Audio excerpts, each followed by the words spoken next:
Hello, students. Welcome. How are you guys? Long time no see for some of you. Okay, so we're going to be talking about how to listen and how to really catch fast spoken English, especially questions. Okay, so you might listen to my lessons and you can hear me really well. Like you can catch what I say. That is because I purposely talk very clearly. I enunciate what I say, and I don't really talk that quickly. Okay. But when you're talking to a native speaker who might not know that you are an English learner, right? So if you go to America, for example, there's not one way that Americans look. So they might just assume you live in America and you are American.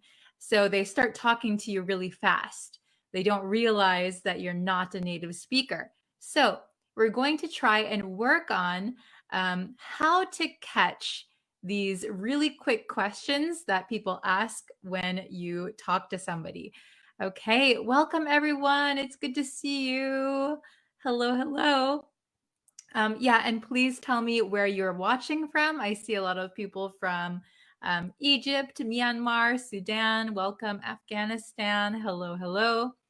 Okay, so we're going to get into the lesson, but first, if you guys haven't yet, please like and subscribe to me on YouTube. You can like me on Facebook, follow me on TikTok, and I have a website. Actually, I have a pronunciation course on my website. So it's a video course, it's for premium members. But if you would like to have access to that course and a bunch of PDFs, you can join my courses as well. I'd love to have you there. Okay, so let's get into the lesson. All right. So, understanding native speakers, especially when they ask you questions. So, I know when I was learning Japanese, I could understand, conversational Japanese, but when I came to Japan and somebody asked me a question, like on the street, I would freeze because it seemed to me that they were talking really fast. That probably wasn't the case, but I froze, right? I panicked.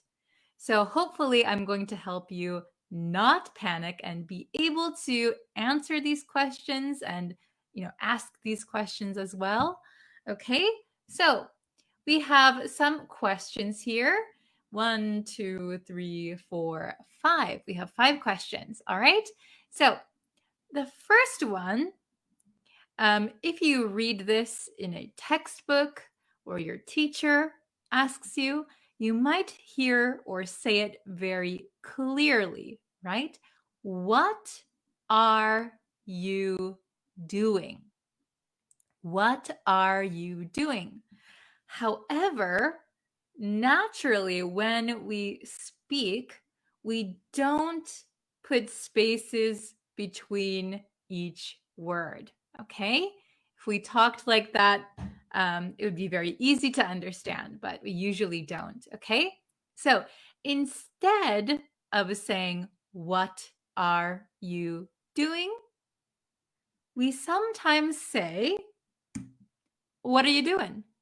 What are you doing?" Okay? So if you go to the United States and somebody says, "What are you doing?" that means, "What are you doing?" So you can see here, what are. You can see here that the T becomes a D. What are. And the word you, it takes a lot of effort to say you. So when we talk really fast, we get very lazy. So instead of saying you, we're going to pronounce it as ya. What are ya? What are ya? What are ya? Okay, this is very common almost for all of the times we say you, it's going to change to ya. So, for example, you know what I'm saying? We're going to say, you know what I'm saying? You know what I'm saying? Okay? We also have one other way. Oh, sorry, I forgot to talk about doing. Whenever we have a word that ends in ing, doing. The ing has a kind of nasally sound, ing. But when we're talking very quickly, we skip the nasal sound and we just say doing, in. Okay? How's it going? What are you doing? Okay? Usually the doing, the ing is going to be cut and we're going to say doing. Okay? What are you doing? What are you doing? We have one other way that we could say this question. And that is, what you doing? What you doing? So it gets even shorter. So originally, what are you doing? Becomes, what are you doing? Becomes, what you doing? What you doing? Okay, whatcha. So both of these, what are you doing and what you doing, are very, very common. Very, very common. So the what are you becomes whatcha. And then the verb we have doing, just take off the G, doing. Okay? Very good. Let's try the next one. What do you know? What do you know? How can we say that as a native speaker? How would a native speaker ask this question? Well, we might say, what do you know? What do you know? What are ya? What are ya? Okay, so again, this T here kind of just disappears because we already have a D here. So this kind of becomes one sound. And then you'll notice the word do and you. Again, the oo sound, we need a lot of stress around our lips. Ooh, do, you. But we hate to do that in at least American English. We like to be lazy, so we don't like to ooh. We don't like to make this shape, ooh. So it becomes just a drop. Our jaw just drops down. Duh, yeah. Okay, so this becomes what ya, what do ya, what do ya, what do you know, what do you know. So this last word is going to usually stay pretty clear, okay, because it's like the main part of the sentence, right? What do you know? What do you know? Okay, what do you know? What do you know? All right, let's try the next one. Where did you go? Where did you go?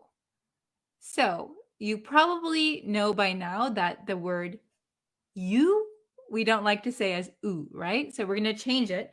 But let's see how this is all going to sound all together. Okay? So did you, this is going to become ja. Very easy, right? Ja. Did you, did ya, Okay, so we're going to say, where'd you go? Where'd you go? Hey, where'd you go? I didn't see you at the party. Where'd you go? Okay, so if somebody asks you this in like the United States, for example, and you've never heard somebody say, where'd you go? You might freeze, right? You might panic. What are you asking? I'm not sure exactly what you said. Okay, but where did you go? We could say, where'd you go? Where'd you go? All right, very good. So this go pretty much stays the same. Where'd you go? Where'd you go? Okay, next one. What did you do?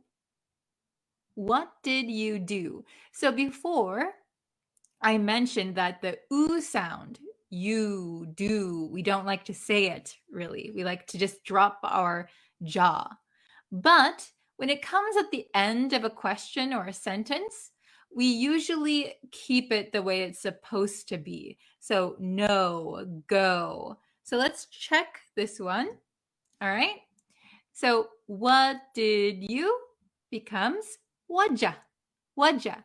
What did you? What did you? Whatja. Whatja. Whatja. So this you becomes a. And connected with the didja becomes whatja. Okay? What'd you do? What'd you do? So I often ask my students, what'd you do on the weekend? What'd you do on the weekend? Okay? What'd you do? So what'd means what did you? What did you? What'd you? Okay? So if I ask you, what'd you do on the weekend? You might say, oh, I went fishing, or I studied English, I went to a movie. So please, in the comments, tell me what'd you do on the weekend? What'd you do? Let me know what you did.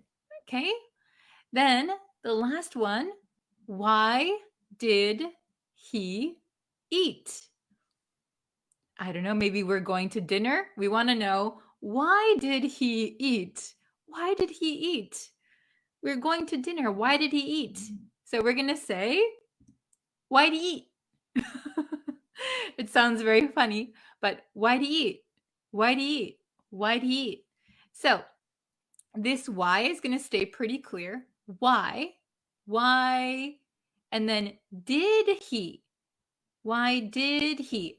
So you might know that when we have the word he or them, we kind of eliminate the first letter. So he often becomes just E. Why did he becomes why'd. Why'd he do that? And then why'd he eat. But I have this in my pronunciation course on my website. I'll have a very in-depth explanation about American T sounds. But in America, the T sometimes disappears, okay?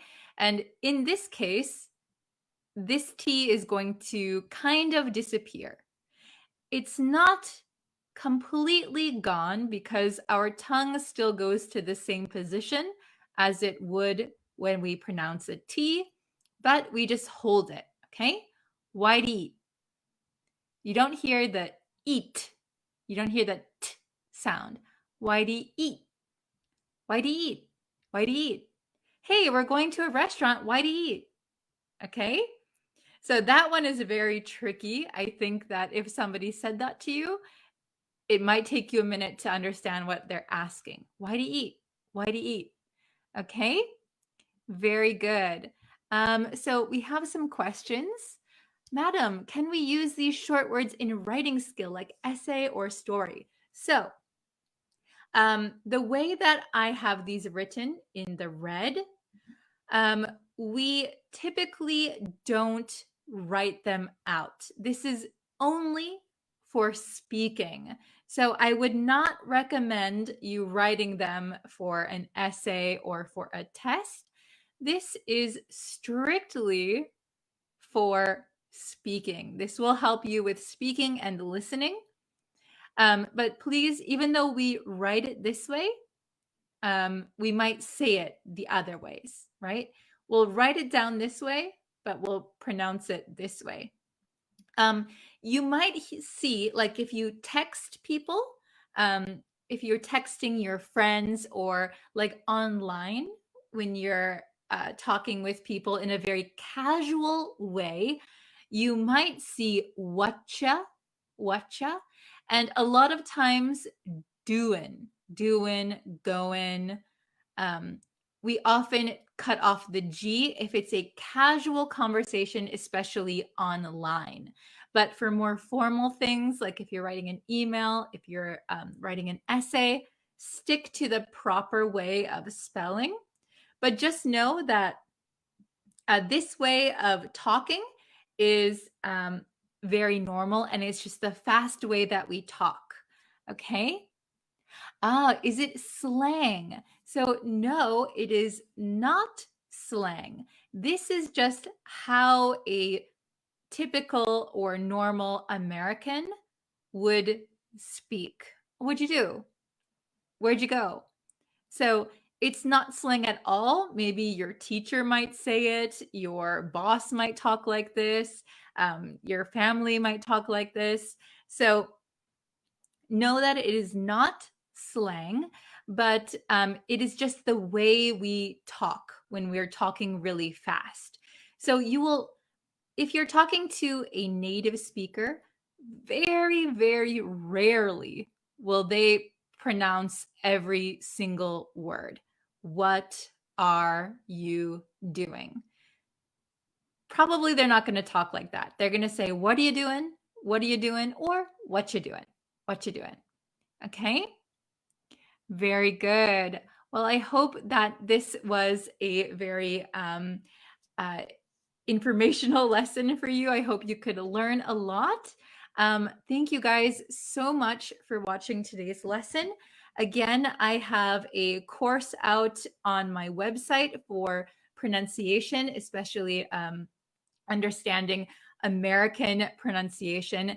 There's some little tricks that is unique to North American English. So you can learn that on my website if you join my courses. I also have some blogs on my website. So if you want to see some lessons that are written out, you can check them on my website. You can make a free account as well. You'll get some PDFs and some other goodies that I have planned for you. Okay, thank you guys so much for watching. I will be back again with a new lesson very, very soon. So thank you so much. And don't forget to subscribe to the YouTube channel. Also, I would really appreciate it.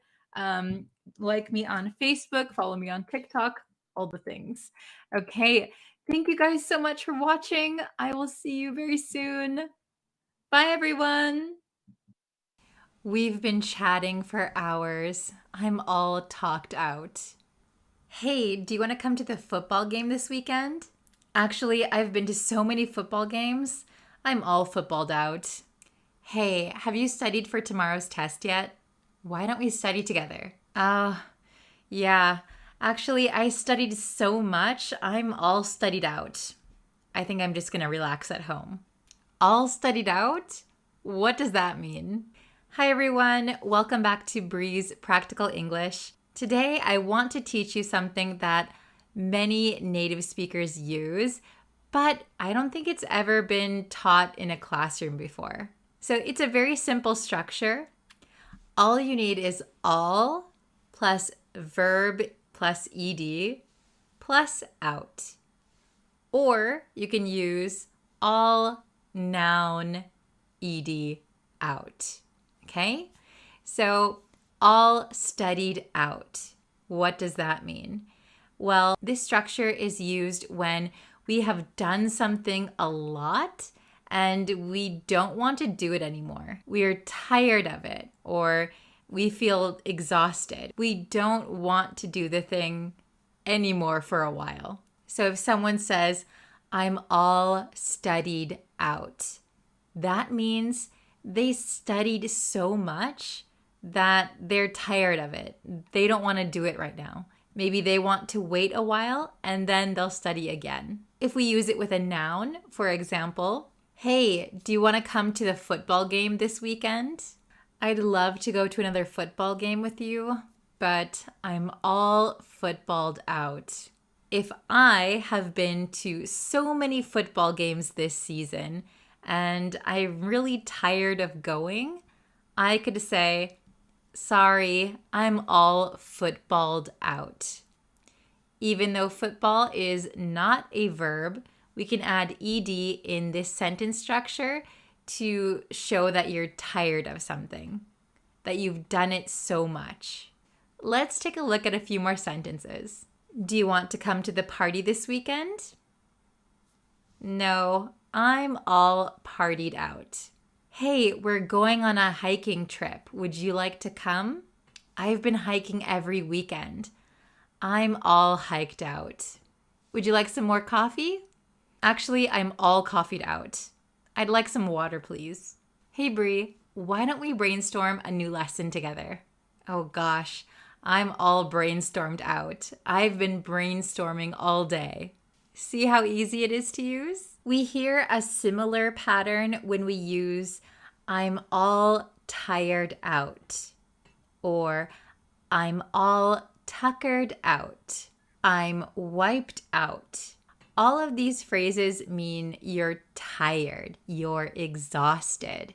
So when we use I'm all verbed out or I'm all nouned out, it just means we're very tired of doing something. I recommend trying to use this once in a while because just by saying this one sentence, you are going to sound like a native speaker, like you've been speaking English your whole life. It's very casual, but it is very effective to get everything you want to say into one compact, concise sentence. Instead of saying, oh man, I've been on so many Zoom meetings, I've been on so many Zoom calls, I'm really tired, I don't want to join another Zoom meeting.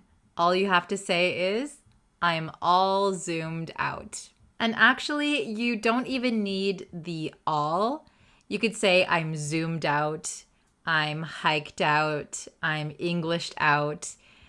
We add the all for emphasis. We tend to add all when we want to emphasize something. The difference between I'm all partied out and I'm partied out, the all just gives it a little bit more oomph, a little bit more emphasis. Very, very useful for everyday conversations. Okay, I want to try something with you. I'm going to give you a situation, and I want you to put in the comments what you think a good, concise way to express that would be. I'll give you the answer after, but see if you can get it right first by typing it in the comments. You've been practicing for a performance or presentation. You've been running through your lines or rehearsing a musical performance until it was perfect. But now your voice is sore. You have a hoarse voice. What could you say that encapsulates everything I just said and includes the meaning of you're tired and you want to take a break? Type what you think you could say in the comments. Okay, there are probably a few ways that we could express this, but I like I'm all rehearsed out. To rehearse means to practice something over and over again. So practicing for a play or practicing for a musical or a presentation, you have to rehearse it. So you could say, I'm all rehearsed out. Say you've been glued to your screen all day. You're scrolling through social media. You're binge watching Bree's Practical English. But now your eyes are tired and you want to go get some fresh air. What could you say? Well, one way you could say it is, I'm all teched out. Tech is short for technology. I'm all teched out.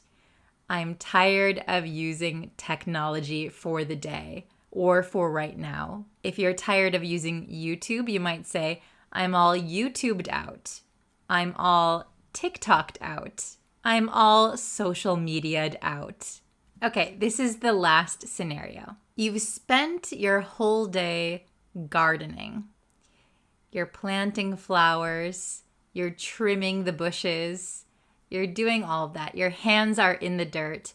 But now you're sweaty, your back hurts, and you want to go relax. What could you say?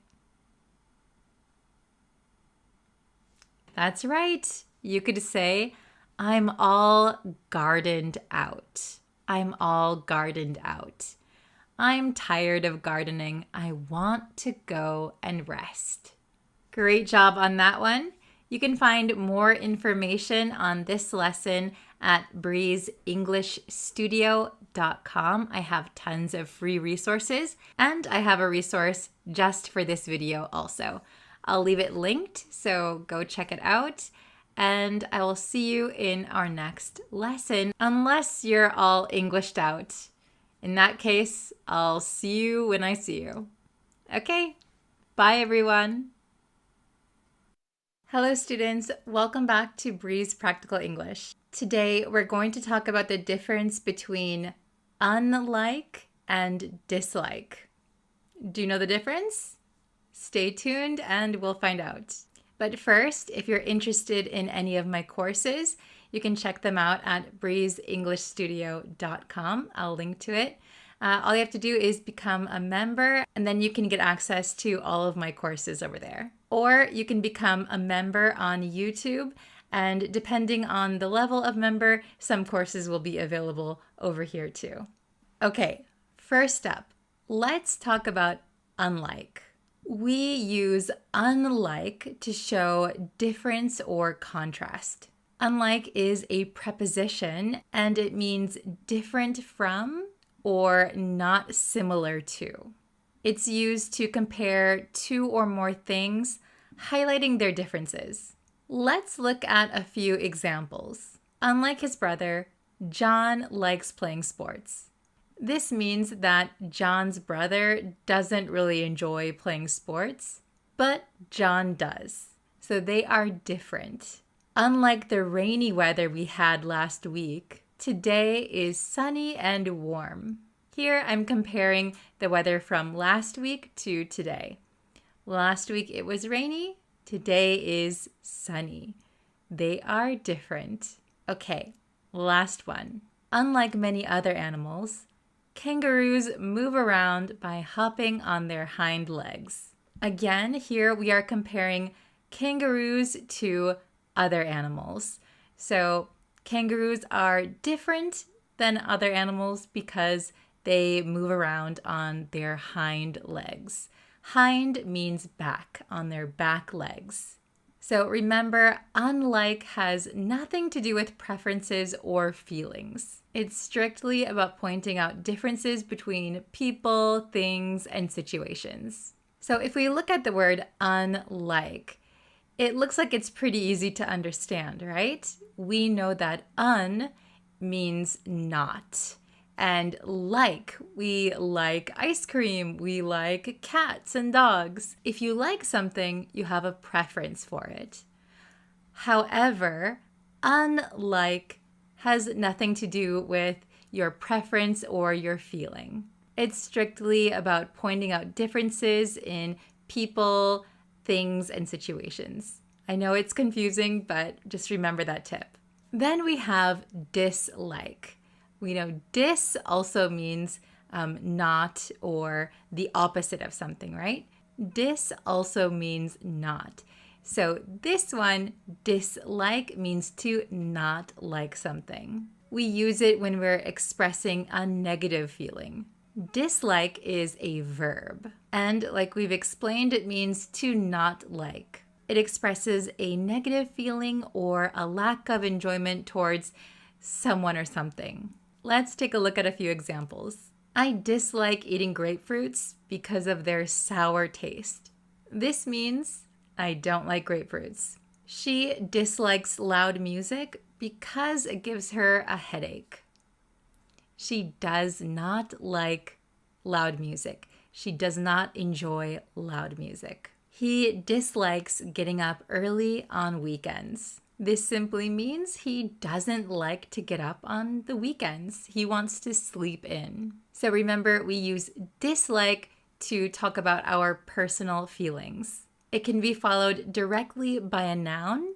For example, I dislike grapefruit, or by a gerund. He dislikes waking up early. Sometimes you can find both of these words in the same sentence. For example, Unlike her sister, Mary dislikes chocolate. So here, unlike compares Mary and her sister, showing that they have a different feeling towards chocolate. And dislike shows that Mary doesn't like chocolate. Okay, let's have a quick quiz. I'm going to ask you some questions and you're going to pick either unlike or dislike. Okay, are you ready? Number 1, blank. Her sister, Sarah, loves to read science fiction novels. The answer is unlike. Unlike her sister, Sarah likes to read science fiction novels. This is comparing Sarah and her sister. They're different. Number 2, he really blank the taste of cilantro on his food.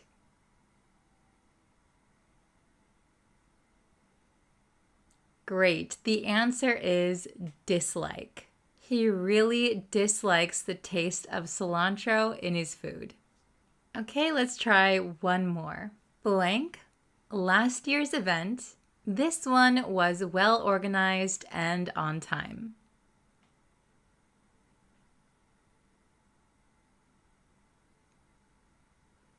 Great job.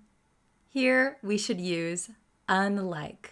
Unlike last year's event, this one was well organized and on time. Here we are comparing both events, last year's event and this year's event. Okay, I'm going to give you guys some homework. These are practice exercises. You can write them in a notebook or you can comment them under this video. Whatever you prefer is okay. I want you to create 2 sentences, one using unlike and one using dislike. I'll give you some prompts so it's a little easier. So the first one, think of 2 hobbies that you and a friend have. Use the word unlike to show how they are different. And the second one, write a sentence about a food that you don't like. Use dislike to show your preference. Thank you guys so much for participating in today's lesson. Again, if you want free lessons or you want to join my courses, go to breezeenglishstudio.com. Okay, I'll see you in our next lesson. Bye, everyone. Hi, students. I just wanted to review very quickly at the end here. Remember, unlike is a preposition. It means different from or not similar to. And we use it to compare 2 or more things, highlighting their differences. Dislike is a verb, and it means to not like or to have an aversion to. Dislike expresses a negative feeling or lack of enjoyment towards someone or something. Very important points to remember. Again, don't forget your challenge. All you have to do is write down 2 sentences. If you write it in the comments, I will be sure to reply to you. I will check your grammar. I will check if you are using unlike and dislike correctly. So don't forget this challenge. Remember, practice is very important. Practice makes perfect or close to perfect. So I can't wait to see your sentences. See you in our next lesson. Bye, everyone.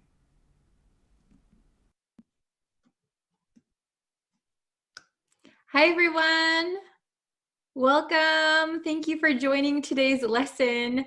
I just finished a Facebook live stream earlier today. So if you haven't seen that, we talked about the different spelling of practice and practice. So if you want to go check that out, go to the Facebook page. You can see it.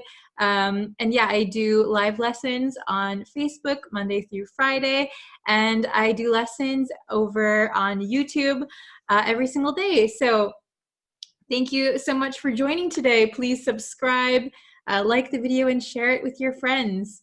Okay, so today's video, we're going to talk about the difference between talk and speak.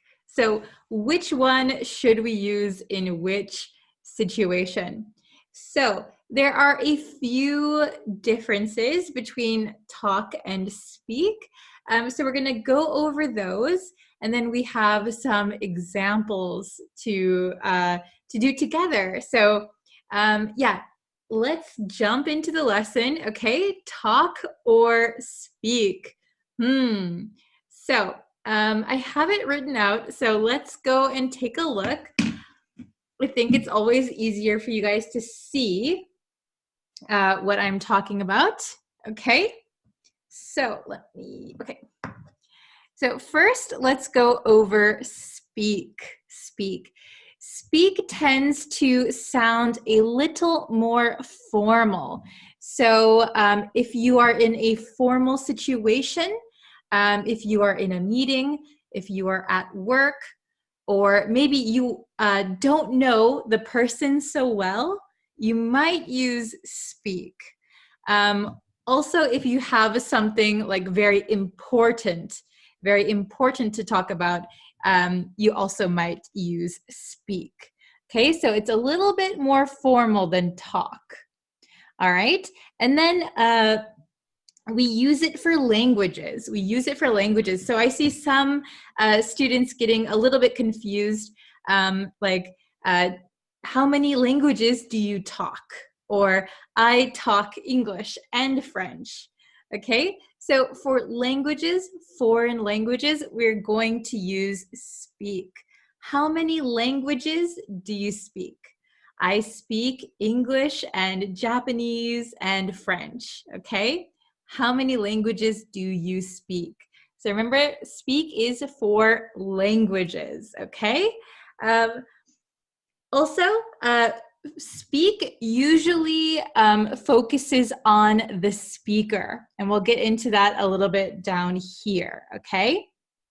But speak can be kind of one-sided. It usually focuses on the speaker, okay?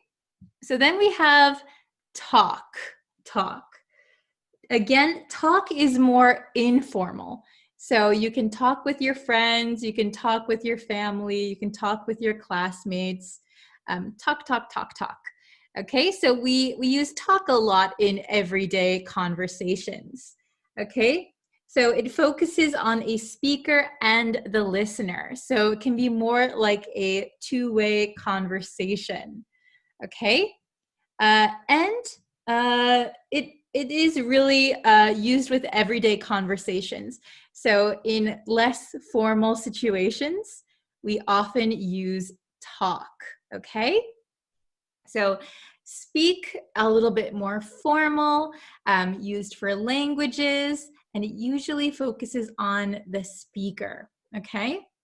Talk is a little bit more informal, used with everyday conversations, and it can focus on both the person speaking and the listener, okay?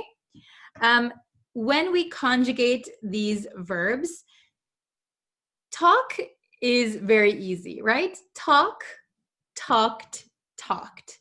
So the past tense and the past participle are just with an ed, very, very simple. Speak is a little bit more difficult. The past tense of speak is spoke, and the past participle is spoken, okay? Talk, talked, talked. Speak, spoke, spoken, okay? So remember that when you are using these verbs, okay? So let's try number one together. Let's try number one. The manager would like to with you. Okay, the manager would like to with you. Please write your answers in the comments. Let's see if you can get this one correct. So let's break it down a little bit. The manager, so somebody, usually your boss at work, someone ahead of you, right? The manager would like to with you. So in this situation, it sounds a little bit more formal, right? So the manager would like to, the best answer I would say is speak with you. The manager would like to speak with you. It sounds a little bit more formal, okay? And here, notice that we used with. The manager would like to speak with you. Both with speak and talk, we can use with or to. With or to. So there's a very small nuance difference, I think, between them. For me, speaking to someone or talking to someone could sound like it's just from one person. More like the speaker has more to say, or it's more of a one-sided conversation. Speak with and talk with sounds a little bit more like a conversation or a discussion, but you know, it's very, very small difference, like barely noticeable. I think you could get away with using either, actually. Okay, so we could say the manager would like to speak with you. The manager would like to talk with you. Oh, sorry, I said talk. The manager would like to speak to you. So speak to or speak with, maybe either is kind of okay. If you are very good friends with your manager, you could say, the manager would like to talk with you or talk to you. That could be okay, but generally speaking at work, it's probably going to be more formal, so maybe stick to speak, okay? Number 2, he, something, something, about the dangers of climate change. He, about the dangers of climate change. Please write your answer in the comments, and we're going to conjugate this and put it in the past tense, okay? Let's say this happened last night, okay? He, about the dangers of climate change. All right, do you have your answer? I hope so. Okay, I'm going to write it down. Let's use the past tense.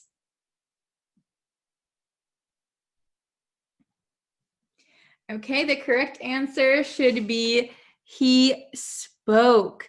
He spoke about the dangers of climate change. Okay, so we put it in the past tense. Remember, speak, spoke, spoken. Okay, and the reason why we chose spoke for this one is because if you notice in the sentence, there is no mention of a listener, right?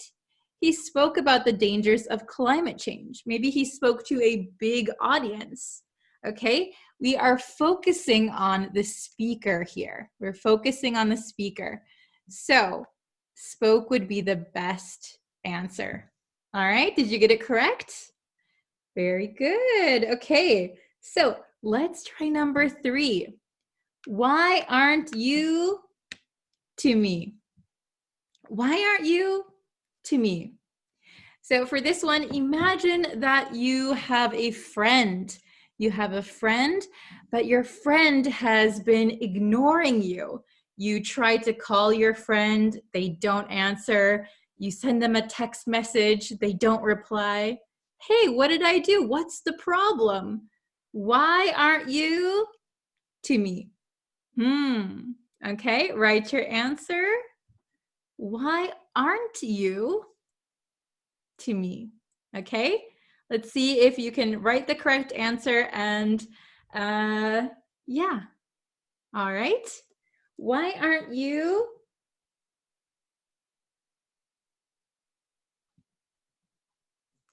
talking to me? Why aren't you talking to me? Okay, so maybe if you got into a fight with someone, usually this sounds more like a person who's close to you. Hey, why aren't you talking to me? Oh, I'm getting confused. Why aren't you talking to me? All right. Very good. So a little bit more informal, right? Why aren't you talking to me? Okay, very good. Oops. Okay, number four. Are you going to at the conference? Are you going to at the conference? Okay, let's see if you can get number 4 right. All right, I'll give you a few more seconds. Okay, are you going to, the best answer would be speak. Are you going to speak at the conference? Okay, so a conference maybe already sounds a little bit more formal. And notice that we are not talking about any listener, right? Are you going to speak at the conference? Okay. So it could be a little bit more one-sided, right? Only the speaker. Okay. Very good. Number five. My mom and I, so we're very close. My mom and I, almost every day. My mom and I, almost every day. Okay, so if it's someone very close to you, which one would you probably use? Okay, write your answer. My mom and I talk almost every day. My mom and I talk almost every day. So this is kind of a more everyday conversation, informal, just chatting. My mom and I talk every day. Okay.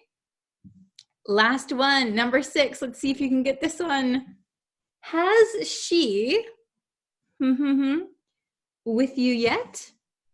Has she with you yet?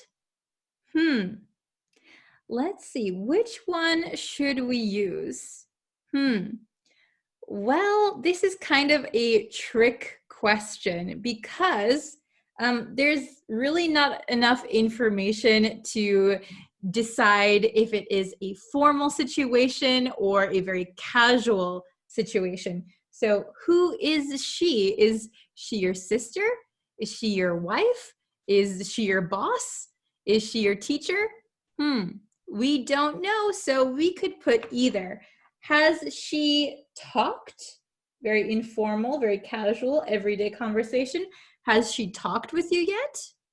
Or we could say, has she spoken with you yet? I hope you got the conjugation correct. Has she talked with you yet? Has she spoken with you yet? Both could be acceptable depending on the situation. Okay, so a quick recap. Speak is a little bit more formal, focuses on the speaker usually, and we also use it for languages, okay? Speak French, speak English, okay? And speak, when we conjugate it, speak, spoke is the past tense, spoken is the past participle, okay? Then we have talk, a little bit more informal. We can focus on both the speaker and the listener. More used for everyday conversations. And the conjugation is very easy. Talk, talked, talk. Talked. Sorry, talk, talked, talked. Okay. And we can use either to or with for both of them. So speak with someone, speak to someone. Talk to someone, talk with someone. There is a very small difference. I think maybe other people might think there's no difference at all. For me, speaking to someone or talking to someone sounds a little bit more one-sided. Speaking with someone or talking with someone sounds more like a conversation, okay? All right, so we'll go over these one more time. Let's listen, and if you can, try to repeat out loud. Okay, the manager would like to speak with you. The manager would like to speak with you. Number 2, He spoke about the dangers of climate change. He spoke about the dangers of climate change. Number 3, why aren't you talking to me? Hey, why aren't you talking to me? Okay, number 4, are you going to speak at the conference? Are you going to speak at the conference? Number 5, my mom and I talk almost every day. My mom and I talk almost every day. Okay, and number 6, has she talked with you yet? Has she spoken with you yet? Okay, very good. So I hope this was helpful. Again, if you have any questions, please feel free to leave them in the comments. I will try and answer those for you. Ooh, that was very bright. Oh, I shouldn't put it over there. Reflection. Okay. So, yeah, if you have any lesson suggestions, if you have questions, please leave them in the comments. I will try and look at them all. Thank you again for watching today's lesson. Please feel free to subscribe also.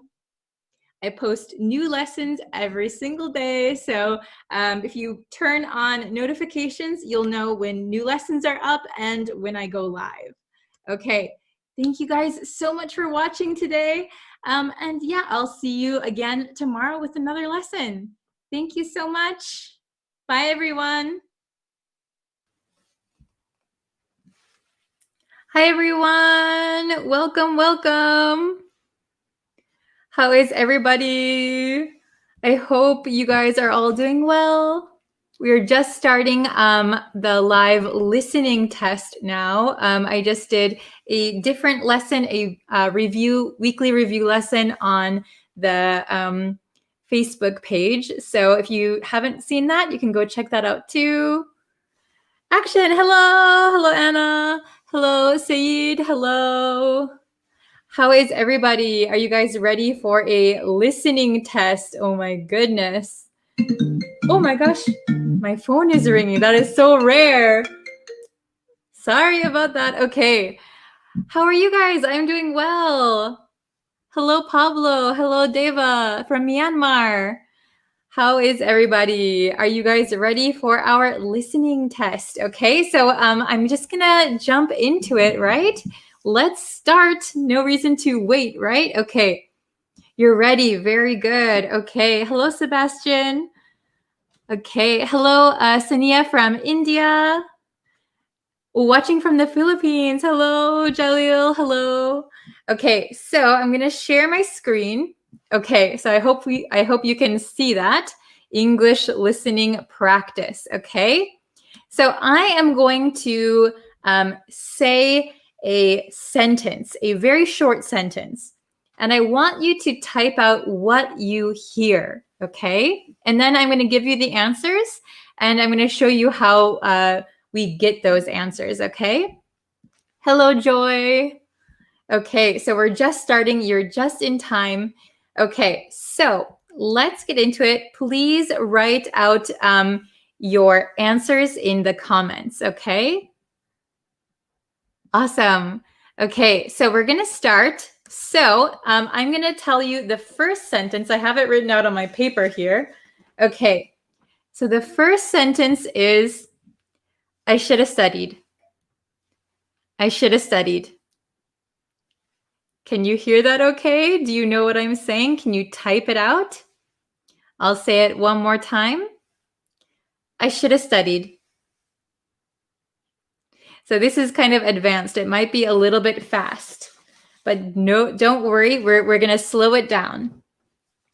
Okay, very good, Pablo. Oh, sorry, Joan said he has the same ringtone as me. Okay. So Pablo said, I should study. Jewel said, I shouldn't study. Carlos said, I should study. Okay, I'm going to say it one more time.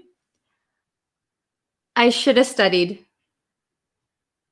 I should have studied. Okay, so let's look at the answer. So the answer to number 1, what did you hear? It should have been, I should have studied. It's very, very fast. I should have studied. If I say it very, very slowly, I should have studied.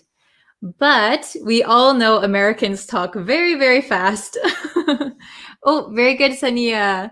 Okay, so Americans talk super duper fast, and we usually cut this have out, right? So it's gonna sound, I just said gonna, it's gonna sound like I shoulda studied. I shoulda studied.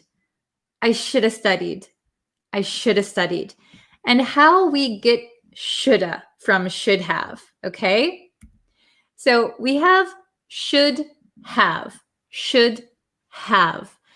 But our American mouths are very, very lazy, and should plus H plus V, those are kind of, those consonants need a lot of power. Should have, right? But we're too lazy. So what we do is, first of all, we get rid of this H, right? And we make it should've. And you'll notice in American English, when we have like a V sound, should have, would have, could have, should have, could have, would have, the V kind of becomes silent and we are left with shoulda, okay? I shoulda studied. Carlos, no problem if you get it wrong, no problem. So Deva said, the connection is low, I can't hear clearly. Maybe I'll put my microphone closer. Does that help? Okay, so let's try number 2. This is a little bit longer, just a few more words, okay? So number 2 is, let me know if you're free. Let me know if you're free. Let me know if you're free. We often say this in English, right? Oh, are you going to the party? Let me know if you're free. Let me know if you're free.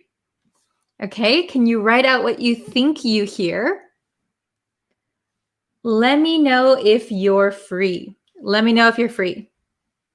Ooh, very good, very good. Wow, everybody did perfect. Excellent, excellent. Let me know if you're free. Let me know if you're free.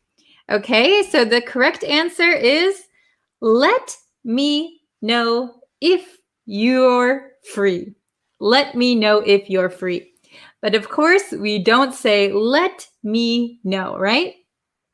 We often change this to, let me know. Let me. Let me know if you're free. Let me know if you're free. Okay, and the reason that we say let me, it sounds kind of like lemon, right? Let me.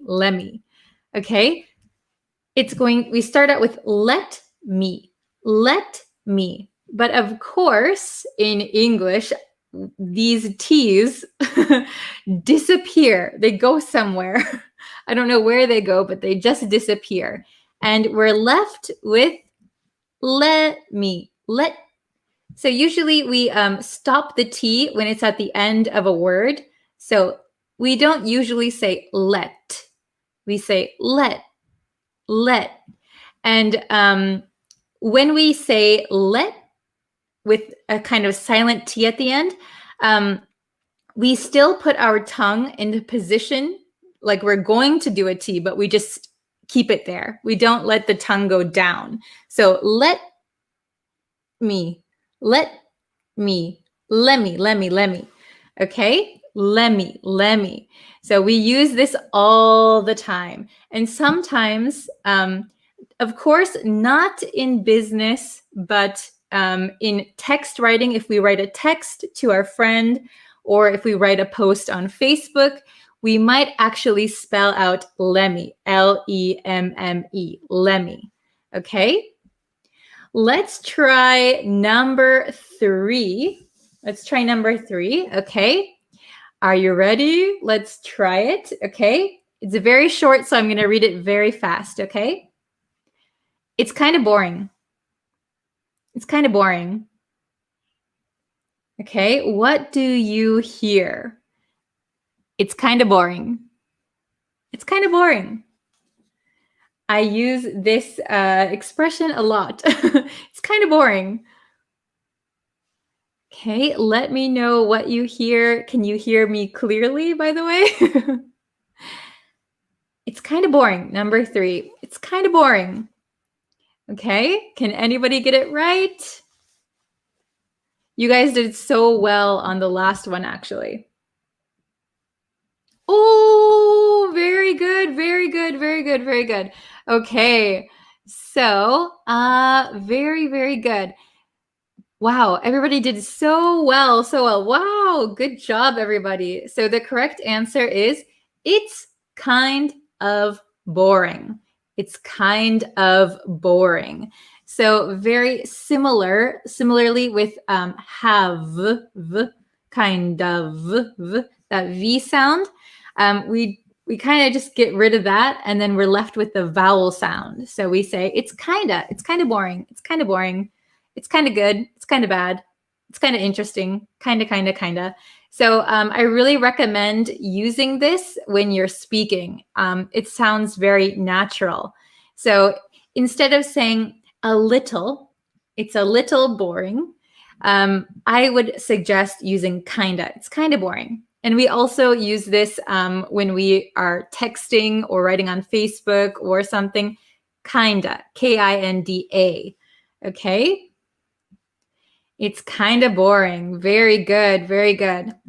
Okay, and this is how we get it. We have kind of. The F, which is a V sound, disappears, and we're left with this O vowel. So kind of. And we get kinda.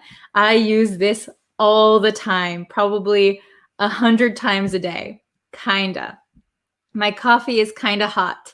It's kinda cold outside. It's kinda rainy today. Okay? So I have two more sentences. So you guys are doing very good on the last 2. So I'm going to say it really, really fast. Number 4. Okay, this is your challenge. So ready? Number 4 is I have to get going.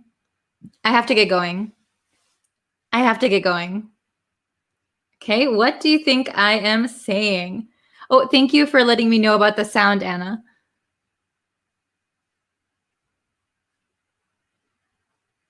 Okay, Deva, I'll answer your question in just a second. So number 4 is I have to get going. I have to get going. So Orly says, I have yo hey going. Okay. Oh, hello. Jewel says, I have to get going. Okay. Oh, very good.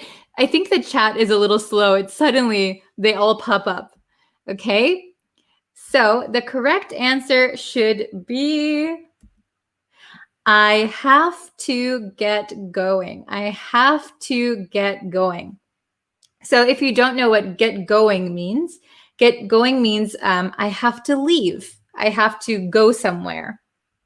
So if you are walking down the street and you see somebody that you know, they might stop you and try to talk to you, but, oh, sorry, I have to get going. I have to get going. Okay, so get going means I have to leave or I have to go somewhere. And here, I have to get going. We change it to I have to. I have to. So we learned this a few weeks ago on the YouTube channel. Have to and has to. Okay, I have to get going. I have to get going. So have to. The V sound changes to an F. I have to. And then the oo. Just remember, American English is very lazy, right? So if we say to, we need a lot of muscle here. We're using a lot of muscle. But when we're talking very quickly, we don't use the muscle at all. So the easiest vowel sound to say is it's just dropping your jaw. Not to, but t. So we change it to have to. And you'll notice in English, in American English, whenever we have the word to, a lot of the times it changes to t. I just said it now. It changes to t. It changes to t. Okay? So I have to. Okay? Wow, very good, everybody. Wow. Okay, so the last one, I'm going to say it very fast. It's the last one that we have today is number 5. Take it out of the bag. Take it out of the bag. Take it out of the bag. Okay. Take it out of the bag. Number 5 is take it out of the bag. Take it out of the bag. Oh, very good. Sania, Sania, is that how you say your name? Pablo, Jewel, Anna. Wow, everybody is so good. Your English level is so good. Okay, take it out of the bag. Take it out of the bag. Okay, so number 5 is take it out of the bag. Take it out of the bag. Take it out of the bag. Take it out of the bag. It's very fun to say, right? Take it out of the bag. Okay, so it sounds like this.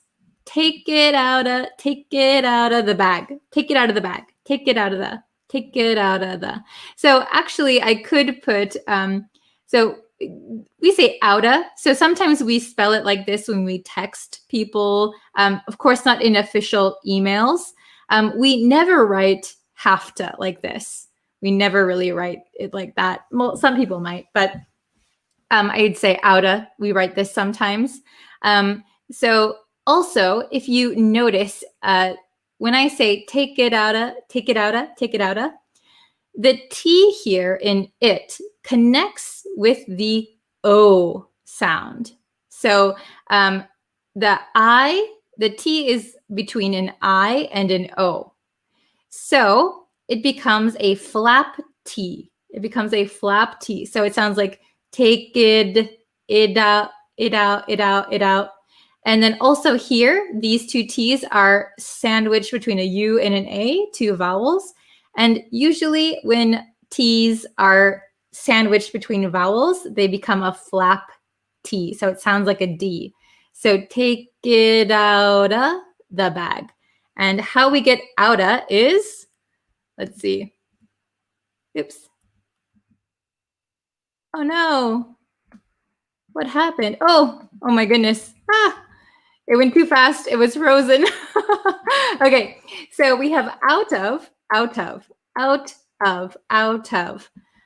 Then, as I said before, this T becomes like a D sound. Outa. And V, we always get rid of that V, right? So it just becomes the vowel sound. Outa. So it becomes outa. Okay? Does everybody understand so far? How did you do? So I can see the live chat that I think the first one was kind of difficult. Oh, I said kinda. The first one was kind of difficult. I should have studied. So we often say shoulda, woulda, coulda instead of should have, could have, would have. Shoulda, coulda, woulda. So you will often hear that in American English. Okay, so I think most people got at least 3 correct or 4 correct. Very, very good. And if you're watching it after the live stream's already finished, I will check your answers in the comments too. Okay, so does anyone have any questions? I have a few minutes left. That was all of the examples that I had for you guys.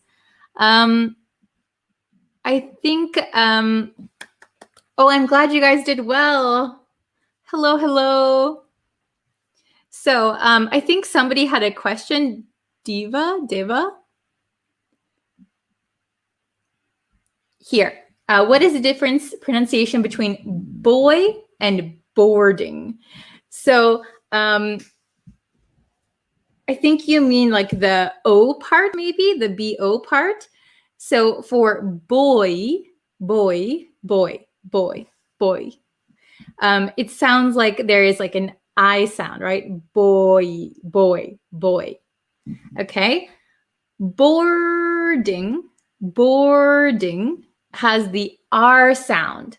So in boy, the B, boy. It goes like back, right? Boy.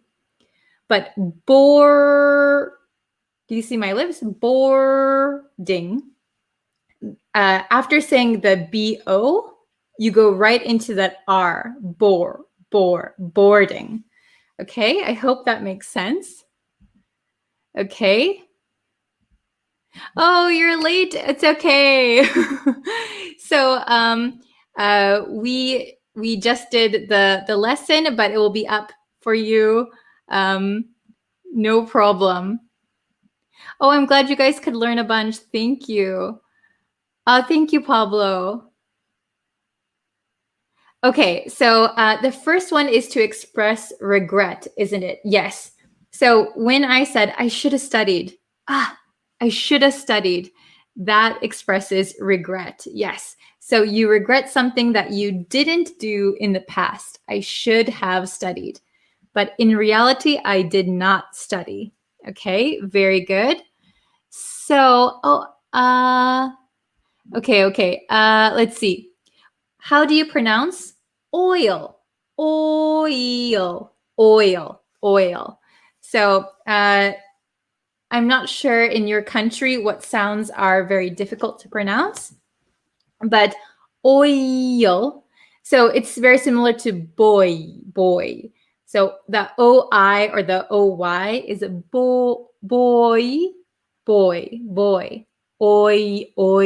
If you can hear, there's like a Y sound almost. Oil. Okay.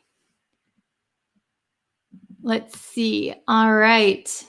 Okay. What's the pronunciation of communication? So communication.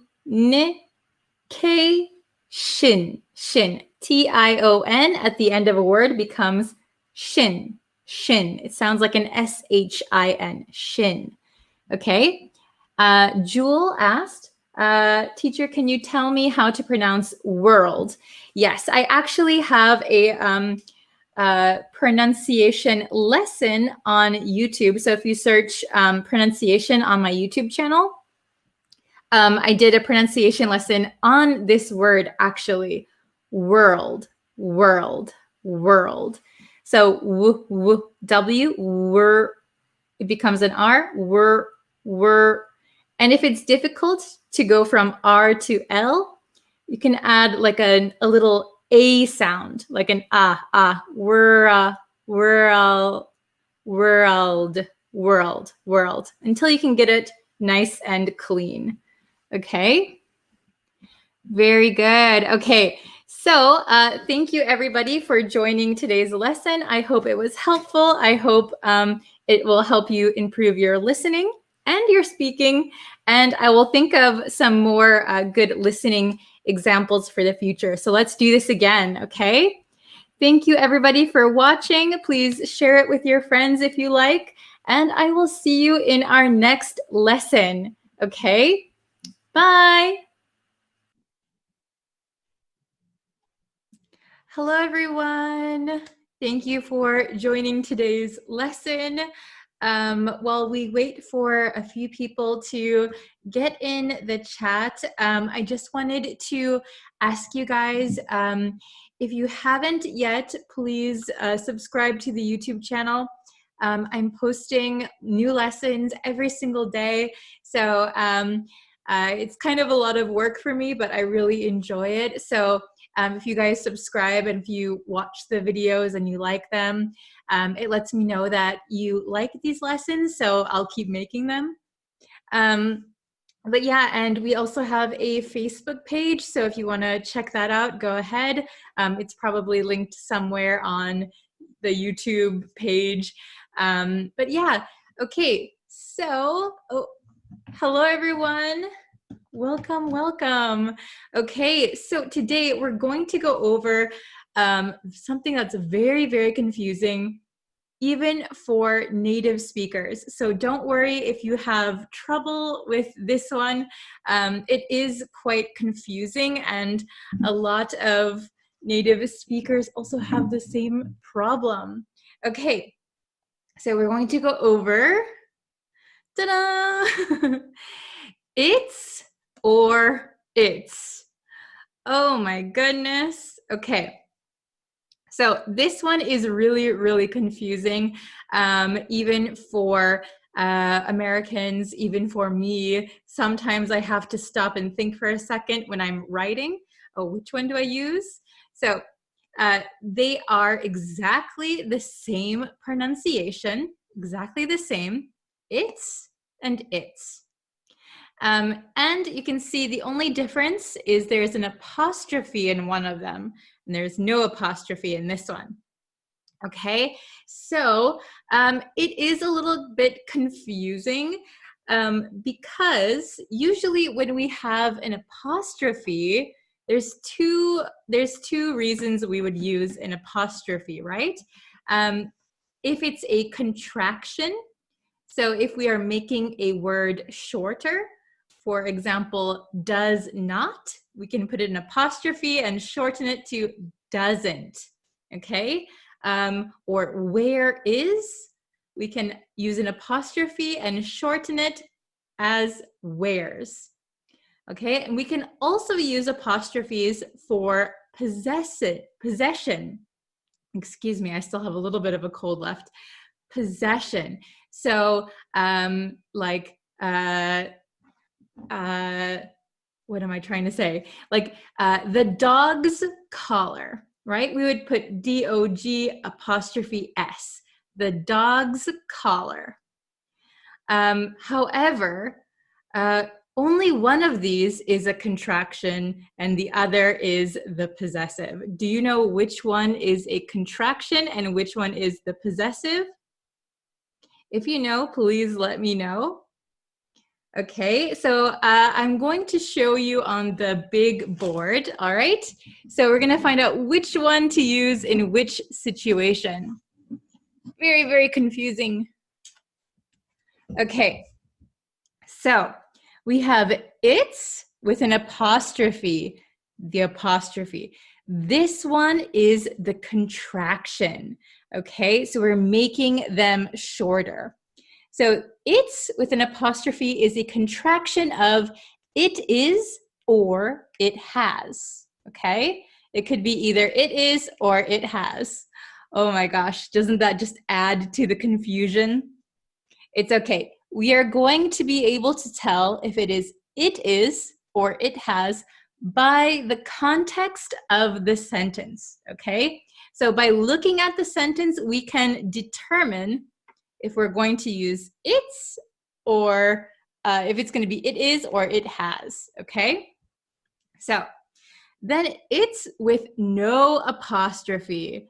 This is the possessive, so belongs to or refers to something, okay? So for example, if I say the dog's collar, that was the example I gave before, the dog's collar. Because dog apostrophe S is possessive, we could change it to it's with no apostrophe. Its collar, okay? Its collar. So it means the dog's collar. All right, so we have some sentences here. Okay, so let's try and do them together. Please write your answers in the comments. See if you can get the correct answer, okay? Don't worry if you make a mistake. You can always look up here. This will give you a big hint. So it's is a contraction. No apostrophe is the possessive, okay? So again, lots of native speakers make this mistake, especially if they're writing very quickly. Oh, I forgot the apostrophe. Or, oh my gosh, I thought the apostrophe one was the possessive. Oh my gosh. So don't worry. Practice makes perfect. So if you keep practicing, you'll be okay. All right, let's try number 1, okay? So something been raining nonstop, nonstop. Been raining nonstop. So we know it's going to be it's, right? But is it going to be with an apostrophe or no apostrophe? Write your answer. Okay, so I'm going to write it down.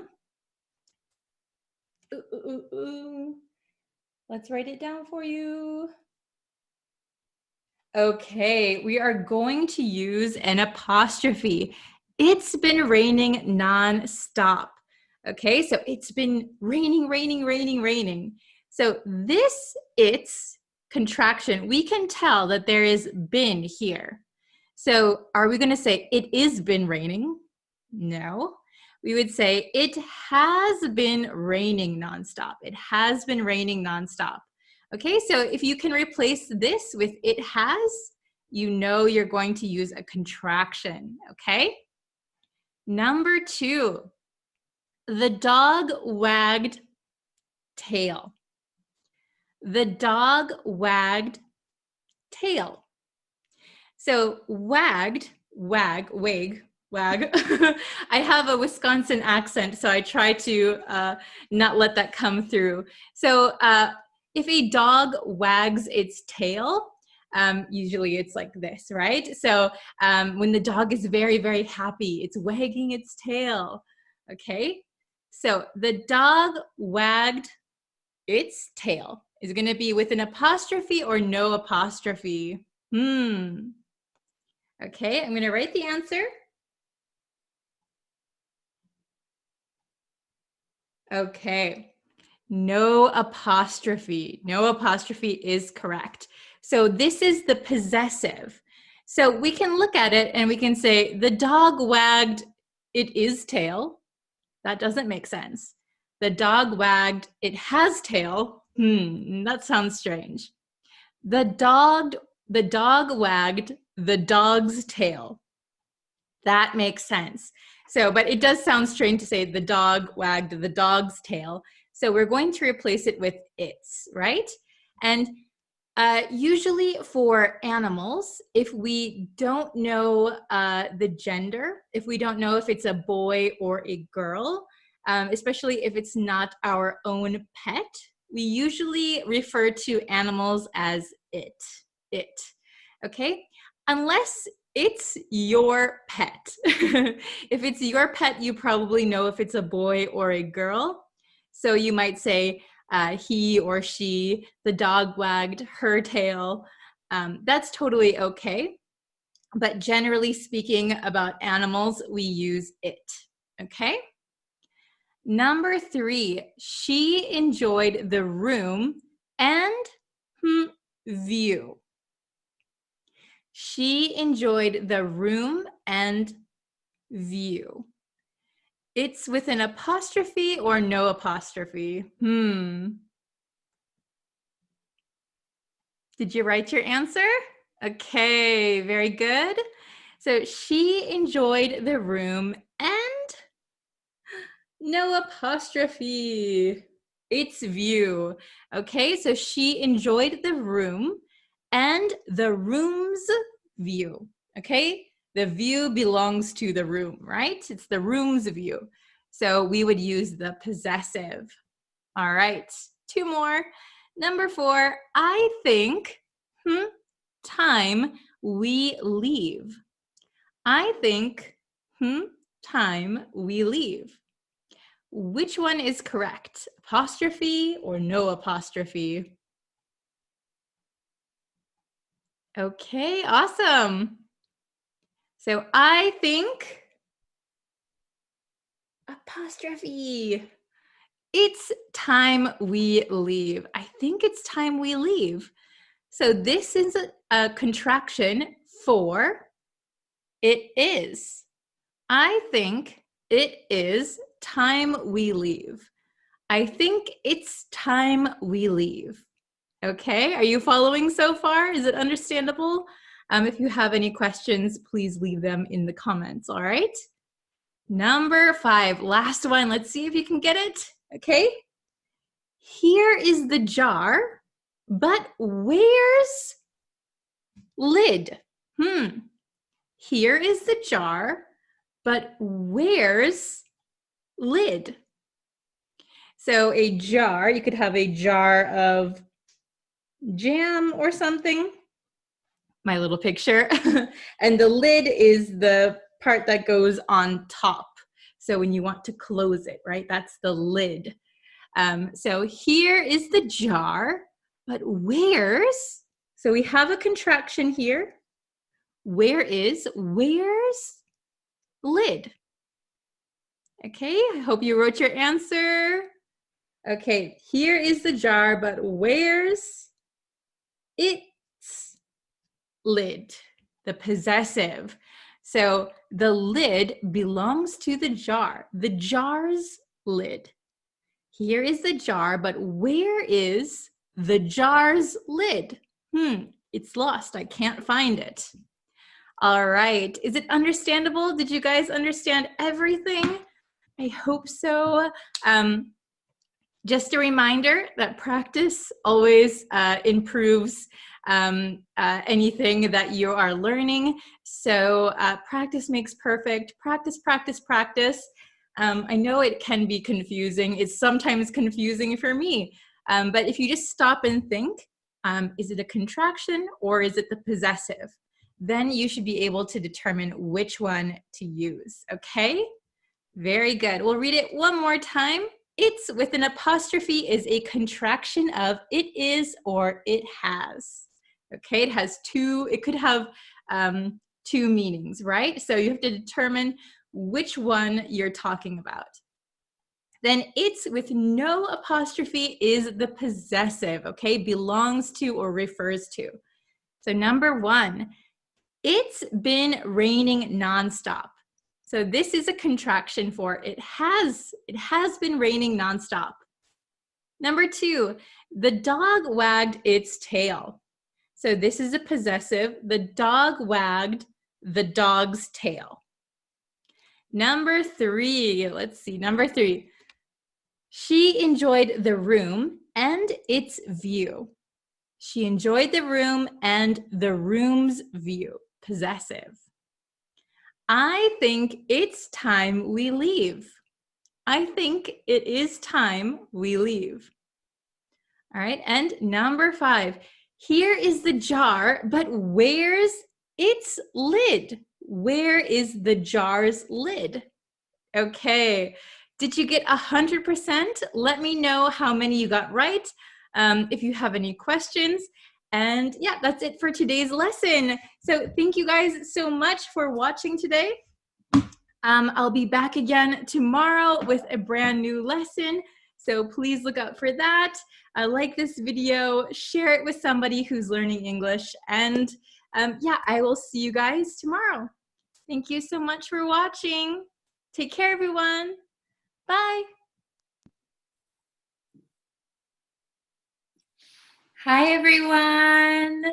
Nice to see you again. I hope this is correct. I never know what I'm doing on these things. Hi, guys. Hello. So today's lesson is going to be another word of the day. Yesterday I did an idiom. So if you haven't seen that video, go check it out. It's on the Facebook page. But today's word is unabashed. Unabashed. Have you heard that word before? So I haven't really heard a lot of English learners use this word, but English speakers sometimes use this word. And I have it here for you. Can you see all that? So today's word is unabashed. Unabashed. So it is an adjective, and the meaning is not embarrassed. Not embarrassed. So I think you all know the word embarrassed or ashamed. So this is the word that is the opposite of that. Okay, so it's kind of when maybe in a situation where normally somebody might feel embarrassed, but somebody is unabashed. They don't feel embarrassed. Okay, so I wrote some examples for you to get a better understanding of how to use it. So the first one, he is an unabashed flirt. So do you know what a flirt is? So a flirt is someone, in this case, a man, who maybe likes to try and talk to the ladies, maybe in a romantic way,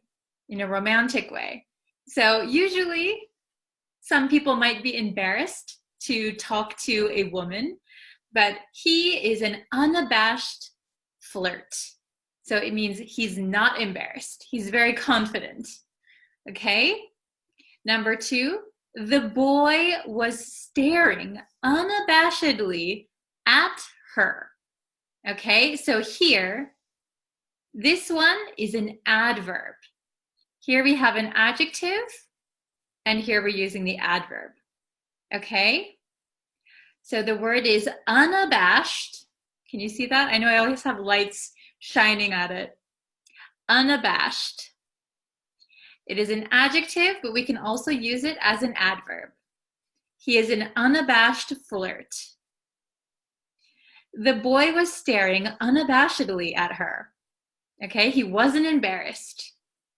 All right, when was a time that you felt unabashed? You were kind of confident in a situation that maybe many people might feel embarrassed. You did not feel embarrassed. Okay, so can you write that in the comments for me, and I will check it, and I will try to correct any of your mistakes. So I don't know if I can get to everyone's comment, but I will read them all. Okay, thank you guys so much for watching this lesson. If you'd like to watch more lessons, I have a bunch on my YouTube channel. So the YouTube channel is linked all over on Facebook. So you can go and check it out, go see what's up there, and you can watch longer lessons, okay? So thank you guys so much for watching, and I will see you in the next one. Okay, bye guys.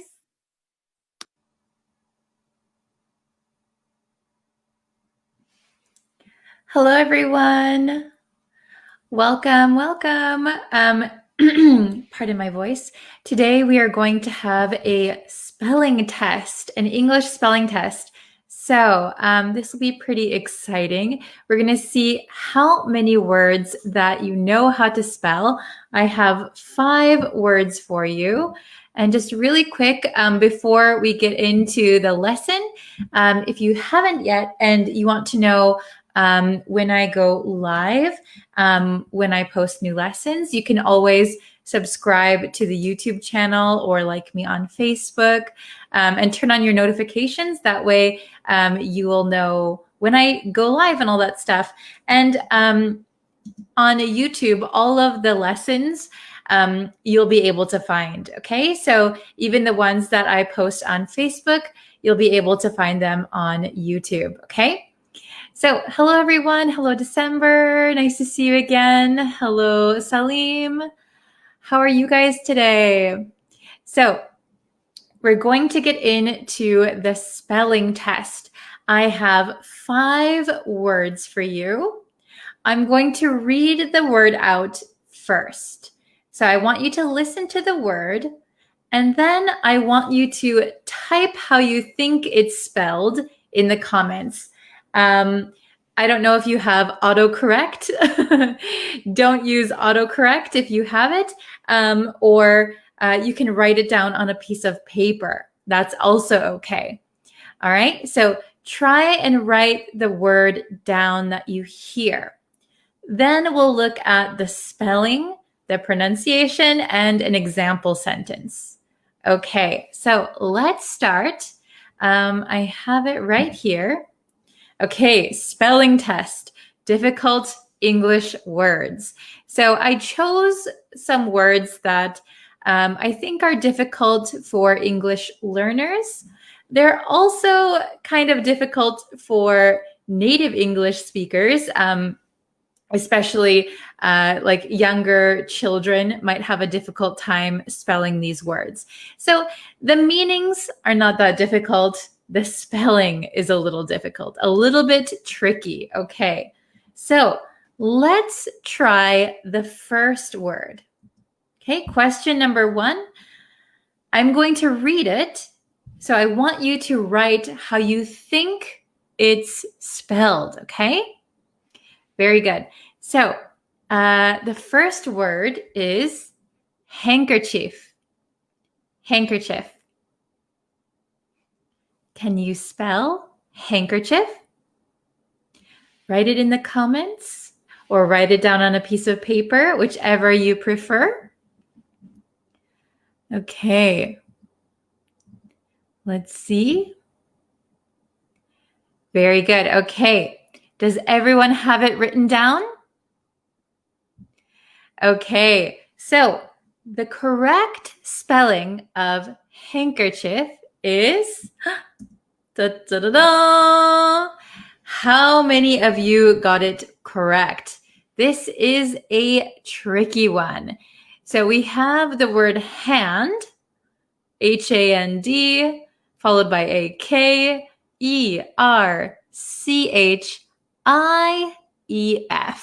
So it really looks like handkerchief. Handkerchief. In American English, we pronounce it handkerchief. Handkerchief. Some people also pronounce it handkerchief. Both are okay. Most Americans will pronounce it handkerchief. Handkerchief. Okay? Very good. So let's look at an example sentence. Okay? Hold on really quick. Oops. Okay, so the example sentence is here. I always carry a handkerchief with me. I always carry a handkerchief with me. Do you guys carry, oops, I did not mean to show that one. Okay, do you guys, I think I blocked someone, oopsies. Okay, do you guys carry handkerchiefs with you? I always carry a handkerchief with me. In Japan, it's very common for people to carry handkerchiefs with them so that they can dry their hands when they wash their hands. Okay, very good. Question number 2. Let's try question number 2, okay? So question number 2 is the word pharaoh. Pharaoh. Can you spell pharaoh? Okay. I'll give you a few seconds to write down the word. How do you think it's spelled? Pharaoh. Pharaoh. Okay. So I hope you wrote it down. The spelling for question number 2, pharaoh, is, oh, I see some correct answers. Very good. Pharaoh. This is P-H-A-R-A-O-H.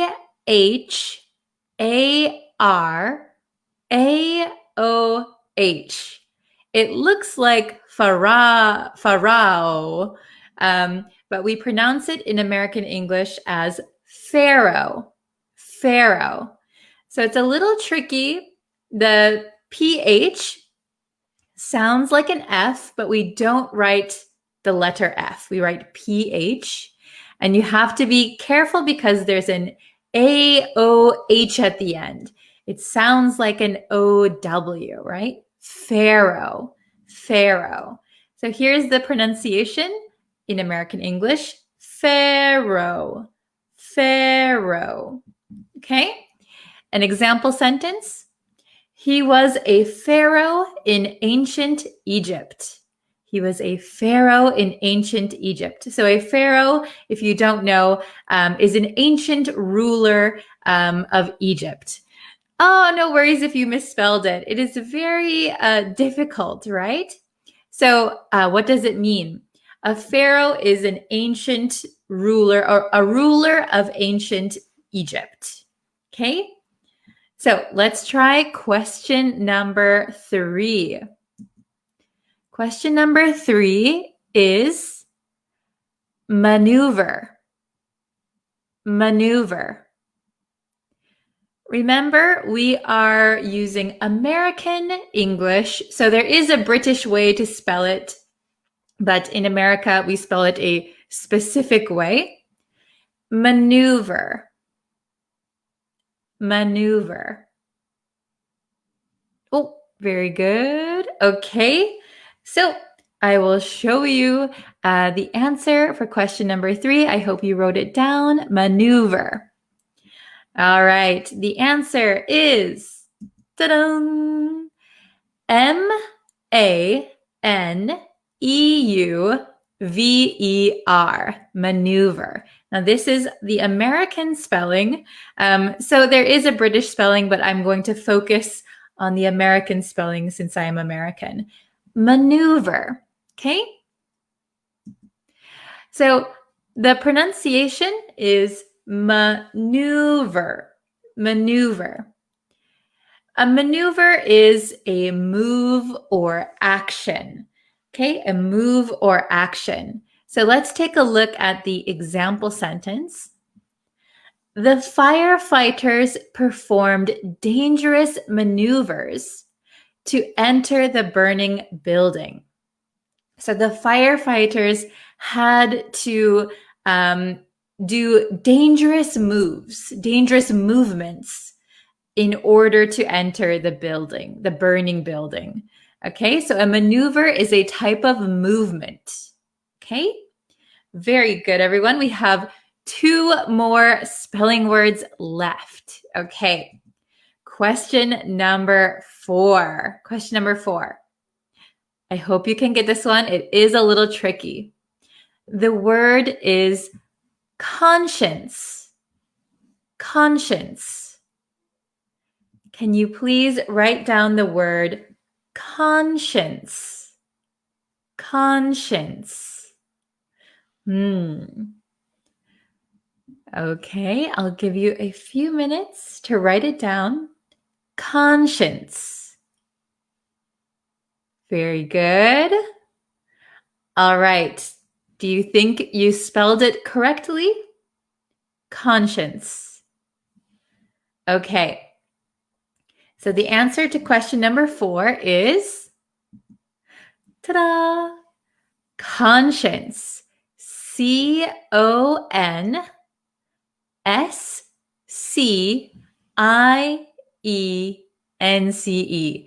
Conscience. It looks like conscience. What is a conscience? Well, let's take a look at the pronunciation first. We pronounce it conscience. Conscience. So even though it looks like science here, we're going to say shins. Shins. Conscience. Okay? So your conscience is that little voice in your head that tells you if something is right or wrong, good or bad. So a lot of the times we say something is weighing on my conscience. So I don't know if I did the right thing. It's weighing on my conscience. Or we can say I have a guilty conscience. I did something wrong and now I feel bad about it. A guilty conscience. So here we have the example sentence. He had a guilty conscience about what he had done. So he felt bad for what he did. He thinks what he did was wrong. So he had a guilty conscience. Okay, very good. So that one was a little difficult. Okay, the last one, question 5. All right, question 5 is a very common word. Okay, number 5 is occurrence. Occurrence. How do you spell occurrence? Write it down. And let's see if you can get the correct answer. I'll give you a few seconds. Very good. Okay, so the correct answer, the correct spelling of occurrence is... Okay, how many of you got this one right? So we have O, C, C, U, R, R, E, N, C, E. So a lot of people misspell the O for an A, occurrence, but it is an O. And a lot of people forget that there are 2 sets of double letters. So we have CC and RR. Okay, occurrence, occurrence. Let's take a look at the pronunciation. Occurrence, occurrence, occurrence. So an occurrence is like an event or an incident. Something happened, something happens. Okay, occurrence. So here is our example sentence. Snow during the summer is a rare occurrence. So that means it rarely happens. Okay, very good. Occurrence. Snow during the summer is a rare occurrence. So it rarely happens. Okay, very good. So there were 5 questions. How many did you get correct? Let's see. Okay. Oh, I see. Oh, Aliaman got 4 out of 5. Very good. Did anyone get 5 out of 5? They were pretty tricky. Some words might be new for you. So it's okay if you got some incorrect. That is totally okay. Very good. Okay, so let's see. Oh, I'm looking at all the spellings. Very good. Some of them were tricky. Some of them were a little bit easier. Wonderful. Okay. Oh no, I got a 0. Oh no, that's okay. Practice makes perfect. Practice makes perfect. Yes, occurrence is an incident. Very good. Something that happens. 3, very good. Let's see. I got 3. Wonderful. Ooh, ma'am, I done 5 correct. Oh, very good. Mudasir, did I say that right? Very good. 5 out of 5. Excellent. 3 out of 5 from my side. Oh, pretty good. Oh, I got 0. No worries. Don't worry. You can review this lesson anytime, and you can just double check your spelling. Oh, 2 out of 5, 2 out of 5, 2 out of 3, 4 out of 5. Very good. Okay. Will there be a Pomodoro session today? Yes. So right after this lesson, I am going to do a study session on YouTube. So if you want to join me for the study session, I'm going to do that over on YouTube. It is not a English lesson. It's not an English lesson, but it is a time that we can study together, and it helps us be motivated, right, to study together. Okay. I got 4 because practice makes perfect. Yeah, good. Okay. Oops, sorry. Hello, teacher. What does conscience mean? What does conscience mean? So conscience is everybody should have a conscience, right? So it's the little voice inside your head that tells you if something is good or bad, right or wrong. Okay, so if we do something bad, for example, if we cheat on a test, we might feel bad afterwards. That means that you know that it is bad, you know that it was wrong, and now you feel guilty. So we can say you have a guilty conscience, right? So it's your way of determining right and wrong. Okay, very good. So, okay, thank you everyone for watching. I'm so glad that you are enjoying the lessons, and I hope that you join me for more. You can always subscribe to the YouTube channel or like me on Facebook, and that way you'll know when I'll post more lessons, okay? Thank you so much for watching, and I really appreciate it. I'll see you in a little bit. All right, bye everyone. Hello, students. I think my mic is on. Okay, so I'm ready. Are you guys ready? We're going to do our last lesson on confusing verbs today. And remember that tomorrow is going to be our review, okay? We're going to review tomorrow. So I hope you are ready for that. Hello. How are you guys? Oh yeah, and if you can share this live stream with your friends or anyone you know who is learning English, that helps us grow our community, and then we can learn all together. Hello, Pablo. Hello, Anna. I hope everyone is doing well. I hope everybody's healthy and safe. Hello from El Salvador. Hello, Gerardo. Hello, Mom. Hello, Sharon. Hello, Eileen. Hello, Linda. Hello. Hello, Devaska.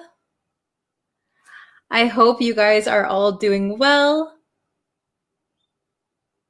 Hello, Noor from Libya. I am doing well. I'm good today. Hello from Bangladesh. Hello from Pakistan. Hi. So, okay, we're going to get into the lesson because I know that's why you are here, right? Okay, so let's see. I have our two tricky verbs for today. So remember, this week we're doing the difficult or confusing verbs. So tomorrow is going to be our review lesson. So please come for tomorrow's lesson. And I hope that you go back and study the previous lessons, okay? Hello from Australia. Wow. Hello, hello. Okay. And I'm also going to publish a YouTube video, a YouTube lesson today, but it will be later, so you can always watch it later. It's not a live lesson today, but it will be up for you guys. It'll be a lesson on pronunciation. Okay, so that will be up later today. Hello from El Salvador. Hello from India. Hello from Pakistan. Hello from Philippines. Wow. Okay, so let's see. Da-da-da-da. We have come versus go. These are very, very simple, right? You know these verbs. We use these all the time, like 100 times a day. Come versus go. However, they do get tricky, and a lot of my students, no matter if they're beginner students, intermediate students, or advanced students, sometimes people make mistakes, right? So today we're going to try and figure out when we are supposed to use come and when we're supposed to use go, okay? So I know this lesson looks easy, but Trust me, it's good to brush up a little bit, okay? So come versus go. So the very, very basics, right? The basics. Come. When you come, or when somebody comes, they are going towards the speaker, okay? They're going towards the speaker. My friend came to see me. We wouldn't say my friend went to see me, right? If we are taking the perspective of the person that somebody is coming towards, we would say they came to see me, right? They came to see me. Okay. He came to my house, right? So when you use go, you want to use go when somebody is going or moving away from the speaker. Yeah. So maybe some people think come and go are easy. However, I know a lot of students, almost every student makes a mistake at some point. So we're just going to try and go over it. Hello, hello. Okay. So that is the basics, right? When you come, you're going towards someone. When you go, you're moving away from someone. Okay. So when you're speaking, you have to think of whose perspective you are talking from, okay? Yes. They came, maybe I would say they came to see me. Oops, I clicked the wrong comment. Hello. Okay, they came and see me. Is this correct? I would say they came to see me, or they came and saw me. Okay. Hello from Sudan. Hello from India. Okay. Come versus go. So let's look at some of our exercises, right? And let's see if it really is easy for you. Okay. Let's see. So we have our exercises here. Okay. So come, remember, come, you are moving towards the speaker, usually. Go, you are moving away from the speaker, usually, okay? So let's see. Very good. Okay, so let's do these together, all right? Let's see how easy. If it's super easy, maybe we'll do some harder ones tomorrow, okay? Okay, so number 1. I'm at Tom's house. Are you? Are you? And we're going to put these in the correct tense. Okay? I'm at Tom's house. Are you?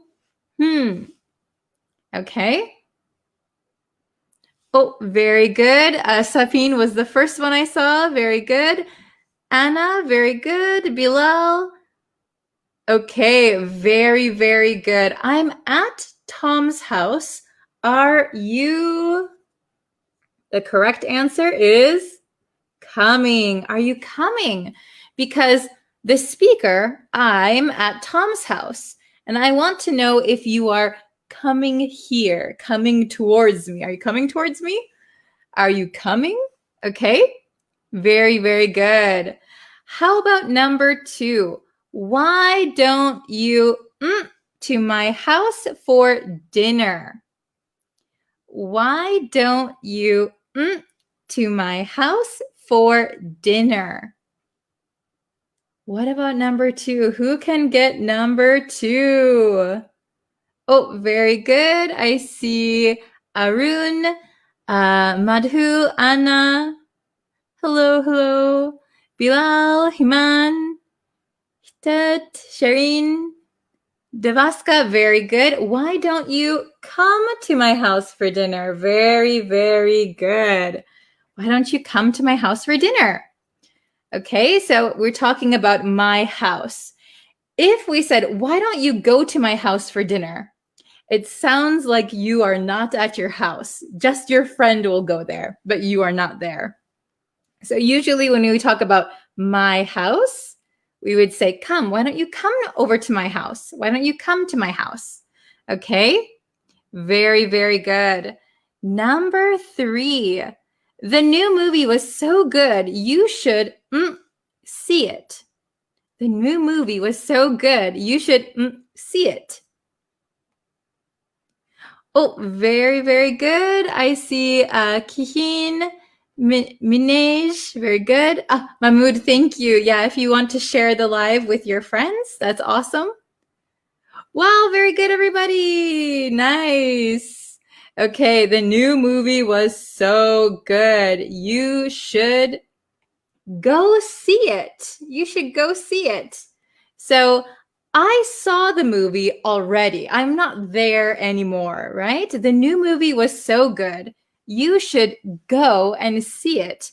So I am not there. The speaker is not there. So you want to move away from the speaker. You're going to go somewhere else. Okay. Number 4. My father will help my brother. So my father will come help my brother. My father will go help my brother. Which do you think? Oh, thank you, Mahmoud. So thank you. Yeah, if you want to go subscribe to the YouTube channel, you can do that also because I will be uploading a new lesson later today. Okay, so number 4. This one is tricky. So I think I've tricked you with this one. My father will go help my brother. Or we can also say, my father will come help my brother. So in number 4, it depends which perspective you are thinking from. Okay, so if you're thinking from the father's perspective, my father will go help my brother. If you're thinking from your brother's perspective, or if you are with your brother, my father will come help my brother. Okay, so for example, let's see. I was going to give an example, but my brother, for example, my brother also lives in Japan. My brother also lives in Japan. So I could say, my father will come help my brother. So if I think I am in the same position of my brother, we are both in Japan, I could say my father will come help my brother. But if I think from my father's perspective, he will go help my brother, right? So sometimes both are acceptable. It just depends whose perspective you're thinking from, okay? Watching from the Philippines, hello. Okay, so my father will go help my brother. My father will come help my brother. Both are grammatically correct, no problem. Okay? Oh, so Bilal said, wouldn't we use to along with go in sentence number 3? The new movie was so good. You should go see it. Should go to see it.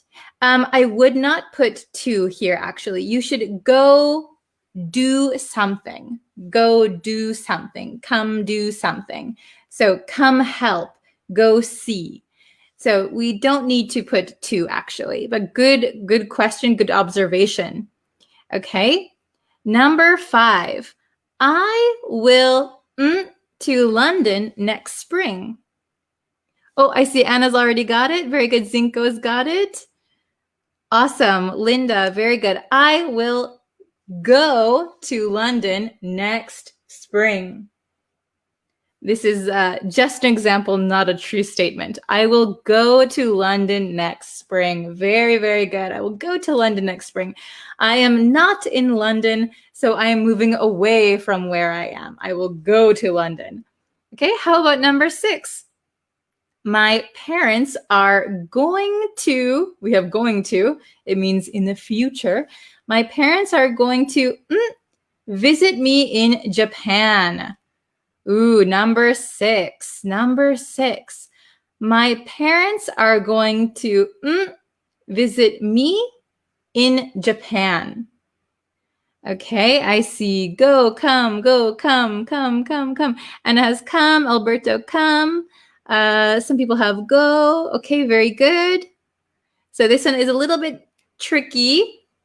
So my parents are going to come visit me. Very good. Come visit me in Japan. My parents are going to come visit me in Japan. So I am the speaker. I am in Japan. My parents are going to come to me. They're going to move towards me. If the parents are talking, they would say, we are going to go visit her in Japan, right? But since I am the speaker, they are coming towards me. Okay, very, very good. Very nice. Okay, so I'll read them one more time. Okay. Number 1, I'm at Tom's house. Are you coming? So I'm at Tom's house. Are you coming? Why don't you come to my house for dinner? Why don't you come to my house for dinner? Okay, you're inviting someone to come to your house. If you say, why don't you go to my house for dinner? Oh, are you not going to be home? Why should I go to your house if you're not going to be there, right? Okay, number 3. The new movie was so good. You should go see it. So here, the new movie was so good. I've already seen it. So you should go see it. You should go see it. Number 4, my father will go help my brother. I'm thinking from my father's perspective, he will go. My father will come help my brother. I'm thinking from my brother's perspective. Okay? Number 5, I will go to London next spring. So I'm leaving, I'm going somewhere. My parents are going to come visit me in Japan. I am in Japan and I am the speaker. They are moving towards me. Okay, very good. So I saw some questions, so I will answer them as much as possible. Okay, so this question, I saw this one popping up. Why don't we use to? So when we use go or come, we don't need the word to. So if you're going to do something, right? So come watch this movie with me. Come and watch this movie with me is kind of what we're saying. So why don't you go and see that movie? Okay, so we're kind of taking out the word and. You could put the word and also, but you don't always need to. So you can just say, come help me. Come and help me. Okay, so it's kind of consecutive actions. Okay, go and do your homework. Go do your homework. Okay.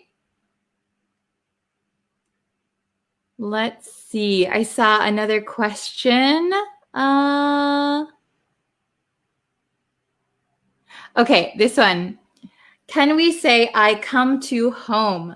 So actually, no, we don't say come to home or go to home. So I actually made a lesson on this. It's not available yet. It's going to be on the YouTube channel, maybe in a few days or something. But we don't use to for home. And the reason is that home is an adverb of place. So we don't say I come to home, I go to home. It's the same that we don't say, I go to abroad. We don't say that. I go abroad. Okay? So please remember that. The whole lesson will be out in a few days.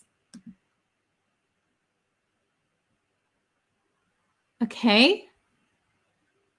Oh, yes. Can we place and between come and visit? Yes. My parents are going to come and visit me. Yes. So we can put and or we can take it out. Very, very good. Okay. Let's see. What's home? Go homework. So we wouldn't say go homework. Go do your homework. Go and do your homework. Okay? Go and do your homework. Yes, you can say go home. I go home. Very, very good. Okay? Oh, you're welcome, Maru. I hope it was helpful. No problem. Okay?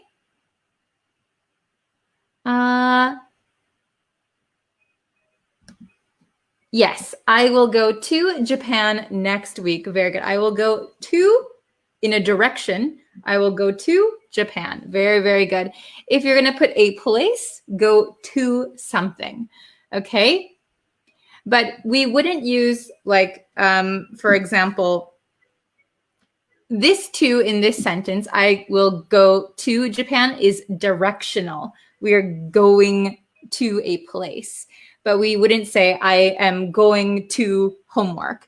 That sounds like you are walking to your homework, right? Okay.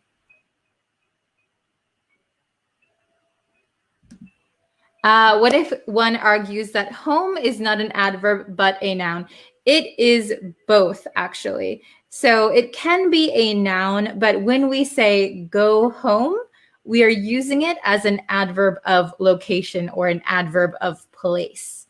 Yes. So you could say, I bought a home. I bought a home. Then it is a noun. I bought a home.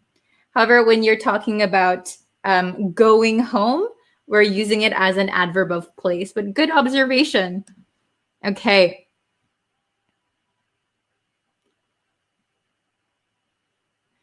Okay. Oh, there's many comments.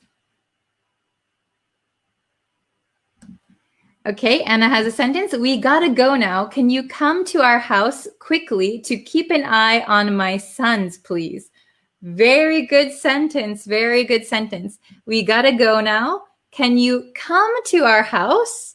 Can you come to our house quickly to keep an eye on my sons? Very, very good. Excellent sentence. Yeah, if you have a sentence you want to see if it's correct, you can put it in the comments. Oh, very good question. Ma'am, can I say go to bed? I go to bed. Yes. Bed is a place. Bed is a place. So I go to bed. I know English is very, very confusing, but for bed, for work, for school, we can say I go to bed. I go to work. I go to school. Home is an exception. It becomes an adverb of location. Okay? What if my parents are going to visit me instead of going to come visit me? What's the difference between these two structures? Very, very good. So both are correct. My parents are going to visit me. My parents are going to visit me in Japan. Perfectly okay. So if I say my parents are going to come visit me, it just means we're switching out visit. Well, you're using visit here. My parents are going to come visit me. My parents are going to visit me. Maybe there is no difference in the meaning, just how you want to say it. There's a variety of ways we can make the sentence. So both of them are the same meaning. Very, very good. So my parents are going to visit me. My parents are going to come visit me. Both are okay. Okay. I think I can answer one or two more questions. Let's see.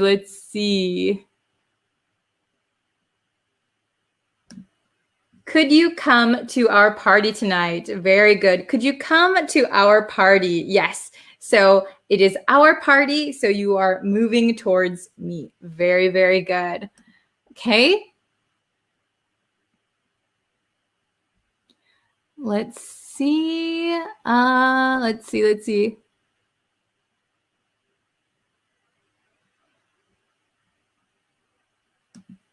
I am coming to market to buy some vegetables. Is it right? So usually if you want to buy some vegetables at the market, usually we would say, I am going to the market to buy some vegetables, because you are moving away from where you are now, right? I'm moving away from where I am now, and I'm going to the market. I'm going to the market. Okay?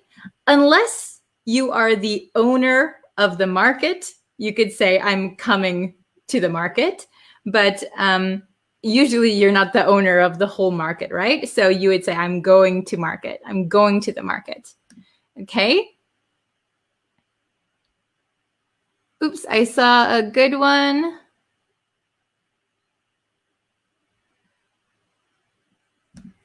Why don't you come join us for playing cricket? After playing cricket, we will go for a coffee. Oh, very, very good. So here I will say, why don't you come join us?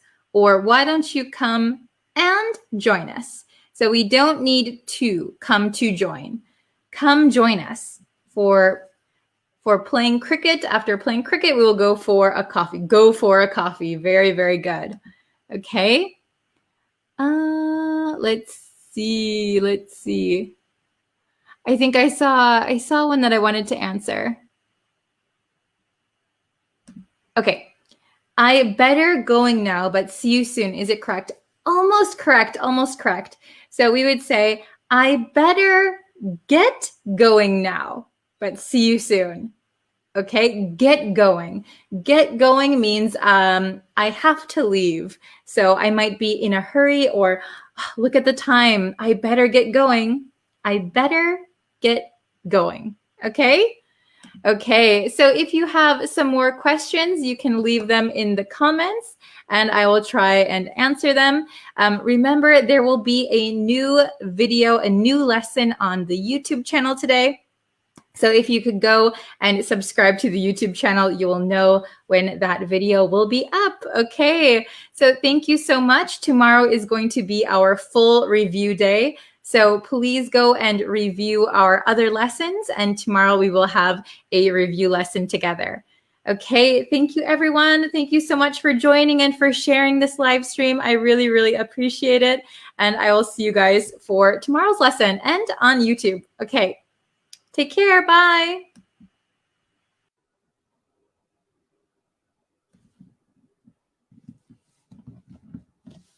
Hello, everyone. How is everybody doing today? How are you? Okay, so we're going to get into the lesson today. And today we're going to go over some adjectives that end in able, that end in able. Okay, so we're going to look at some of those today. Hello, Joelle. Hello, Hazel. Is that how you say it? Devaska, hello. Always good to see you. Uza, Fatihi, Jalil, hello. Sharon, Joshua, hello. Gerardo, Siobhan Patrick, hello. Syed, hello. Ahmed, Afrat. Nice to see all of you guys today. How are you guys doing? I hope you are all having a wonderful day. I'm good. It's a little bit hot actually today, so I'm kind of feeling the heat today. Hello. Hello, English teachers. Hello, David. Hello. From India. From Myanmar. Hello. So today, as I was saying, we're going to go over some adjectives that end in able, that end in A-B-L-E, okay? So when adjectives end in able, basically it means capable of something or tend to do something. So that's why we put able at the end, okay? Hello, Pradeep. Hello, hello. Okay. Oh, how's the weather in my country? So right now I'm in Japan and it's a little bit warm today. Hello from Myanmar. Hello from Iraq. Hello, Annie. Okay, so let's get into our lesson, right? Okay, whoa, I just hit my computer. That's how you know it's live, right? Okay, so can you guys see me okay? All right, so today we're gonna go over sociable, laughable, and noticeable, okay? Sociable, laughable, noticeable. So maybe you know the word notice, maybe you know the word laugh, and maybe you know that social, or society, we have that SOCI. So social, society, that all means like you like to hang out with people, right?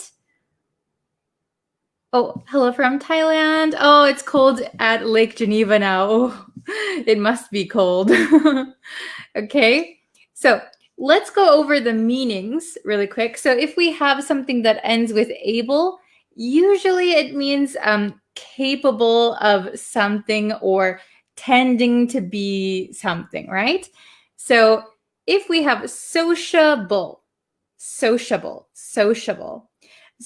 I know this word looks a little bit funny. So sometimes my students say sociable, but it's sociable. Okay, so sociable means usually we use this as a personality trait. So if someone is sociable, that means that they are very friendly. They like to meet and hang out with other people. They are sociable. Okay, so maybe you know the word social or society. So groups of people gathering. So sociable is a personality trait. I am sociable. I'm not sociable. Okay. So sociable is usually a positive thing. You, if someone is sociable, that is good. They are very friendly. Okay. Oh, hello, Frederick from Switzerland. Hello. Okay. Next, we have laughable. So you probably know the word laugh. Ha ha ha ha. So if something or someone is laughable, that means that thing or that person is so ridiculous that it's funny. Okay, so for example, the president's speech was laughable. It was so ridiculous. All you can do is laugh, right? Okay. Sociable and friendly, are they the same? Yeah, so sociable and friendly are synonyms. Yes. Okay, very good. So the next one is noticeable. So you know the word notice. Oh, you see something, right? So being able to be noticed is noticeable. Okay, so if something is very obvious, if something is very clear, or you can't miss it, then it is noticeable. Okay, there's been a noticeable change in American politics, for example. Okay. This is a good question from Anna. Is laughable positive? Okay, so laughable is usually not positive. I would say laughable is more on the negative side. So somebody tries to do something or somebody does something and other people think it's laughable. So it's kind of the same as ridiculous. Okay? Very, very good. Okay, so sociable, laughable, noticeable. Sociable is positive, laughable is usually negative, and noticeable is, well, it's not really positive or negative. It just means something is able to be noticed. So it depends if that is a good thing or a bad thing, right? Okay. Very good. Okay, awesome.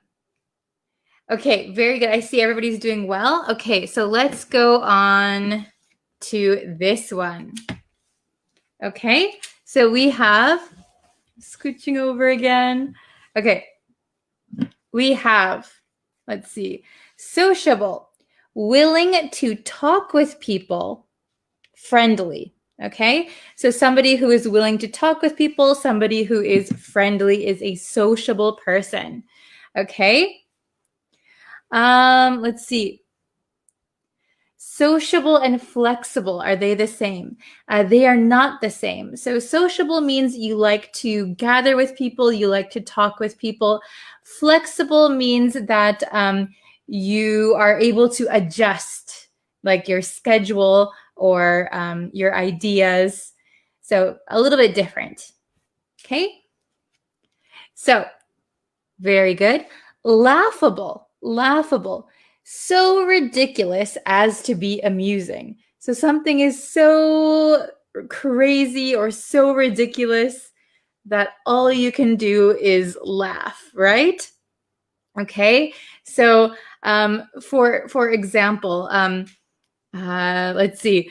I haven't studied French since high school. I haven't studied French since high school.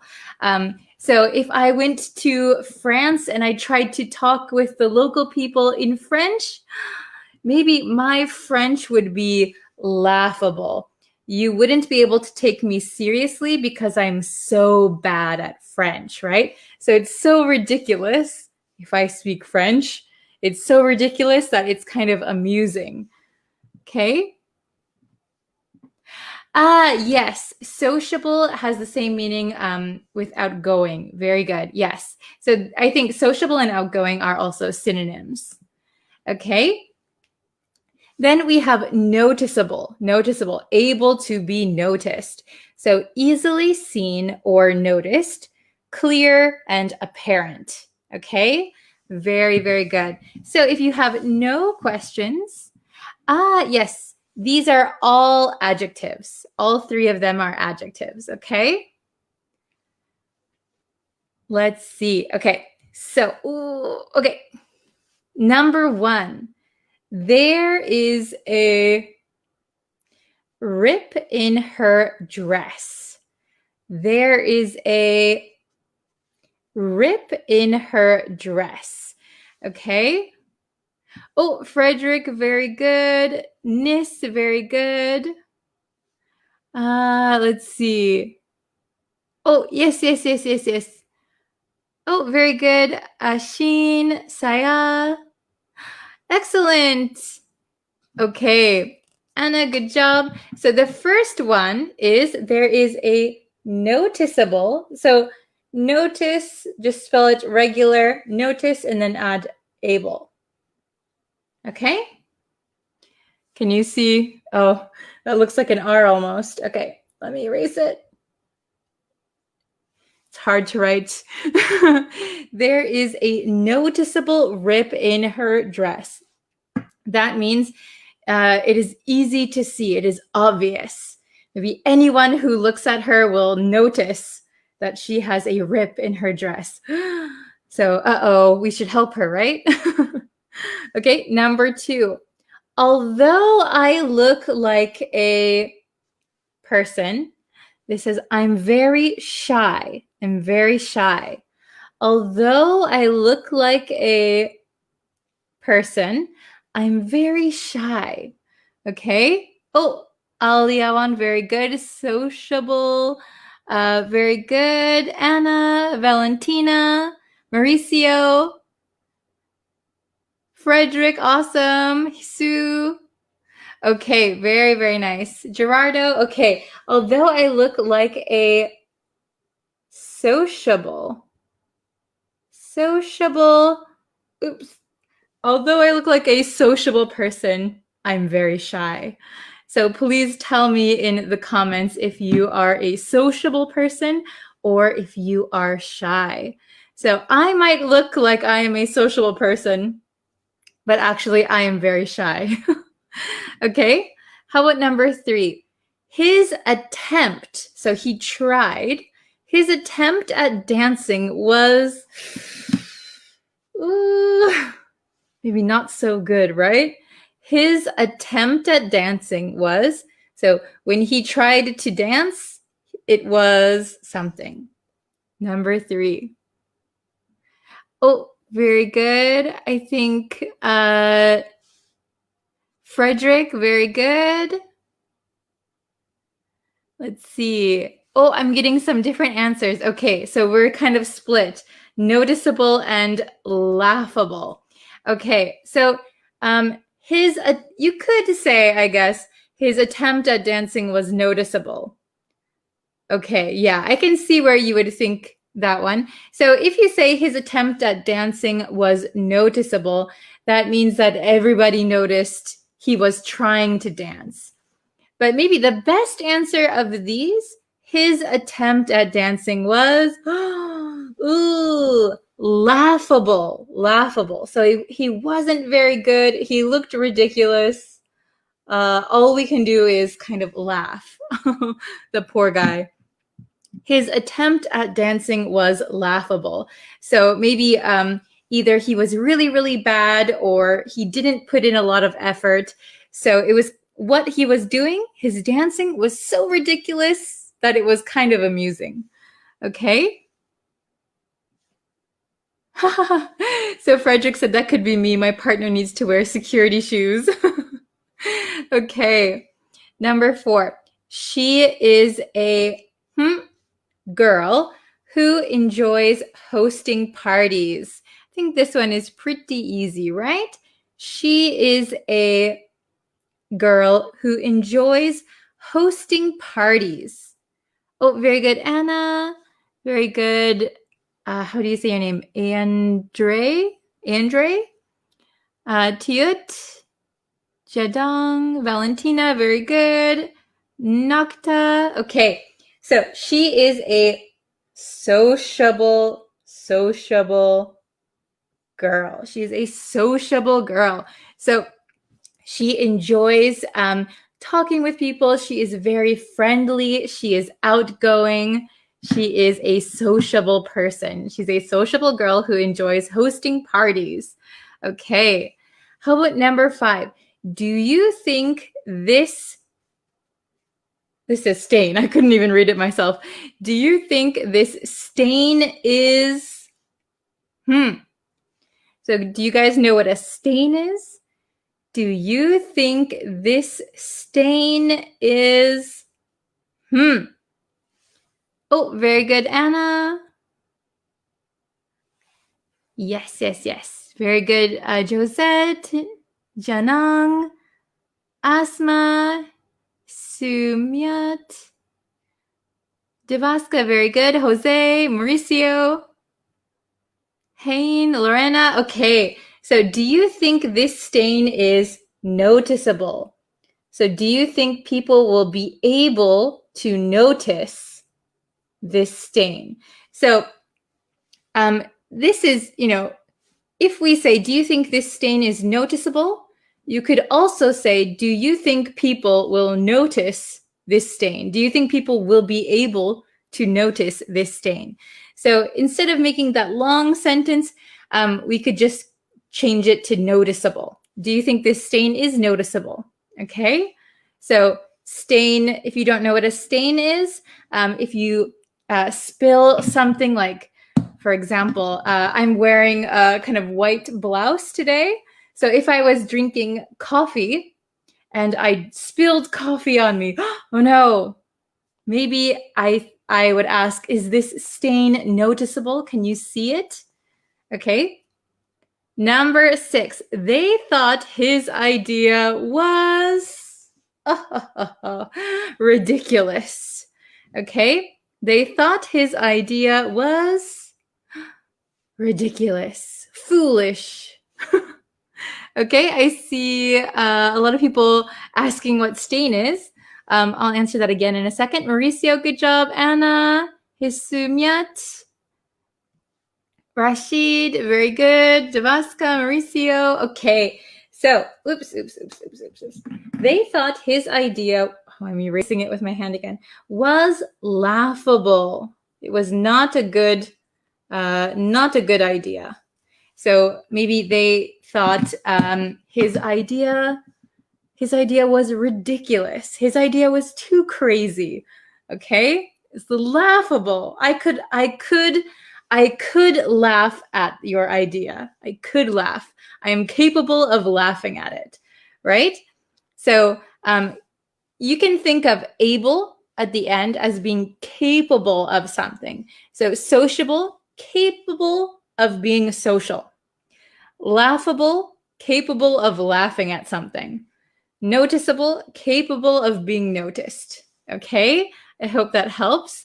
So really quick, I saw a lot of people in the chat that were asking what a stain was. Yes, so Anna actually just answered it. So some marks that are very clear and difficult to wash. Yes, very good. So if you, for example, my example was like if I'm drinking coffee and I spill coffee on my white blouse. So coffee is a dark color, right?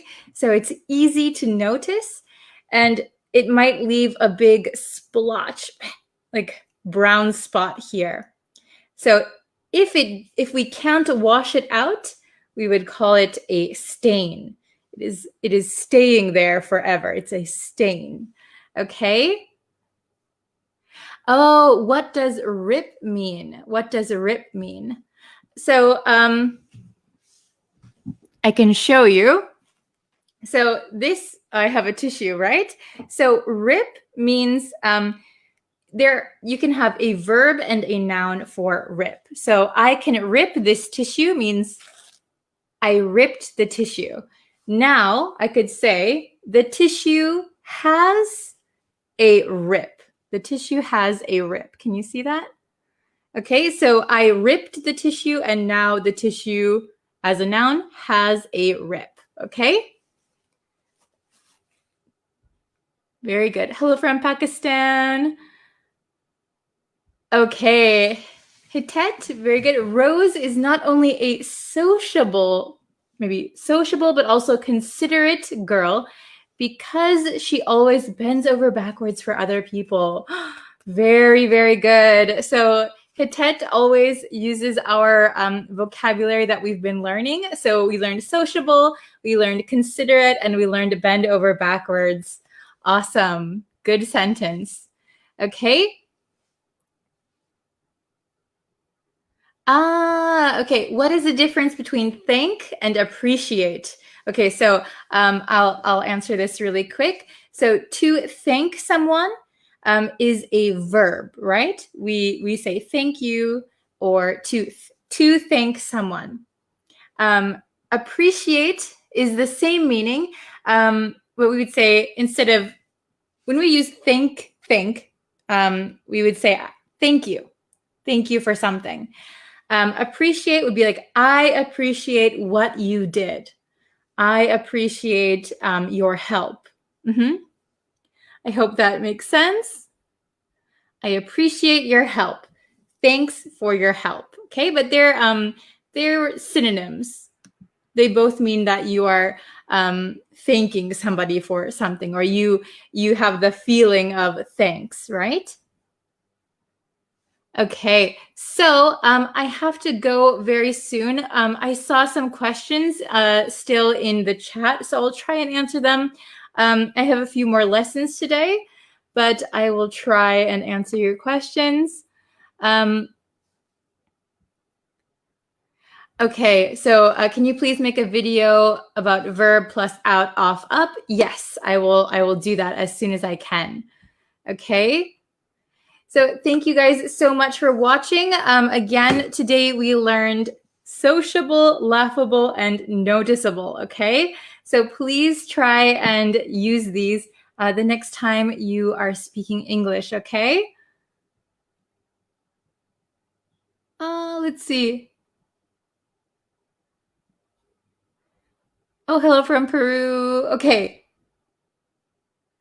Let's see. Donald Trump was a laughable president. That is a good example. Okay. Are a spot and stain similar? Yes. So if you say, I have a spot on my dress or a stain on my dress, yeah, they're similar. Okay, so thank you everybody for watching, and I'll try and answer your questions as soon as I can, okay? Thank you for taking the time to watch. Please share with your friends, and if you can, subscribe to the YouTube channel. I will be posting videos quite frequently over there. Okay, thank you so much for watching, and I will see you guys next time. Bye! Hi everyone, welcome back to another English lesson. Thank you so much for joining me today. Today we are going to talk about some prepositions. So you probably know about prepositions, but sometimes they're pretty difficult to know when to use the right one. So today we're going to focus on 3 prepositions: in, on, and at. In, on, at. But first, if you haven't already and you would like to, please don't forget to hit that subscribe button. You will know when new lessons are uploaded. Thank you so much to everyone who's subscribed so far. We are almost at 1,000 subscribers. That's awesome. Thanks so much. All right, let's jump into the lesson. So a good way to remember in, on, and at is by thinking of an upside down triangle, okay? So at the top of the triangle, we have the most general word, and that is in. So we use in when we talk about general things and bigger things. Now I'm going to explain what I mean by that. So we're going to break these into time and location, okay? Time and location. So when we use in, we can talk about general or big amounts of time. We can use in to talk about centuries, decades, years, months, weeks, and parts of the day. So let me give you an example of each one of those. For centuries, we could say, in the 1700s. For decades, we could say in the 90s.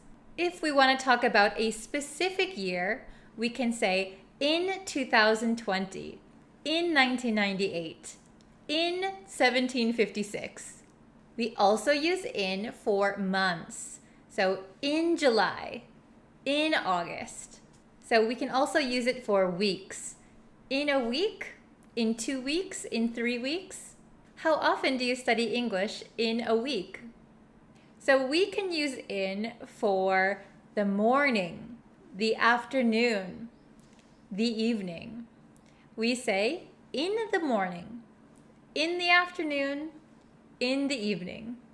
All right, now let's look at location. Remember, because we are at the top of our upside down pyramid, in is used for general places or bigger locations. When we use in for locations, we can use them with countries, cities, neighborhoods, and enclosed spaces. I'll give you an example for each one. Here's one for countries. In America, in the Philippines, in Japan. We always use in when we talk about countries. It's the same for cities. In Tokyo, in London, in New York. We never say at New York or on Tokyo. We always use in. Remember, we also use in for enclosed spaces. So an enclosed space could be your house, I'm in my house. Or a car, I'm in my car. And finally, neighborhoods. We use in to talk about neighborhoods. For example, in Chinatown, In Chinatown, you can find a lot of delicious food. Okay, now we're moving on to the second part of our upside down triangle. The next word is on. On. On is a little more specific than in, and it's a little smaller. So please remember these two things. Let's talk about time first. We use on to talk about specific dates or holidays. On July 1st. On my birthday. On Christmas. We also use on for days of the week. On Monday, on Friday. And we use on for the weekend. On the weekend. So remember, we use in for weeks. In a week, in 2 weeks. But when we talk about a specific day of the week, or when we talk about the weekend, we always use on the weekend. We never say in the weekend or at the weekend. It's always on the weekend. Let's talk about locations using on. We can use on for streets, avenues, surfaces, a lot of transportation, and communication. Okay? Let's think about streets. We can say, I live on ABC Street. I live on ABC Street. We don't say I live in ABC Street. And we don't say I live at ABC Street. I live on ABC Street. It's the same with avenues. I live on 123 Avenue. And we also use on for a lot of transportation. Remember that I said we use in for enclosed spaces, and I mentioned in a car. We also can say in a taxi. Those are smaller modes of transportation that are enclosed. If we talk about bigger transportation, for example, a bus or a train, we are going to use on, okay? On a bus, on a train. All right, so in a car, in a taxi, on a bus, on an airplane, on a train, on a boat. Okay? So remember these differences. I know it kind of doesn't make sense, but remember, if you say on a car or on a taxi, it sounds like you are on top of it. For bigger transportation, on a bus, we understand that you are riding the bus. We also use on for surfaces. I put the cup on the table. I'm standing on the floor. And one of the most important ones is communications. We use on when we talk about communication. So let me explain a little bit about what that means. When I say communications, I mean things like the radio, the TV, the internet, and the phone, okay? We use on for these four. So I like this song on the radio. My favorite movie was on TV last night. I looked it up on the internet. I called my mom on the phone. For communications, we always use on. Okay, so now we are at the very bottom of our upside down triangle. And at the very bottom, we have the word at. Now, at is very specific and very small. Okay, let's take a look at time with at. So we use at for time and some parts of the day. Okay, let's take a look at these two. So when we talk about a specific time, for example, 8 o'clock, we would say at 8 o'clock. I wake up at 8 o'clock. Now let's look at parts of the day. So remember, we use in for in the morning, in the afternoon, in the evening. However, we can use at with parts of the day like noon, midnight, and night. So at noon, at midnight, at night. Okay, let's look at locations for at. This is very simple. We are going to use at for addresses and specific locations. So remember I said we can say, I live on ABC Street. But when we say a specific address, for example, I live at 123 ABC Street. That is a specific address, so we will use at. If you're just talking about the street or the avenue, use on. But when you're talking about a specific address, always use at. We also use at for specific locations. I'm at the store. I'm at the station. I'm at the front door. Okay, let's look back and review. So remember, in is the most general and the biggest.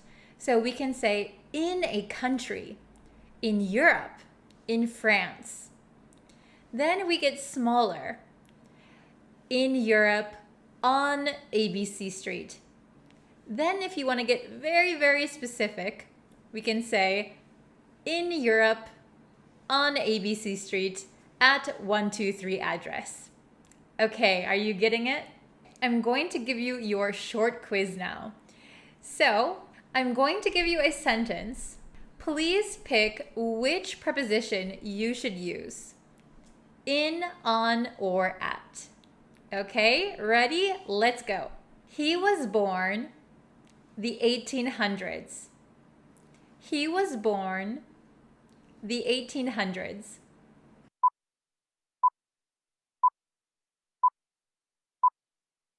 Okay, the correct answer is in. He was born in the 1800s. What are you doing the weekend? What are you doing the weekend?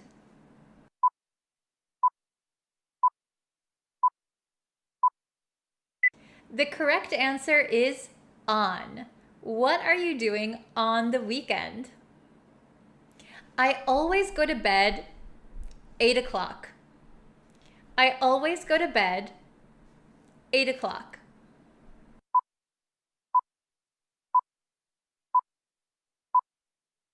The answer is at. I always go to bed at 8 o'clock. I'm the park. I'm the park.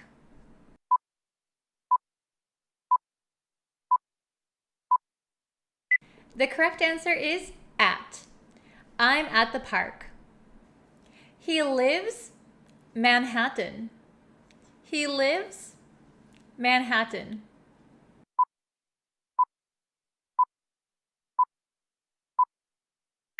The correct answer is in. He lives in Manhattan. She got a taxi. She got a taxi.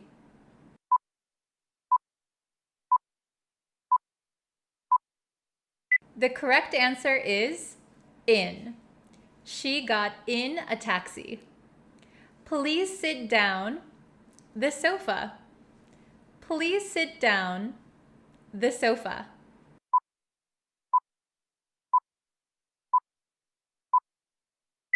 Okay, the correct answer is on. Please sit down on the sofa. My favorite show was TV last night. My favorite show was TV last night.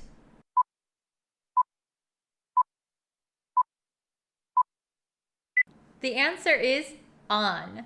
My favorite show was on TV last night. Okay, this is the last question. See if you can get it right. I'm going to Hawaii, April. I'm going to Hawaii, April.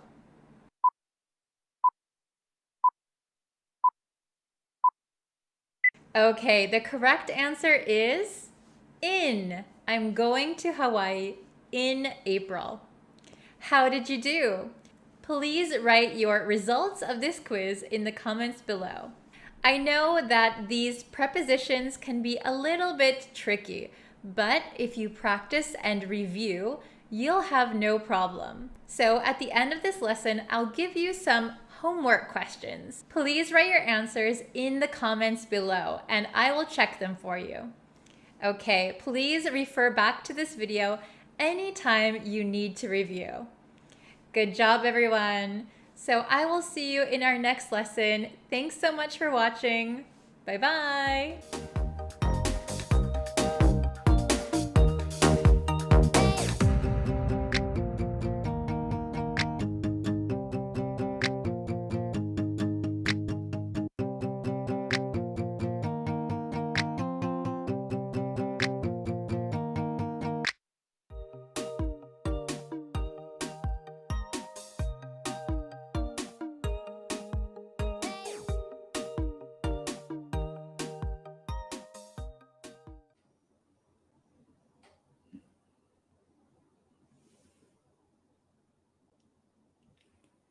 Hello, students. Hello, hello. Welcome. I think I am live. So hello. I only have about 10 or 15 minutes to go live today. So I'm sorry it's going to be a little bit shorter than usual, but thank you for watching. Thank you for tuning in today. Okay, so before I get into today's lesson, if you haven't yet, please subscribe to the YouTube channel. I would really, really appreciate that. You can also like me on Facebook. Follow me over there. I also have TikTok now. So you can follow me on TikTok and yeah, turn on notifications everywhere. And that way you'll know when I go live and when I post new videos. Hello, everyone. Welcome, welcome. I'm great today. How are you guys? Good morning. Is it morning for you? Hello from Syria. Hello, hello. Hello, Pancho. Hello, Ram. Okay, so we're going to be learning 5 common idioms that have to do with body parts. Body parts, okay? So we're going to go over them a little bit quickly, and then there's going to be a short quiz at the end. So please watch the whole lesson if you can. All right, let's jump into the English lesson. Okay, 5 common English body idioms. So we're going to use body parts in these idioms. Okay, so they're really common. People use them quite often. So I think these will be really useful for your conversation. Okay. Oh, nice to see you again. Hite Sint. Hello, hello. Tetetwin, hello. Giallo from Italy, hello. Very good. Okay, so let's get into it. Let's look at the first one. I wonder if you guys have heard of any of these before. Okay, so the first one is pick your brain. Pick your brain. So it sounds kind of gross, right? To pick someone's brain. So to pick someone's brain or to pick your brain, the meaning is to ask someone's advice about a subject the person knows a lot about. Okay? Oh, hello from Egypt, Myanmar. Yeah, please shout out your country in the comments. Let me know where you're from. Okay? So if you pick someone's brain, that means you think that person knows a lot about a subject or topic, and you want to ask their advice, okay? You want to ask them something. So here's an example sentence. Can I pick your brain about how you take care of your garden? Okay, so can I pick your brain? This is like saying, can I ask you some advice about how you take care of your garden. So maybe I want to have a garden. I want to start a garden, but I'm not sure where to start, okay? So can I ask you, could you give me some tips and tricks, okay? Can I pick your brain? Very good. Oh, we have a lot of different countries. The Benin Republic, hello, Ethiopia, Myanmar. Hello, Mohammed. Very nice to see you. O genki desu ka? Genki desu. Okay, hello from Syria.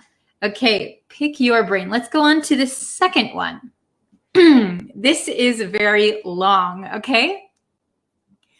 Oh, this is a good example. Can I pick your brain about how you teach us your English lessons? Very good, excellent. So if you want to know some advice on how to teach English, you can pick my brain, okay?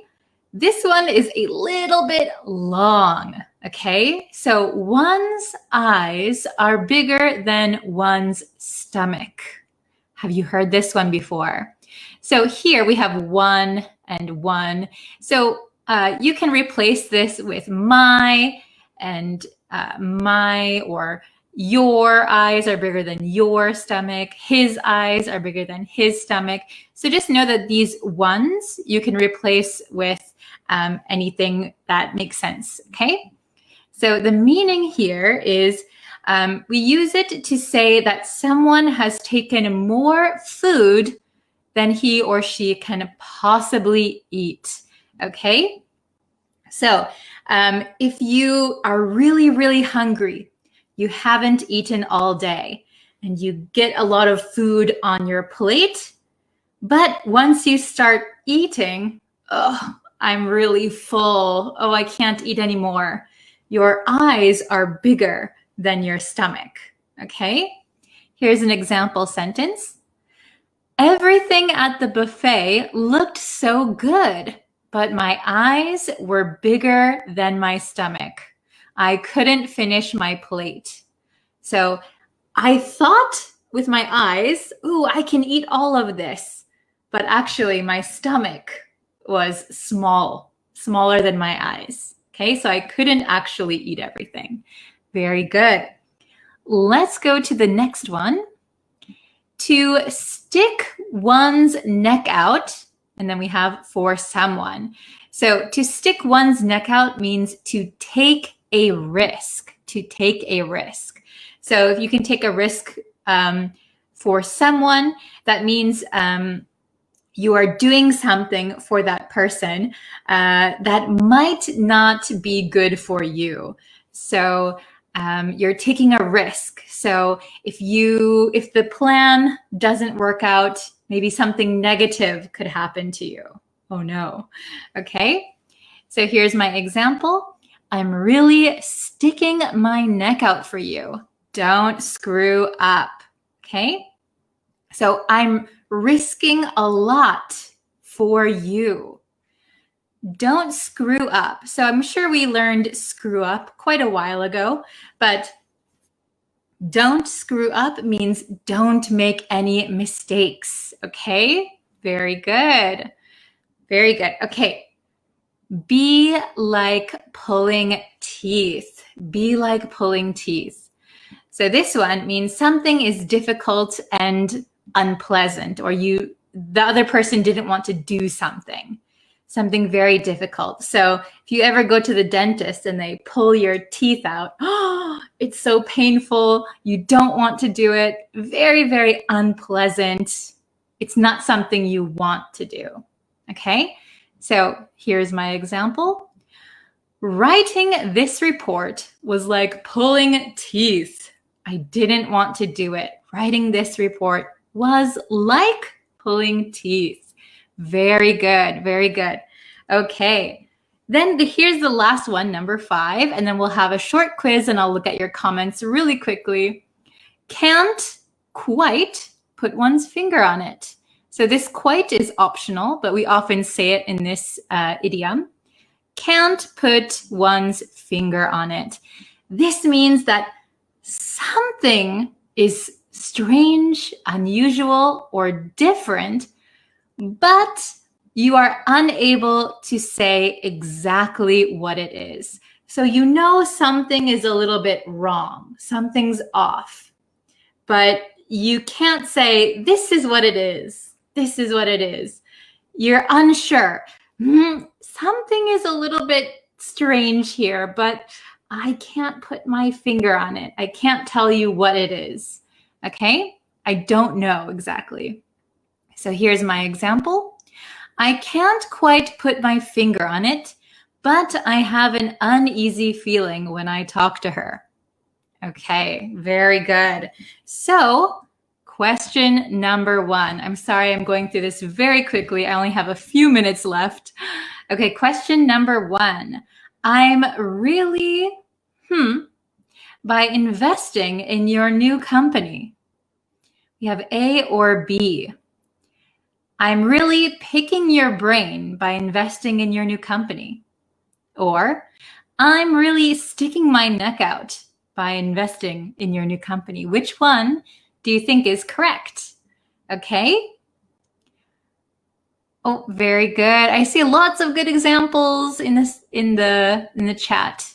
Can I pick your brain about how I should learn kanji? Yes, very good. I have lots of books on it. Okay. The answer to number 1 is, oh, very good. I'm sticking my neck out. So I'm taking a risk. Very good. I'm taking a risk by investing in your new company. Number 2, getting her to talk about her past was like pulling teeth. Or getting her to talk about her past was picking her brain. A or B? Oh, very good. Some people are saying A. I see some B's in there. Okay. So the correct answer for number 2 is A. Very good. Getting her to talk about her past was like pulling teeth. Okay, so we say to be like pulling teeth, was like pulling teeth. Okay, so picking her brain, someone is picking her brain. So here, this one doesn't make any sense. Okay. Oh my gosh, I only have a few minutes. There's no way he can eat that whole pizza. He's sticking his neck out. There's no way he can eat that whole pizza. Or B, his eyes are bigger than his stomach. There's no way he can eat that whole pizza. Oh, very good for question number 3. Excellent. Yes, Sarana, you got it right. Very good. LG. B, his eyes are bigger than his stomach. So he thought he could eat more than what he can actually eat. Very good. Question number 4. Can I pull your teeth for a minute? Can I pick your brain for a minute? I'd like to ask you which new computer model I should buy. So which one means you want to ask some advice? Can I pull your teeth? Can I pick your brain? Both sound not that great. Okay, the answer is B, pick your brain. Pick your brain means you're asking advice. So someone picks someone's brain. Okay, if you said, can I pull your teeth for a minute? I would be quite scared. Oh my gosh, why do you want to pull my teeth? Are you a dentist? Okay, last question, number 5. But I think he's lying. I stick my neck out, but I think he's lying. I can't put my finger on it, but I think he's lying. A or B? Very good. Okay, I see some answers. Awesome. So the answer for number 5 is B. I can't put my finger on it, but I think he's lying. So I feel something is wrong, something is strange, but I don't know exactly what it is. I think he's lying, but I don't know why I think that. Okay? Very good. Good job, everyone.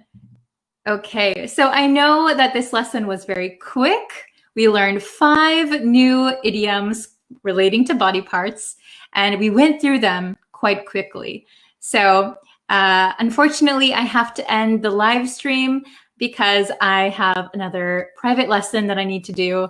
But thank you all for joining me today. Maybe I'll go live on YouTube again later today. Okay.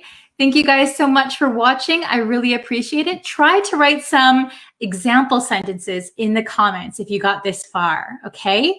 Very good. Okay, thank you everyone for watching. I will see you again very, very soon. Bye.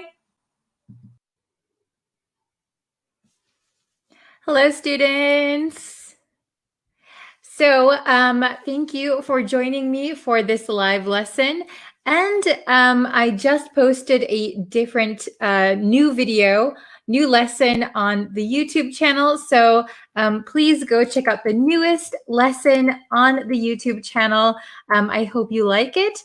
And please subscribe if you can, and share my lessons with your friends who are also learning English so we can grow our community. Hello, how is everybody? Hello from Pakistan. Hello, Jalil. Philippines. Good morning. Hello, Anna. Hello, Tatawin. Hello, Mohammed. I'm doing well. How are you guys? Hello. So today we're going to learn a grammar lesson. Woohoo, grammar. I heard a lot of students wanted to study more grammar, so we're going to do that. Yes, and if you can subscribe to the YouTube channel and like this Facebook page, that really helps me out a lot. So yes, thank you very much. Hello from Iraq. Hello. Okay, so we're gonna get into it. Thank you guys for joining me today. Let's see. We're gonna talk about we're going to talk about how to talk about someone performing a service or a task for you. Okay. Hello from Madagascar. Hello from El Salvador, Switzerland. Frederick, hello. Okay. So we're going to learn get/have something done for you, right? So somebody is going to do a service or perform a task for you. Okay. Oh, thank you so much. Tetedwin is a very good student. Before starting your live lesson, I studied your previous lessons. Thank you. That's a good way to study, going back and reviewing. Oh, Anna, Neck of the Woods is the YouTube lesson today. Yes, it is. Very good. Thank you for letting everyone know. Okay, so get or have something done. So when we use this grammar, we're going to use get or have. And have, I think, is a little bit more formal. And I think you're going to hear get more often in conversation. Get is more I can't talk. Get is more commonly used. Okay, I'm trying to read the comments and talk at the same time. Very difficult. Okay, so then we're going to use the object. So wherever we are having done or getting done, object, and then we're going to have the past participle. Okay, so you need to know the past participle of whatever you're talking about. Okay, so get or have plus an object plus the past participle. Okay.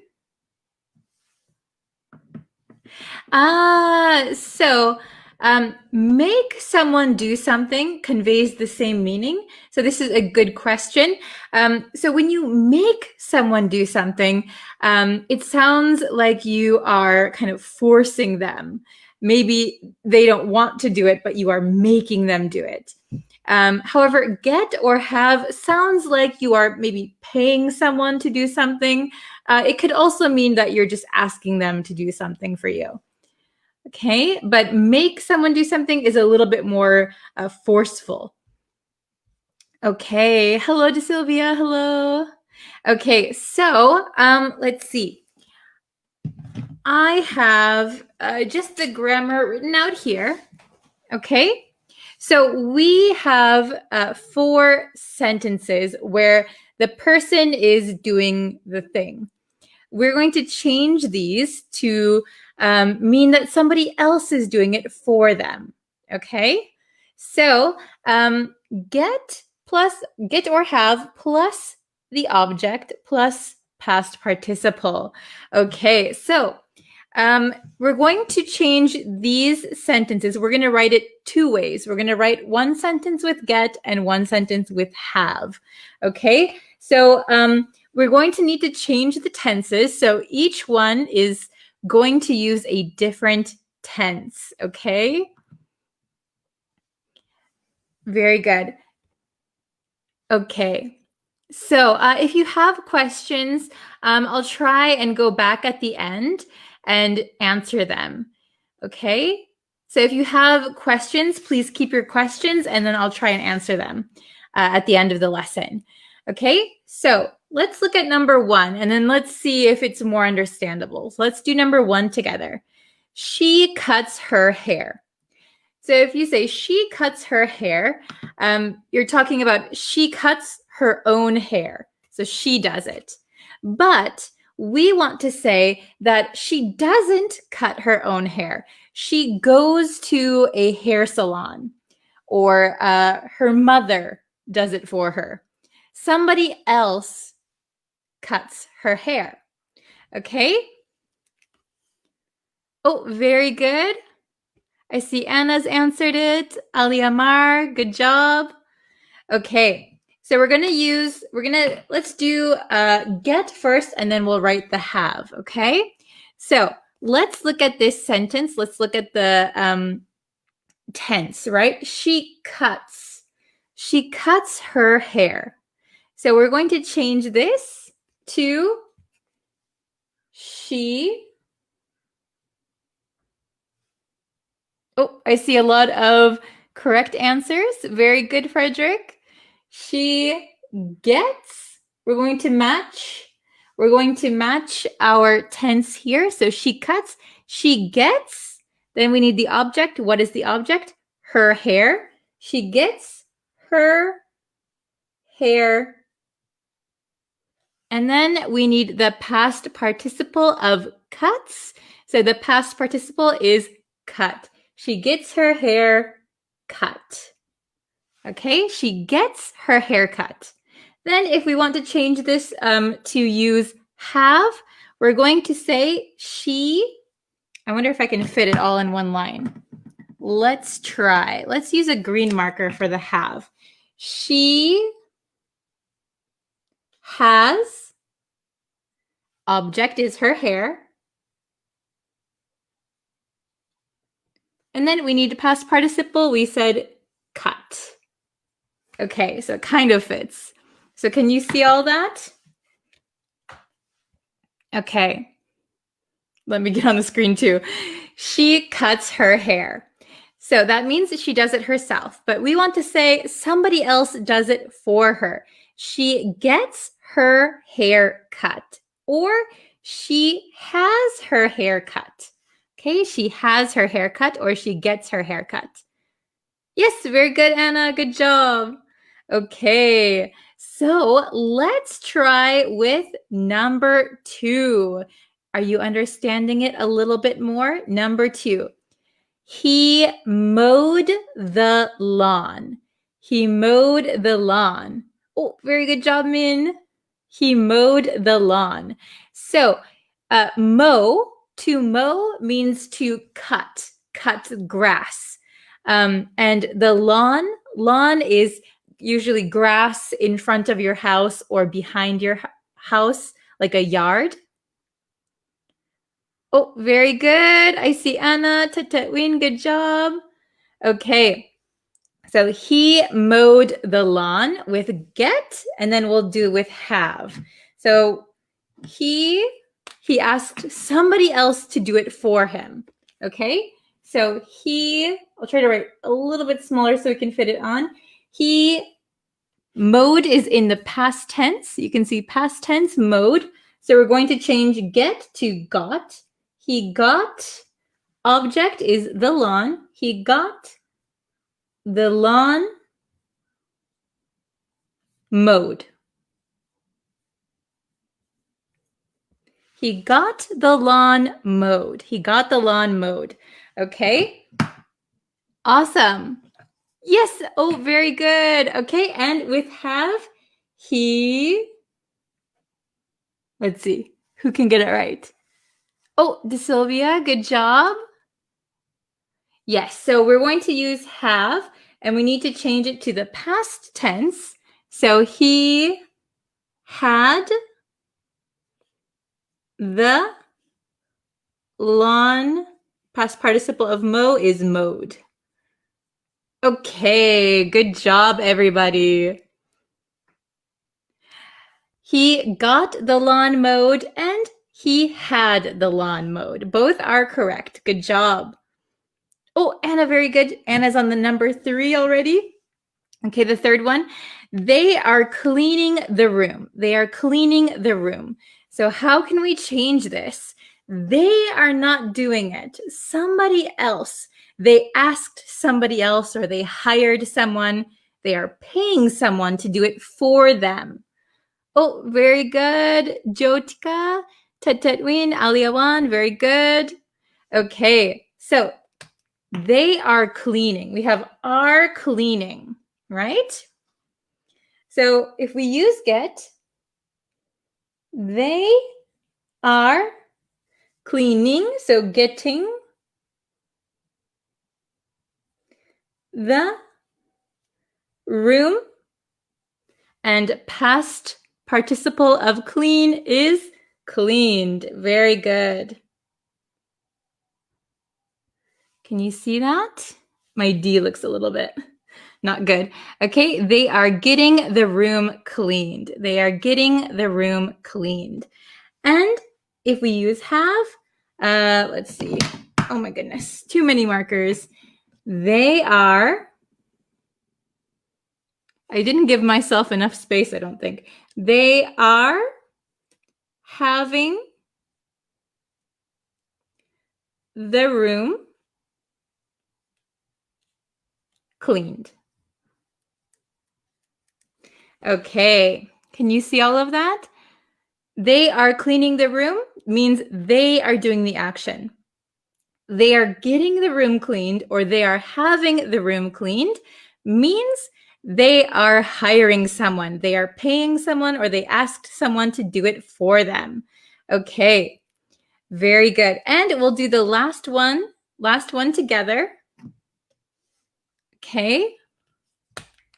Oh, very good. Prakabona, very good. Okay. He has fixed the TV. He has fixed the TV.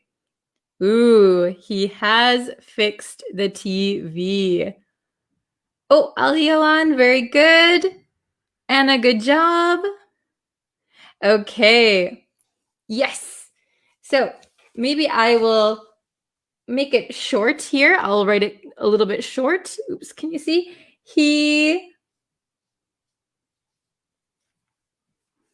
Oh, very good to Sylvia. Oh, I'll just keep this marker. He has, we can say got or gotten. I prefer gotten. He has gotten the TV fixed. Okay, and I will write, I'm just going to write underneath it so I don't have to write the whole sentence again. He has had the TV fixed. Oh, very good. I see a lot of correct answers. Good job. Yes, Aliawan, very good, very good. Okay, he has gotten the TV fixed or he has had the TV fixed. Very good. So just remember, this grammar is used to talk about someone else doing a service for you or for someone. Okay, so you or she, he, they are not performing the action. Someone else is doing it for them or for you. Okay, so she gets her haircut. She has her haircut. He got the lawn mowed. He had the lawn mowed. They're getting the room cleaned. They are having the room cleaned. He has gotten the TV fixed. He has had the TV fixed. Okay, awesome. Does everyone understand how to use this grammar? Is it understandable? Can you make sentences?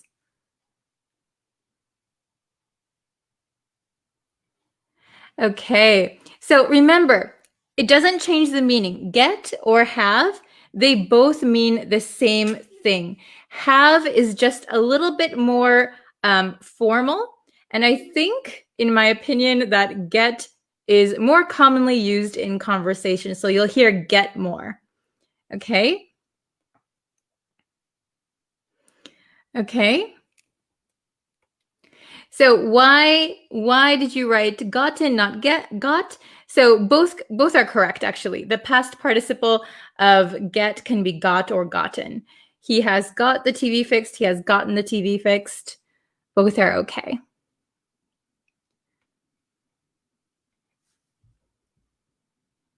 Okay.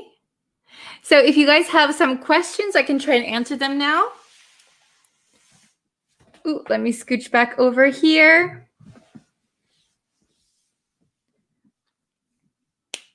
Okay. I have my motor cleaned. Yes, very good. So that means that you ask someone else to do it or you hire someone to do it. Very, very good. Okay. Oh, I'm glad, Mauricio. So Mauricio said, oops. Hello. Let's see. So sometimes when the chat goes, I click the wrong one. Thanks, Breeze. This is a new and good topic for me because I never studied this topic. Oh, I'm so glad. Yeah, so this is a useful one. So especially when we talk about getting our haircut, we get our haircut. Unless you do it yourself, we usually say, I'm getting my hair cut this week. Okay? Awesome. Good job. Let's see.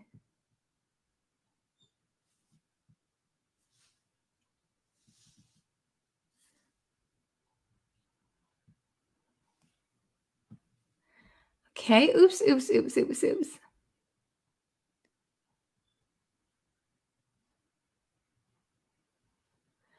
Oh, Abbas, I'm sorry, I didn't mention your name. Good job. Okay. Yeah, this is a good example. I will get my hair cut next week. I will get my hair cut next week. Very good. Okay. I'll try and answer a few more questions. I see, let's see. So for example, I see a lot of sentences like this. They have gotten a job. They have gotten a job.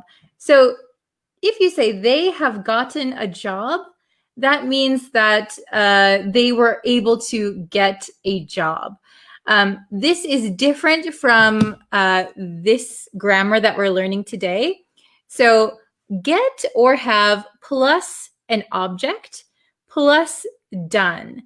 So it means someone is doing a service or someone is doing something for you or for someone. Okay. So for example, my windows. If I clean my windows, I could say I cleaned my windows. But I asked my sister, can you clean the windows for me? She cleaned the windows. So I could say, I got my windows cleaned. I got my windows cleaned. So it means somebody did it for me. So in this case, my sister did it. Okay. Good job.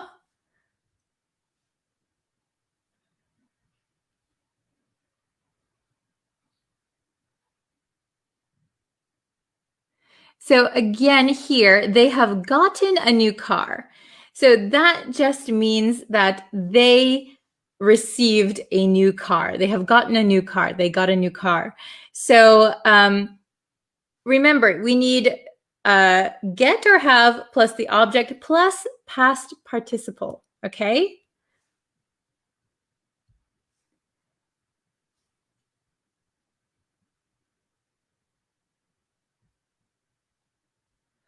Cause and get something done. Are they the same? So, I'm so sorry about this light all of a sudden. Okay, cause, I think you're asking cause something to be done.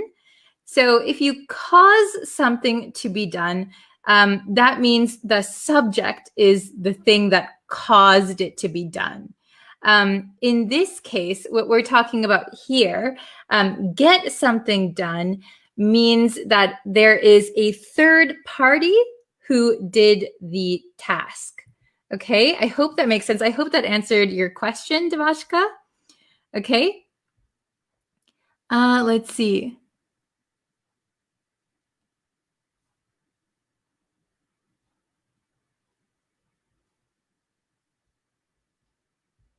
She get my clothes cleaned. Okay, very good.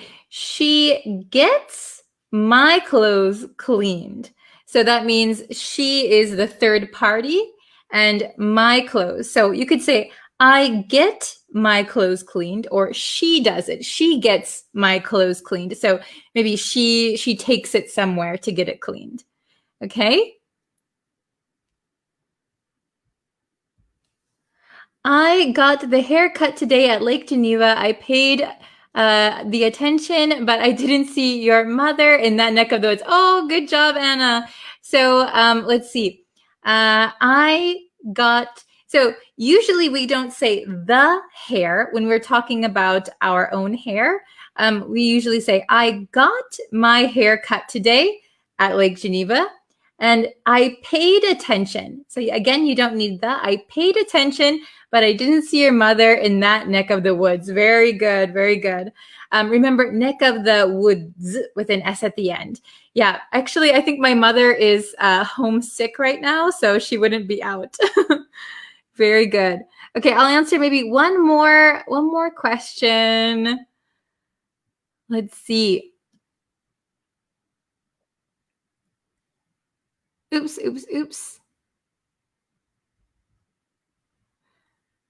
Let's see.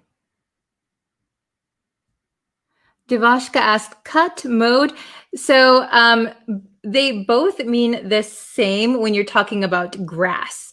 If you're asking about the meaning, so you could say I cut the grass or I mowed the grass. So it just means cut, but we wouldn't say I mowed my hair. Mowed is specifically for grass or the yard, lawn. Okay, let's see.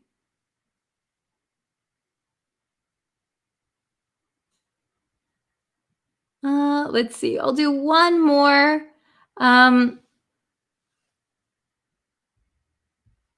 What's the difference between got and get?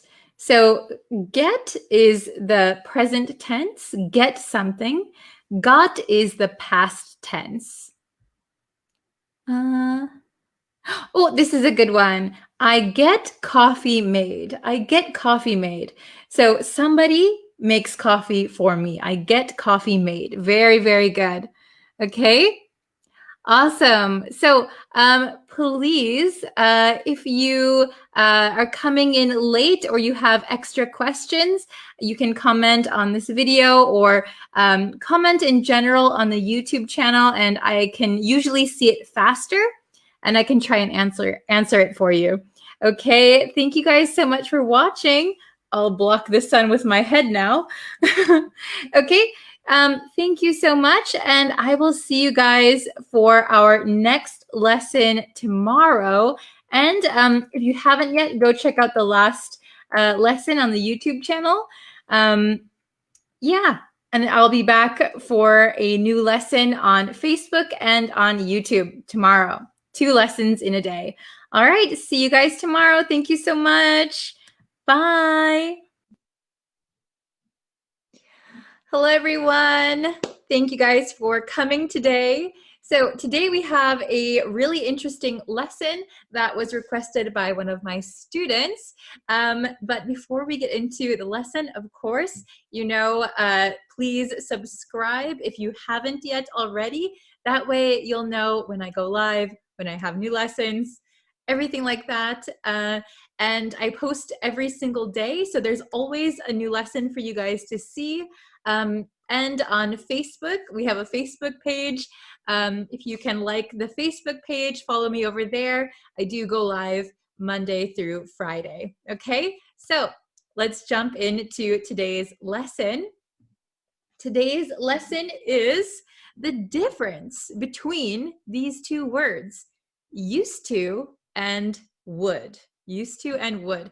How do we use these? And are they the same? Are they different? Okay, so first of all, when do we use used to and when do we use would? Okay, well, they are used to talk about things, usually continuous habits that happened in the past but are no longer true. Okay, so let's jump into the big whiteboard where we can better understand the difference between them. Okay, so these are important to know because we use them quite a lot when we talk about the past, right? So used to and would, you need to know the difference between these 2.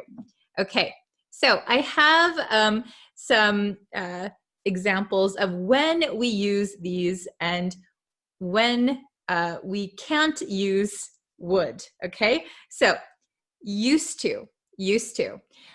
When we talk about past actions that are no longer true. So past action that is no longer true. So when I was a kid, we used to go fishing every weekend, something like that. So when I was a kid, we used to go fishing. It was a habit. It happened more than one time. It happened over a period of time, but I no longer go fishing. So we could use I used to go fishing.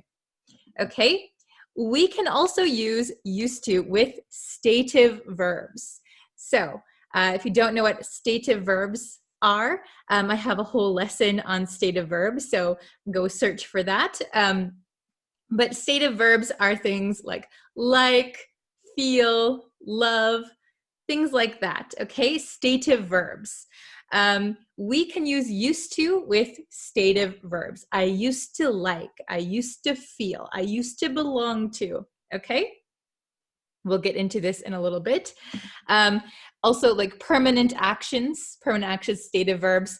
So things that happened permanently for a long time. I used to work for a company. I used to work for a company, okay? Used to is a little bit more casual. We often use it in speech, okay? When we're having conversations with people, we often use used to, okay? Now let's look at would. Would. Are they the same? Can we use them in the same ways? Well, so we use would for past actions that are no longer true. So same as used to. So habits that you used to do that you no longer do, okay? So in our example, I used to go fishing every weekend. We could also say, I would go fishing every weekend.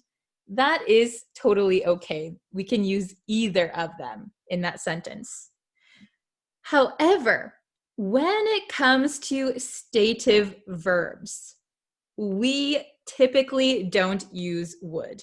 Okay, I say typically because there's always exceptions to the rule, and maybe there is one that you might find, but typically would is not used with stative verbs. So for example, I used to like broccoli. I used to like broccoli. Okay, we cannot say, I would like broccoli. If you said, I would like broccoli, it sounds like you are politely asking for some broccoli right now. Okay, so we do not use would with stative verbs typically. Okay, however, if there is a frequency adverb plus a stative verb, we can use would. All right, here is one of the exceptions. Okay, so for example, a stative verb, feel. Feel is a stative verb. I feel something, right? I feel hungry. So I used to feel hungry.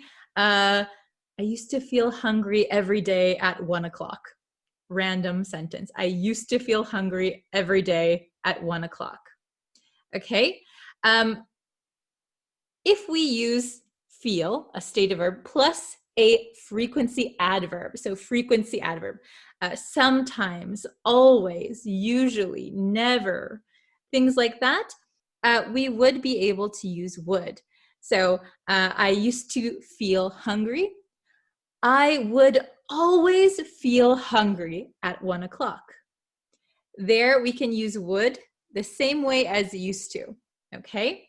We'll look at that again in a second. All right, and just a note that would is a little bit more formal.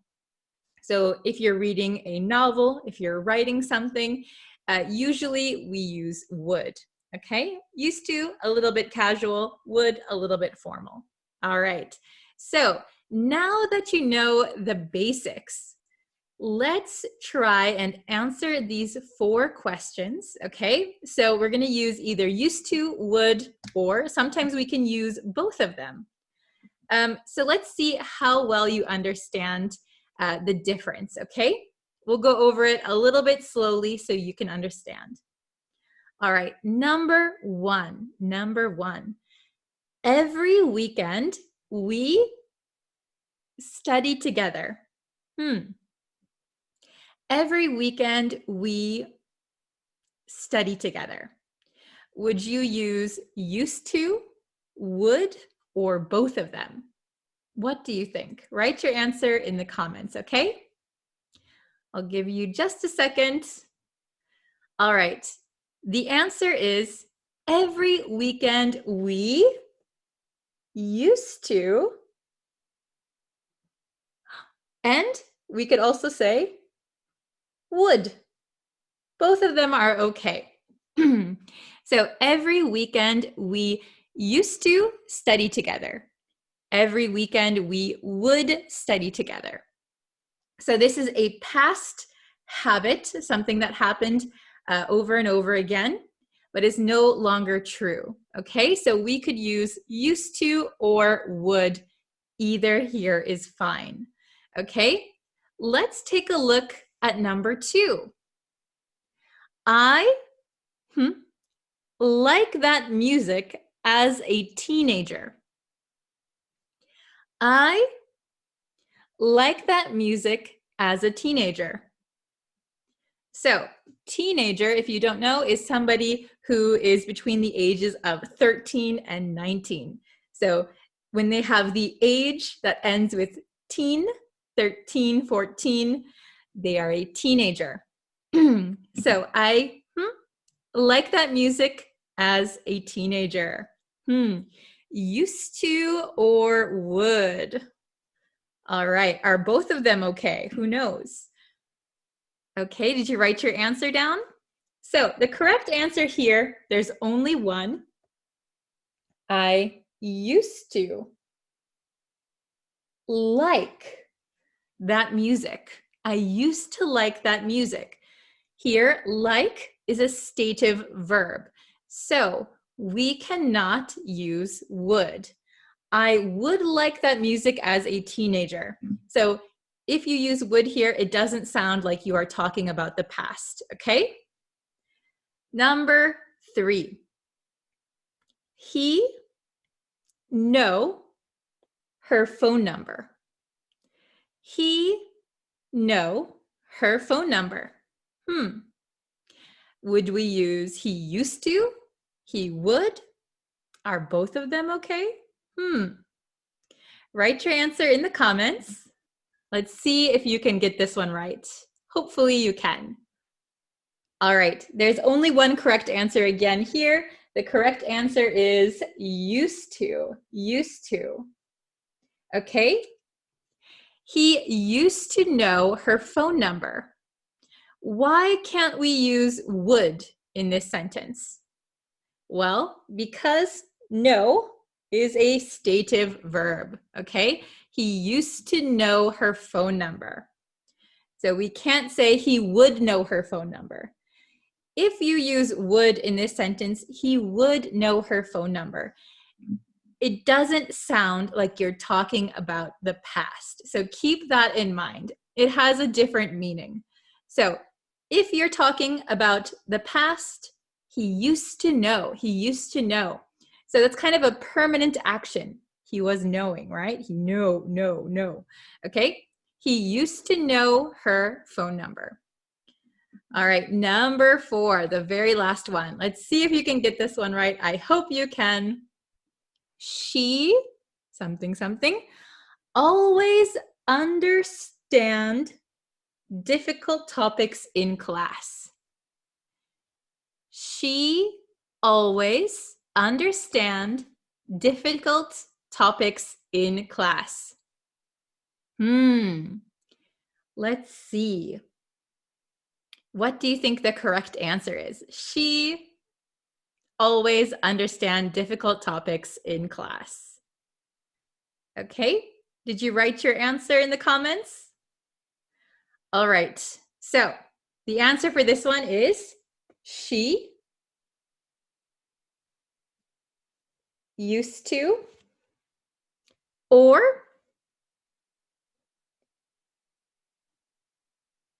would. Either is okay in this sentence. She used to always understand difficult topics in class. She would always understand difficult topics in class. Both are correct. So if we look here, understand. Understand is a stative verb, right? It is a stative verb, okay? We don't say I am understanding something, right? So it is a stative verb. Why can we use would if it's a stative verb? Well, because we have a frequency adverb here, always. She used to always understand difficult topics in class. She would always understand difficult topics in class. If you use a frequency adverb, an adverb of frequency, you can use would, all right? But be careful, because if there's no adverb of frequency, we cannot use would, all right? So I hope you can understand the difference between used to and would. I hope this lesson made it a little bit easier for you. Remember, these are the general rules. English has a lot of exceptions to the rules, so don't get frustrated if you make a mistake or if you see something that contradicts what you've already learned. Don't worry, okay? So if you have any questions, please write them in the comments. I'll do my best to answer them as soon as possible. And I can't wait for the next lesson with you guys. If you have some suggestions or requests for lessons, you can always write them in the comments. I'm always taking notes and writing down what you guys say. So yeah, please leave any suggestions in the comments below. All right, so thank you guys so much for watching today's lesson. I really appreciate it. Don't forget to subscribe. New lessons every single day. And also Facebook Monday through Friday. All right, so I'll see you guys tomorrow for another lesson. Have a wonderful, wonderful weekend. All right, bye everyone. Hello everyone. Welcome back to Bree's Practical English. I'm Bree, and today I'm going to teach you the difference between been and being. But first, if you're not already subscribed, please consider subscribing. If you subscribe and turn on notifications, you will know when the newest lesson is uploaded. Remember everyone, stay to the end of this video to get your homework. You can write the answers to your homework in the comments below. Okay, let's start the lesson.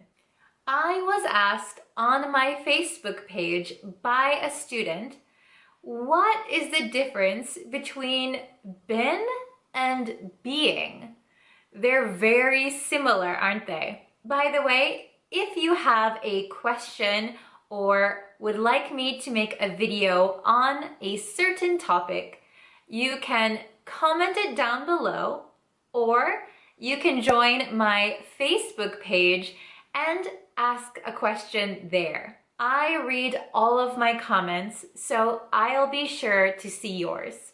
Okay, so a student asked me on Facebook, what is the difference between being and been?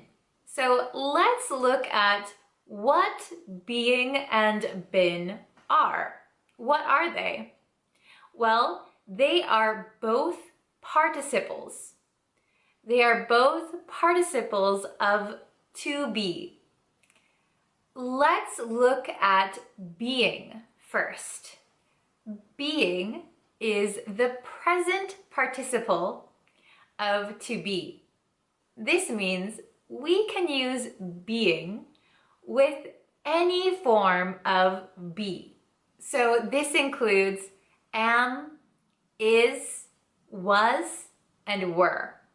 When we use being, we use it to mean that something is continuing or ongoing, not finished yet. I'll give you some examples. The child is being bullied. The child is being bullied. This means that the action of bullying is continuing. It's ongoing. It's still happening. The child is being bullied. Okay, let's look at another example. She is being nosy. She is being nosy. It means that she is continuing to be nosy. She is maybe asking people about their private business.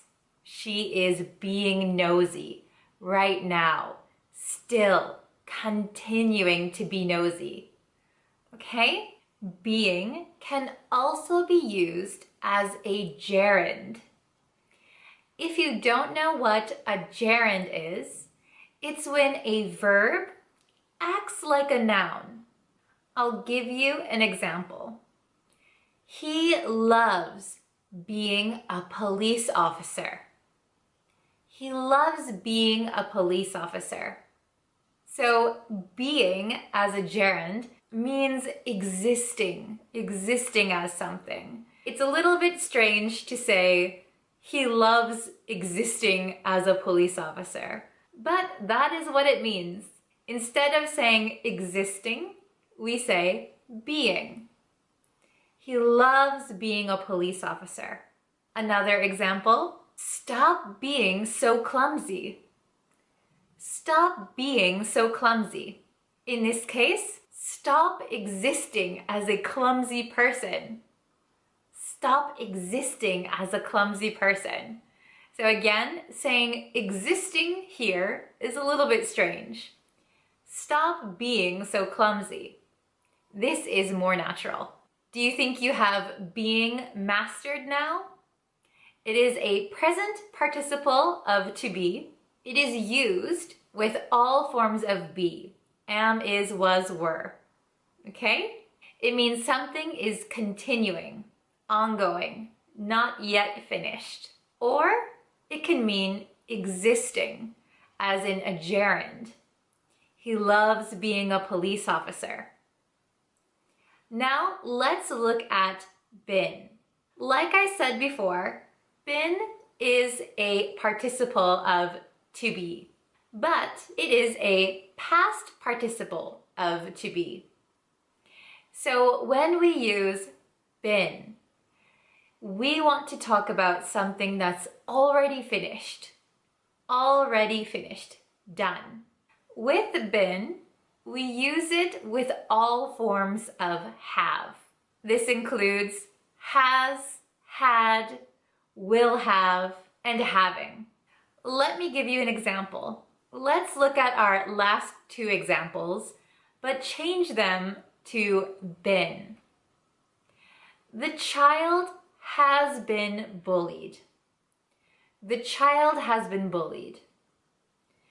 The bullying has stopped. It's finished. But the child has been bullied in the past. The child has this experience. She has been nosy. She has been nosy. She has been nosy before. The main difference between been and being is what they follow.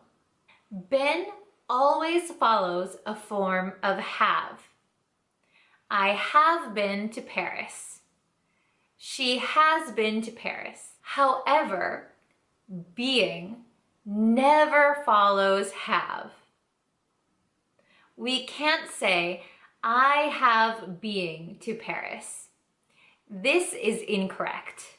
So if you remember these two key points, you'll be able to remember the difference between been and being a lot more easily. Okay, I'm going to give you a short quiz. I'll ask a question and you can decide if you should use been or being. Okay, let's try. The first question is, he is hospitalized. He is hospitalized. Should we say he is being hospitalized or he is been hospitalized?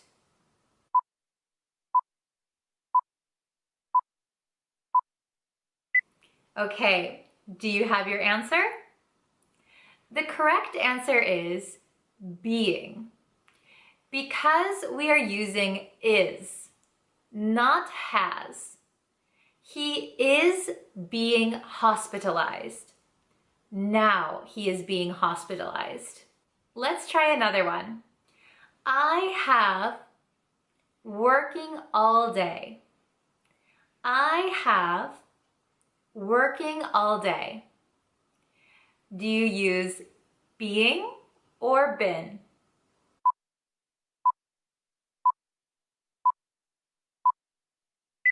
Okay, the correct answer is been. I have been working all day. Remember, been always follows have. Being can never follow have. I'll give you one more question. He loves single. He loves single. What do you think? Being or been?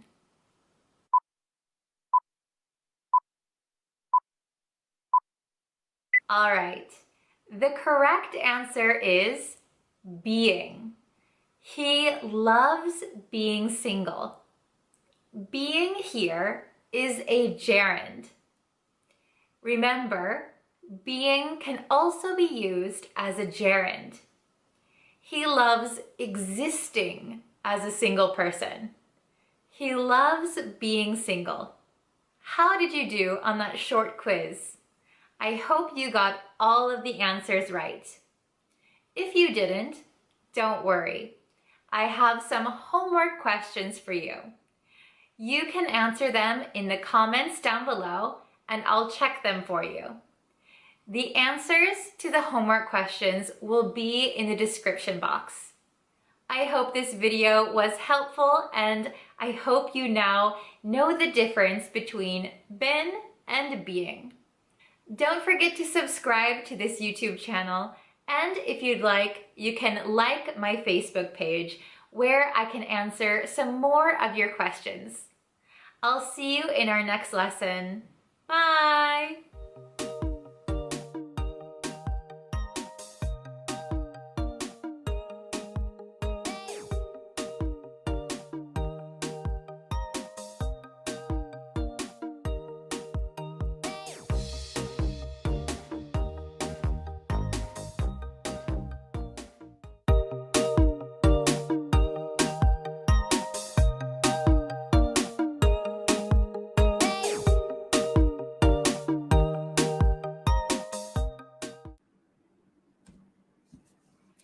Hi guys, are you ready? Are you ready for today's lesson? I've got to think of a better intro for these live lessons. I always end up saying the same thing. So, sorry about the lighting right now. If you can hear it, it's storming outside. It's really dark and stormy outside. I can you hear the rain? It's storming. Whoa. Hello. Good morning. Can you guys hear the rain? It's raining really hard outside and I can hear thunder. Hello. So I'm very sorry to be late. Usually I do the live lessons much earlier than this, but today I was really busy, and as you can see, the weather is not very good today. Hello. Hi from Pakistan, India. Hello, hello. Okay, so we're going to jump into the lesson. So today I have 2 more idioms that are using the word up, okay? So let's see. By the way, if you're new here, my name is Brittany. You can call me Bree, and I'm from the United States. I'm currently living in Japan. Okay. I'm not, you are on time, not late. Oh, could you see the lightning? Oh, it's such bad weather today. I don't think I'll leave. Can you hear the thunder? Oh, let me know if you could hear the thunder just now. It was really close. Okay. Anyway, back to the lesson. Let's see. We're going to learn 2 idioms that are using up. So all week we've been learning up idioms. So today we have these, okay? So this is up to no good. Up to no good. Does anyone know what up to no good means? Up to no good. Okay?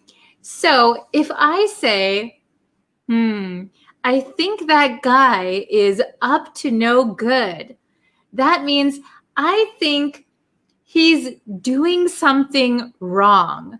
Maybe he's a little bit dangerous. I don't think I want to be friends with that person. If someone is up to no good, it's kind of like they're suspicious.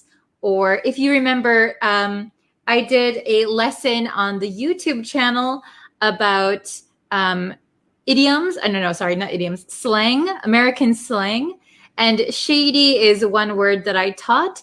Shady means someone is up to no good. Someone is suspicious. It looks like they're not a good person. Okay? So you don't want to be described as up to no good. Okay? Then the next one, turn up one's nose. Turn up one's nose. What does that mean? Okay. So if you turn up one's nose, so you can say turn up my nose, turn up his nose. So that means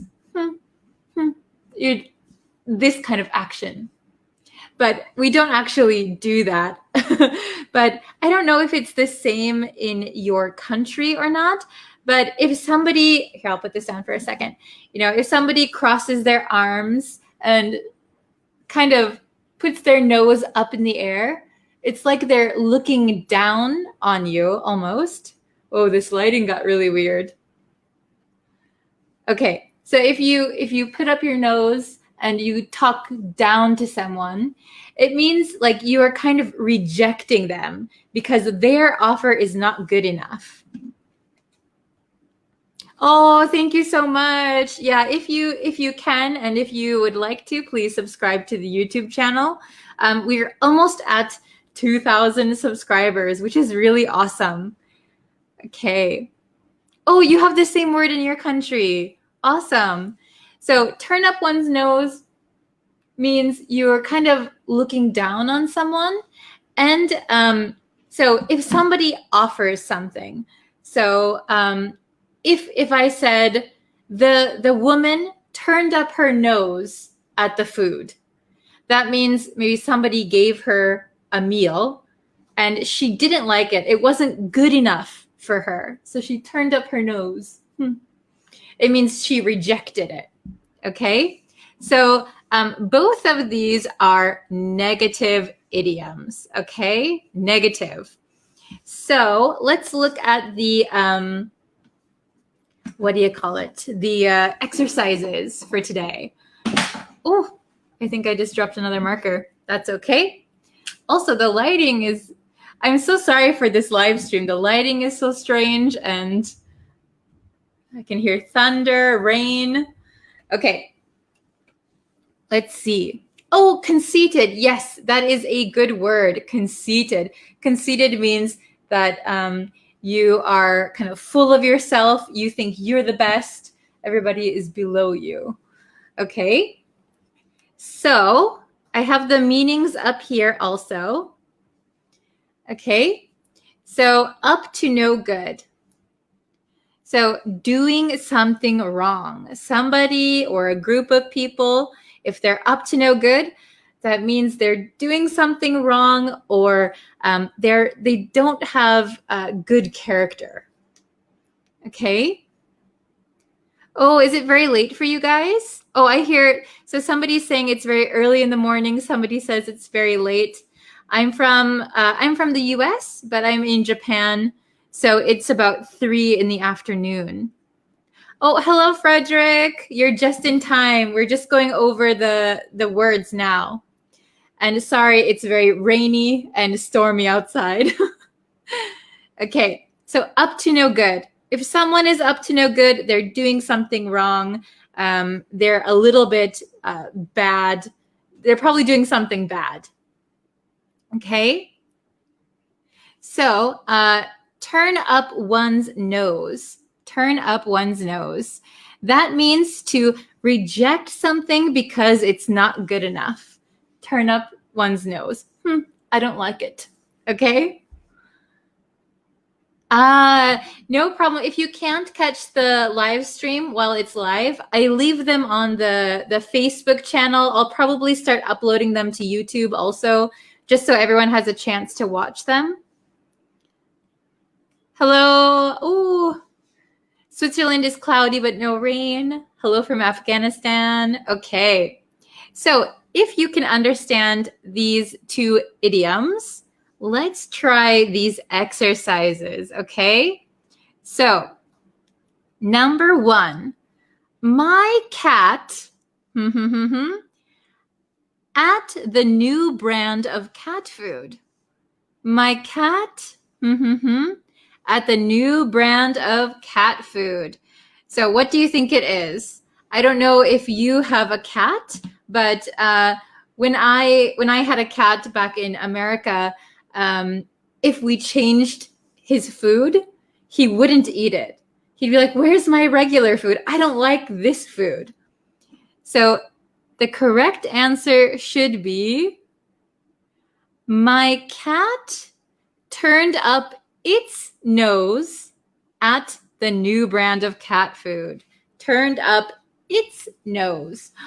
What is this lighting? I don't know what's going on. My cat turned up its nose. Okay? My cat turned up its nose at the new brand of cat food. That means the cat didn't like it. It wasn't good enough for him. Yes, very good. So with cats, you can use it, or if you know the cat's gender, male or female, you can say her nose or his nose. Yes, very good. Very good, you guys. Okay, number 2. Try to get this one. That man looks shady. And remember, we learned shady in my American slang lesson. That's on YouTube. That man looks shady. I think he's, Which one do you think? Up to no good, turn up one's nose. Number 2, what is the correct answer? That man looks shady. I think he's, maybe he's doing something not good. He's doing something bad. Which one do you think? Up to no good or turn up one's nose? I'll give you a few more seconds and then I'll write the correct answer. Oh, very good. Up to no good. Perfect, perfect. He's up to no good. Up to no good. And sorry, it's very bad handwriting here. Yes, up to no good. Very good, you guys. Very nice. Okay, then number 3. I don't want you hanging out with those people. I don't want you hanging out with those people. They're maybe not such good people. So I'll start writing the answer. Which one do you think it is? Up to no good, turn up one's nose. They're pretty easy. They're pretty different in the sentence structures. I don't want you hanging out with those people. Maybe they're dangerous. They're not doing good things, right? Okay, I'm going to start writing the answer. Please leave it in the comments. Up to no good or turn up one's nose. Oh, very good. Very good, Ali. Oh, Ali said, good morning, teacher. Yassine and Jasmine, up to no good. Oh, very good. Up to no good. Oh, very good. Okay. Oh, you can't see that very well, I think. Up to no good. Okay. So I don't want you hanging out with those people. They're up to no good. So they are bad people. Don't hang out with them. Okay, and the last one. The owner of the house, at our offer. The owner of the house, at our offer. So in this situation, maybe somebody wants to buy a house, and if you want to buy a house, you have to put in an offer. So I will pay this much money. But in this case, the owner of the house, at our offer. Yes, very good. Turned up his nose. The owner of the house turned up his nose. So the owner of the house turned up his nose at our offer. So, it's not good enough. Okay? It's too cheap, right? So the owner of the house turned up his nose at our offer. He rejected it. He thought it wasn't good enough. Oh, very good. I see some awesome answers. Okay, we're just going to go and review really quick. Up to no good, doing something wrong. Turn up one's nose means you reject something because it's not good enough. Oh, very good with the answers. Okay, so number 1, I'm going to say it kind of at a natural speed for you. My cat turned up its nose at the new brand of cat food. My cat turned up its nose at the new brand of cat food. So the cat didn't like the new food. It wasn't good enough. Then number 2, That man looks shady. I think he's up to no good. That man looks shady. I think he's up to no good. Okay? Oh, thank you, Frederick. Yeah, please like and share if you can. Then number 3, I don't want you hanging out with them. I don't want you hanging out with those people. They're up to no good. I don't want you hanging out with those people. They're up to no good. That means they're bad people. Number 4, the owner of the house turned up his nose at our offer.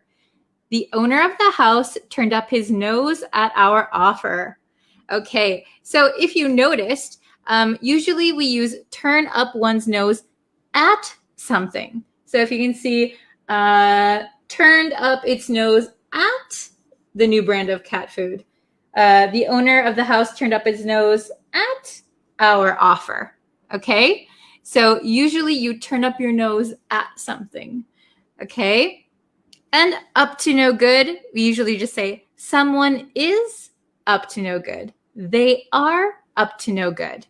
Okay. Are these okay? Do you understand them all?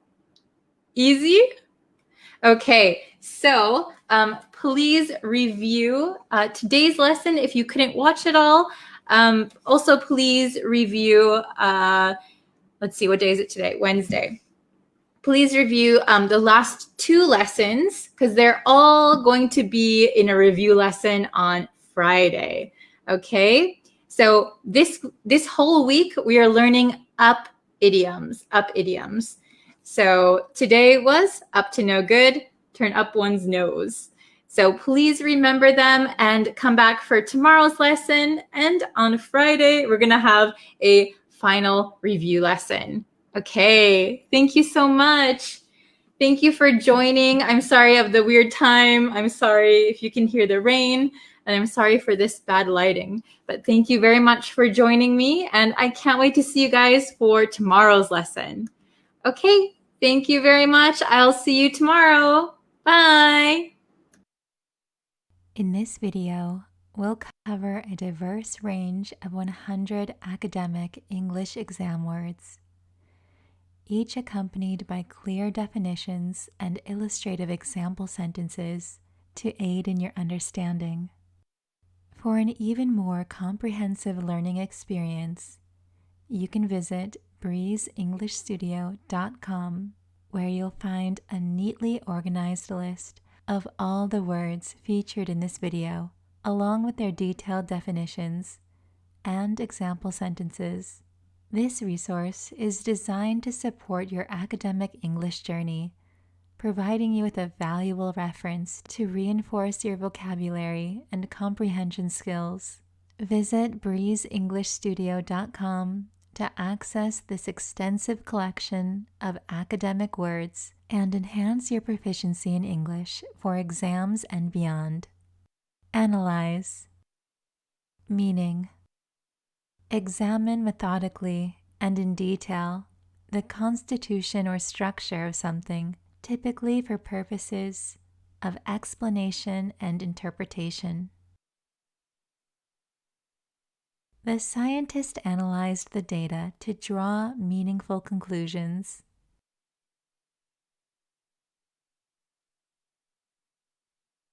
Evaluate.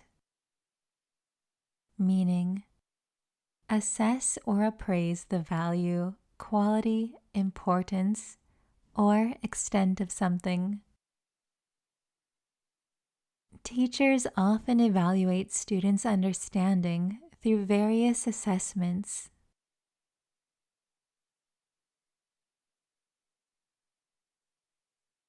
Cite. Meaning, refer to a passage, book, or author as evidence for or justification of an argument or statement. Make sure to cite your sources to avoid plagiarism in your research paper.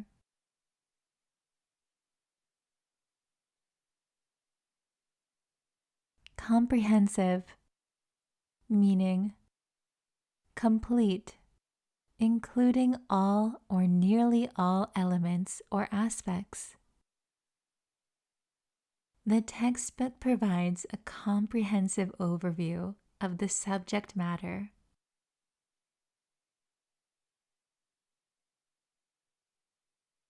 Hypothesis, meaning a supposition or proposed explanation made on the basis of a limited evidence as a starting point for further investigation.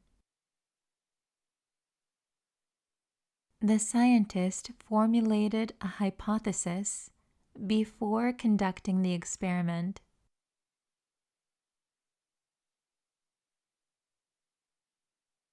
Infer, meaning deduce or conclude information from evidence and reasoning rather than from explicit statements.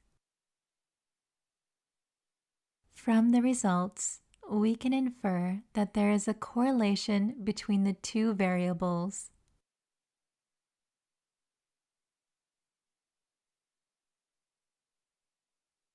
Contrast, meaning compare in order to show unlikeness or differences.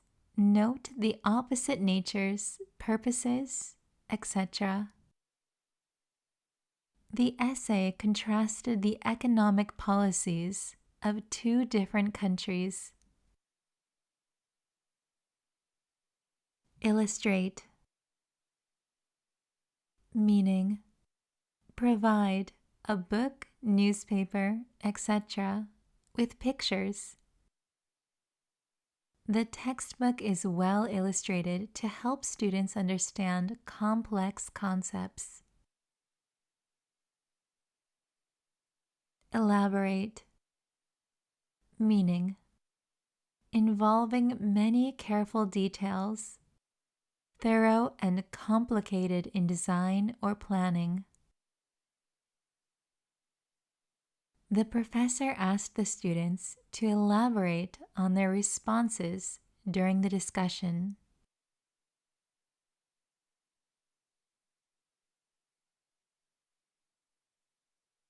Delineate, meaning describe or portray something precisely. The map delineates the boundaries of the historical site.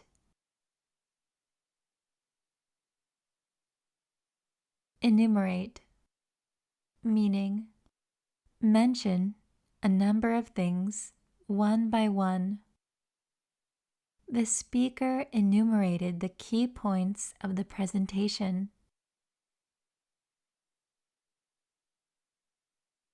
Formulate, meaning create or prepare methodically, devise. The team worked together to formulate a strategic plan for the project.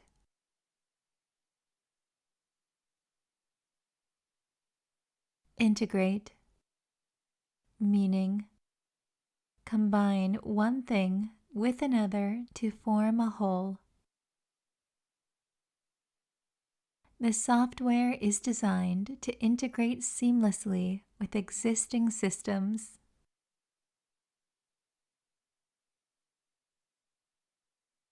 Deduce, meaning arrive at a conclusion by reasoning. Draw as a logical conclusion. Based on the evidence, we can deduce that the theory is valid.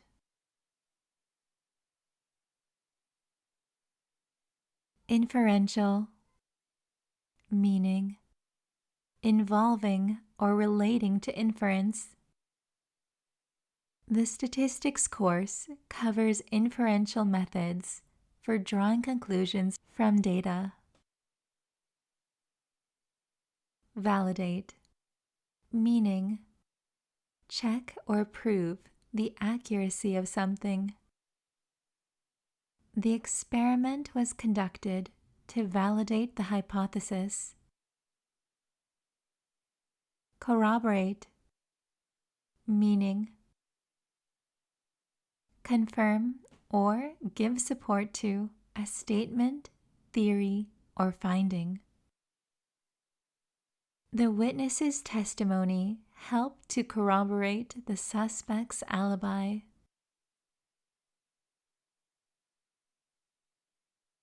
Deductive, meaning using specific observations to form a general conclusion. Sherlock Holmes is known for his deductive reasoning skills. Inductive, meaning using a general premise to form a specific conclusion.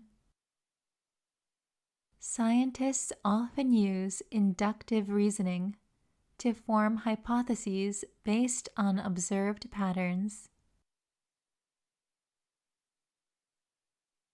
Rationale, meaning a set of reasons or a logical basis for a course of action or belief. The professor explained the rationale behind the research design. Critique, meaning a detailed analysis and assessment of something, especially a literary, philosophical, or artistic work. The art critic wrote a thoughtful critique of the new exhibition. Prerequisite, meaning a thing that is required as a prior condition for something else to happen or exist. Completing the basic courses is a prerequisite for the advanced level class. Concise, meaning giving much information clearly and in a few words. Brief but comprehensive. The instructions were clear and concise, making it easy to follow. Constitute, meaning be a part of a whole. These factors constitute the main components of the study. Articulate, meaning express an idea or feeling fluently and coherently. The speaker was able to articulate complex concepts in a way that everyone could understand.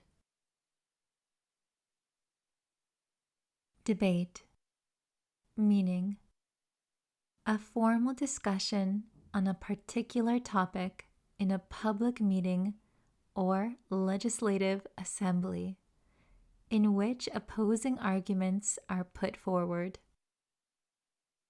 The candidates engaged in a heated debate on economic policies.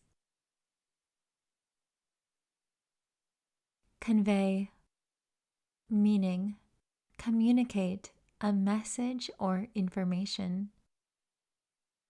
The presenter used visuals to convey the main points of the presentation. Implement, meaning put a decision, plan, agreement, etc. into effect. The company decided to implement a new software system to improve efficiency. Equate, consider one thing to be the same as or equivalent to another. Some people equate success with financial wealth.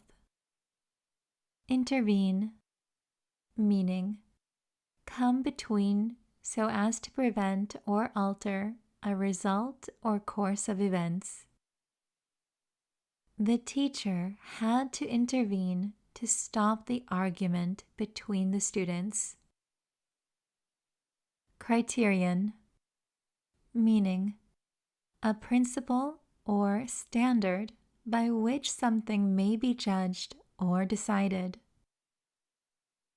The selection committee used specific criteria to evaluate the applicants. Rationalize, meaning attempt to explain or justify one's own or another's behavior or attitude with logical, plausible reasons, even if these are not true or appropriate.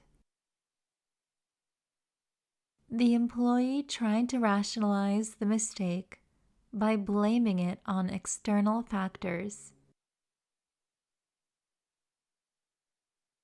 Contradict, meaning be in conflict with. The witness's testimony seemed to contradict the evidence presented earlier. Emerge, meaning become apparent, important, or prominent. New patterns of behavior began to emerge as the study progressed. Underlie, meaning be the cause or basis of something. Cultural differences may underlie misunderstandings in cross-cultural communication. Advocate, meaning publicly support or recommend a particular cause or policy. The organization advocates for environmental conservation. Alleviate, meaning make suffering, deficiency, or a problem less severe. The medication is designed to alleviate pain and discomfort. Denote, meaning be a sign of, indicate. The red traffic light denotes that it is not safe to proceed. Emphasize, meaning give special importance or prominence to something in speaking or writing. The teacher emphasized the need for active participation in class discussions for better understanding. Constituents, meaning the essential elements or people that form a larger entity. In a democracy, politicians are responsive to the concerns of their constituents, aiming to address the needs of the community they represent. Analogous, meaning comparable in certain respects, typically in a way that makes clearer the nature of the things compared.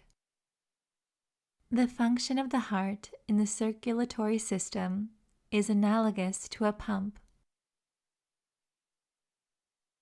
Meticulous, meaning showing great attention to detail, very careful and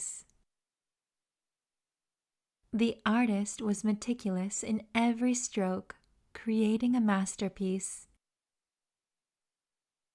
Empirical, meaning based on, concerned with, or verifiable by observation or experience, rather than theory or pure logic. The scientists conducted empirical research to gather concrete evidence. Mitigate, meaning make less severe, serious, or painful. Planting trees can help mitigate the effects of climate change by absorbing carbon dioxide. Denounce, meaning to publicly criticize or condemn something or someone strongly.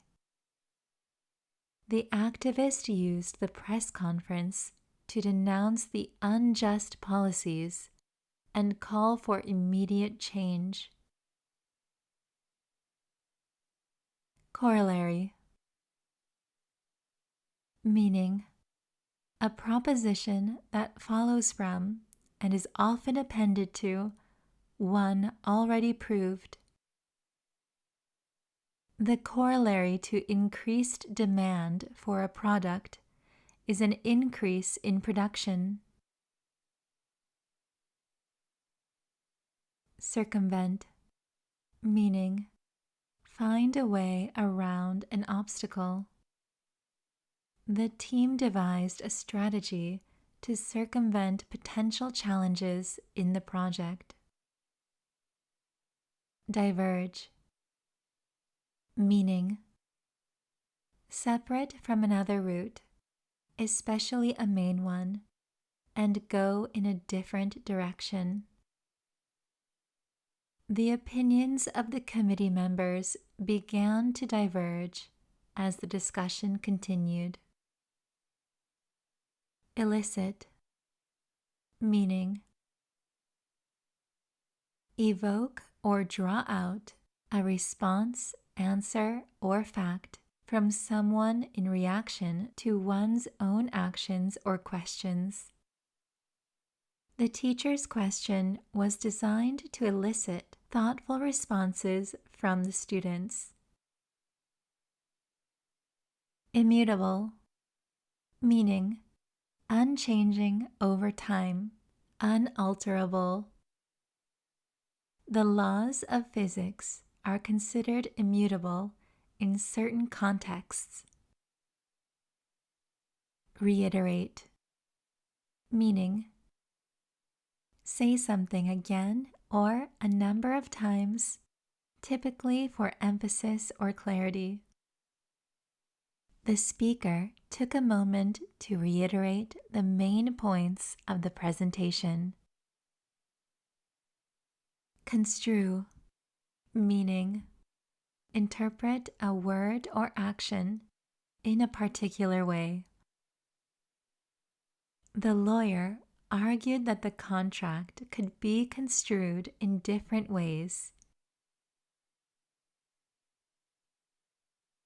Equitable, meaning fair and impartial, just and right. The distribution of resources should be equitable to ensure social justice.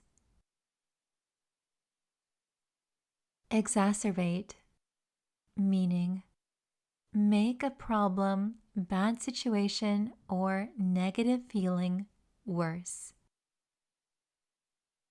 Ignoring the issue will only exacerbate the problem in the long run. Disseminate, meaning spread or disperse something, especially information, widely.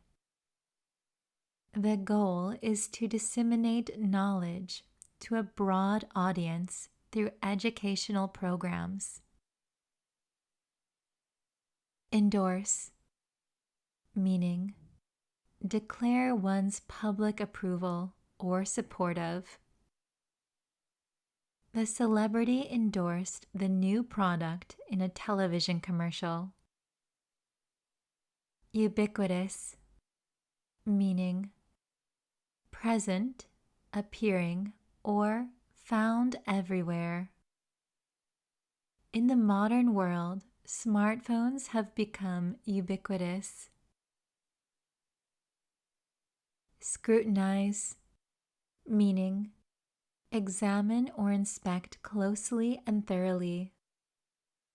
The detective scrutinized the crime scene for any potential clues. Proliferate, meaning increase rapidly in numbers, multiply. The use of social media has caused information to proliferate at an unprecedented rate. Perpetuate, meaning make something, typically an undesirable situation or an unfounded belief, continue indefinitely. The outdated policies only serve to perpetuate inequality. Cognizant, meaning having knowledge or awareness. Employees need to be cognizant of the company's policies and procedures.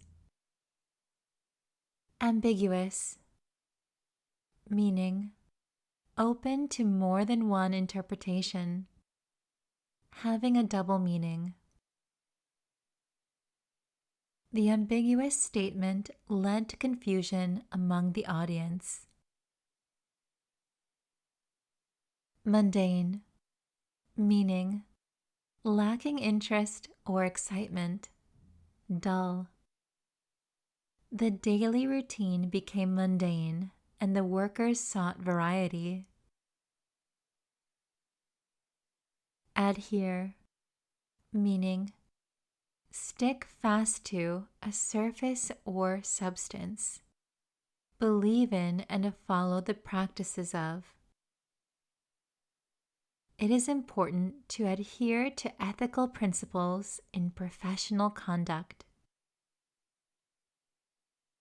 Egregious, meaning outstandingly bad or shocking.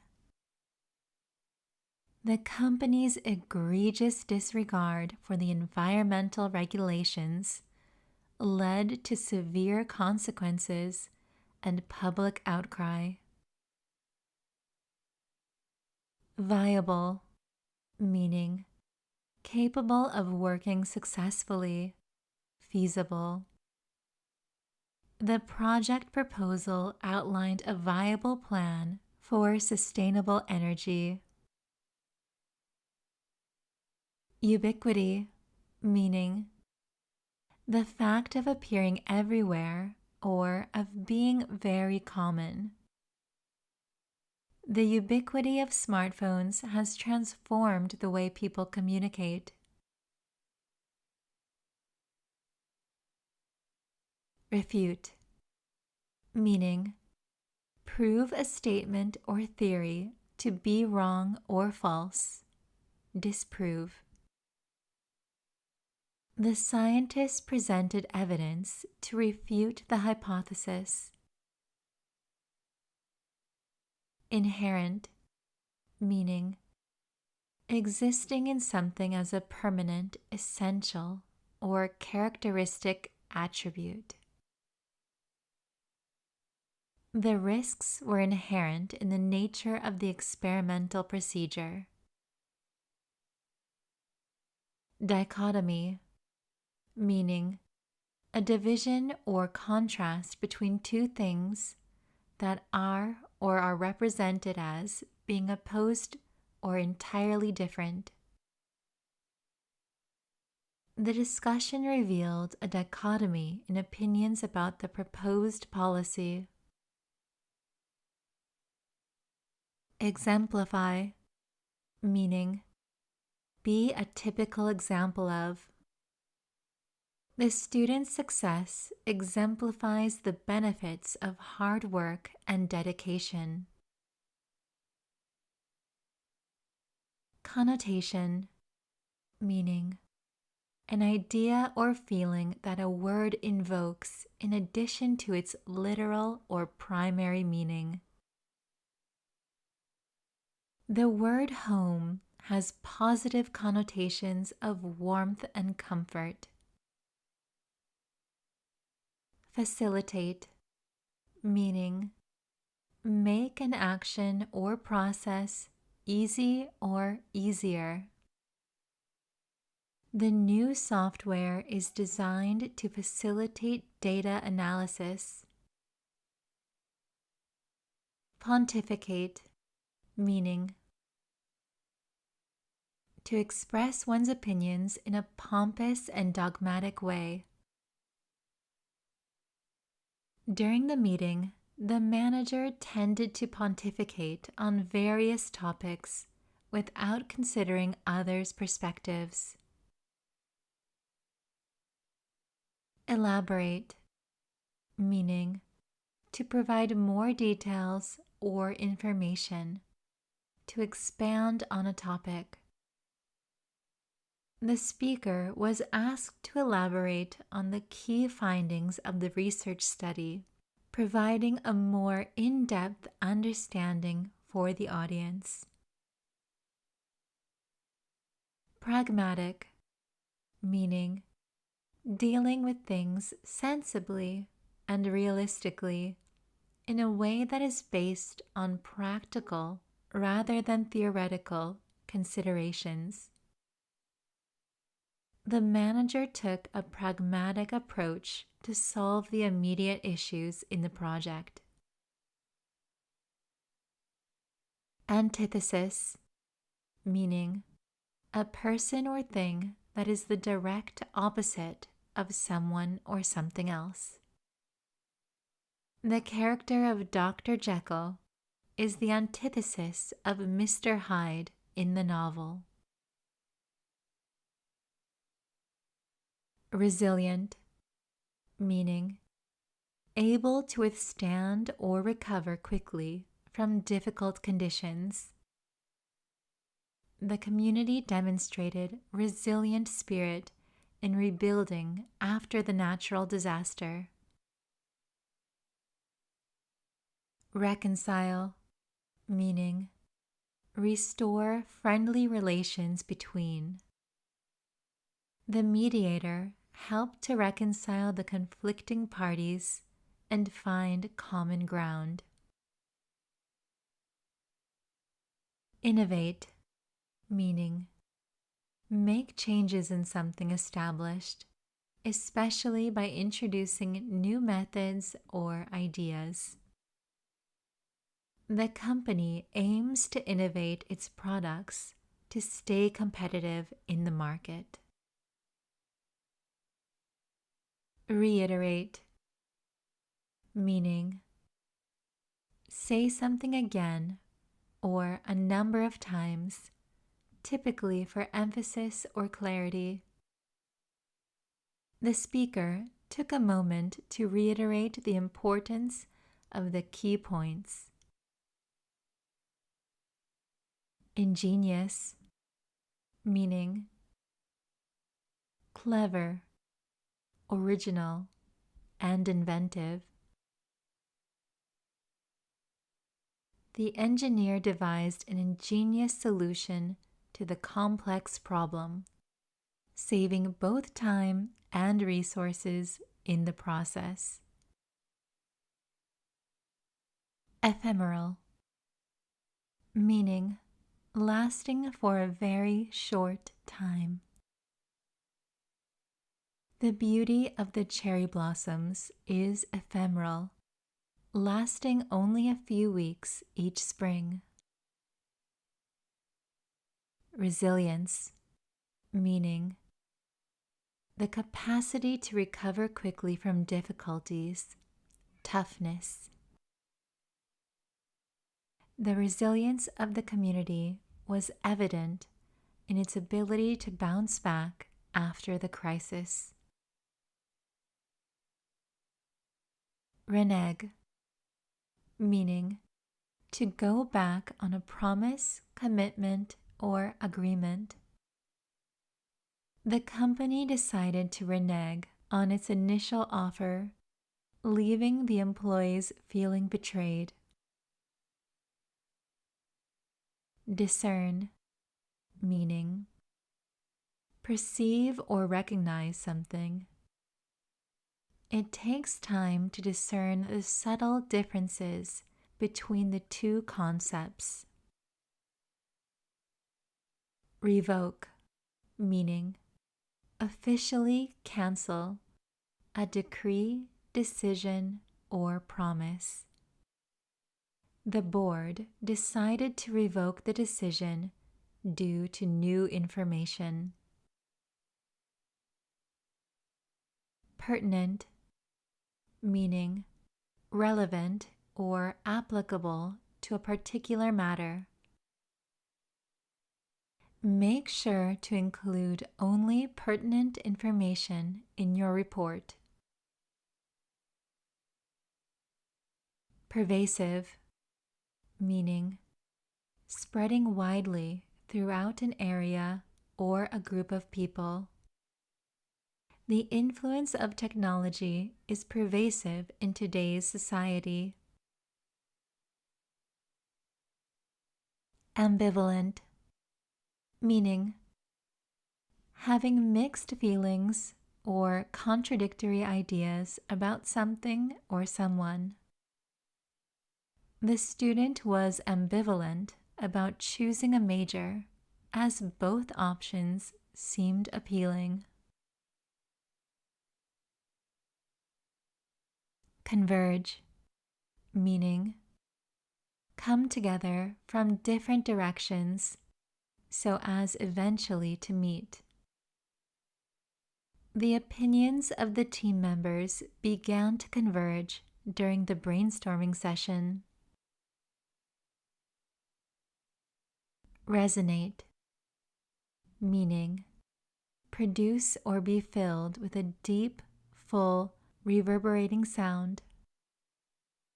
The speaker's words resonated with the audience, leaving a lasting impression.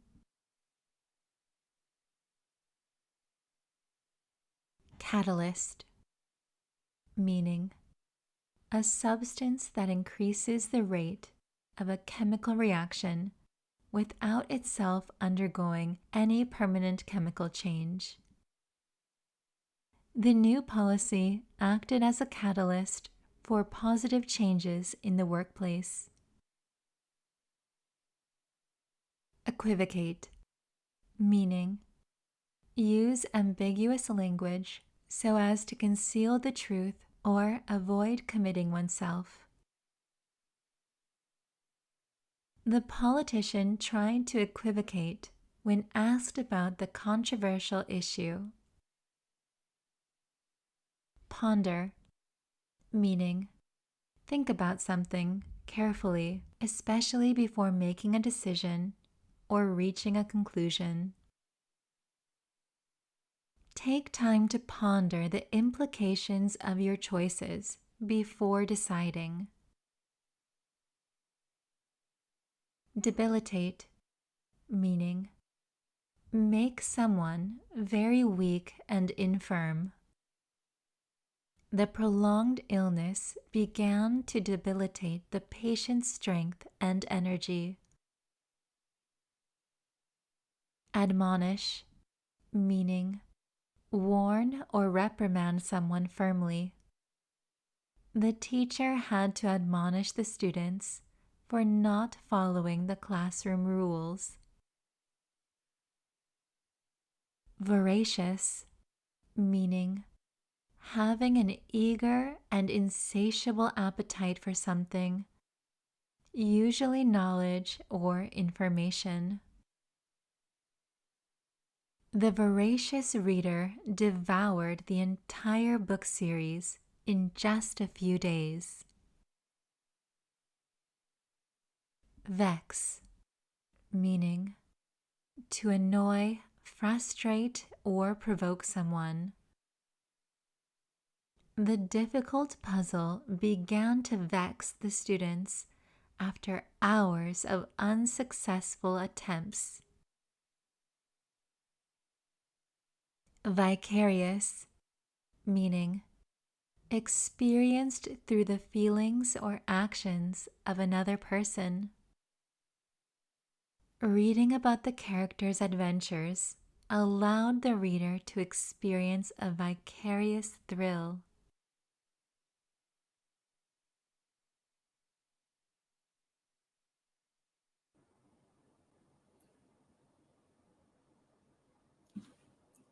Hello, everyone.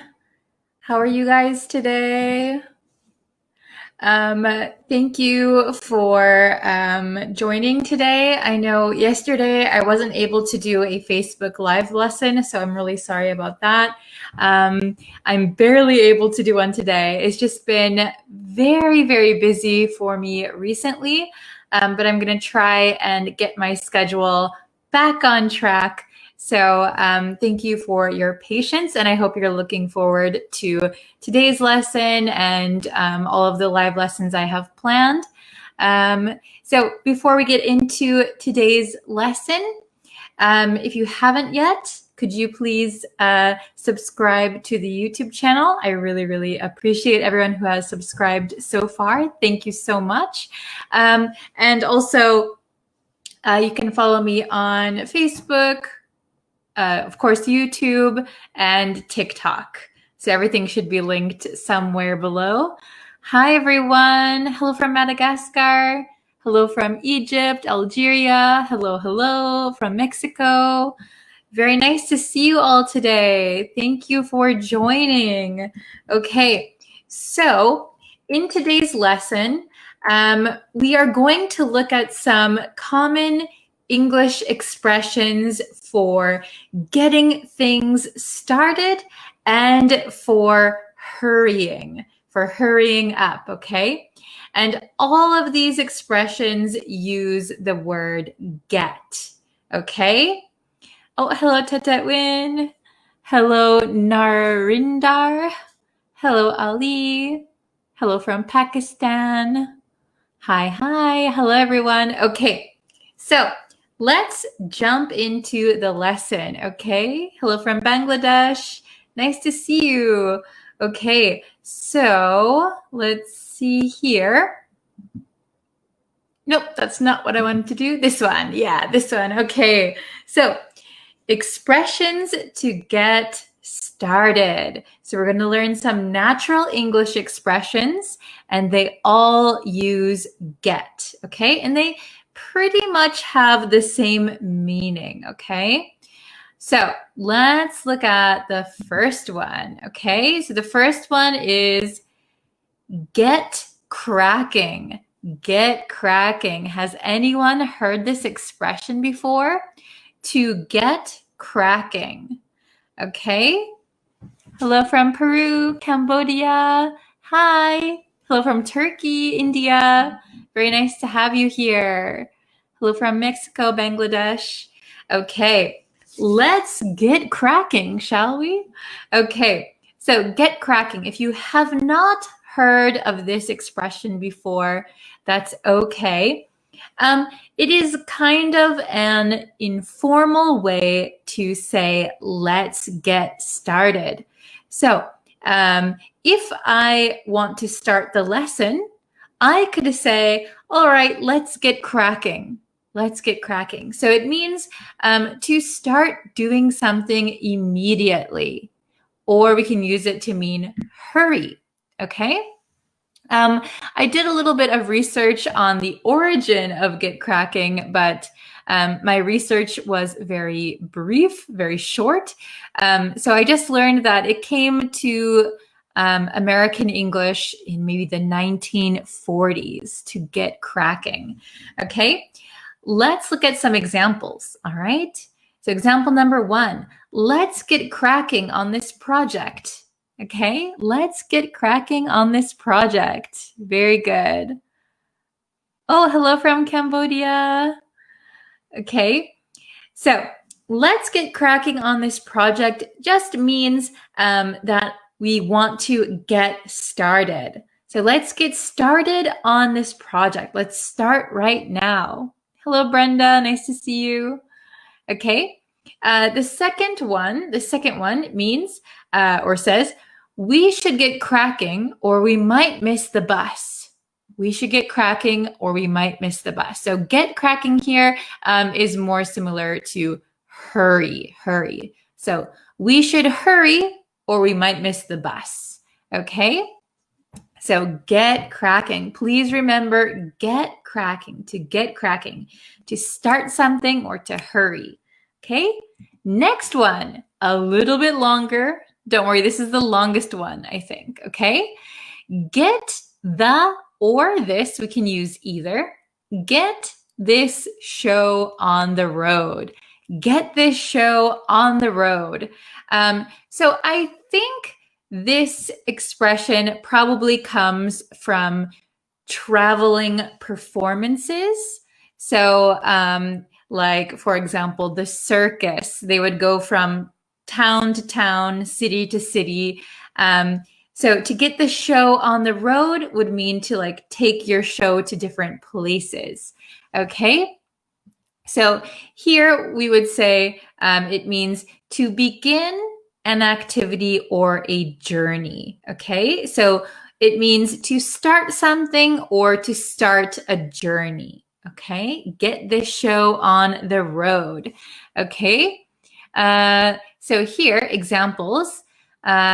After months of rehearsing, so rehearsing, if you don't know, is like practicing something. So we would rehearse for a play, like if you're doing a Shakespearean play, you would rehearse, practice, or if you do the piano, you would rehearse. Rehearsing is usually practice for a performance, okay? After months of rehearsing, we were eager, very like excited, we're ready. We were eager to get the show on the road. So if you're practicing, maybe after months of practicing, months of rehearsing, you are very excited to start performing, right? Maybe in front of an audience, okay? After months of rehearsing, we were eager to get the show on the road, okay? Maybe another one. Once everyone takes their seats, we can get the show on the road. Okay, so once everyone sits down, then we can start. Okay, we can get this show on the road. Very good. So of course you can say start or begin, but if you really want to sound fluent, and if you want to understand native speakers, you need to know these expressions, okay? Very good. Hello from Myanmar. Okay, so next one, get the ball rolling. Get the ball rolling. You might have heard this one before. I think this one is more often heard in like business situations compared to the other expressions, get the ball rolling. So it means to set an activity in motion. So to start something, make a start, okay? So if you roll a ball, the ball will continue to roll, right? Well, until it hits something, but it starts to roll. So it starts moving. So get the ball rolling means to get started, okay? So after the boss approves our idea, we can get the ball rolling, okay? After the boss approves our idea, we can start. We can get the ball rolling, okay? The next one, are you ready? I'd like to get the ball rolling. Okay, so if I start a lesson, a live lesson, and I could say, is everyone ready? I'd like to get the ball rolling. Okay, it means I'd like to start now. Okay, very good. Then I think this is the last one. We have get a move on. Get a move on. This is probably the most informal. It means hurry up. Maybe it's very close to get cracking, but to get a move on means to hurry up, okay? So hurry up, not start something, just hurry up. So be careful when using this one. I would just use it for people who you are very close with, maybe your close friends or family members. I wouldn't probably use this with like in the work environment, right? Get a move on. If you tell someone to get a move on, you know, you're telling someone to hurry up. So it's a little bit stronger. So if we don't get a move on, we'll be late for class. So if we don't hurry, we'll be late for class, okay? So you can imagine if you're saying it to someone in this situation, it's probably your classmate, probably a close friend of yours. Then, come on, guys, get a move on. Come on, guys. So you can see here that it's quite casual. Come on, guys, get a move on. Let's hurry up. Let's go. Okay? Very good. So let's try and make some example sentences. Okay, so try it. Okay, so we have 1, 2, 3, 4. So I'd like you to complete the sentences. So you can write anything here, okay? So try and make your sentences. You can type it in the comments and I'll put it up on the screen. So number 1, if we don't get cracking, something, something, something, okay? So can you complete this sentence? So remember, get cracking means like hurry. If we don't hurry, or if we don't start now, something, something, something. Okay? Oh, hello everyone who's just joining. I think some people got the notification late for some reason. Oh no. Okay. I see. Oh, this is a good one. Let's get cracking, teacher. Very good. Very good. Let's get cracking, teacher. So let's hurry up, teacher. Let's hurry up. Very good. Let's see. Oh, this is a good one. If we don't get cracking, we may lost the chance. So be careful here. So if we don't get cracking, we may lose the chance. That's very good. Very good. Okay, if we don't get cracking, we may lose the chance. Very good. Oh no, if we don't get cracking, we will be punished by the teacher. Oh no. Very good. Yes, you might get in trouble with your teacher, right? If you don't hurry. If we don't get cracking, we cannot finish our deadlines. Excellent. If we don't get cracking, we will miss the bus. Very good. If we don't get cracking, we will be late. Very good, very good. Okay, how about number 2? Number 2. Something, something, something. We can finally get this show on the road. So remember, get this show on the road means to start something or to start a journey. Okay, to start a journey or to start an activity that was planned before. Okay, let's try number 2. So maybe something, something, something. We can finally get this show on the road. I'll give an example. Let's see. Once our parents agree to the party, we can finally get this show on the road. So once we get permission from our parents for the party, we can start planning it, right? We can start the party. We can get this show on the road. Very good. Okay, I see a lot of examples for number 1 still. If we don't get cracking, we miss the train. If we don't get cracking, we are going to miss the presentation. Oh, very good. Okay. The authorities decided to ease cautionary measures. We can finally get this show on the road. Nice. If we can raise enough money before the end of the month, we can finally get this show on the road. Very good example. Excellent, excellent. Nice job. I like these examples. You guys are good at making them. If you decide quickly, we can finally get this show on the road. Very good. As soon as rain will start, we can finally get this show on the road. Interesting. So maybe you are waiting for the rain. You need rain. Maybe you are planting a garden. You need to wait for the rain. Now that we have eaten, we can finally get this show on the road. Nice example. So after eating, now you can start your activity. Very good. Okay. What country am I from? I am from the United States, but I live in Japan. I'm teaching English in Japan. Okay, number 3. As soon as something, something, something, we can get the ball rolling. As soon as something, something, something, we can get the ball rolling. Let's see if you can make an example sentence.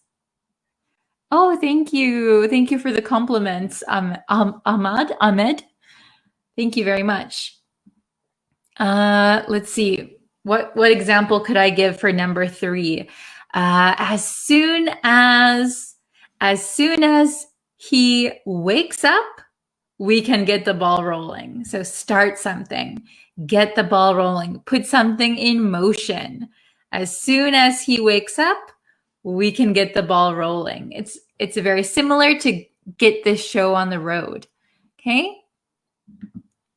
As soon as he permits, so he permits to go there, we can get the ball rolling. Very good. Maybe as soon as you get permission to go there, you can get the ball rolling. Very good. If the visitors arrived soon, we can finally get the show on the road. Very nice. As soon as we receive instruction from the boss, our boss, we can get the ball rolling. Nice job. As soon as the signboard is lighting up, maybe as soon as the signboard lights up, we can get the ball, we can get the ball rolling. That's the one we're on.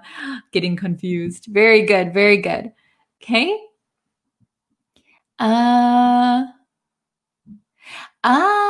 This is a good question. To hit the road. What does it mean, by the way? So to hit the road is very similar to get this show on the road, to hit the road. To hit the road means to start your journey. So if we don't hit the road in 5 minutes, we'll be late. Okay, so it means start your journey, but it's specifically for a journey. Very good, to hit the road. Okay, as soon as the client signs our contract, we can get the ball rolling. Very good. Okay, excellent, excellent. How about the last one, number 4? If you don't get a move on, something will happen. It's very similar to if we don't get cracking, if we don't get a move on. Very good. To hit the hay, to hit the hay. I did a whole lesson on to hit the hay. It is up on the YouTube channel. So if you search for go to bed, you will find my video. If you search on my YouTube page, go to bed or hit the hay, you will find that video. Okay? Excellent. So number 4, let's see my example. I would say, if you don't get a move on, you'll be fired. Oh no. So if you don't hurry, you'll be fired. If you don't get a move on, the client will sign the contract with the other company. Oh no, and then you'll be fired. Uh-oh. Okay.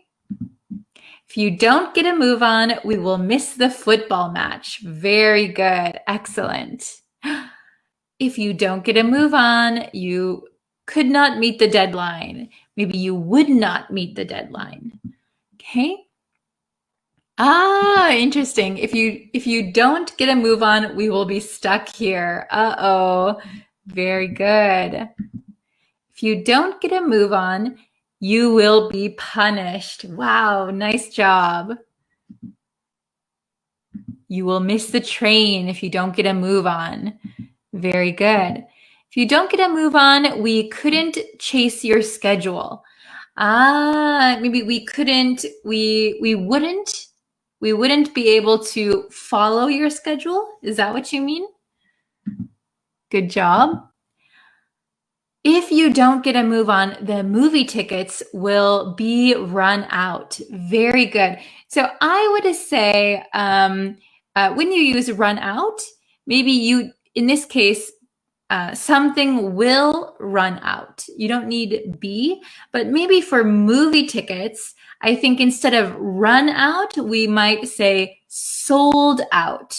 So if you don't get a move on, the movie tickets will sell out. Sell out. Very good.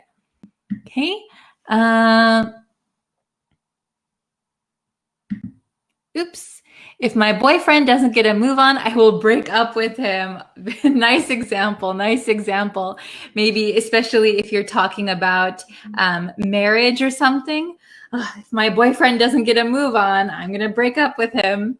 Good one. If you don't get a move on, your visa will expire. Great example. So before your visa expires, you got to hurry up and maybe renew your visa. Okay. Let's see. If you don't get a move on, we won't catch their footprints during this hiking. Interesting. So if you're maybe following someone, you need to maybe follow their footprints. If you don't get a move on, we won't be able to follow their footprints. Very good. Okay. If you don't get a move on, you wouldn't catch the bus. Very good. Okay. Great examples, everyone. Nice job. So I hope that you can remember all of the expressions we learned today. There are 4. Everything has to do with the word get, and they all are similar in meaning when it comes to hurrying or getting something started. So I hope you can use those in your conversations. And I'll try to use them in my lessons, right? Like, let's get cracking. Let's start the lesson. Let's get a move on.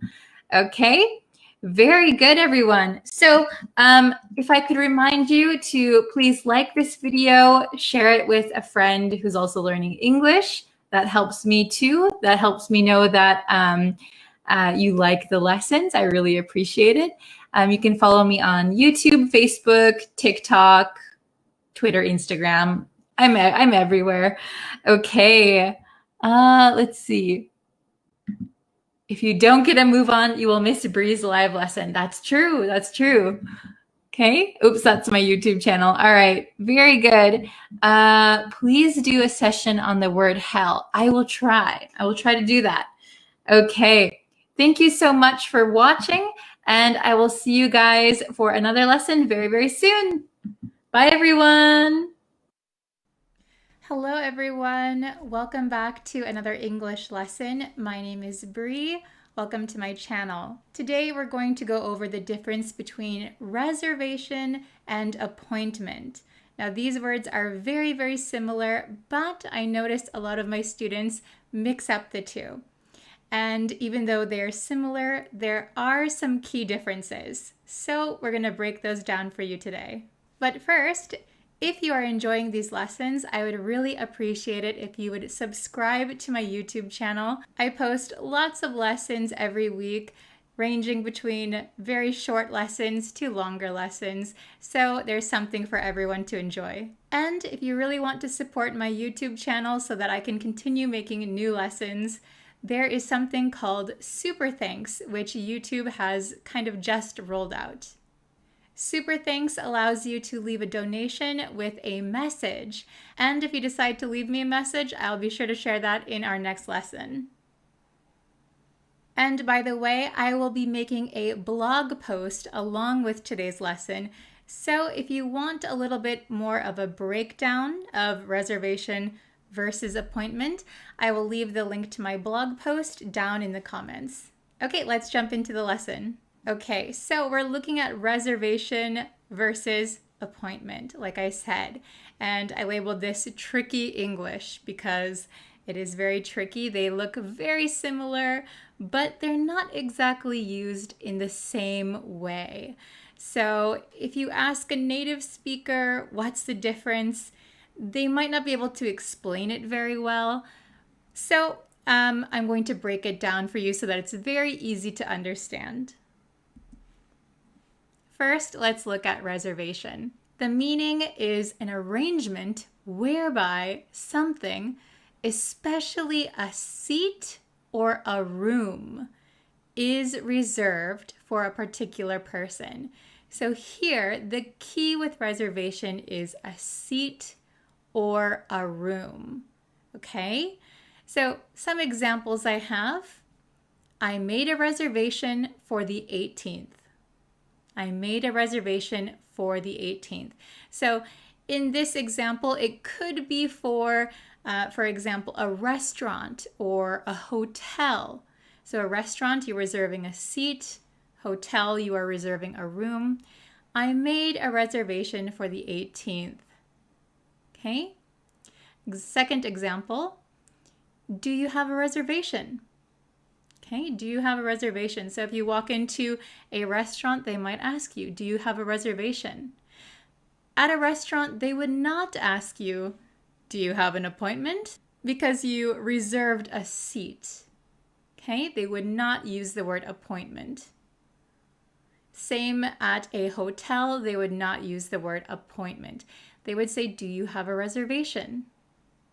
Okay, now let's look at appointment. What's the difference? Here, appointment means an arrangement to meet someone at a particular time and place. Okay, so that's the big difference. Appointment, you are meeting someone. You are meeting a person. Okay, so here are two simple examples. I made an appointment for this afternoon. So when you say I made an appointment, you are expecting to meet someone. Perhaps it's a doctor, perhaps it's your dentist, perhaps it's a client. You made an appointment to meet someone. Second example, do you have an appointment? Now, when would someone say this? Well, if you walked into the hospital, for example, they might ask you, do you have an appointment? With which doctor? If you go to the dentist, do you have an appointment? They probably wouldn't say, do you have a reservation? So what's the difference? Let's break it down a little bit more so it's understandable. Reservation. We make reservations for things like restaurants, hotels, a seat, or a table somewhere. So for example, I live in Japan. Sometimes I have to take the bullet train. So when I take the bullet train, I make a reservation to get a seat, right? I reserve my seat. I don't make an appointment with my seat because I'm not going to be talking to my seat, right? My seat is not a person. So I would make a reservation. Appointment. So an appointment is between two people. For example, a doctor, a hairstylist, a dentist. So if you want to get your hair done, we would say, I made a hair appointment. So that means you're going to be meeting with a hairstylist. I hope that's understandable. I hope you're following me so far. Okay, now I have some questions. Really test your knowledge, okay? So we're either going to put an appointment or a reservation, okay? An appointment, a reservation. So let's do these questions together. Let's see how many you can get right. If you get all 5 correct, that means you're awesome. Great job. You're following along. If you got some wrong, that's okay. Maybe you can watch the lesson one more time, or you can go check out my blog and I have more examples written there. Okay, number 1. I'd like to make with Dr. Jones. So big hint here, Dr. Jones. This is a person that we want to meet with. So do we say an appointment or a reservation? Okay. I'm going to give you the answer. 3, 2, 1.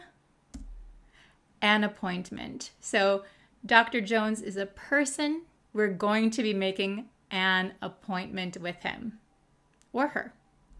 Okay? Let's try number 2. Remember to try and write your answers in the comments before I reveal the answer to you. Okay. I made at your favorite restaurant. I made an appointment.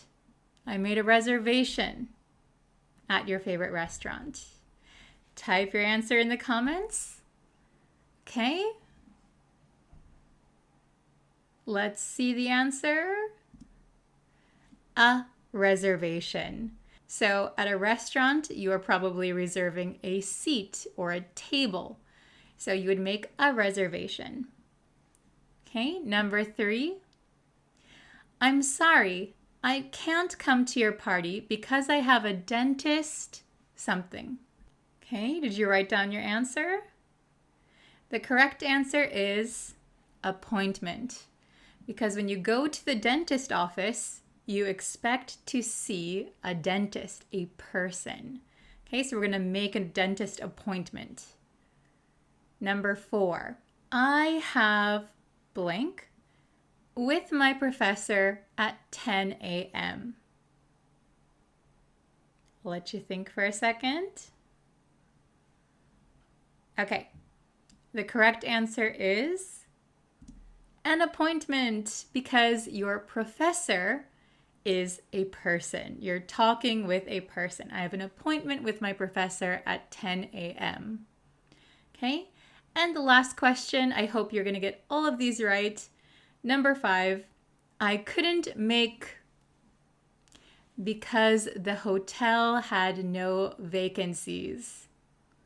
I couldn't make because the hotel had no vacancies. All right, leave your answer in the comments. Let's see if you can get this one correct.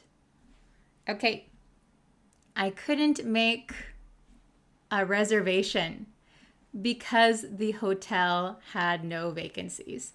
Hotel, you are reserving a room, right? So we're going to use reservation. You're going to reserve a room at a hotel. Okay, was this an easy lesson for you? Do you understand the difference between a reservation and an appointment? I hope so. So please stay tuned for my next lesson. I'm sure it will be up probably next week. So if you wouldn't mind, please subscribe. You can also check out my website, breezeenglishstudio.com.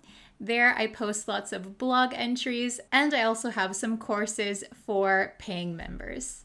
All right, I'll see you in our next lesson. Thank you so much for watching. Take care. Bye.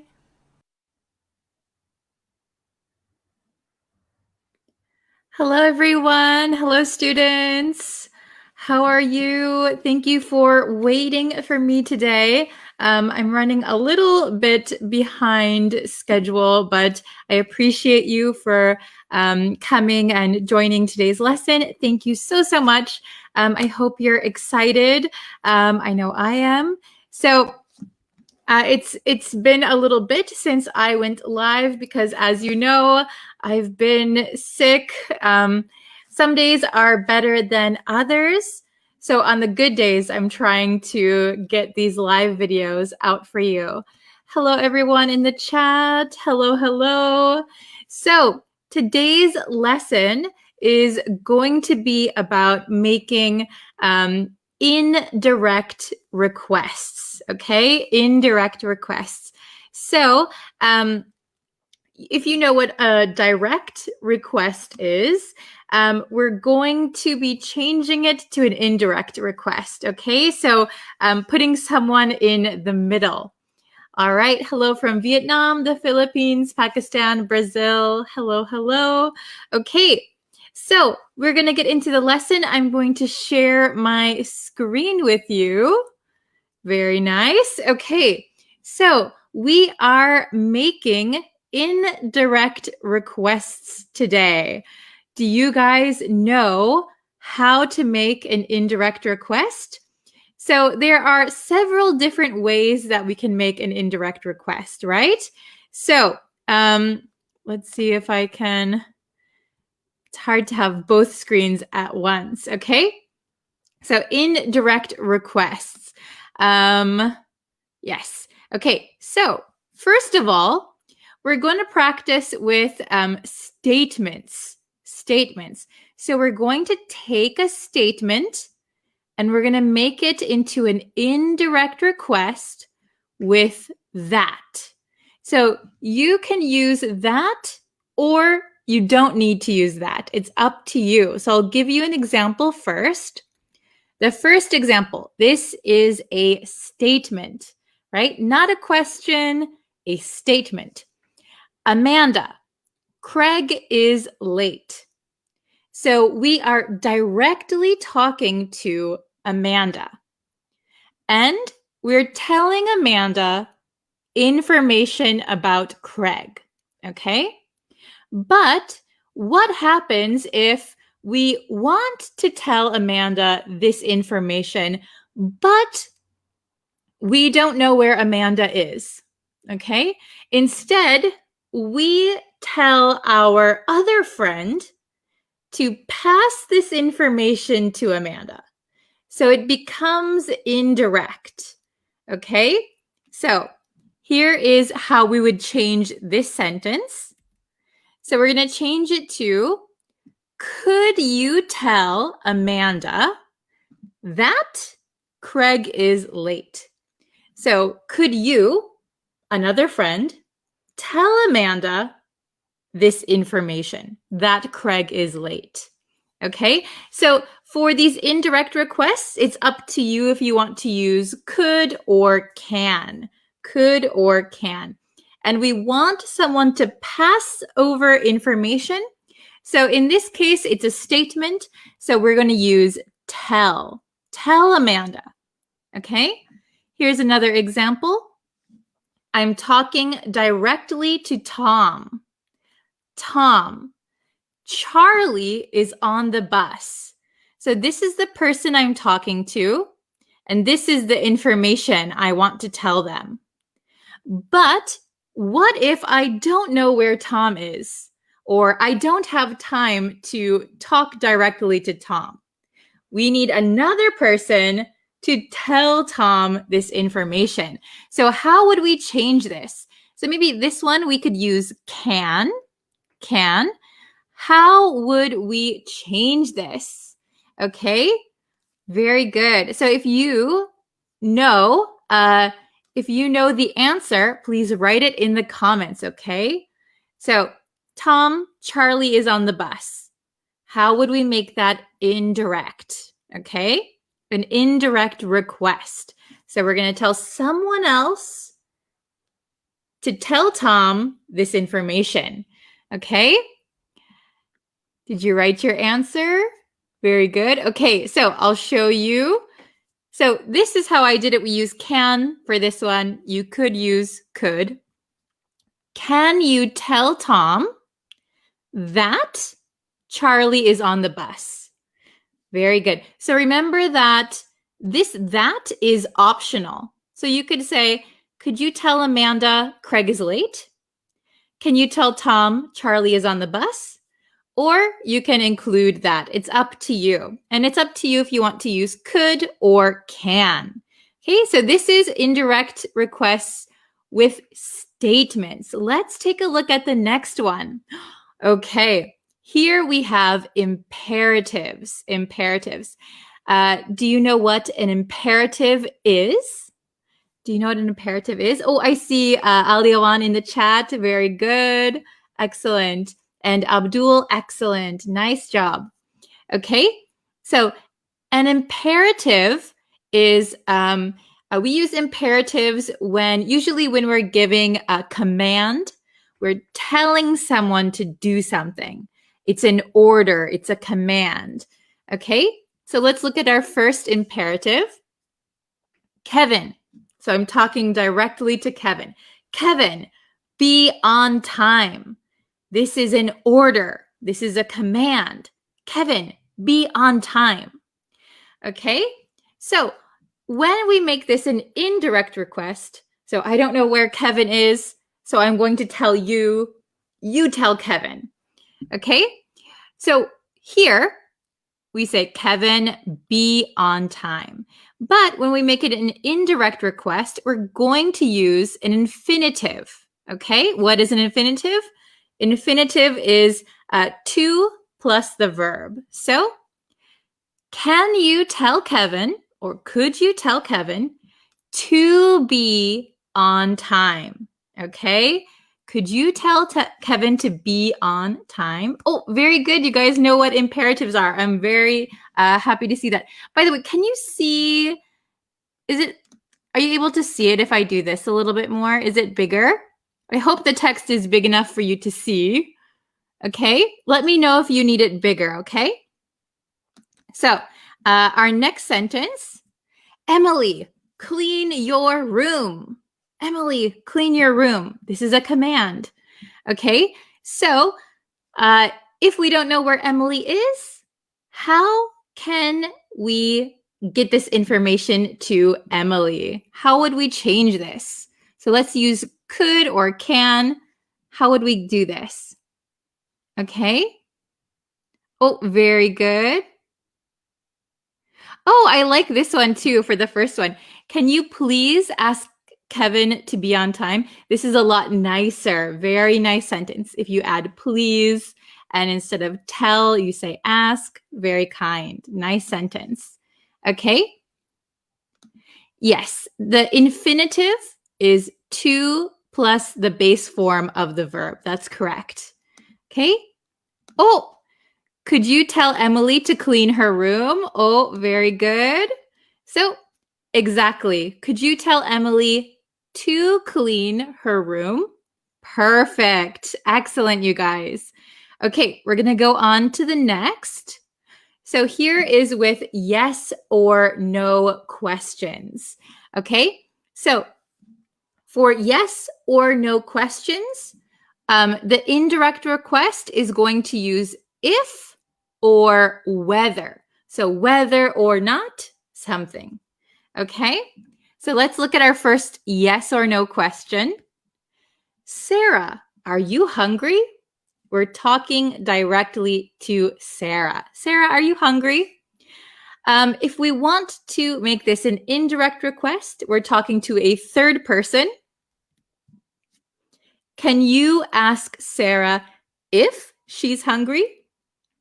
Or we could say, can you ask Sarah whether or not she's hungry? Okay, pretty simple. So let's do the next one together. Sandy, are you free tonight? Sandy, are you free tonight? How are we going to make this an indirect request with if or whether? Okay. Oh, I see lots of good. Oh, December made a good example. So could you tell me where the dryer is? So where is a WH question word. So we're going to get to that next, but we're going to focus on yes or no questions, right? Okay. Oh, this is a good one. Could you ask Sarah if she is hungry? Perfect. Can you ask Sandy if she's free? Yes, very good. Perfect, perfect. Okay, so here I'm going to use whether for the answer. Could you ask Sandy whether or not she's free tonight? Very good. Could you ask Sandy whether or not she's free tonight? We could say, could you ask Sandy if she's free tonight? That's perfect. Okay, now we're on our last one. December kind of hinted to it. WH questions. WH questions. So we're going to take the question words. Oops, my sentence is already there. Indirect requests with WH questions. So whatever question word that we use here, we're also going to use it in our indirect request. Okay? So David, what time does the class start? David, what time does the class start? I'm talking directly to David. Okay? So we're going to use the same what in the sentence, but notice there's a little bit of a change. So could you, can you ask? So this is a question, so we're going to use ask, not tell. Could you ask David what time the class starts?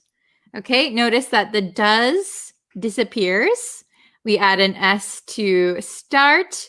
So what time the class starts? Could you ask David what time the class starts? Okay, are you following me? Next sentence. I want you to try and do it with me, okay? Talking directly to Monica. Monica, where is my book? Where is my book? It's a very direct sentence, a direct question. So we're going to use the same where in the indirect request. How are we going to change this sentence? Okay? Very good. Okay, remember we're making indirect requests. So we're asking another person to ask another person. Okay? Oh, very good. Okay. Can you ask Monica, where is my book? So this is, I see a lot of students writing their sentences this way. So this one is probably a little bit tricky. Okay. Oh, Aliawan, very good. Could you ask Monica where my book is? Very good. Okay. So I'm going to show you the answer. Can you ask Monica where my book is? So this is going to come at the end of the sentence. So this is used for some indirect requests. And it is a lot nicer than where is my book? So if you say, can you ask Monica where my book is? Perfect, perfect. Is going to come at the end. Very good. Yes. Oh, good job, Jaff and Abdul. Oh, this is a good one. Could you ask Monica, where is my book, please? So remember that is going to come at the end, where my book is, and then you could add please to be even more polite. Nice. Okay. Is comes at the end. So we have some questions. All right, it is your turn to answer, okay? So I'm not going to tell you which kind of indirect sentence we need to make, so I want you to do it on your own. So number 1, please write your answer in the chat. Lisa, the lesson starts in an hour. You're directly talking to Lisa. The lesson starts in an hour. We don't know where Lisa is. We ask our other friend to talk to Lisa. How are we going to change this sentence? Okay.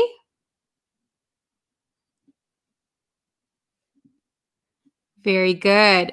So Lisa, the lesson starts in an hour. How can we change this to an indirect sentence? Okay. What do you think? I'll give you a second to write your answer in the chat or the comments. Okay. A little difficult, right? Okay, so the correct answer is going to be, because this is a statement, can you tell Lisa that the lesson starts in an hour? Can you tell Lisa that the lesson starts in an hour? If you got this one right, very good. If you didn't, you can go back and review one more time after this lesson. Okay. Oh, yes, very good. Can you tell Lisa the lesson starts in an hour? Perfect. Could you tell Lisa that the lesson starts in an hour? Excellent. Very good. Yes, we can use that or we don't need to use that. Okay, let's try number 2. Mike, don't sing. Okay, Mike, don't sing. How are we going to change this to an indirect request? Okay. Very good. Mike, don't sing. How would we change that? Write your answers in the chat, in the comments. Let's see if you can get this one correct. Mike, don't sing. Don't sing. Okay. Oh, very good. Could you tell Mike to not sing? Very good. Okay, so remember that we need to use the, what's it called? my mind is blank. The infinitive. Can you tell Mike not to sing? Can you tell Mike not to sing? Some people will say, can you tell Mike to not sing? If you say to not sing, sometimes that sounds like more emphasis. You're stressing. Can you tell Mike to not sing? Or can you tell Mike not to sing? Both are acceptable. Okay, very good. I hope you got that right. Next, number 3. Jeff, are you tired? So this is a question. How are we going to change this to an indirect request? Jeff, are you tired? Let's see. Oh, very good. Oh, for number 2, just really quick, can you please tell Mike to stop sing? So if you use stop, tell Mike to stop singing would be correct. But in this case, if we're just using not, can you please tell Mike to not sing? Very good. Okay. Oh, this is a good one. Can you ask Jeff whether or not he is tired? Good job. Oh, yes. Good question. Oops. Could you ask Jeff if he's tired? Good job. Let's see. There was a question. Hi, ma'am. Can I use could instead of can? Yes. So for these answers, I'm just using can, but you could use could. Could is totally fine. Very good. Okay. So the correct answer for number 3 is, can you ask or could you ask Jeff if he's tired? Or can you ask Jeff whether or not he's tired? Very good. Either if or whether or not is acceptable. Okay? Excellent job, everyone. So number 4, the last one. Okay? Lynn. So Lynn is a girl's name. Lynn, how many cookies did you eat? Lynn, how many cookies did you eat? We're going to change this to an indirect request. So please leave your answers in the comments or in the chat. Let's see. Very good. Oh, excellent. Can you ask Lynn how many cookies he or she ate? Yes, very good. See if anybody else can write an answer. Oops. Can you ask Fotomata if her tired? Okay, very good. Can you ask Lynn how many cookies she ate? Excellent. Okay. Really quick, I'll answer this question. To not sing and not to sing, both are grammatically correct. So if you say to not sing, it sounds like you're emphasizing the word not. So you really don't want them to sing. So for example, should I ask Mike to sing? Could you ask him to not sing, actually? To not sing? Grammatically correct, but one sounds more emphasized than the other. Okay, very good. So number 4, Lynn, how many cookies did you eat? The correct answer is going to be, can you ask Lynn how many cookies she ate? Excellent, very good. Can you ask Lynn how many cookies she ate? Very good. I hope you got 100%. I hope you got them all right. Okay, so I'm gonna minimize my screen. There we are. Hello. Okay. So I hope you guys enjoyed this lesson. Please try and make some indirect requests in the comments if you can, and I will try and correct them if need be, or I'll just take a look at them, okay? Oh, excellent. Ali said, wow, I got all the correct answers. Nice. Congratulations. If you got any answers wrong, that is okay. You can always watch this lesson again. It will always be available. So no worries. Okay. Very good. Good. Good suggestion. I want you to make a lesson on which versus that. Okay. Which versus that. I'm going to write it down actually right now so I remember which versus that. Okay. Yes. If you guys have any suggestions for lessons, please let me know. I'll be making lots of lessons now that I'm feeling better. So don't worry. Lots of new lessons coming. Which versus that. Okay. Very good. So, let's see. Perfect. Could you ask Tim whether or not he's hungry? Very good. Maybe a question mark at the end. Excellent. Oh, I had an epiphany about indirect questions. Thank you. I'm so glad it was easy to understand. Okay. When will the next, where will be the next live? Oh, so I will go live again on YouTube later today. So I hope you subscribe to the YouTube channel. The next live on Facebook will be tomorrow. Okay. All right. So thank you so much. And I will see you guys again in a little bit. All right. Thank you so much. Bye, everyone.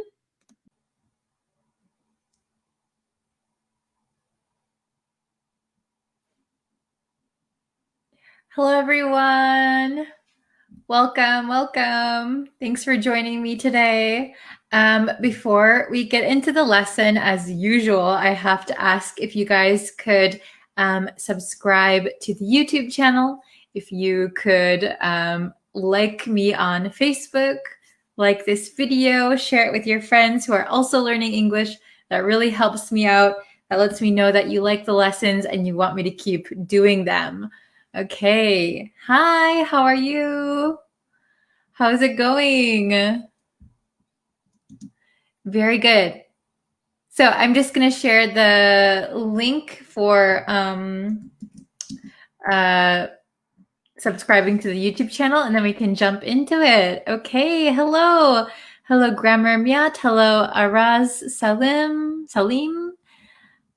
Ciao, Shaban, Imad, Basir Yosefi. Did I say that right? Oh my gosh. Hi, everyone. Welcome. Hello from Malaysia, Bangladesh. I hope you are all doing very, very well. Okay. So, oh, you're new. Welcome. Welcome, Niaz. I'm glad that you're here. From Krakow. Very nice. Iraq. Greetings. Hello. Hi, Aso. Welcome. How is everyone today? So on YouTube, I just did a study with me, 3 hours study with me. So if you're interested in those kind of study with me videos, you can check them out on my YouTube page. Yes. Okay. So let's go into our lesson for today. So we're doing another reading one. Okay, so here we have the title. The title is Passing on Your Password. Video streaming services are past it. Reading comprehension. So the title of the article is Passing on Your Password. So passing on your password. So this means when you share your password with someone. Okay, that is passing on your password when you share your password with someone. And then it says video streaming services are past it. So video streaming services don't want you sharing your password. Okay, so let's try and see if we can read it together. Okay, so I will read it first. Then we will go over the difficult vocabulary. And then we'll read the article one more time so that you really understand it. And then I'll answer any questions. Okay? Many of us were taught to share as kids. Now, streaming services ranging from Netflix to Amazon to Disney Plus want us to stop. That's the new edict from the giants of streaming media, who are hoping to discourage the common practice of sharing account passwords without alienating subscribers who've grown accustomed to the hack. Okay, understanding so far? Password sharing is estimated to cost streaming services several $billion a year in lost revenue. That's a small problem now for an industry that earns about $120 billion annually. But something it needs to address as spending on new programming skyrockets.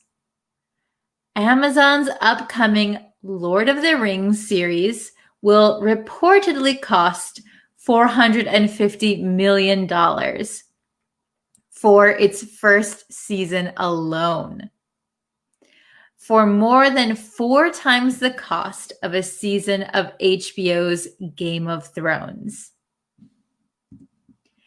In March, some Netflix users began to get pop-ups asking them to verify their account by entering a code sent via email or text, but also gave them the choice of verifying later. Netflix did not say how many people were part of the test, or if it was only in the US or elsewhere. They'll be taking a very cautious approach to it, Amobi said. Handled the wrong way, there's always a downside to a move like this.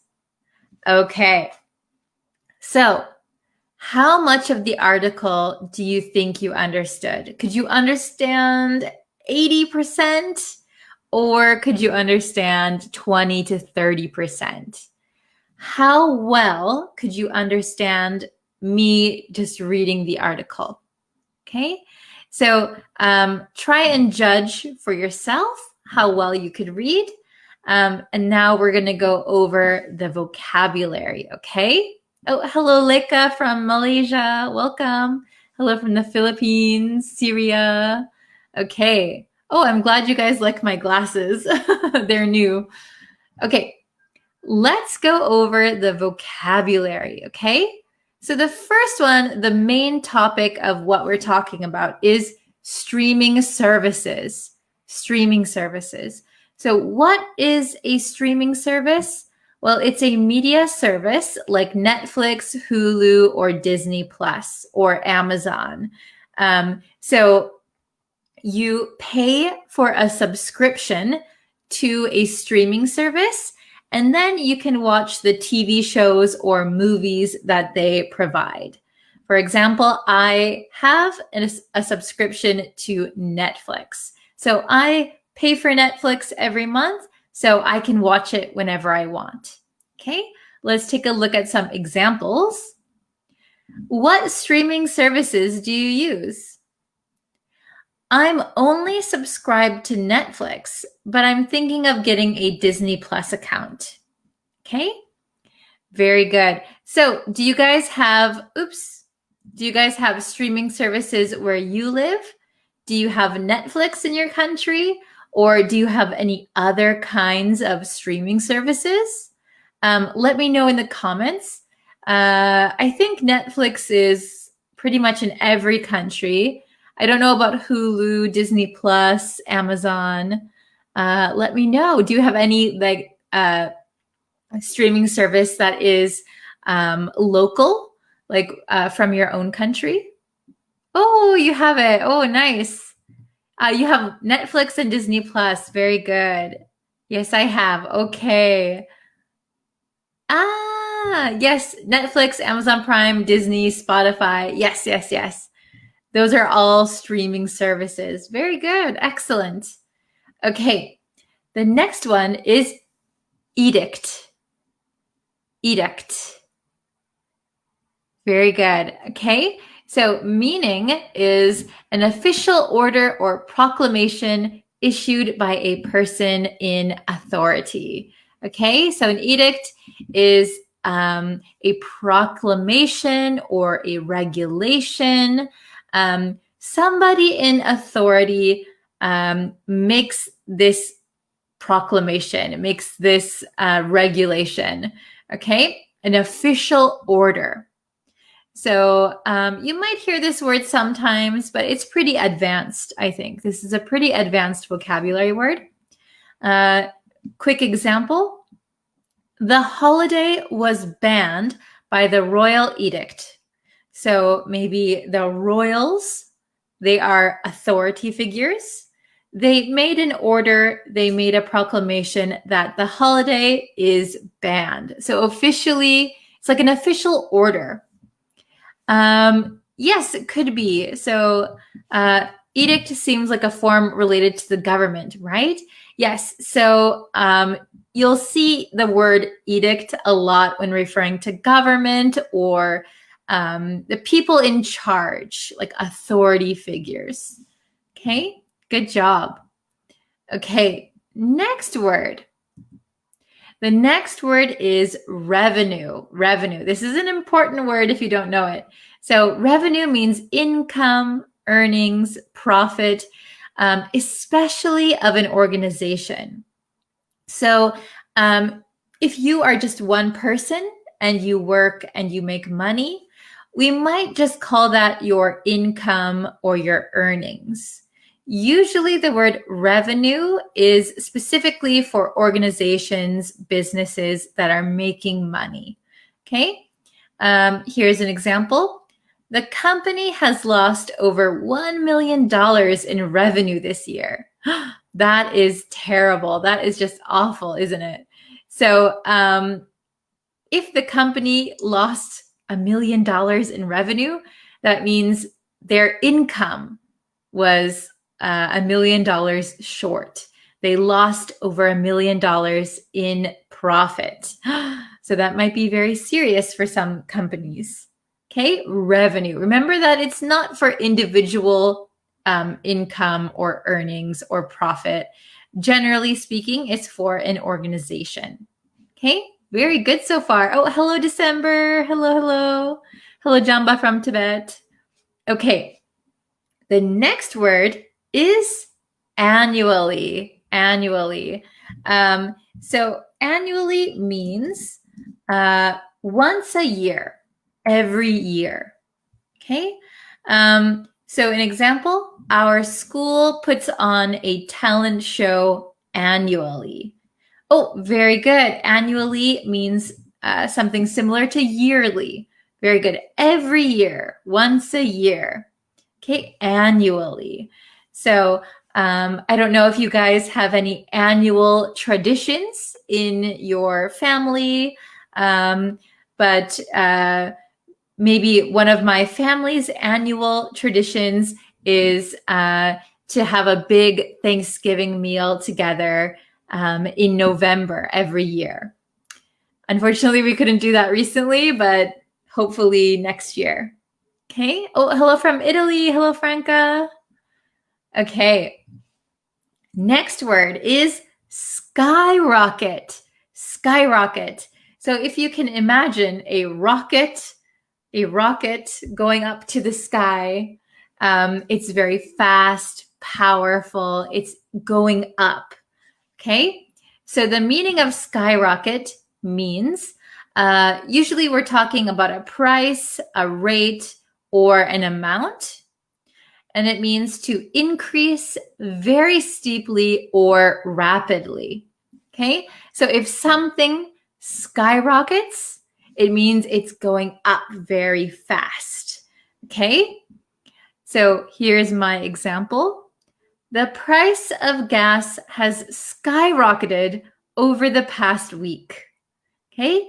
Oh, excellent. Very good. Going up. Yes. Very quickly and by a lot going up. Okay. So the price of gas has skyrocketed over the past week. That means the gas price is going up very quickly, and by a lot. The price is going up, up, up, up, up. Oh, William said, always in Brazil, ha ha ha. Oh no, I heard in the US right now, gas prices are skyrocketing. Gas prices are skyrocketing. Oh, this is a good example. I hope my grades skyrocket after this lesson. Perfect example. Very good. Very good. I hope so too. I hope your grades improve by a lot. Okay. Next word is a pop-up. A pop-up. A pop-up is when you're on the internet and you go to a website and a little window pops up, right? A little window appears.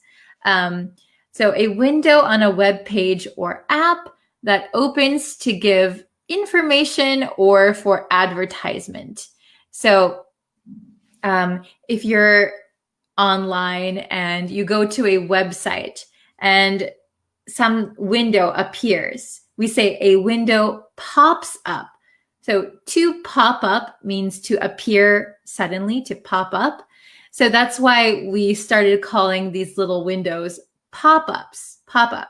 So they can be like advertisements, like buy this now, or give me your email, or it could be for information. Like if you go on to Netflix and a pop-up comes up and then it says, what is your email address? What is your password? Okay. So here's a question. What is the difference between hop on and pop up? So hop on means to get on something. So you could hop on a chair. You could hop on a tall chair, kind of jumping and sitting. We could hop on the internet. That means get on the internet. So hop on means to get on something, but pop up means to appear suddenly. So my friend pops up randomly. That means my friend appears randomly. They show up randomly. And here pop-up is the window. When we're talking about the internet, a pop-up is a window that will prompt you for something. What's your email address? What's your password? Buy this now. That is a pop-up. Okay.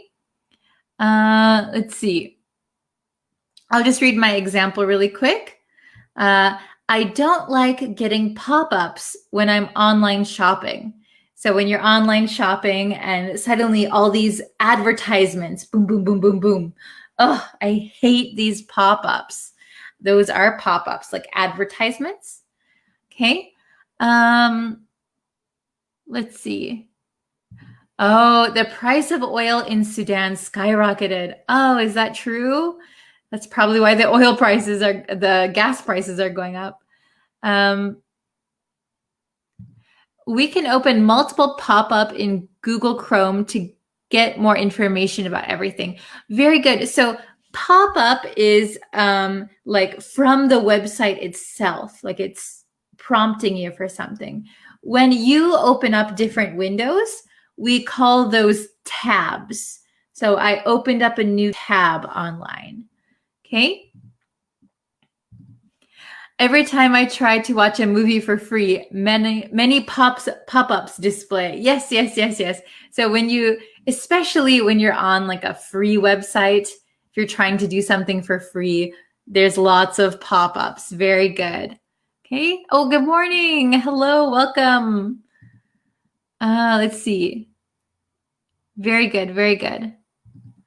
Telenor operator in Myanmar has lost over $780 million in revenue at the beginning of 2021 as a consequence of banning the internet and Wi-Fi. Oh no, I'm so sorry to hear that. I hope they can recover their losses soon. Okay. So pop-up means the same as jumping up suddenly on the screen. Yes, exactly this. Very good. Okay. Hello from Iraq. Hello, welcome. Okay, next word. Downside. I think this might be the last word. So downside means the negative aspect of something otherwise regarded as good or desirable. And I think if you search through my lessons, you should be able to find a lesson on upside and downside. So I did do a lesson on downside before. So this might be a review. So an example is, one downside of shopping for clothes online is that you can't see how it fits before you buy it. Okay, so even though online shopping is easy, it saves time, sometimes it can save money, it's convenient, but the negative aspect, the negative thing, the downside, is that you can't see how it fits, right, before you buy it. That is a downside. Okay. Oh, hello from Gaza. I hope you are all okay. Please stay strong. I hope you stay safe. Okay. Let's see. The next, so I think we've reviewed the vocabulary. So now I'm going to read and explain the article one more time. Okay, so we'll go paragraph by paragraph. Many of us were taught to share as kids. So when we are children, our parents and our teachers, they often tell us we should share. Sharing is good. But now streaming services ranging from Netflix to Amazon to Disney Plus want us to stop. So the streaming services want us to stop sharing. They want us to stop sharing. And that's because we are sharing our passwords. Okay? That's the new edict from the giants of streaming media. So let's just stop there. That's the new edict. So remember, an edict is an official order from people in authority. Okay, so the giants of streaming media. So we know streaming services, Netflix, Disney Plus. Those are the giants. They're the biggest platforms. Netflix, Amazon, Hulu, Disney Plus. They have a lot of money. They have a lot of customers. So they are the giants of streaming media. So they are kind of like officials. They are the top dogs. They're the top guys. So they put this order. Okay. The new edict, the new order from the big streaming companies wants us to stop sharing our passwords. Okay. The giants of streaming media who are hoping to discourage, to stop people from doing something. The common practice of sharing account passwords without alienating subscribers who've grown accustomed to the hack.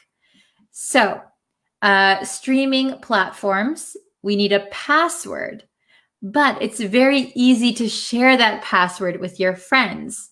So maybe you share an account. or your friend doesn't pay for the account, they just use yours.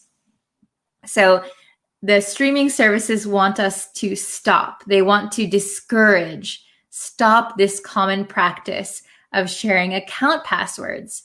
But they don't want to alienate subscribers who've grown accustomed to the hack. So the people that understand how to do this hack, password sharing, the big streaming services don't want to say, hey, you guys, stop doing that. They don't want to do that, but they want to discourage it somehow. Okay? Password sharing is estimated to cost streaming services several $billion a year in lost revenue.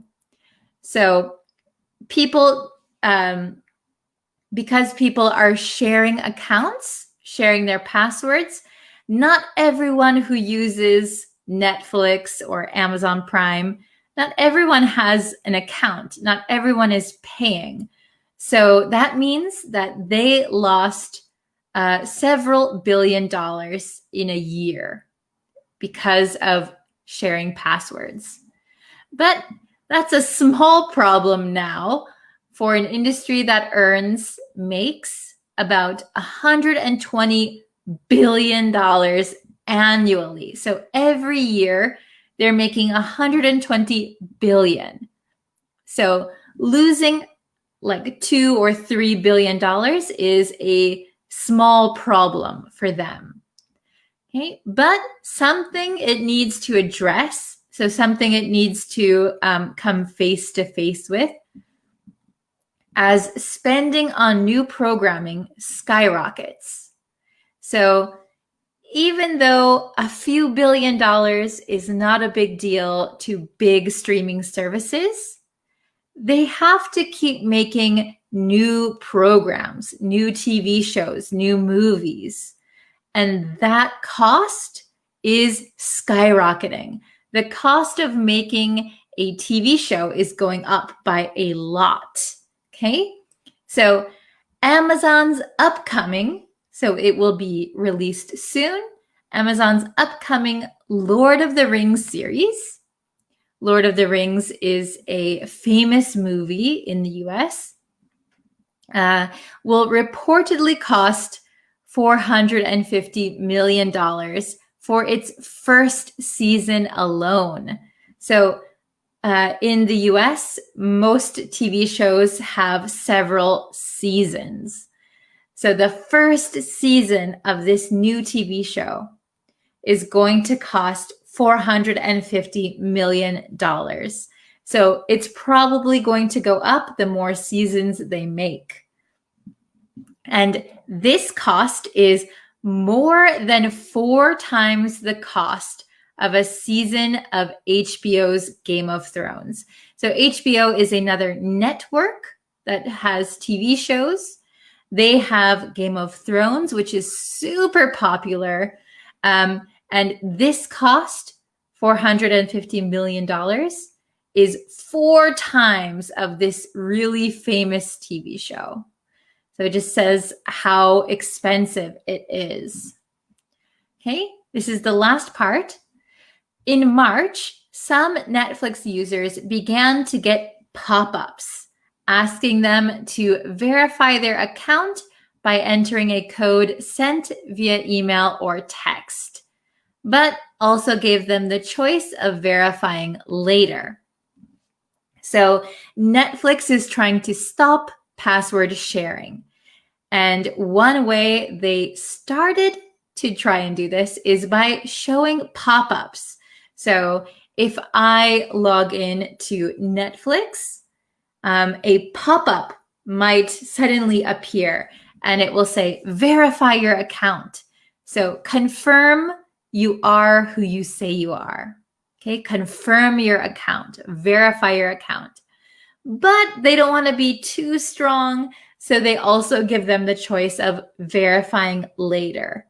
Okay? Netflix did not say how many people were part of the test. So this test is getting pop-ups. Or if it was only in the US or elsewhere. Did you guys get pop-ups when you watched Netflix? Because I didn't. Okay.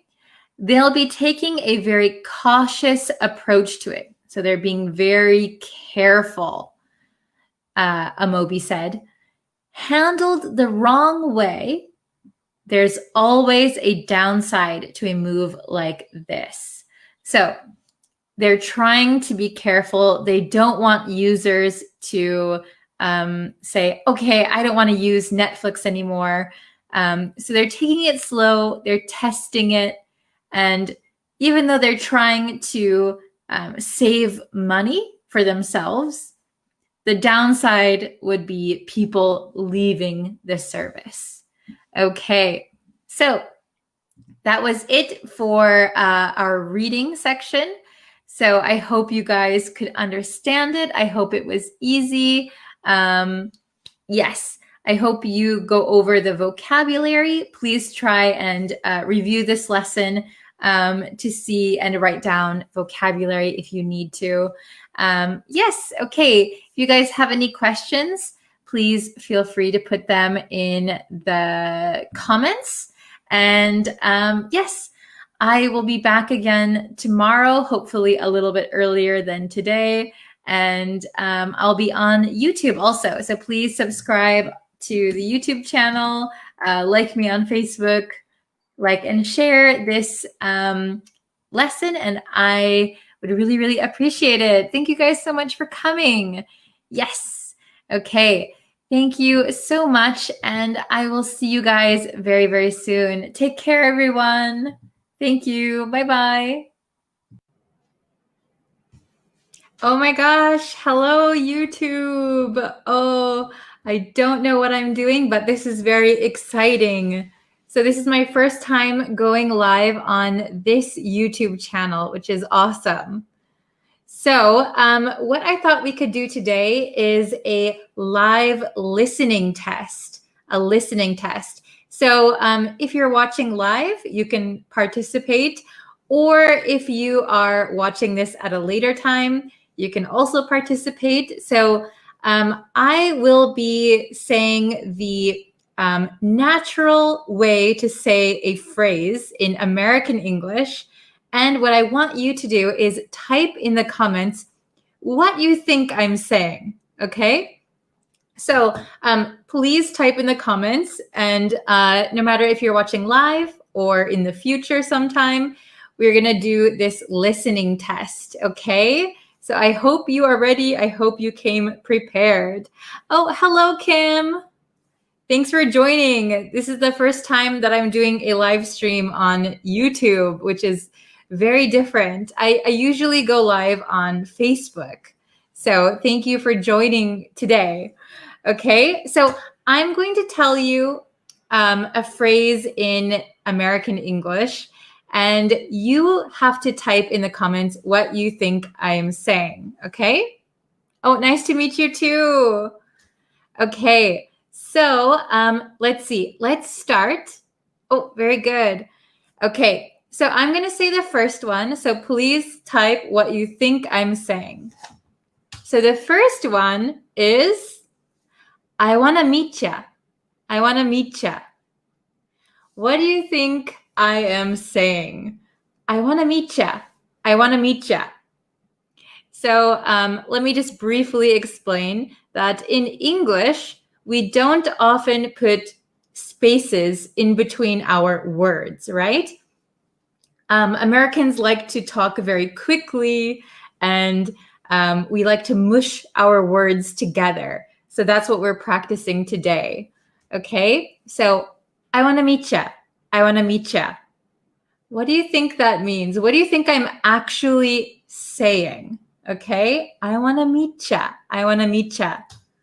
Okay, so if you have your guess, I'm going to give you the answer. Okay, so I have my trusty whiteboard. Ooh, it's under my microphone. Ooh, I hope that wasn't too loud. Okay, so I want to meet ya. I want to meet ya.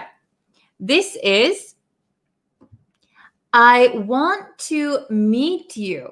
I want to meet you. I want to meet you. I want to meet you. I want to meet you. I wanna meet ya. So this want to, it often becomes wanna. I want to meet you. Yes, very good. I want to meet you. Very good. So it becomes, this want to becomes wanna. I wanna. And meet you often becomes a ya sound. Ya. Meet ya. So if you talk like a textbook, you might say, I want to meet you. But most Americans don't talk like this, right? We say, I want to meet ya. Okay? I want to meet ya. Let's try number 2. We're getting right into it. Oh, very good. We have some correct answers. Awesome. Okay. How can I pronounce your name? Nya-chan and Kihinmar and Kim. Everybody, good job. Okay, so number 2.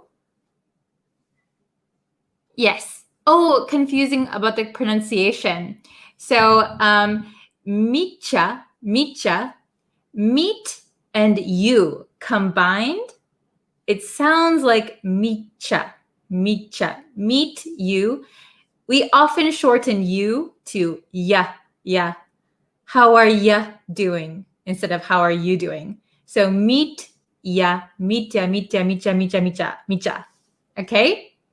So number 2, get ready to type in the comments. I gotta get out of here. I gotta get out of here.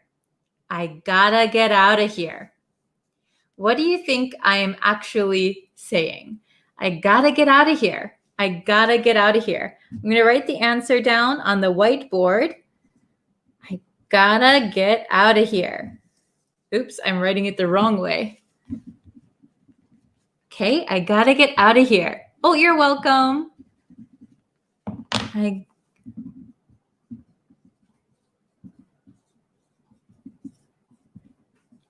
So this is also kind of a pronunciation lesson if you think about it. Oh, very good, Kim. Oh, very good. Very good, Mei Nyang. Very nice. Awesome. You guys are so good. So I'm going to write it really quick.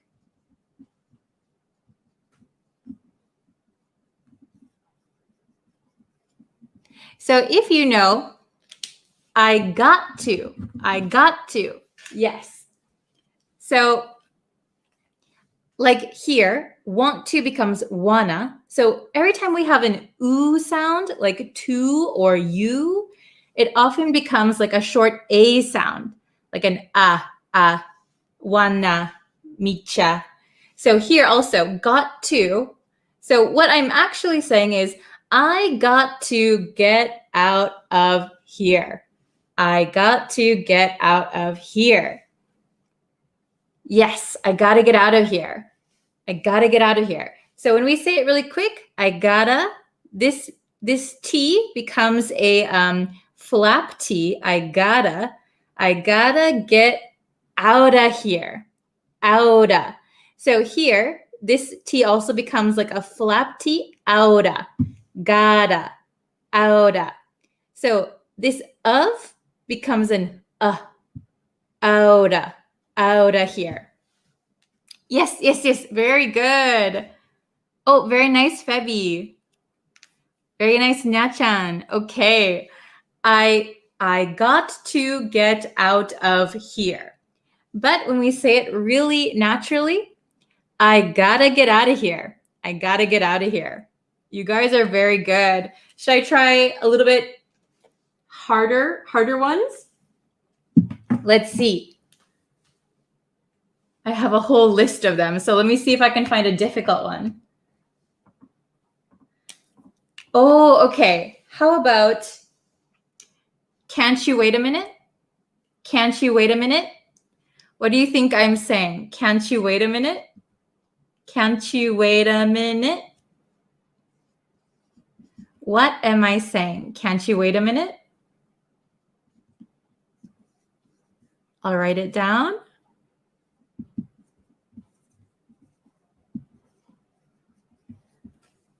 Can't you wait a minute? Can't you wait a minute? Oh, very good. Very good, very good. Okay. Yes, yes, very good. So,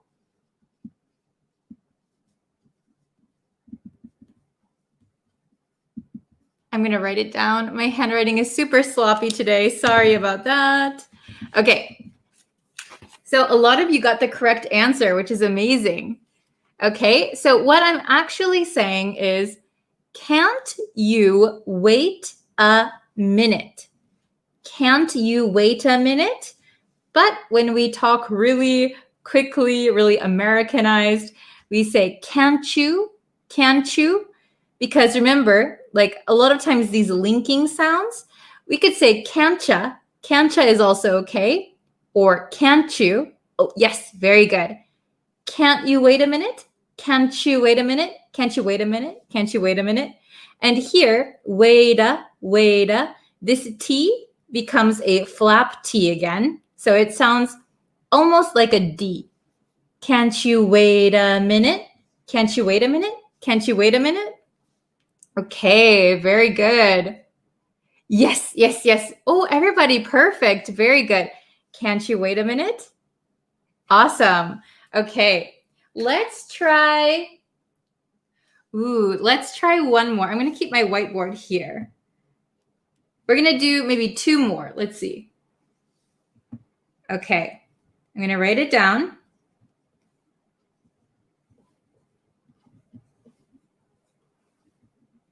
I don't have that much space on my whiteboard, but are you ready? Okay. It'd be nice to, oh, no. I almost said the wrong one. It'd be nice to see ya. It'd be nice to see ya. What do you think I'm saying? It'd be nice to see ya. It'd be nice to see ya. It'd be nice to see ya.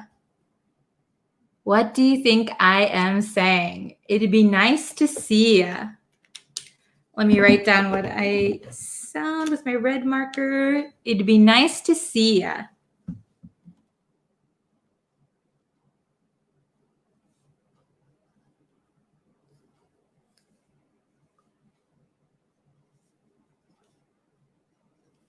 Okay, everybody has their answers. Oh, very good, very good. So we have, it will be nice to see you. It'd be nice to see you. It's be nice to see you. Okay, so what I'm actually saying is, well, I didn't write it out, sorry. It would be nice to see you. It would be nice to see you. But when we contract it and would, it'd be nice to see you. But it's a little bit uncommon to hear the t and then the d sound. So usually when I talk with my friends, I don't say it'd be nice to see you. I say id. So this is not I'd, but id. It'd be nice to see you. It'd be nice to see you. It'd be nice to see you. So we kind of take out that T sound. Otherwise, we could say it'd. So almost like the T is becoming a flap T, it'd or id. Both are acceptable. It'd be nice to see you. It'd be nice to see you, or it'd be nice to see you. Okay, so this is a little bit of a tricky one, I think. Oh, can you explain how to pronounce TR and DR? So tra and dra.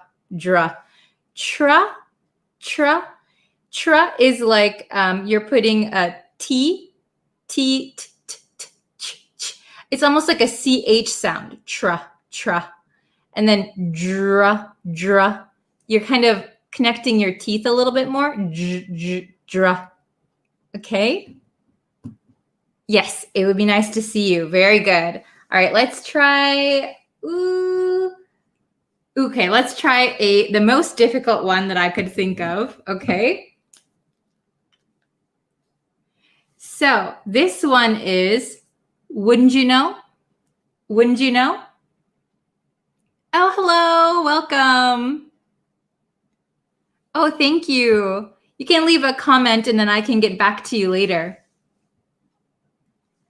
Okay. So the last one is wouldn't you know? Wouldn't you know? Wouldn't you know? What do you think I'm saying? Wouldn't you know? I'll write it down.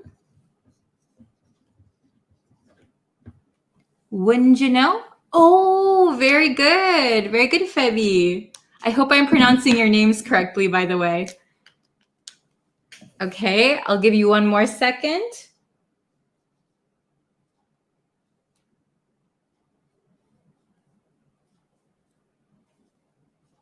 Okay, are you ready? Oh, very good, very good. Okay, very good, May. Oh, I can hear thunder. It's like typhoon season. It just started raining now. Can you hear the thunder? Oh, if you've already left a comment, then let's see. Leave a comment on my newest video and I'll be able to see it right away. Okay? I'll be sure to check it today. Okay? So I said, wouldn't you know? So would not you know? Wouldn't you know? But we rarely say wouldn't you know. We can change this to wouldn't you know? Wouldn't you know? Or wouldn't you know? Yes, we are getting the typhoon. Yeah. I'm in Tokyo, so it's just rain, but we are expecting a typhoon in southern part of Japan. Okay, so we can say this phrase a few different ways if you didn't know.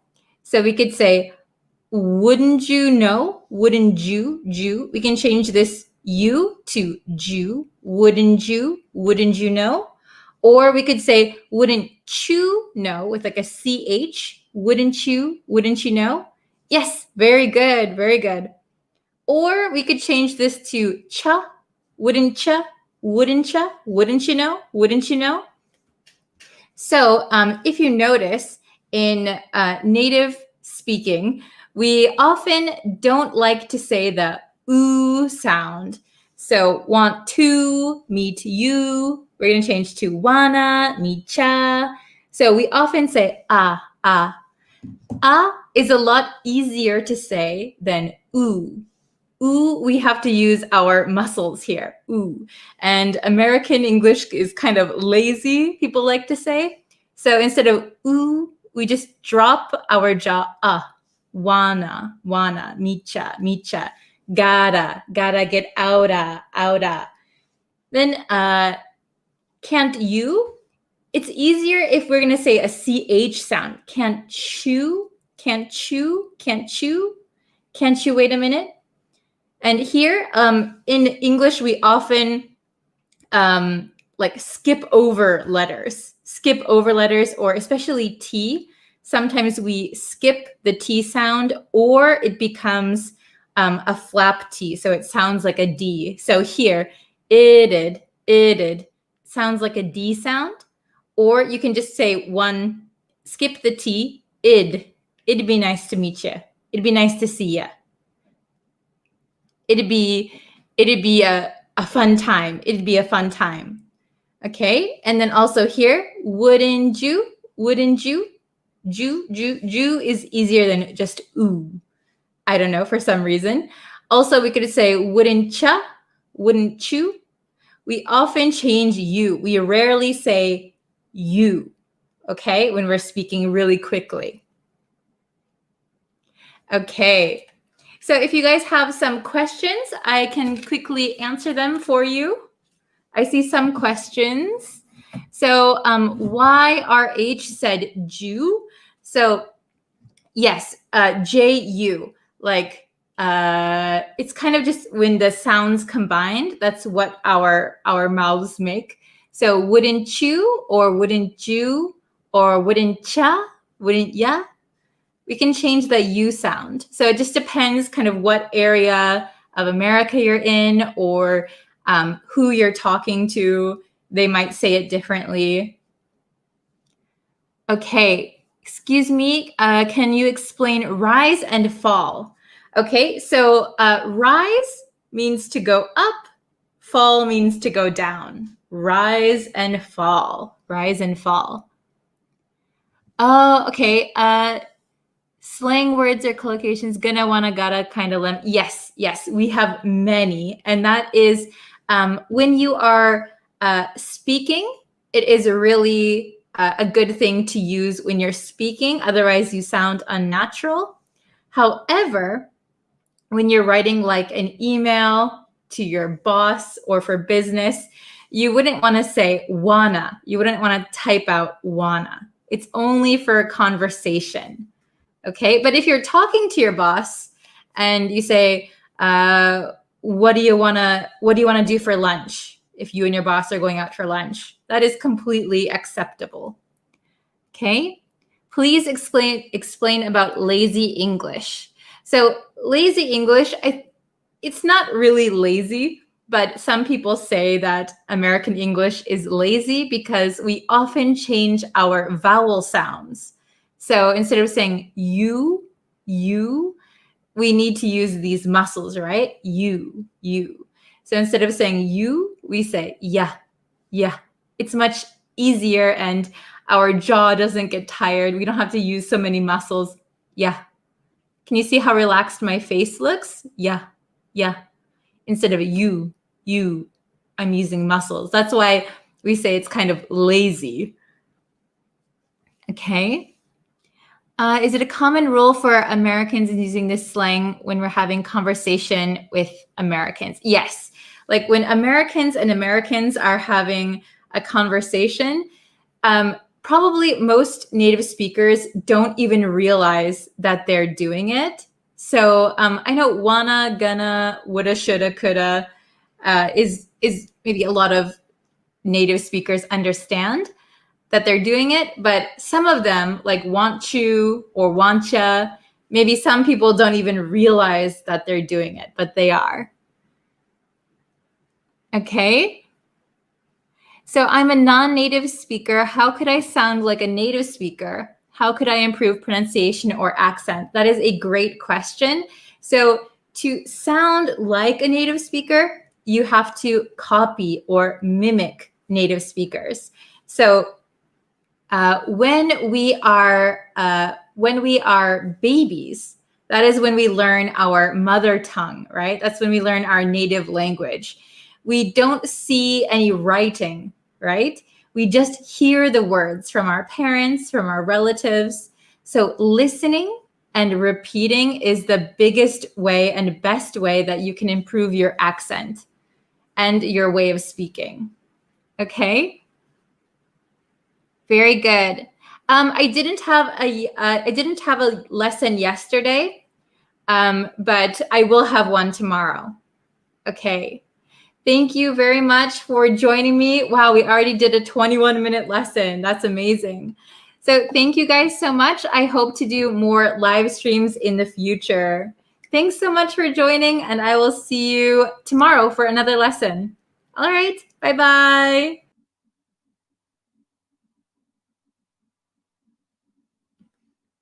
Hello, students. Are we live?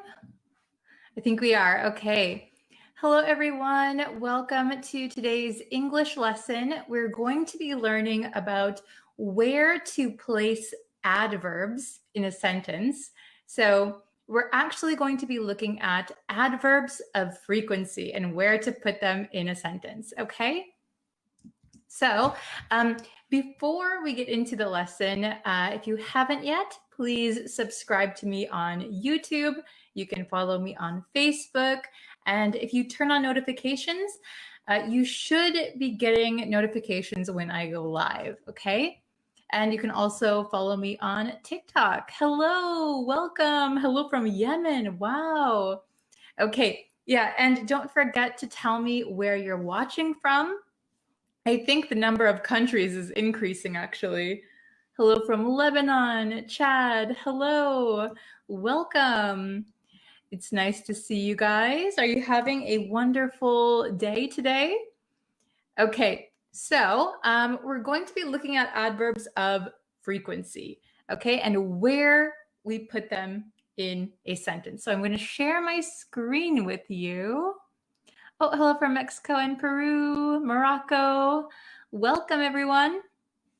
Okay, so where to place adverbs. We're going to be doing an English grammar lesson today. Okay, very good. I hope you're excited. So we're going to go through the lesson, and at the end, there will be, I think, 5 questions. So stick around until the end, and we'll see if you understand everything, okay? Oh, thank you. I'm glad you're liking the lessons. Hello from Myanmar, Pakistan, Algeria, Bangladesh. Oh my gosh. Kashmir, hello. Thailand, Algeria. Okay, so where to place adverbs. So we're not going to go over all of the rules today. So we're going to go over three rules that will help you sound fluent when you're speaking English and when you're using adverbs of frequency. So we'll go over the 3 rules of where you can place them. And then I think if you remember just these rules, you'll be able to speak with confidence. Okay, so let's try. Let's look at the first one. Okay, adverbs of frequency. So we have examples of adverbs of frequency. We have always, usually, sometimes, rarely, and never. Okay, so there are others, but these ones are used quite often. So we've had other lessons going over adverbs of frequency. So just a reminder that these are some of the common ones. Okay, so let's go over the first rule. The first tip, okay. Adverbs of frequency. Place adverbs of frequency after to be. So after the to be verb, we are going to put the adverb of frequency, not before, okay? So this is just a tip to make you sound more fluent. Of course, there are other rules on where to put adverbs, but just if you know these, you'll be perfect every time, okay? Oh, hello from Guatemala, welcome. Okay, so here are some examples. I am usually on time. Okay, we have the be verb, am, I am. Then we can put the adverb, usually, on time. She is, here is the to be verb, always happy. Okay, he was, this is our be verb, rarely sick. Okay, so far, is it understandable? And feel free to write in the comments if you want to try and make a sentence using this way, if you place the adverb after the to be verb, okay? So moving on. Place adverbs of frequency before other verbs. So if you have other verbs, for example, we have eat, bikes, stays, we're going to put the adverb before the verb, okay? So here are some examples. I usually eat breakfast. So here we don't have the be verb. We have the verb to eat. I usually eat breakfast, okay? She always bikes to school. She always bikes to school. So the verb bike, be careful because bike is also a noun. It's the thing that you ride on. And then in American English, when we talk about riding a bike, we can also say the verb to bike. She always bikes to school. Okay, very good. Oh, I'm glad you're understanding the lesson. Very nice.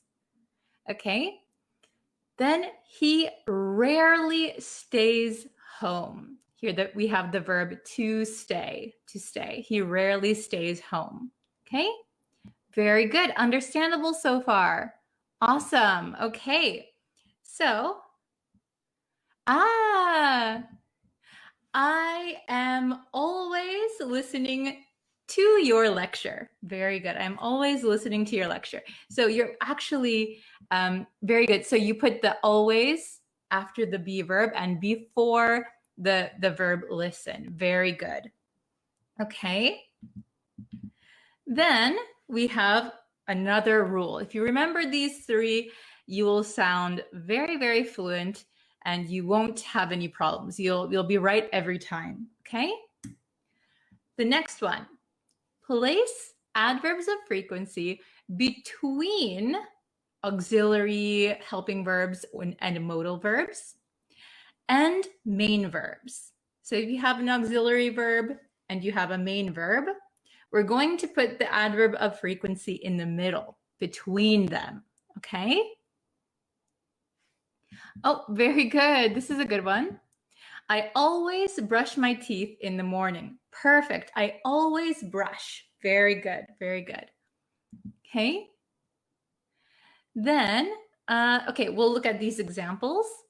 I can usually run for 1 hour. How long can you usually run? I can usually run without getting tired for 1 hour. Okay, so we have can, I can. Then we have the adverb of frequency, and then we have our main verb run. Okay, so this is the pattern that we'll be using. I can usually run for 1 hour. Okay, she would, we have would here. She would always visit me. Okay, would here. And then we're going to have the adverb of frequency and then visit. This is our main verb. Okay, very good. Then the last one, it should, here we have should. It should rarely take more than 10 minutes.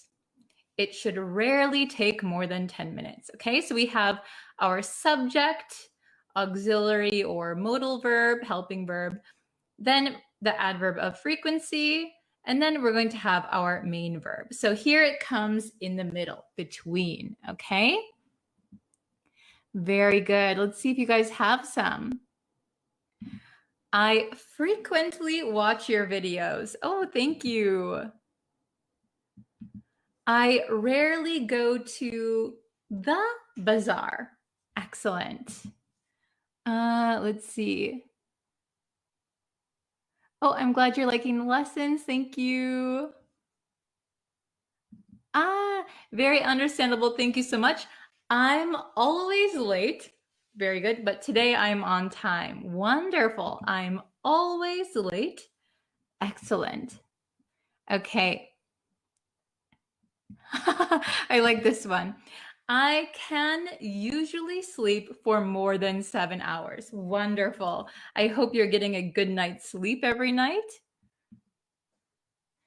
Okay. I'm always motivated. So here you can say, I'm always motivated when I watch your live stream. Thank you very much and great example. Okay. Very good. So let's review really quickly. So remember, if you've remembered these 3 tips, then you'll have no problem because adverbs technically can go at the beginning, middle, end of sentences, but it depends on some things. So today we're just focusing on these 3 tips, and if you use them, you'll have no problem. Okay? So place adverbs of frequency after to be. After the to be verb, then we can use an adverb of frequency. I am usually on time. Here am is the to be verb. Okay? Place adverbs of frequency before other verbs. Okay? So if we have the verb to bike, she always bikes to school. Okay? And then lastly, place adverbs of frequency between auxiliary / modal verbs, helping verbs, and main verbs. She would always visit me. Okay, so now that we have these 3 rules, let's try the questions. Okay, let's see how many questions you can get correct. All right, so you can type the answer in the comments. So we have 5 questions. So number 1, they go to Japan. And in parentheses, we have the word always. So where in this sentence are we going to put always? Okay, write your answer in the comments. Let's see if you can get it right, and then we'll check the answers. Okay. Oh, hello from Pakistan. Welcome. Okay.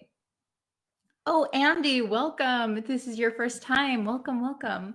Okay, so they go to Japan. Where should we place always? Always, okay? Write your answer down. Very good. Delaware Amiri, very good. Excellent. Javier, good job. Very good. This one's an easy one. Okay, number 1.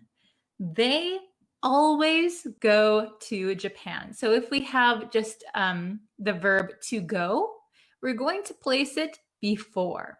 They always go to Japan. Okay?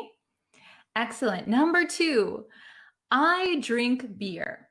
And in parentheses, we have sometimes. Where are we going to put the adverb of frequency? Okay? Where, if we just follow the rules that we learned today, where would we put sometimes? Excellent, Martine. Very good. Yes, Nibal, you're correct. Okay, so if we follow the rules that we learned today, I sometimes drink beer. Now, if you said sometimes I drink beer, you are also correct, but we're just going to look at these 3 specific rules today because depending on the adverb and depending on the sentence, the placement might change. Okay, so if we're just following these rules, I sometimes drink beer. Very good. Number 3, he is hungry. And in parentheses, we have always, always. Where should we put always if we're following our 3 rules? Oh, very good, Martine. He is always hungry. Nice job. He is always hungry. So if you see here, they always go. He is always hungry. Very good. If you follow the rules, you'll be perfect, okay? Number 4, she would drive to work. Now, we have in parentheses, never, never. Where can we put never? Okay? So, write your answer in the comments. Oh, very good. I see lots of correct answers. You guys are so good. You're on the ball. Okay. Very good. She would never drive to work. Oh, Devashka, hello, welcome. She would never. Excellent, excellent. Okay, so we would say she would never drive to work. Very good. If you got that one correct, excellent, excellent. Okay, so I know some people put sometimes here in the front. Sometimes I drink beer. That is correct. But if we did the same thing with never, never she would drive to work, that would be incorrect. So if you follow the 3 tips that I gave you today, you won't have any mistakes, okay? Number 5, we should speak politely. We should speak politely. So we have always. Where would we put always? Excellent, very good. We should always speak politely. We should always speak politely. Should always speak politely. Very good, everybody. Nice job. Okay, so we have we should always speak politely. Very good. Excellent. Okay. I think somebody had a question about drive or drives. So I think you're talking about number 4. So if we said she never drives to work, that would be correct. But we have the word would here. She would never drive to work. Okay, then we don't place an S here. All right? Very good. Okay, so yes, we should always speak politely. Very good. So you guys did a wonderful job. Let me bring back, there we go. Okay, so good job, everyone. I think everybody did a very, very good job. Please let me know if you have some other questions. Oh, I'm so glad. This practice is really awesome. Very good. I'm glad to hear that. Okay. So if you want to make some example sentences, you can do so in the comments. Or if you have some questions, of course, you can also leave those in the comments as well. Thank you guys so much for watching. If you would like to know when I post new lessons and when I go live, you can subscribe to me on YouTube, follow me on Facebook. You can turn on notifications in both of those places, and you should be able to get a notification once I go live. All right. Okay. Please teach me punctuation. Good topic. Okay. So if you guys want some punctuation lessons, please comment that also. I'll try and do those for you. Very good. Okay. So thank you very much, and I will see you in my next lesson very, very soon. Thank you guys so much for watching. Take care. Bye.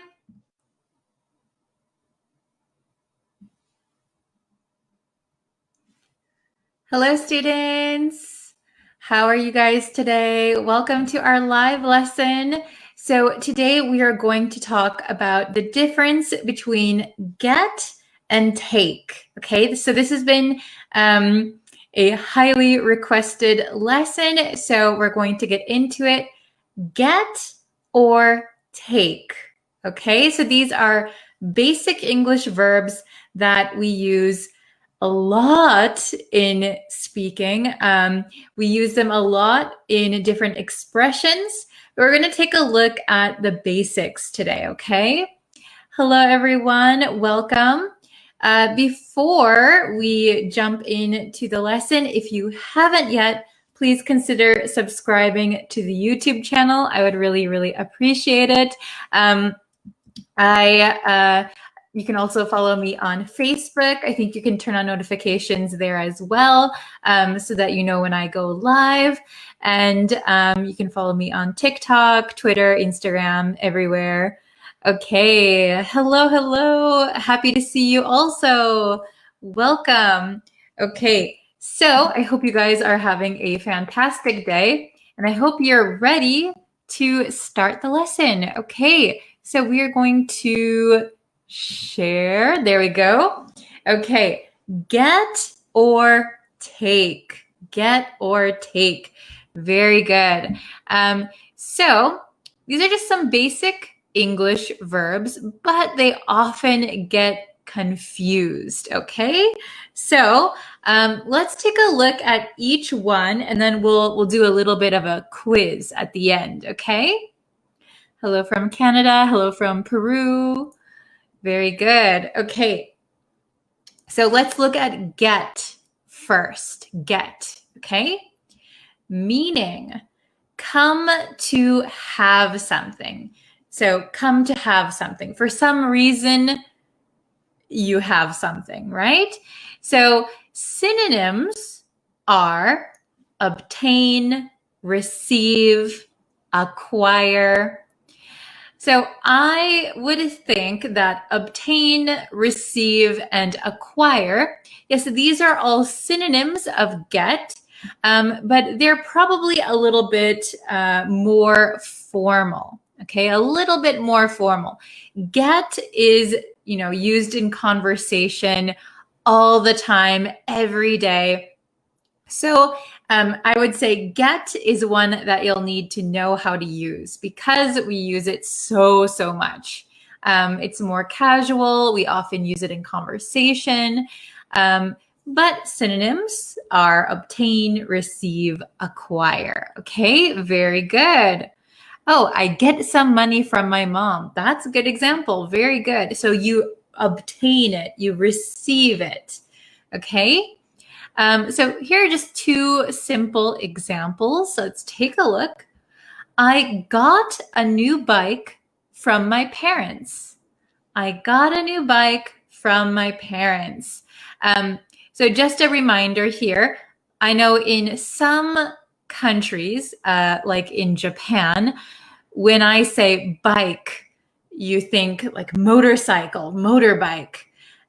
Bike in American English is usually a bicycle, but we often shorten it to bike when we're talking. So I got a new bike or bicycle from my parents. Okay, so we're using got here because you received it. My parents gave me a new bike. So I received it. I got it. Okay, I got a new bike from my parents. You wouldn't use take in this sentence. So if you use take, it sounds like you stole it from your parents. I took a new bike from my parents. Okay, so be careful. The next one, I included this one because it's a little bit relevant with the vaccine, right? And I often hear my students making a mistake with this one. So, did you get the vaccine yet? Did you get the vaccine yet? So when we talk about a vaccine, or we could just call it a shot. Did you get your shot yet? Did you get the vaccine yet?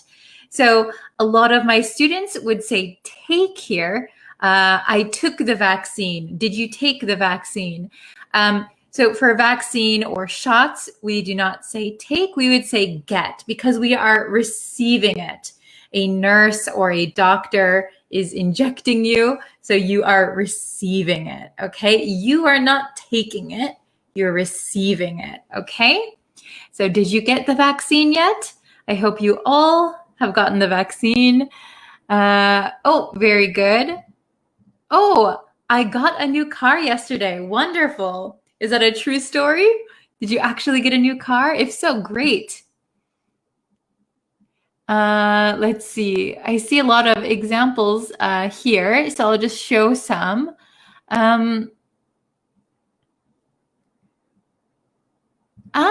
She gets her haircut every couple of weeks. Very good. So to get something done, we did a lesson on that on a previous week about get or have with processes. Good job. Okay, excellent.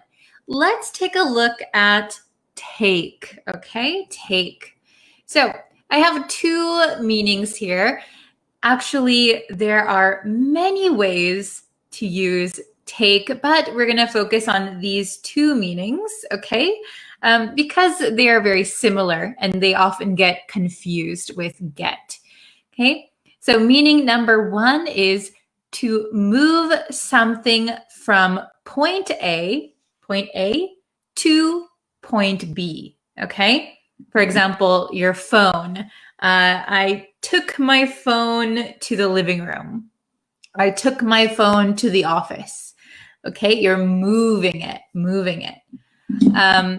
Meaning number two is to remove something, usually without permission. Okay, so to remove something without permission.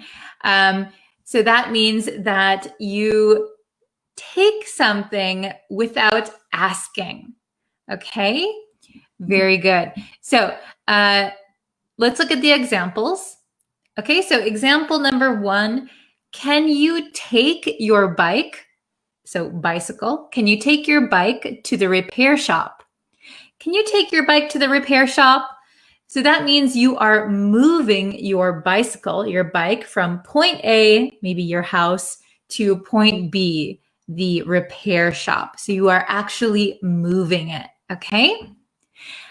Example number 2, did you take my book? I can't find it.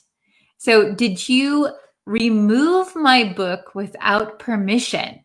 I can't find it. Did you take my book? Did you take my book? Okay. Is that understandable? Oh, very good. Can you take me to the school? Very good. Just a quick note, if you are talking about the school that you are always attending, your regular school, not just a building, we don't actually need to use the. Can you take me to school? Can you take me to school today? Very good. Okay.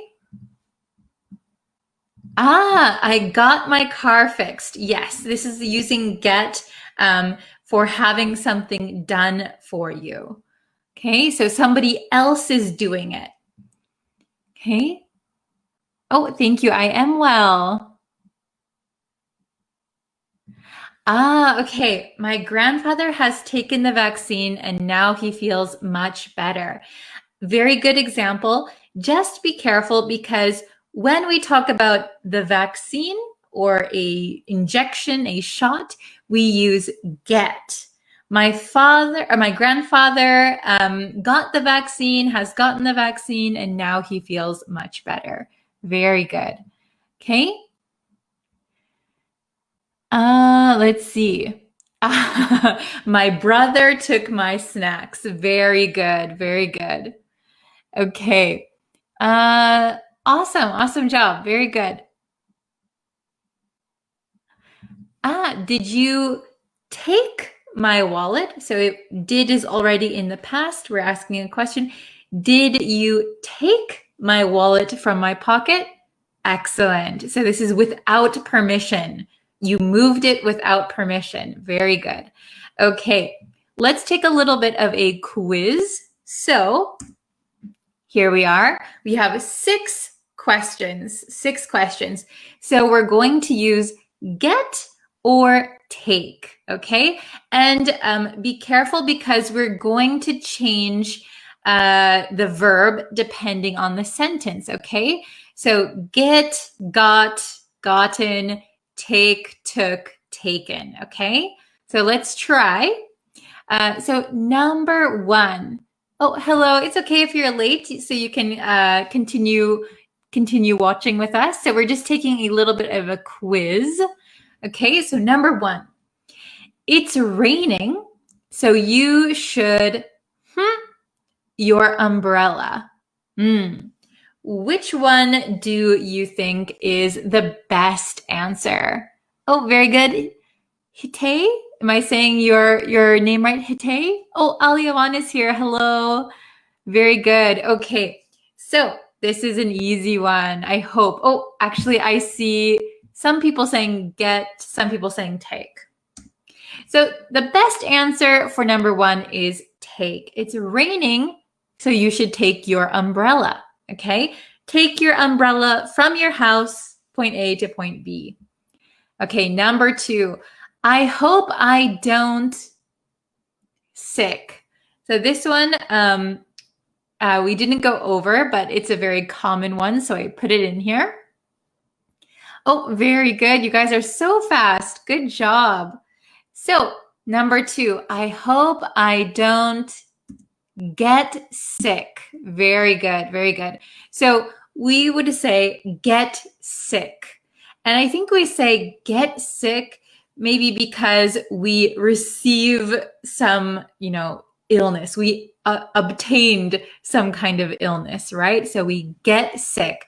We get sick, catch a cold, have a fever.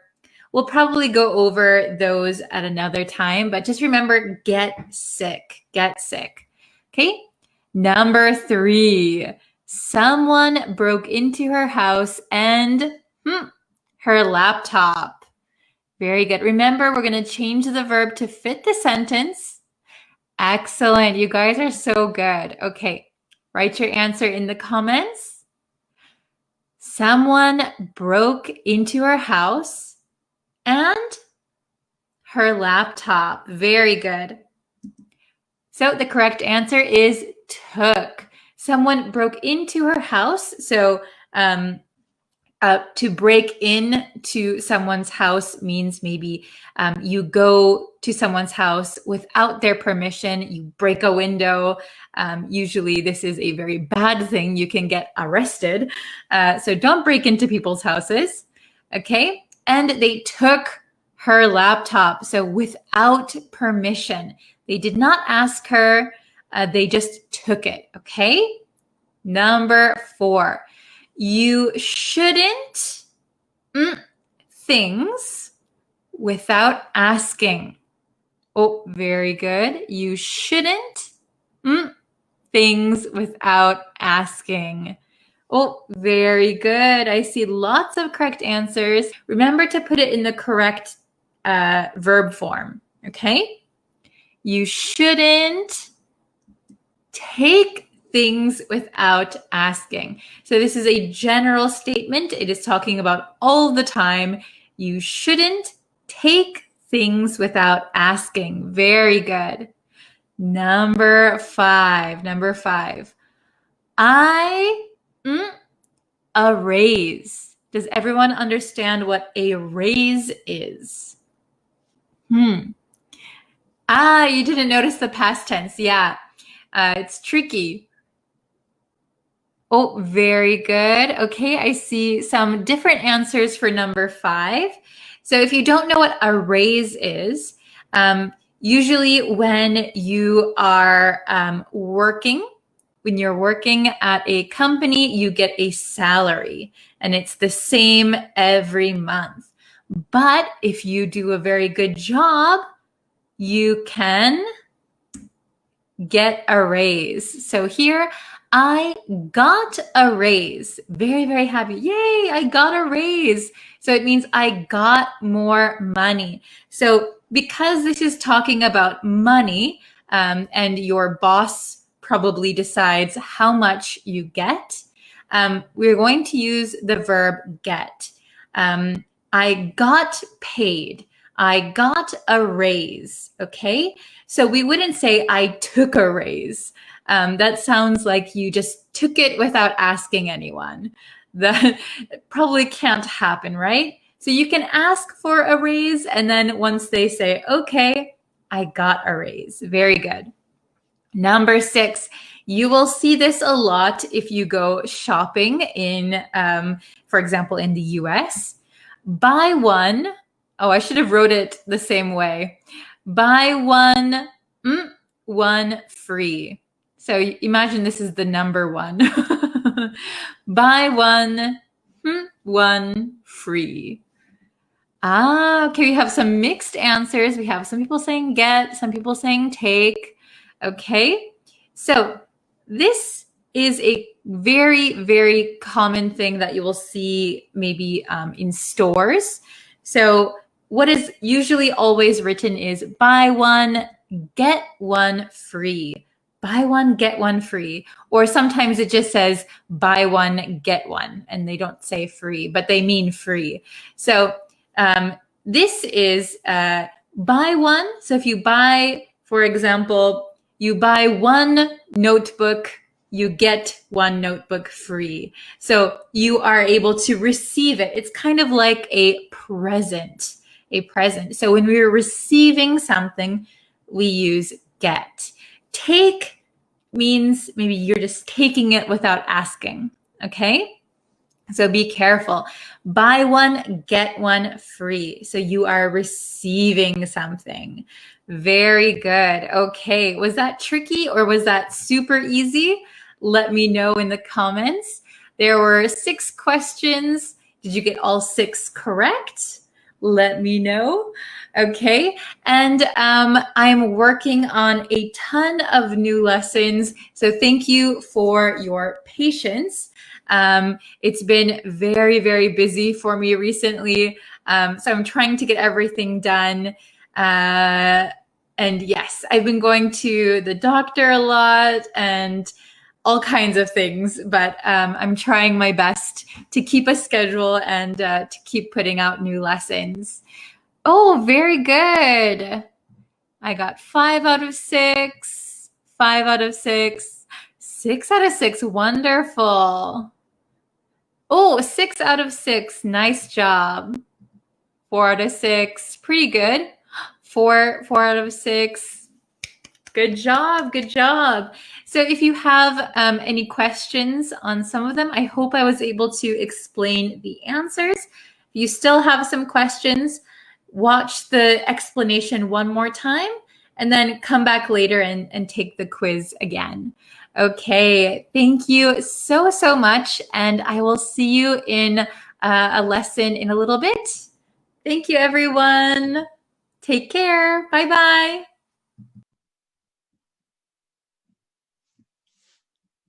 Hi guys, hello everyone. Welcome to our lesson. Hello, hello. So let's see. For today, I thought we could talk about time. So we're going to go over a lot of time or like periodic vocabulary today. Okay, so we're going to go over 1, 2, 3, 4, 5 periodic vocabulary words.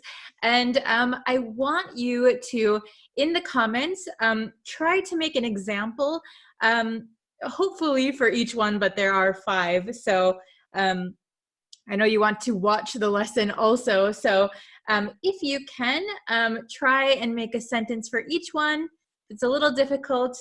Just try and make a sentence for the ones that you think are the most difficult for you to use, the one that you use the least, okay? So that way we have some good practice for this lesson, all right? And before we get into the lesson, if you could subscribe to the YouTube channel, that would really, really help us out. We want to grow our community so that everyone can talk to each other and help each other learn and all that good stuff. And like this video, share it with someone else who is studying English. We also have a Facebook page, so you can go over there. I think on Facebook we have over 40,000 students, which is crazy, which is very, very awesome. So if you could go and like the Facebook page also, that really helps us out. Okay, so let's get into the lesson, all right?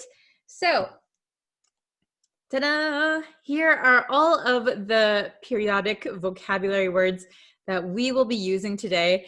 We're going to put them in sentences, and I think also you can learn some new vocabulary in the sentences as well, okay? So we have, the first one is daily, daily. And if you'll notice, they all end in ly, ly, okay?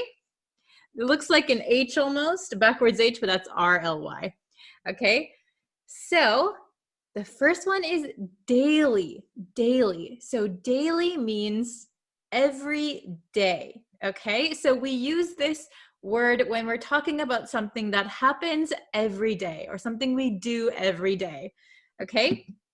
So for example, if you eat the same breakfast every day, so my daily breakfast consists of bacon and eggs, for example, okay? My daily breakfast.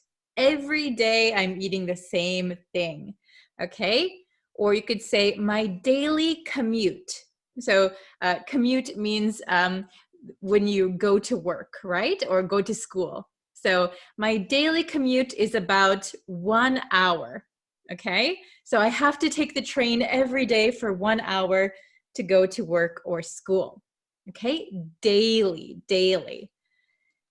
The next word we have is weekly. So you can kind of guess what that means, right? Every week, okay? So I have a weekly saxophone practice. For example, if you play the saxophone, I have a weekly saxophone practice. Or I go to a weekly English lesson, okay? Every week. Not every day, but maybe once a week, okay? The next one we have is monthly. Monthly is going to mean every month, okay? Our monthly meeting. So that means once every month, okay?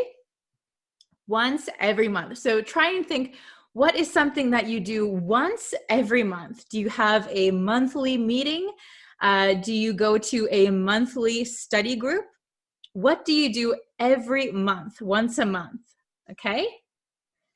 Then we have quarterly. Do you guys know this word, quarterly? And if you'll notice, quarterly. This T is going to become a flap T. So if you watch a lot of my lessons, you'll notice that I often talk about pronunciation. I'm American, so I teach American pronunciation. So quarterly, this T is going to become a flap T. So it sounds like an English soft D sound. In your country, it might sound like an R, but in English, it sounds like a soft D. Quarterly. Okay? So what does quarterly mean? So if you know what a quarter means 1/4. So a quarterly something is going to be something that happens every quarter. So 4 times a year or 4 times like a school year, quarterly, all right? So if you, for example, if you go to school, 4 times during the school year, you might have a test, for example, a quarterly test, okay? Or you might have to give quarterly reports, quarterly income reports, quarterly sales reports, okay? So that happens 4 times in a year, okay? So a quarter, remember a quarter means 1/4. So I'll put it right here. Easy to understand, right? This is a quarter. So quarterly is 1/4. It happens every 4th of a year, right? Okay. So yearly. This means every year. That's right, every year. So I'm going to our yearly picnic, all right? It happens once a year. Okay? So this happens every day, once a week, once a month, once a quarter, so 4 times in a year, and yearly, once a year, okay? So try and think, what do you do daily? What do you do weekly? What do you do monthly? What do you do quarterly? And what do you do yearly? All right?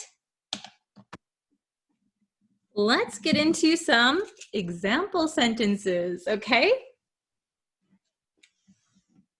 Our favorite part, right? So we just have 5 example sentences, 1 for each word. So I hope by seeing these in sentences, you can get a better understanding of how and when to use these words.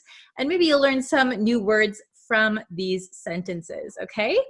So number 1, waking up at 6 a.m. is part of my daily routine, okay? So I want you to think about your daily routine, okay? So what do you do every day? So for example, my daily routine starts when I wake up at 6 a.m., I wash my face and I make a cup of coffee, That's my daily routine. That's the start of my daily routine. Okay? Number two. I handed in my weekly report to my manager. Okay? I handed in my weekly report to my manager. So handed in means that you submit something. You hand it in, okay? So weekly report. So that means every week you have to hand in a report to your manager. Okay, you have to submit every week a report. That's a lot, right? I used to have to do that at a previous job. I didn't like it very much. Okay, so what do you do weekly? Every week, once a week. Okay? Number 3. What is your gross monthly income? Ooh, what is your gross monthly income? Okay, so gross income means all of the money that you made before taxes. Okay, so we know we have to pay taxes, right? We have to pay insurance, all those things. So gross income means all of the money that you made before you pay any taxes or anything. Okay, that's the total. What is your gross monthly income? So how much money total before taxes do you make every month?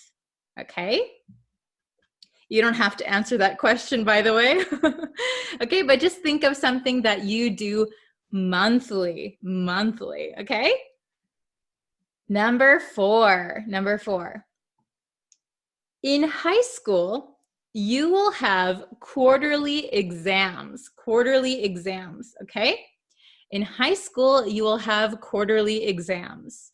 So quarterly exams means you have a school year, and then 4 times in the school year, you will have an exam. So every quarter, okay? And then number 5. I will go to the hospital for my yearly checkup.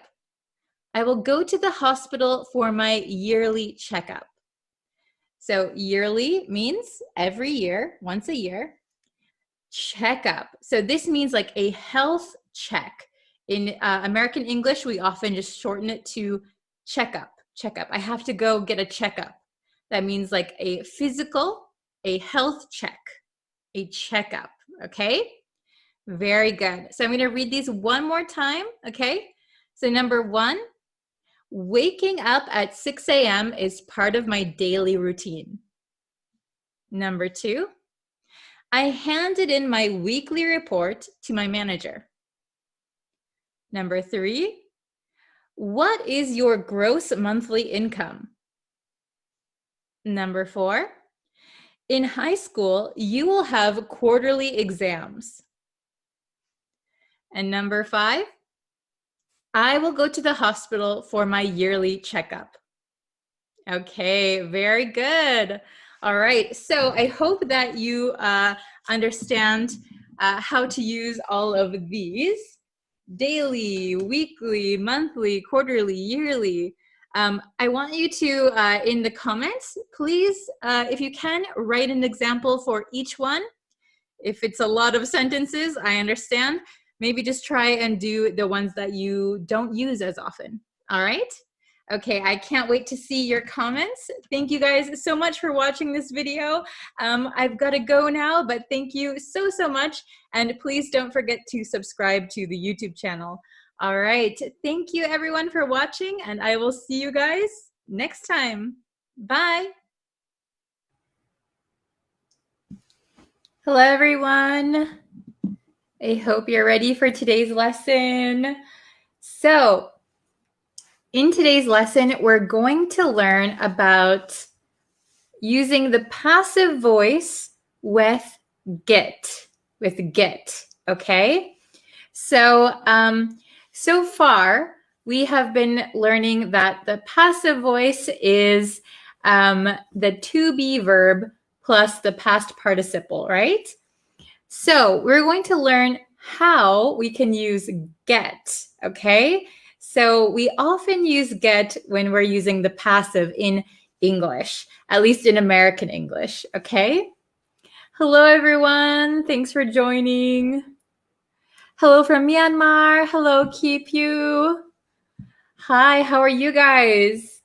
What time is it for you right now? For me, it's about 2:40 in the afternoon. Hello, hello, welcome. Oh, I'm so tired today. Good morning. Good morning, good afternoon, good evening, wherever you are. Hello, Sandy. Hello, Lamia. Hello, Suhan. Hello, hello. Hello, Corey. You're 2 up. Oh, does it mean you're tired? You mean it's like very late for you? Oh no. Okay, so what we're learning today, oh, hello from India. Okay, we're gonna learn how to use get with the passive voice, okay? So all this week, remember we're doing the passive voice, right? So, oh, 12:05 in Myanmar right now. Is that in AM or PM? Hello from Bangladesh. Thank you. Oh no, what's wrong, Corey? You said that last time, but what's wrong? Oops. Oh, I dropped my marker. Okay. So let's see. Oh, I gotta turn my marker the other way so it doesn't dry up or run out of ink. Okay, so we're gonna use get in the passive voice, like I've been saying. Oh, I should move over here. Okay, very good. So we have get plus adjective. Let's look at this one first, okay? Good afternoon. Oh, 8:44 a.m. from Madagascar. Wow, you're up early. Okay. So get plus adjective. So I don't think we use these with every adjective. So you kind of have to learn when to use get, right? So the best way to do that is by listening to native speakers. And if a native speaker uses get, then I would copy that, okay? So from listening to others, try and study, and then try to use it, okay? That is the best way to learn. Hello, hello. Hello from India. Hi. Okay, so here are some examples, right? So get rich, get rich. He got rich, okay? Get hot, get cold, get hungry. Okay, so get plus adjectives. These are really, really common ones, especially get hungry. I think it's really unusual to say become hungry, right? So we say get hungry, get rich, get hot, get cold. Okay. So I would use these. These are very common. All right. Now let's go to the other combination that we can do. Oh, hello from Lebanon. Wow. Bangladesh, Sudan. Hello, hello. Okay. So let's see. Get plus the past participle. So we can use this. This is very similar. So instead of using the to be, we get rid of that and just put get plus the past participle, okay? So do not use with stative verbs, okay? So we don't say get know or get understand, right? So, and we use them, we use get plus the past participle when something unexpected happens or something negative. So unexpected could be good or bad. Or when something is negative, that's when we use get plus past participle. So again, listen to what native speakers say and kind of copy that, follow them, okay? So because my whiteboard is very, very small and I have some information up here, we only have 3. Oh, hello from Laos. Hello from Sri Lanka. Oh, it's okay, Mahmoud. We just kind of started 5 minutes ago. So if you're just coming into the live stream now, we're learning get in the passive, how to use get in the passive. So there's kind of 2 combinations we can use. Get plus adjectives. These are some really common ones. And get plus past participle, okay? But don't say get know, get understand, right? Okay, so, and we use it when it's unexpected or negative. So we have just 3 examples here. So I have this sentence here that we're going to change, okay? Yes, I'm going to give you an example of get plus past participle. Okay, so, so if a company has a computer system and someone, maybe let's say a hacker hacked their computer system. If we want to make that passive, we could say the computer system was hacked. Or you can use get, the computer system got hacked. Got hacked. Okay, so we're going to change get to whatever the verb tense it's supposed to be, plus the past participle. The computer system got hacked. It was unexpected and negative, right? So we can use get plus past participle. Okay? Very good. That was a good question, Daniel. Okay, so let's try it. Let's give it a try. We have just 3 questions here, okay? So number 1, my coworker deleted my file. My coworker deleted my file. This is an active sentence. The subject is doing the action, right?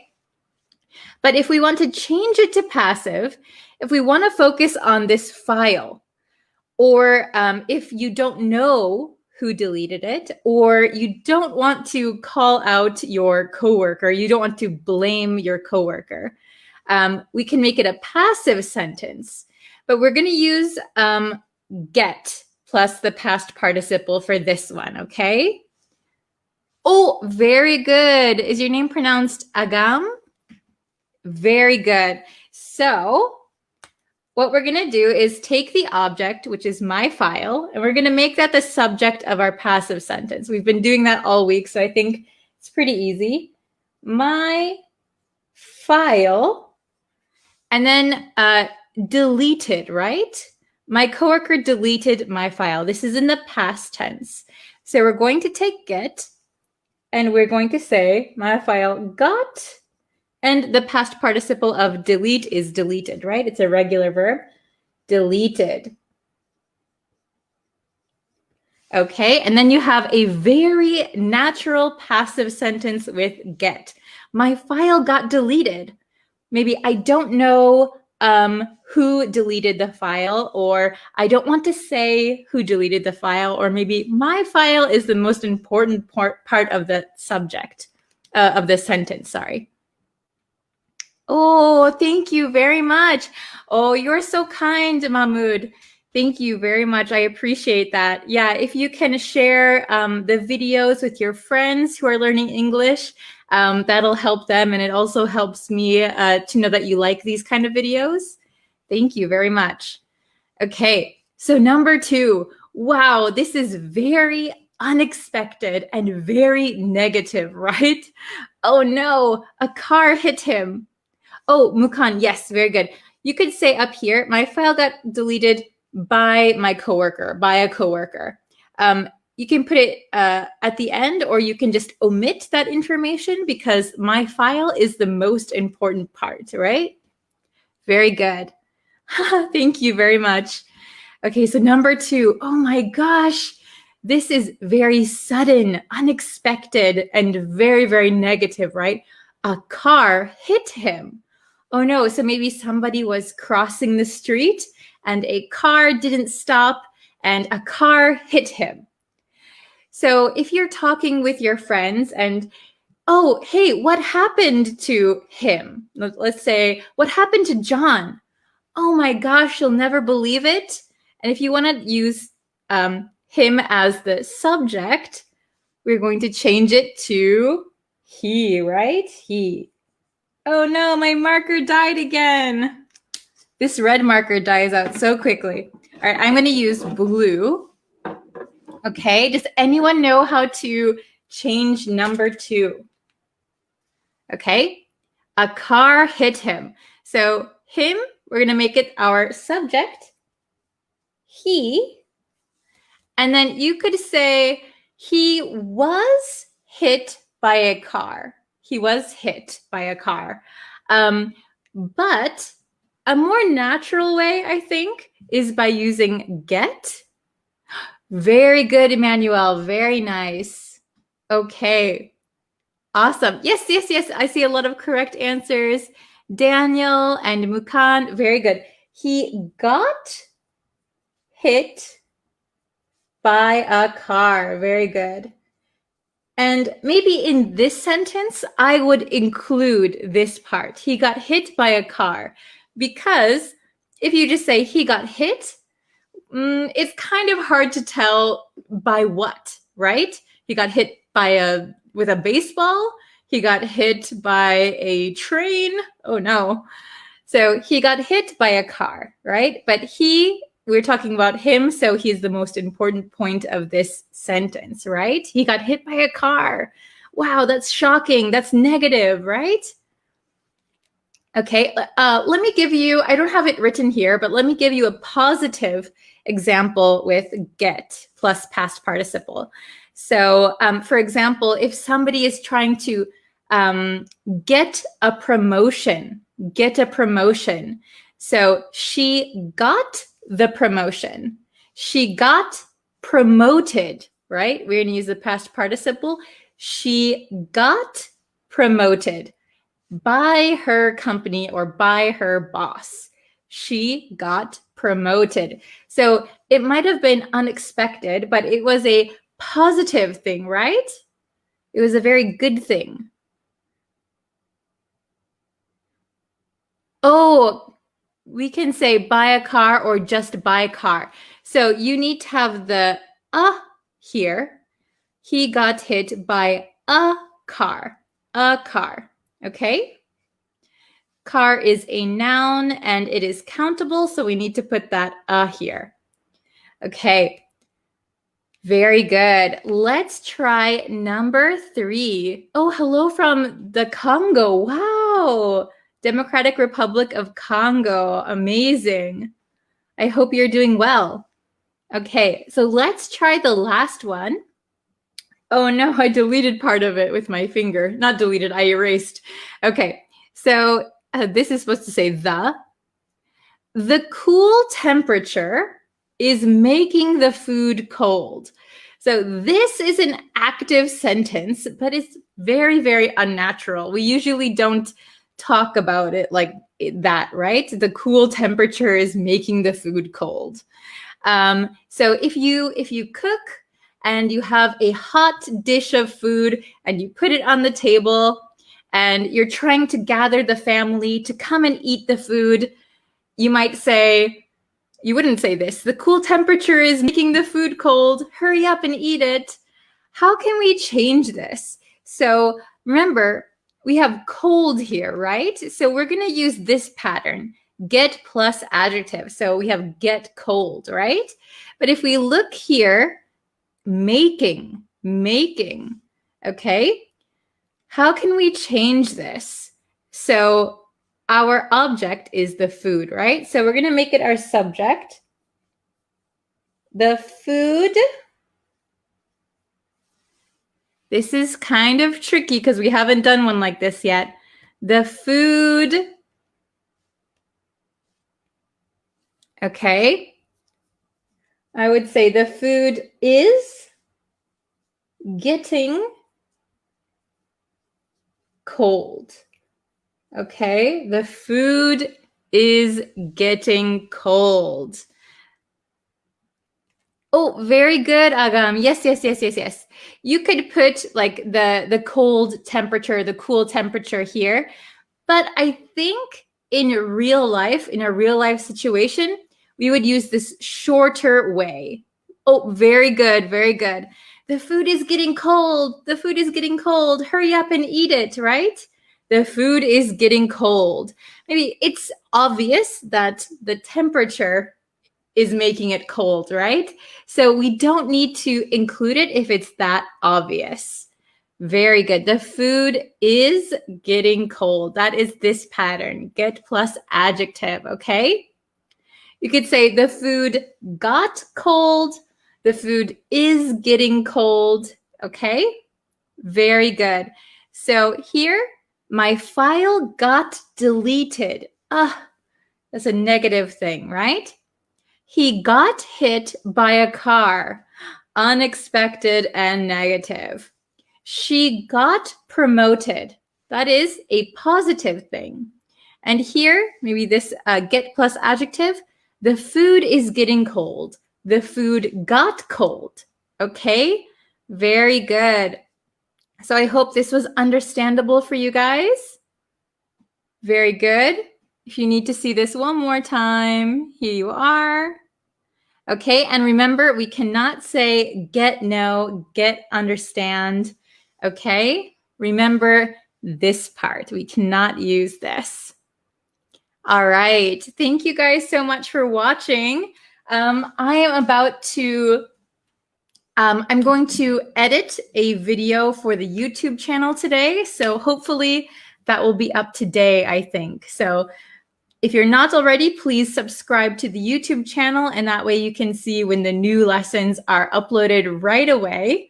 And those are exclusive videos for YouTube. They're not available on Facebook. Okay, thank you very, very much.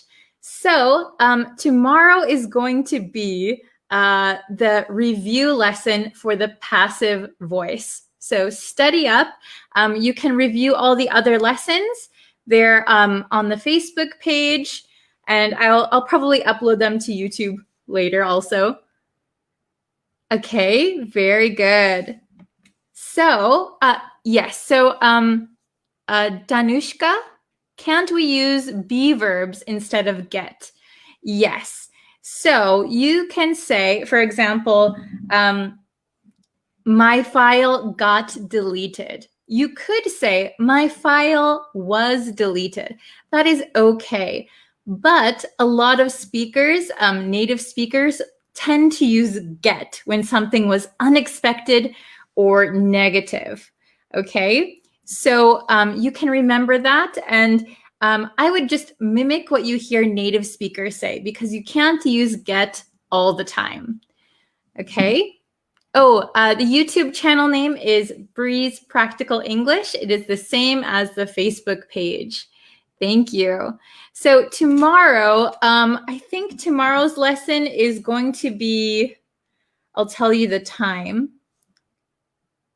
Yes, tomorrow will be maybe about the same time as today, or an hour earlier. I'll let you know. I'll post an update for you guys. Okay, so either around this time or a little bit earlier, okay, for tomorrow. Very good. Okay, so I'll leave this lesson up so you can review it. Please review the other lessons and get ready for tomorrow's review lesson. I'm looking forward to it. Thank you so much. Okay, so if you have any questions, you can write them in the comments and I'll try and look at them. And if I think I should make a video about it, I'll try to do that. Okay, if you have any suggestions for next week's lessons, you can also let me know too. Okay, thank you very much for watching, and I'll see you guys in tomorrow's review lesson. And I will upload a new lesson on YouTube. Okay, see you soon. Bye. Hello, everyone. How are you today? Let's see. A few announcements. There is a review lesson that I posted yesterday on the YouTube channel. So if you haven't seen the review lesson yet, go and check it out. We reviewed 7 phrasal verbs. So I think that's going to be really helpful for you guys. Oh, hello, Aber. Hello, Tetewin. Hello, Kinmar. Hello. How is everyone? Hello from Mexico, Alberto. Hello. I hope you are all having a wonderful day. So, before we get into today's lesson, just so that you know, there is a review lesson over on the YouTube channel. If you're watching this on Facebook or wherever you're watching this, go over to the YouTube channel and you can watch the review lesson, okay? And yeah, there will be another lesson posted on YouTube later today. But first, we're going to do this lesson. Oh, there's an announcement going on outside. Hold on one second.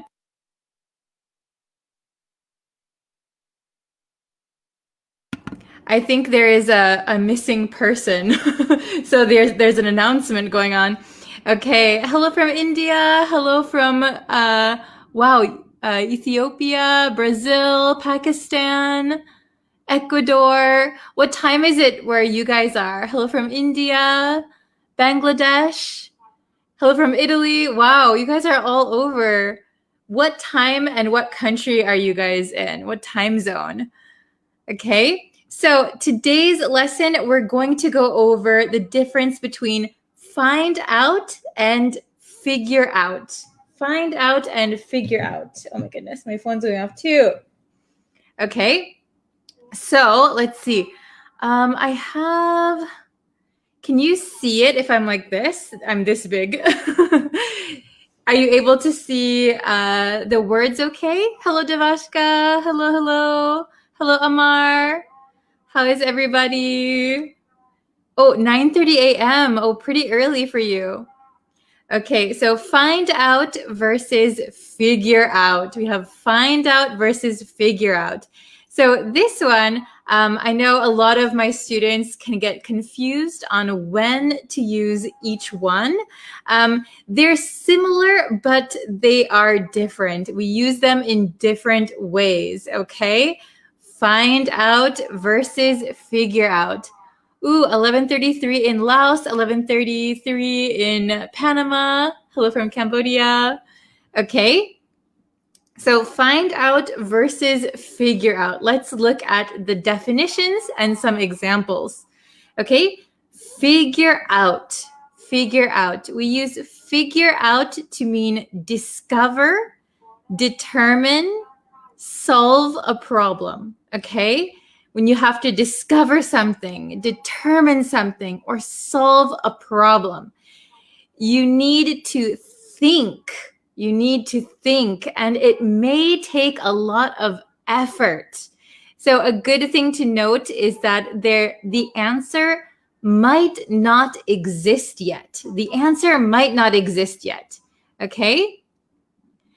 So discover, determine, solve a problem.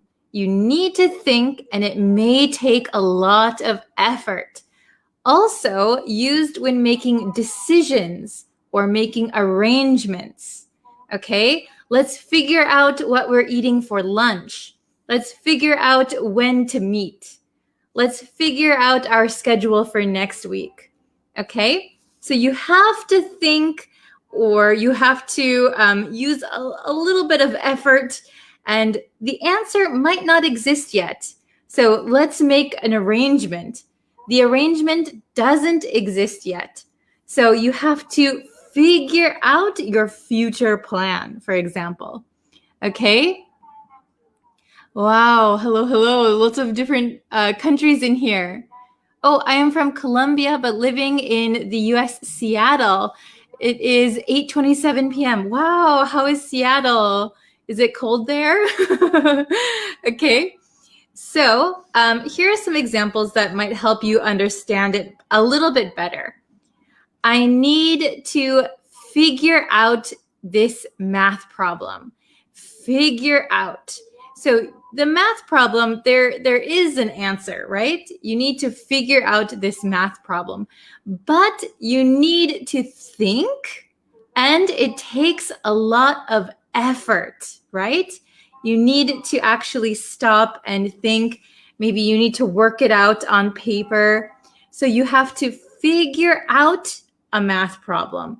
You could find out the answer to a math problem, but when you're talking about the problem, I need to figure out this math problem. If you use find out, you could say, I need to find out the answer to this math problem. That would be okay because you would go looking for the answer, maybe on Google, maybe you would ask your teacher. But if you yourself are going to think and figure out the problem, you would use figure out, okay? Then, I'm sorry if that announcement was super annoying. I think the announcement stopped now, but it was a little bit hard to hear myself, okay? The second example, I have to figure out who to vote for. So this is making a decision, right? So the answer doesn't necessarily exist right now, but you have to think, and maybe you have to weigh the pros and cons and think, which is the better candidate. You have to figure out who to vote for. If you said find out, I have to find out who to vote for. It sounds like it's already determined, right? I have to find out who to vote for. It sounds like somebody already decided it for you, and you just need to find out who it is. But in this sentence, I have to figure out who to vote for. That means you are going to think, and it's going to take some effort, and you need to make that decision. Okay? The last one, let's figure out what we are doing this weekend. So making arrangements, right? Making arrangements. Let's figure out what we're doing this weekend. Let's figure out where to meet this weekend, right? So if you're figuring out what you're doing this weekend, it means it hasn't been decided yet, but maybe you have to think as a group and decide, right? If it was find out, let's find out what we're doing this weekend. It means what you're doing has already been decided by someone. So you have to go and ask that person, okay? So a little bit different, right?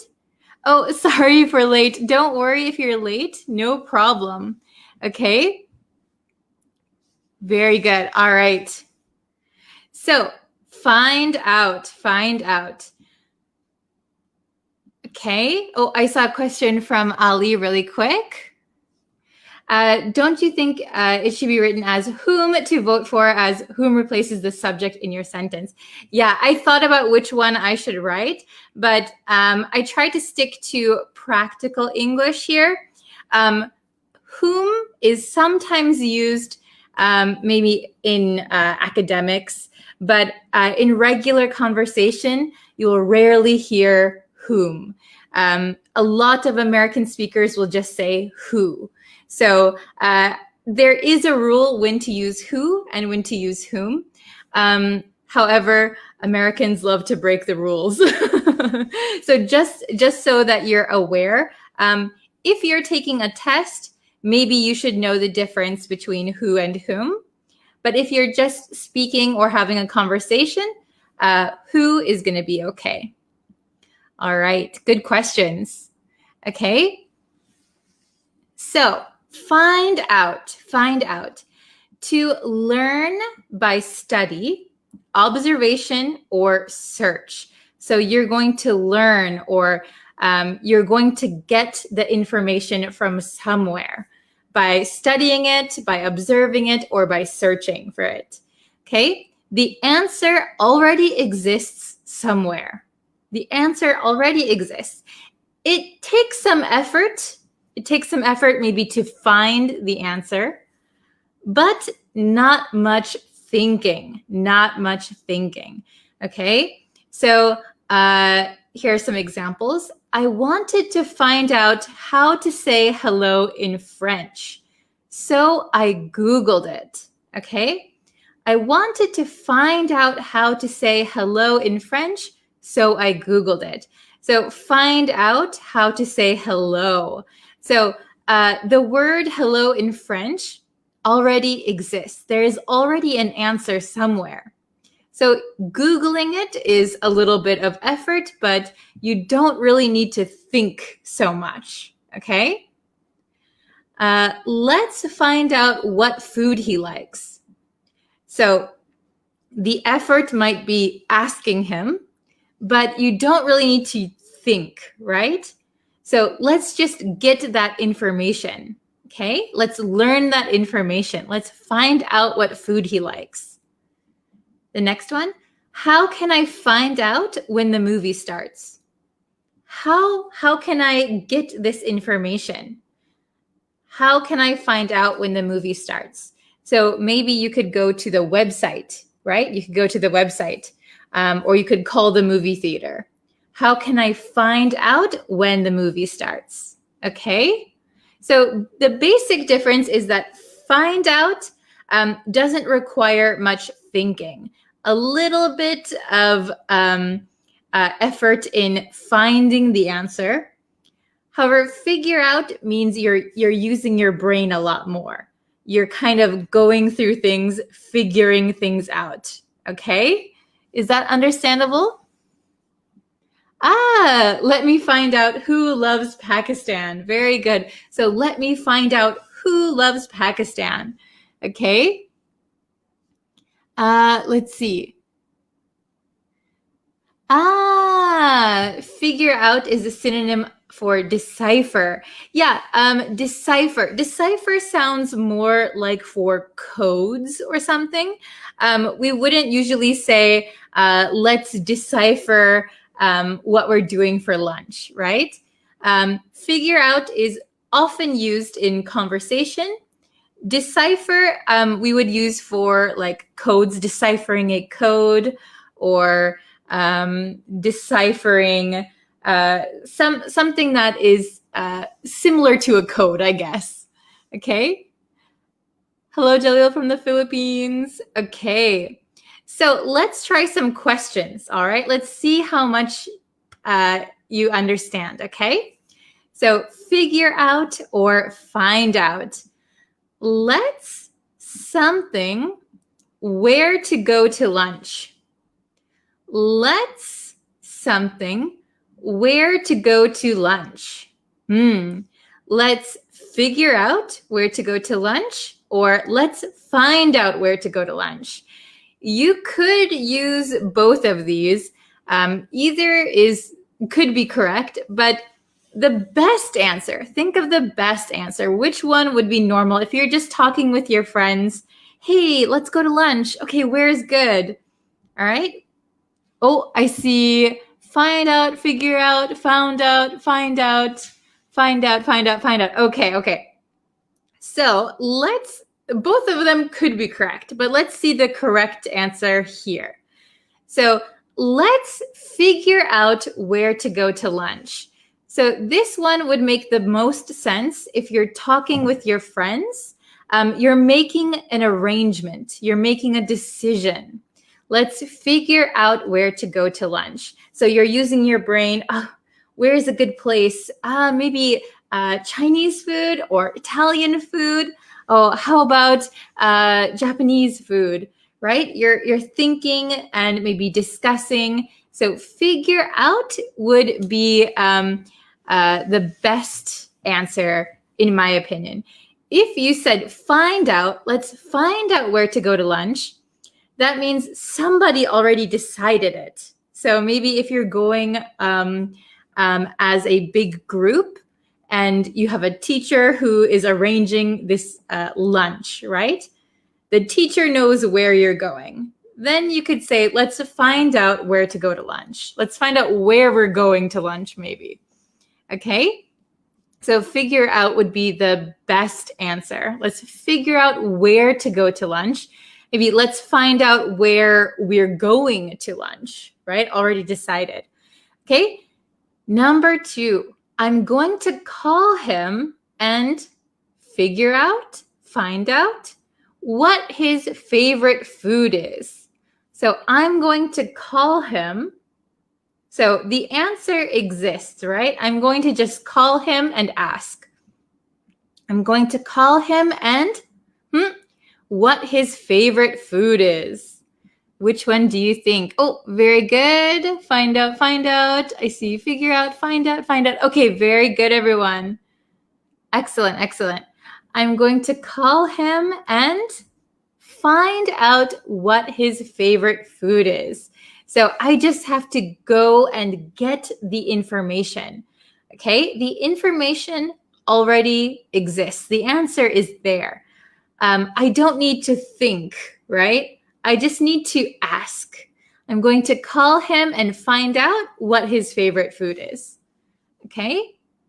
Number 3, I can't this problem. It's too difficult. I can't this problem. It's too difficult. So I can't figure out this problem or find out this problem. So this problem could be a math problem or something like that, academic. Oh, very good. I see figure out. Mohammed, very good. Salim. Leka, very good. Manur. Devashka. Tetewin. Okay. I can't figure out this problem. It's too difficult. So remember, figure out means you're using a lot of brain power. It takes a lot of effort. Okay? Number 4, can you ask her and what time she finishes work? So can you ask her? We just need to ask, right? And then we'll get the information. Can you ask her and what time she finishes work? Figure out or find out? So we're just asking, right? Oh, very good. Tetewin, Mohammed, Rafael, Hiramani, good job. Alberto. Very nice. Okay. So the correct answer would be find out. Can you ask her and find out what time she finishes work? Can you ask her and find out? So this requires no thinking, really, a little bit of effort. Okay. The last one, I needed to, my career path. I need to, my career path. So career path, that means like what you want to do in the future. So you're talking about making a decision. Maybe, your career path is what you're going to do for the rest of your life, right? What kind of job, career you want. So you need to do a lot of thinking. All right. Which one do you think it is? Oh, figure out. I see some find out, some figure out. Okay. So I would say the correct answer is figure out. I need to figure out my career path. So I need to think. I need to decide. I'm making a decision. If you said find out, I need to find out my career path. That means it's already been decided for you. So maybe your parents decided it or your teacher decided it. You have no choice. You just need to get that information. So usually when we're choosing a career path, you take time to think about it, to really really think and find the best way for you. So I need to figure out my career path. What should I do? What should I do? Okay. So really quick, I'll go over these one more time.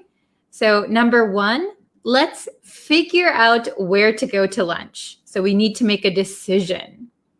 Number 2, I'm going to call him and find out what his favorite food is.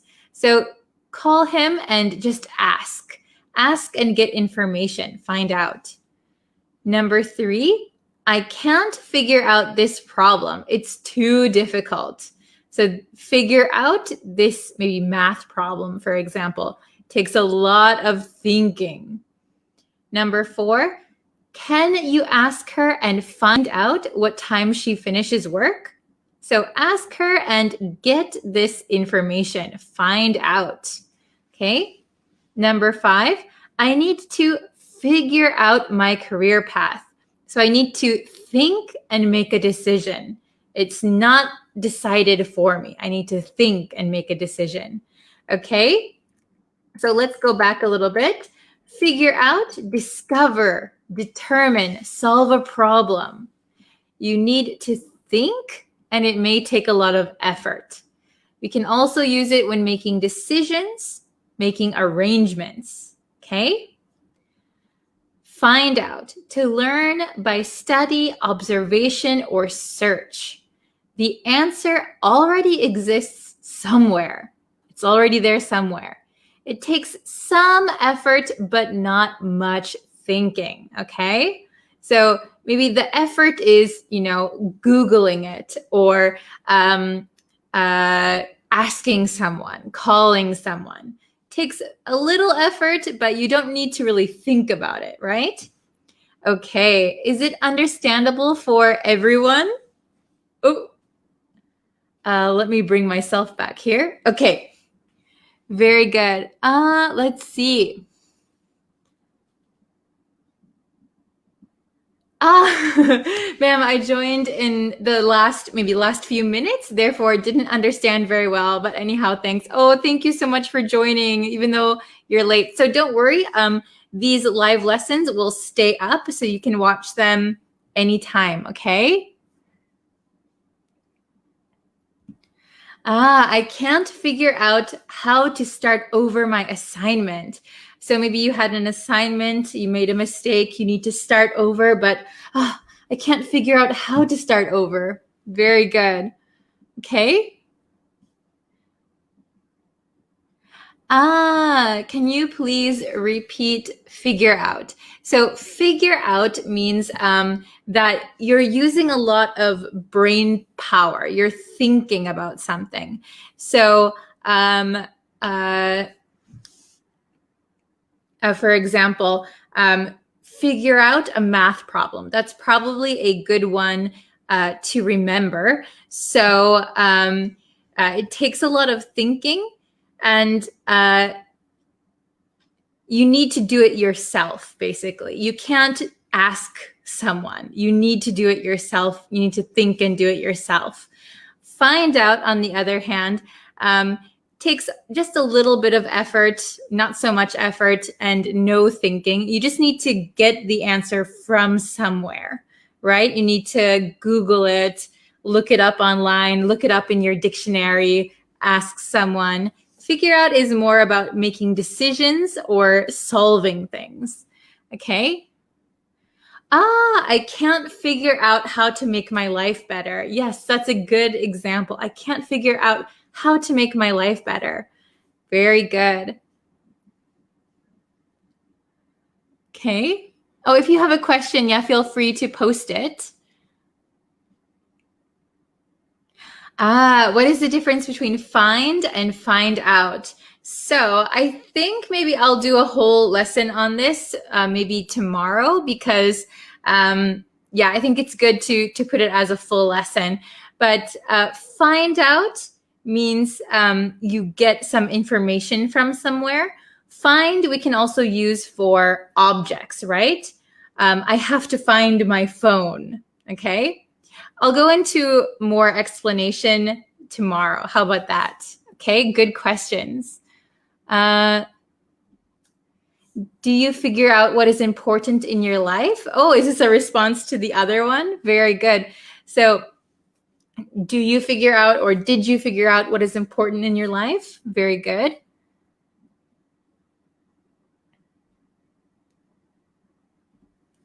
I can't find out the location of my university.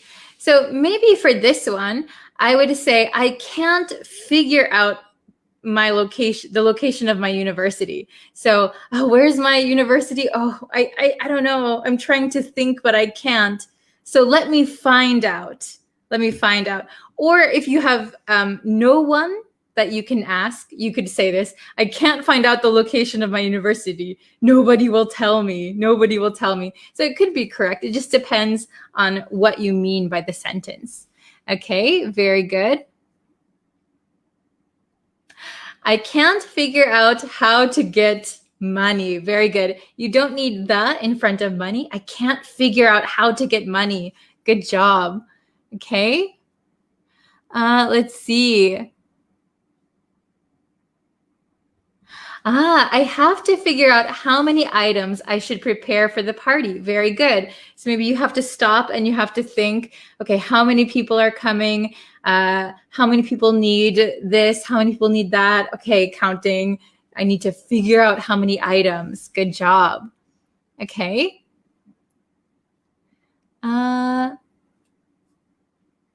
Very good.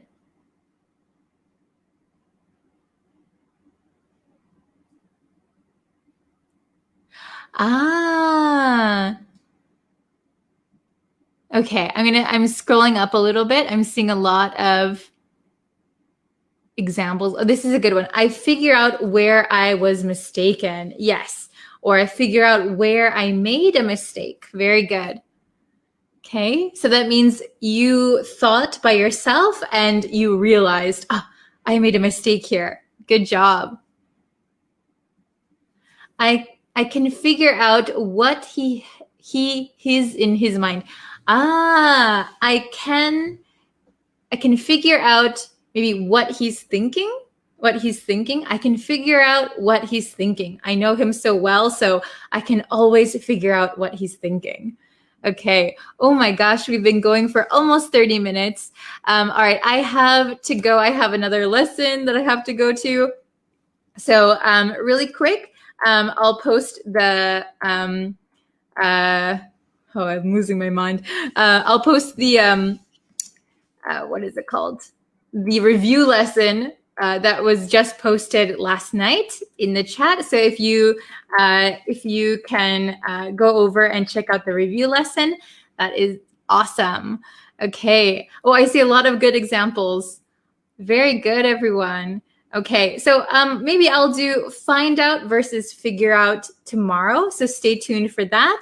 Please like this video, share it with somebody, subscribe to me on Facebook, like the Facebook page, subscribe to me on YouTube, like the Facebook page, all that. All right, thank you guys so much. Okay, oh, I still see some great examples. Good job. Okay, thank you, everyone. I will see you tomorrow for a brand new lesson, and see you on YouTube and Facebook. All right, thank you so much. Take care. Bye-bye. Hello again. Today, we're going to learn the word mugshot. Mugshot. Have you ever heard this word before? To understand the word mugshot, let's take a look at the word mug first. And no, I'm not talking about a mug of coffee. I'm talking about your face. So the word mug is a very informal way to say face, your face, or your mug. So if someone says to you, "You've got a nice mug," that means you have a nice face. Now, I wouldn't say that this word is that common, but sometimes you might hear it. Then we can look at the word mug as a verb. To mug someone. What do you think that means? Now, to mug someone means to rob someone while threatening violence. If you are walking down the street and someone says, "Give me your money," they might be mugging you, robbing you, and threatening violence. Now, what does your face have to do with robbing people? Using the word mug as a verb comes from an earlier definition. To mug used to mean to strike or hit someone in the face. Now it means robbing someone while threatening violence. Then we get to our word of the day, mugshot. Mugshot. A mugshot is a picture that is taken of your face when you get arrested. We say shoot photos. So a mugshot is a picture of your face. However, mugshot is only used when someone gets arrested or is in trouble with the law. Then they get an official picture taken of their face. That is their mugshot. Some mugshots are very funny. Some mugshots are surprisingly good looking. What do you call a mugshot in your country? Do you have the same system of taking a picture of someone's face? Write it down in the comments below, and I can't wait to hear all the different words you use for mugshot. I hope now you can remember the words mug and mugshot, but I hope you don't get your mugshot taken. Thank you so much for watching this video. If you want to see longer videos, head on over to my YouTube channel where I upload every week. I'll see you in our next lesson. Bye! Hello everyone! Welcome back to Bree's Practical English, my English learning channel. Today I want to teach you about the difference between by and until. So by and until are very common words. They are both prepositions of time. And a lot of students mix them up or don't know which one is the correct one to use. But today we are going to master the difference between by and until, and you're not going to have that problem again. Also, don't forget to stay until the very end of this video because there will be homework at the end, and I want you to write your answers in the comments down below, okay? Great, let's start. Let's start with the word by. By. By means on or before a deadline. So usually we say by plus a time. So by Wednesday, by next year, by this evening. Okay, are you with me so far? Let's look at a few examples. If you are working and your boss says, I need this project by next Monday, by next Monday, that means the project has to be finished, has to be ready on Monday or before Monday.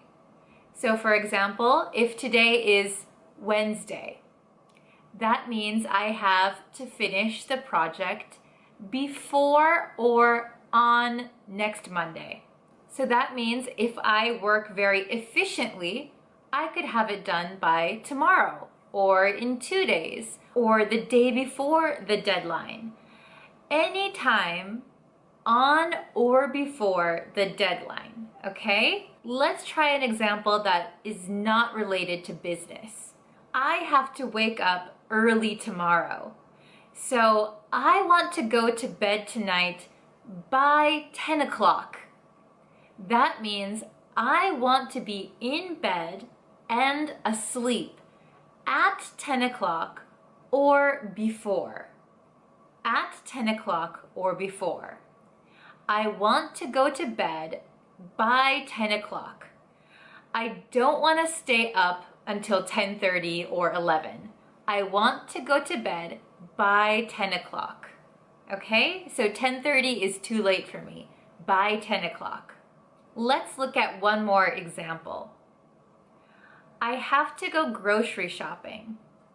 I know that the store closes at 9 o'clock.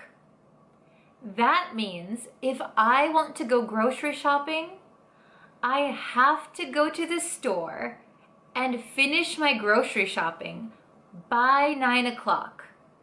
By 9 o'clock. So if I go to the store at 9:30, it's going to be too late. The store will already be closed. So I need to go to the store by 9 o'clock. 9 o'clock is the deadline, is the last time I will be able to go to the store. Do you think you understand by now? Let's look at until, okay? Until. So until is also a preposition of time. Until means up to, but not after a specific time. So it's a little different than by. Let's look at a few examples. I studied French until I finished high school. I studied French until I finished high school. This means that at some point I started studying French. And I kept studying French, and when my high school finished, I stopped. I studied French until I graduated from high school, until I finished high school. So at this time, I finished high school and I finished studying French. You can see that it's a little different from by. By means there is one point in time which is your deadline. Until means something is happening or something is being done, something exists until a certain time, until a specific point. Here's another example. A parent might say to their child, "You can watch TV until it's time for dinner." You can watch TV until it's time for dinner. This means that the child is able to watch TV starting at a point and continuing and stopping when it's time for dinner, until it's time for dinner. You can watch TV until dinner. Stop. Okay? Are you still following me? Let's look at one more example for until. There were no safety precautions in place until the big earthquake happened. There were no safety precautions in place until the big earthquake. So this means that something wasn't there continuously until something happened. There were no safety measures, no safety precautions. At a time and place, something wasn't there. And wasn't there. Earthquake happened. Now we have safety procedures. Now we're thinking about it. So it can also be used in this way when something doesn't exist. Here's another example in the negative. I wasn't hungry until I saw your food. It looks delicious. I wasn't hungry until I saw your food. It looks delicious. This means not being hungry, thinking that I wasn't hungry, started at a certain point.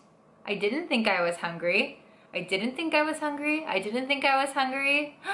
saw your food. Oh, I'm hungry. So I didn't think I was hungry until I saw your food. It looks delicious. Now I feel hungry. Okay? I hope this is making sense. Let's do a little quiz.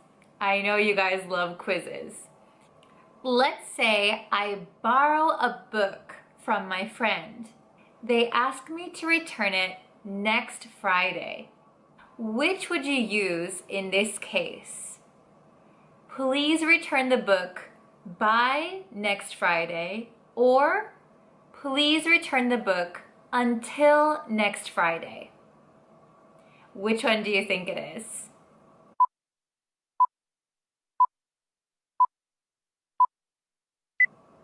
Okay, did you think about it? The correct answer is, please return the book by next Friday. By next Friday. If you say until next Friday, it sounds like you will keep returning the book until next Friday. That doesn't really make sense now, does it? Let's try another question. Let's say you have a roommate.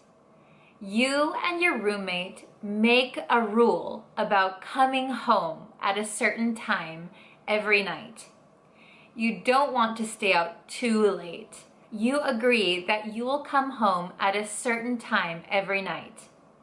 You agree that you will be home before or at the very latest 11 p.m. Which would you use in this sentence? By or until?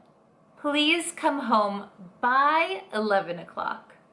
Or please come home until 11 o'clock. I'll give you a moment to think about it.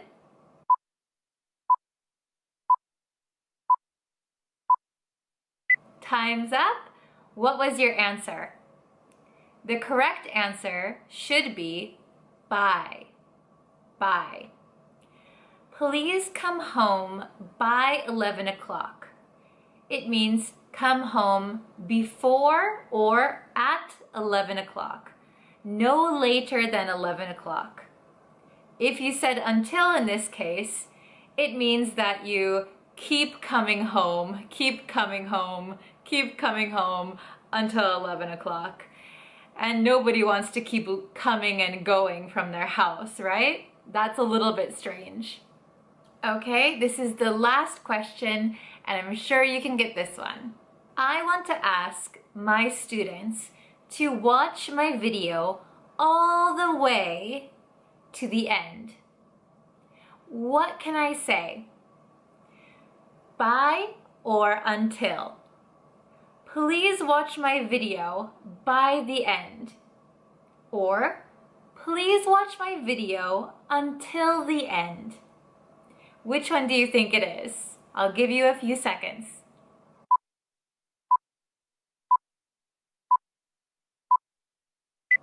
Okay, time's up. The correct answer is until. Until. I hope you watch my video until the end.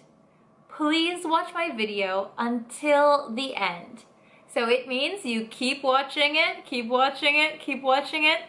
and it's finished. Until the end.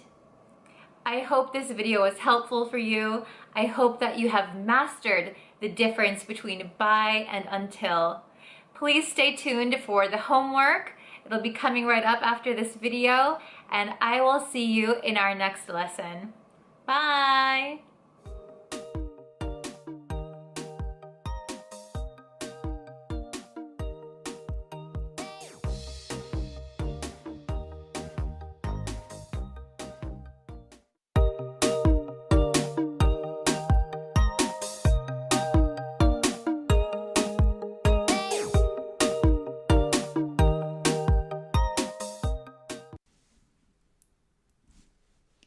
Hello students, welcome. Thank you for joining today's live lesson. Today we're going to learn 5 educational idioms, okay? So these idioms I picked because I think you can use them in the classroom. You can use them for general educational purposes when you're talking about education, when you're talking about college or university. I think these idioms are really helpful to spice up your conversation a bit. So we're going to get into that. Also, before we start, just let me remind you, if you enjoy my lessons, if you like what I do, please subscribe to the YouTube channel. That really helps me out and it lets me know that you like my lessons and you want to see more of them.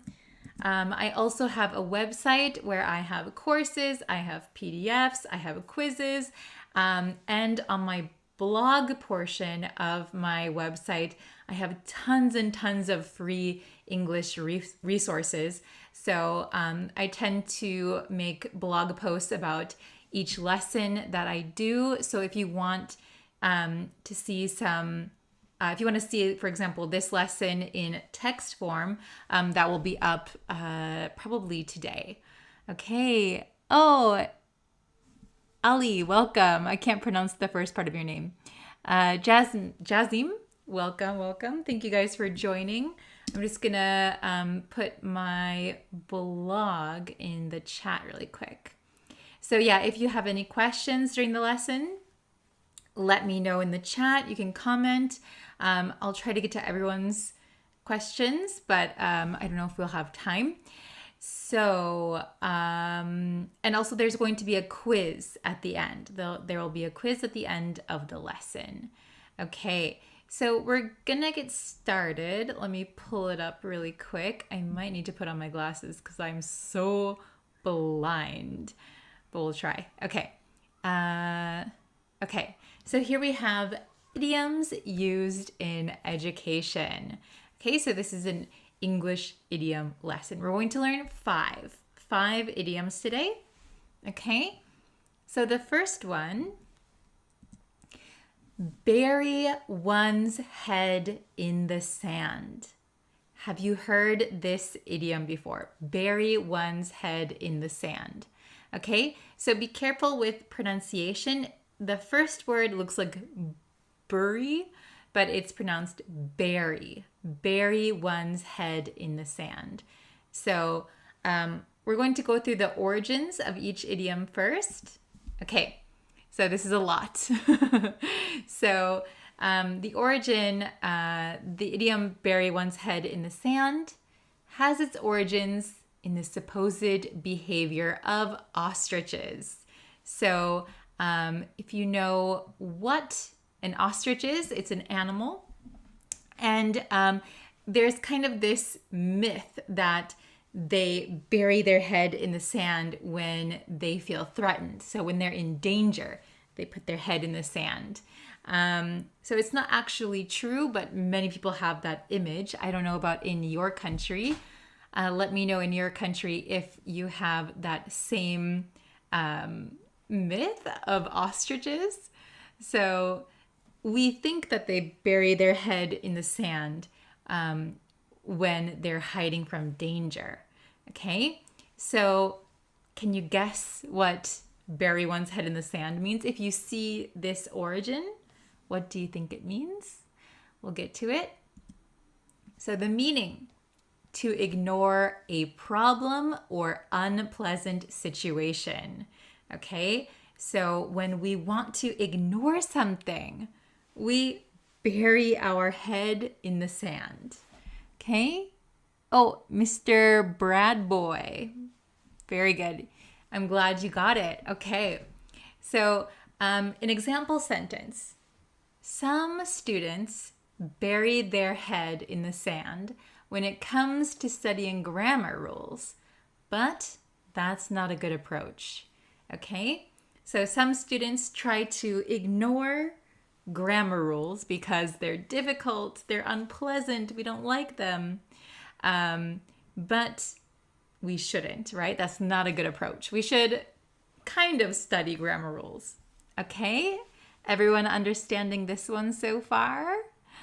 Very, very good. Okay. The next one is learn the ropes. Learn the ropes. Have you heard of this one before? Okay. Learn the ropes. Let's see. So the origin of this idiom, it is believed to originated from the sailing industry. So in the past, sailors had to learn how to handle the ropes, which were crucial, very important for controlling the sails and maneuvering the ship, moving around the ship.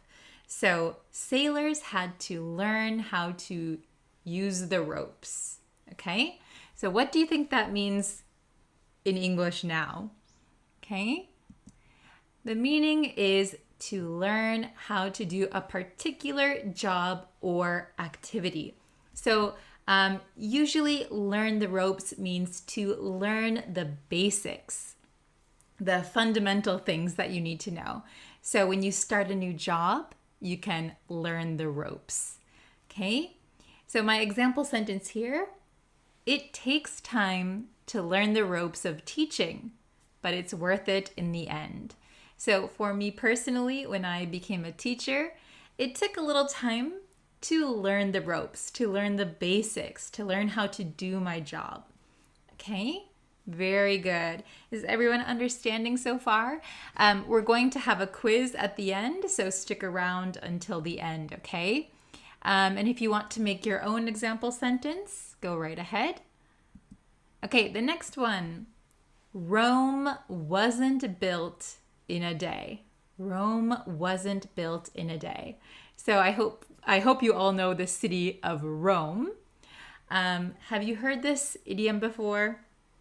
Rome wasn't built in a day. What does that mean? Okay, so the origin. Of course, this idiom refers to the ancient city of Rome, which took a long time to construct.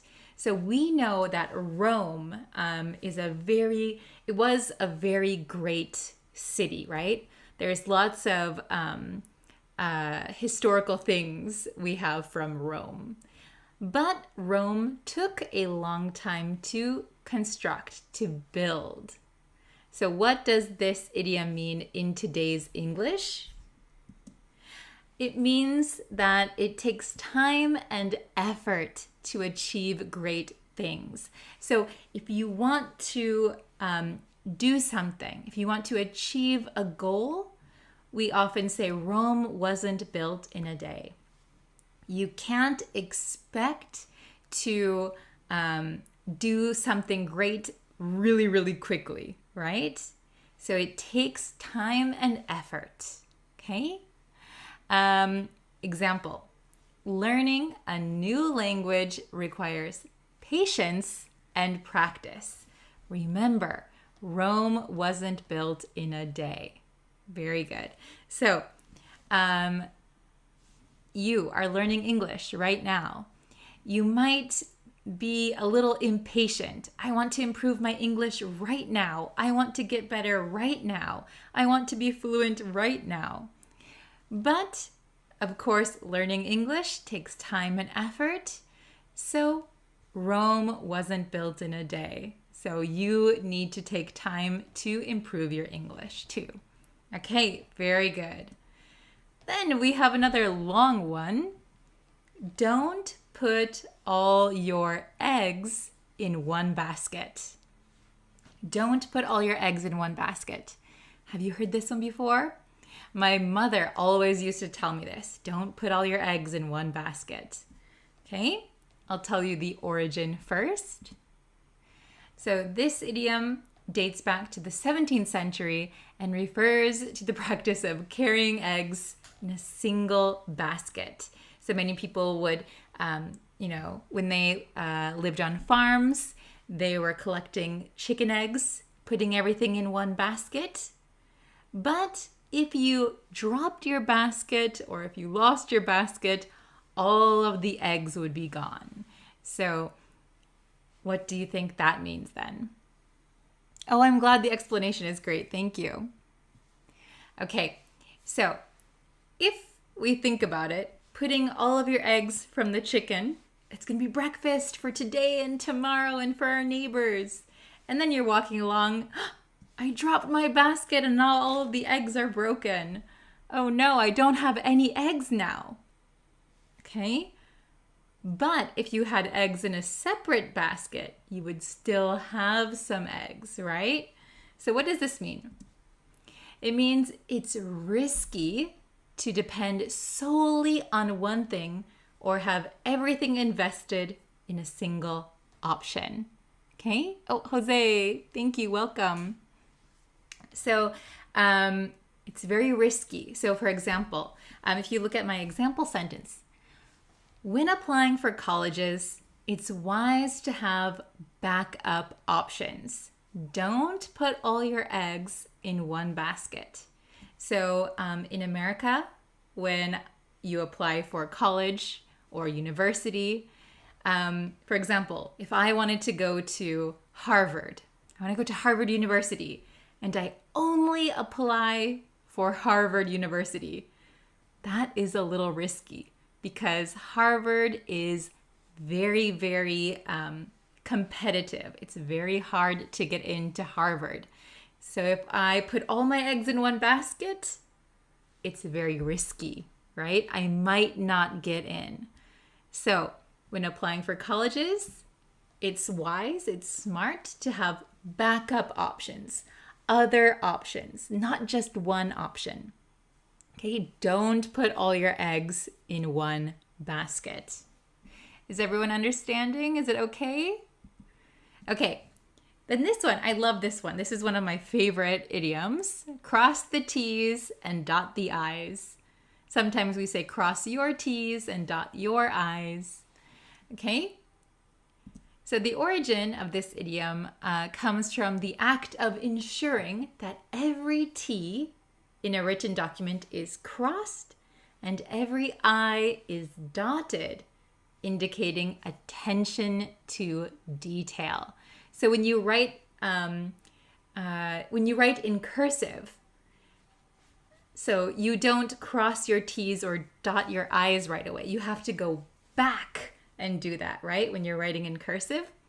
So the process of going back and crossing your T, dotting your I's, it means that you were paying attention, that you are giving attention to detail, right? So you want everything to be perfect, okay? So this means being meticulous and thorough in completing tasks or work. So meticulous means paying attention to detail, paying close attention to detail, okay? So my example, the teacher emphasized the importance of crossing the T's and dotting the I's in the research paper to avoid any mistakes.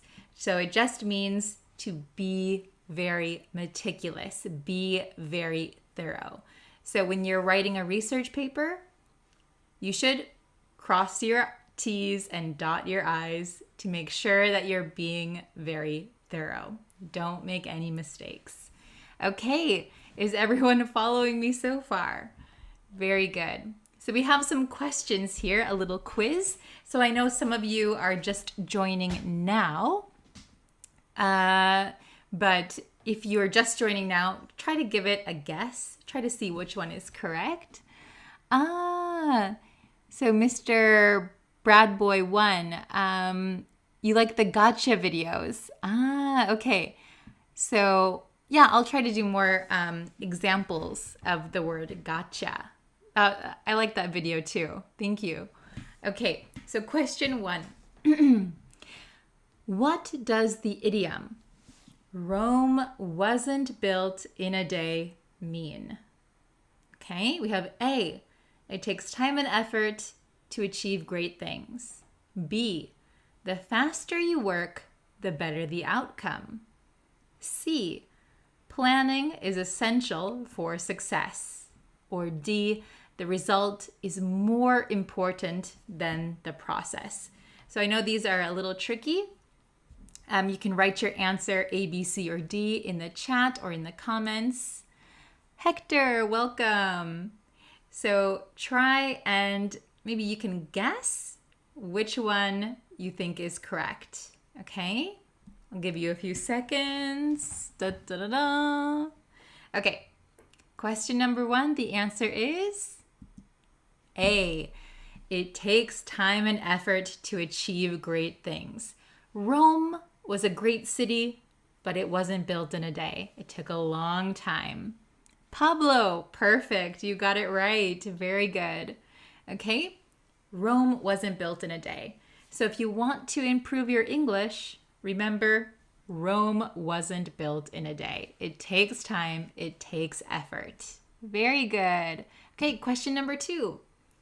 What does the idiom bury one's head in the sand mean? A. To learn new skills gradually over time. B. To take risks and try new things. C.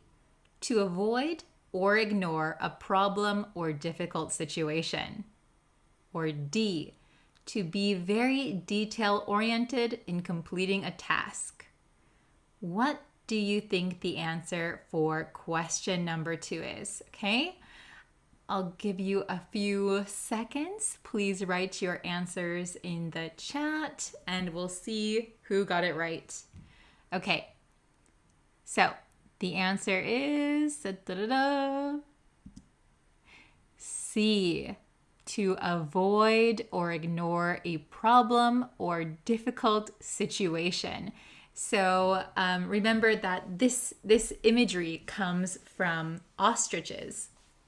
So at least in America, I don't know about other countries, we have this image that ostriches, when they're scared or they feel like they're being threatened, they put their head in the sand and they think they're disappearing from the problem. But of course we can see them. So it means to avoid or ignore a problem or difficult situation. Okay, the answer is C. Very good. Okay, so the next one we're going to do is question 3. What does the idiom learn the ropes mean? Okay, we have A, discovering new opportunities. B, understanding complex theories. C, acquiring essential skills and knowledge. D, mastering a specific craft or art form. So this one might be a little tricky. I'll give you a few seconds. You can write your answer either in the chat, in the comments, and let's see if you get it right. I hope you do. Okay. So question number 3, learn the ropes. The answer is C, acquiring essential skills and knowledge. Okay, very good. Oh, very good. Nice try. I think someone said B. Okay, so acquiring essential skills and knowledge. So learn the ropes means that you're learning the basics, the fundamental thing. So if you start a new job, someone will teach you the ropes. They'll teach you kind of the basic things to get the job done. Okay? This one is a little difficult. B, understanding complex theories. So learning the ropes is the basics. It's not complex. And D, mastering a specific craft or art form. Mastering is not learning the ropes. Learning the ropes is like the basics. Okay? Yeah, you did very good though. Nice try, nice try. You did well, Mr. Bradboy. 1. Very good. Question number 4. Okay, there's going to be one more after this. What does the idiom cross the T's and dot the I's mean? A, to pay close attention to details and be thorough. B, to finish a task as quickly as possible. C, to prioritize quantity over quality. Or D, to avoid a problem. Okay? Oh, and I'm sorry if I mispronounced your name. Ensler Janvier. Thank you for joining. Thank you for joining the live lesson. I'm so glad that you're here. If you're just joining, you can try to give a guess for number 4. What does the idiom cross the T's and dot the I's mean? Okay, I'm going to give you the answer now. The correct answer is A, to pay close attention to details and be thorough. Remember, this idiom comes from writing. So when we write in cursive, we don't lift our pen until the end of the word, right? Then once we lift our pen, we have to go back and cross the T's and dot the I's. So if you remember to do that, that means you're being very, very thorough. You're paying close attention to the details. Okay? You guys are doing so well. Very good, very good. Okay, the last one, the last question. What does the idiom "don't put all your eggs in one basket" mean? Okay, this is the last one for today. A, to have multiple options or alternatives. B, to focus on one task at a time. C, to avoid making any decisions. Or D, to prioritize tasks based on importance. Okay, so what do you think the answer is? You can write it in the chat or the comments. You can write it down on a piece of paper. Do your best to try to answer this one. Okay, the answer is A, to have multiple options or alternatives. Remember, this one comes from like when people live on a farm, putting all the chicken eggs into one basket and walking home. But if you trip and fall and your basket drops, you might crack all of your eggs. So you put all of your eggs in one basket, it's risky. You could lose everything. Okay? So it's good to have some options. Oh, it's okay. So if you got it wrong, no problem. You can go back and watch this lesson one more time. I know some people are joining from the middle, so don't worry. So if you put all your eggs in one basket, it's risky. So if you put some eggs in this basket, some eggs in this basket, some eggs in this basket, you're covering your bases, you're having several options, and you're kind of playing it safe. Okay, so it's good to have multiple options, right? So my example was applying for college. For example, I want to go to Harvard. So I applied to Harvard. But Harvard is very difficult to get into, right? It's a little risky to only apply to one college or university. So maybe I apply to Harvard, I apply to Yale, and I apply to one smaller college, maybe a local college, just in case. Okay? That means don't put all your eggs in one basket. Okay? Very good. Yeah, it makes sense, right? If you think about it, it makes sense. Okay, so that was our lesson. Good job, everyone. Thank you for joining me today. I had a lot of fun. I like doing these live lessons. I hope you like them too. Please let me know which you prefer. Do you prefer live lessons where we can kind of interact and chat, or do you prefer edited videos? Because I can do both. Okay, so thank you guys so much for joining. I'm going to probably do another live lesson this week, so stay tuned. Please subscribe. Check out my blog if you would like more free lessons, and I will see you very, very soon. Thank you guys. Bye, everyone.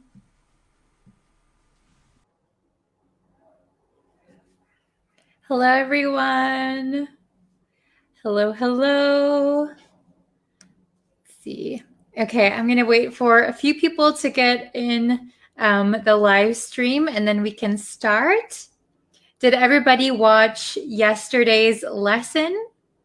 Do you remember what we learned yesterday? Yesterday we learned the expression "once in a blue moon." Oh, hello, Nasir. Hello. So yesterday we learned "once in a blue moon." So once in a blue moon means once in a very, very long time, right? So very rarely. Hello, Mahmoud. Nice to see you. Hello, Angel. Hello, Nur Islam. Keep you. Hello, Sandy. Hello, Raz. Hello. I hope everyone is doing well. Hello, Jerulo. Nice. Nice to see you all today. Oh, hello, Fozzie. Very good. Hello, Regina. Nice to see you. Hello, Ali.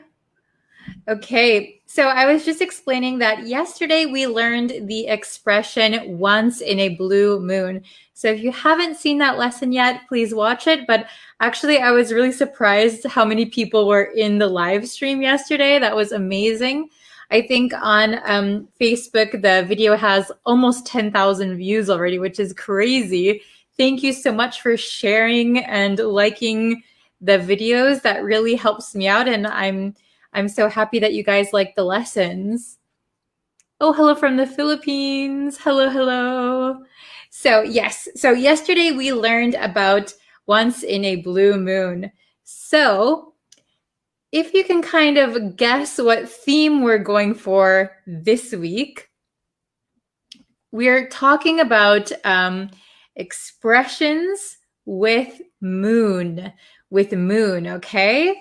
So because it's getting to be the fall season, I thought that would be a good time to talk about these expressions. Hello from Afghanistan. Oh, thank you so much, Sandy. Yeah, I'm doing pretty good. Today's a good day. I feel fine now. Hello, Lamia? Oh gosh, I think I never pronounce a lot of your names correctly, so I'm so sorry about that. Okay. Oh, thank you. So this week we're using expressions with moon that contain moon, okay? So today, and I actually saw somebody comment this yesterday, so I was so surprised. I was like, oh, that's tomorrow's lesson. So today we're going to learn what to moonlight means. To moonlight, okay? So if you know, moonlight is the light from the moon, right? So as not a verb, as a noun, moonlight means the light that shines from the moon, right? Well, it's like kind of reflected from the moon. So you can walk in the moonlight, right? But here it's a verb. What does it mean to moonlight? Are we shining like the moon? No. Okay. So, oh, hello from Myanmar. Hello. So, to moonlight means, okay. So, let's say you have a job, right? So, for example, let's say you are I don't know, what could you be? Say that you are a physics professor. You are a physics professor. So all day in the daytime, you work as a physics professor. But maybe you want to earn a little bit extra money. So at night after your job is finished, you go and work for a construction company. So in the moonlight at night, you go and work at a construction company. You could say that during the day, I work as a physics professor, but I moonlight as a construction worker. So that means you have a second job, usually at night, and usually it's a secret from your other work. Because sometimes your work doesn't allow you to have a second job. So moonlighting, it's kind of in the cover of darkness with only the moonlight. You have a second job. Does anybody moonlight as anything? Does anybody have two jobs here? When I was a high school student, I was a high school student by day, but I was moonlighting as a smoothie maker. I used to make smoothies in the shopping mall. So I was a high school student by day, moonlighting as a smoothie maker. Oh, hello from Sudan. Hello from Bangladesh. Very good. Does anybody have a second job? Or, for example, if you're a student during the day and have a job at night, that means you moonlight as that job. Okay?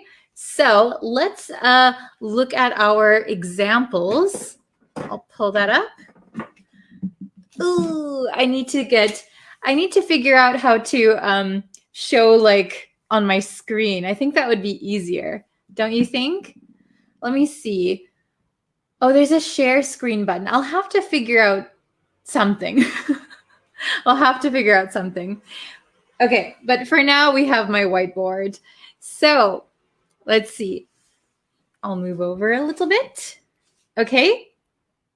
So the meaning of to moonlight means to have a second job, typically secretly and at night, in addition to one's regular employment. So you have a job, but you also moonlight and you have a second job, usually at night. Usually it's kind of a secret from your boss. Okay. Hello from Bangladesh. Okay. So let's look at these examples. We have 4 examples. Okay. So, and some of them I changed the tense to show you how you can use this. So number 1, he used to moonlight as a bartender. He used to moonlight as a bartender. So it means he probably had a full-time job or a daytime job, and he used to, so he doesn't anymore, but in the past, he used to moonlight as a bartender. So he used to go to a second job at night. Okay? He used to moonlight as a bartender. I used to moonlight as a smoothie maker. I don't know what you would call that. I think there was a word for us, but I don't really remember. Okay. Oh, from Afghanistan, hello. Okay, so number 2. Her day job is working as a teacher, but she moonlights as a YouTuber. Is that me? Her day job, so in the day, her day job is working as a teacher, but she moonlights as a YouTuber. Does anyone else moonlight as a YouTuber? Oh, so Heart says, I'm not seeing anything. What is happening, please? Oh no, can you not see me? Can you see me? Hello? I hope you can see me. Let me know if the video is not working, because then that's a problem. I'll have to figure out what's going on. Can you see me okay? Is it just Heart that's having a problem? Hello from Pakistan.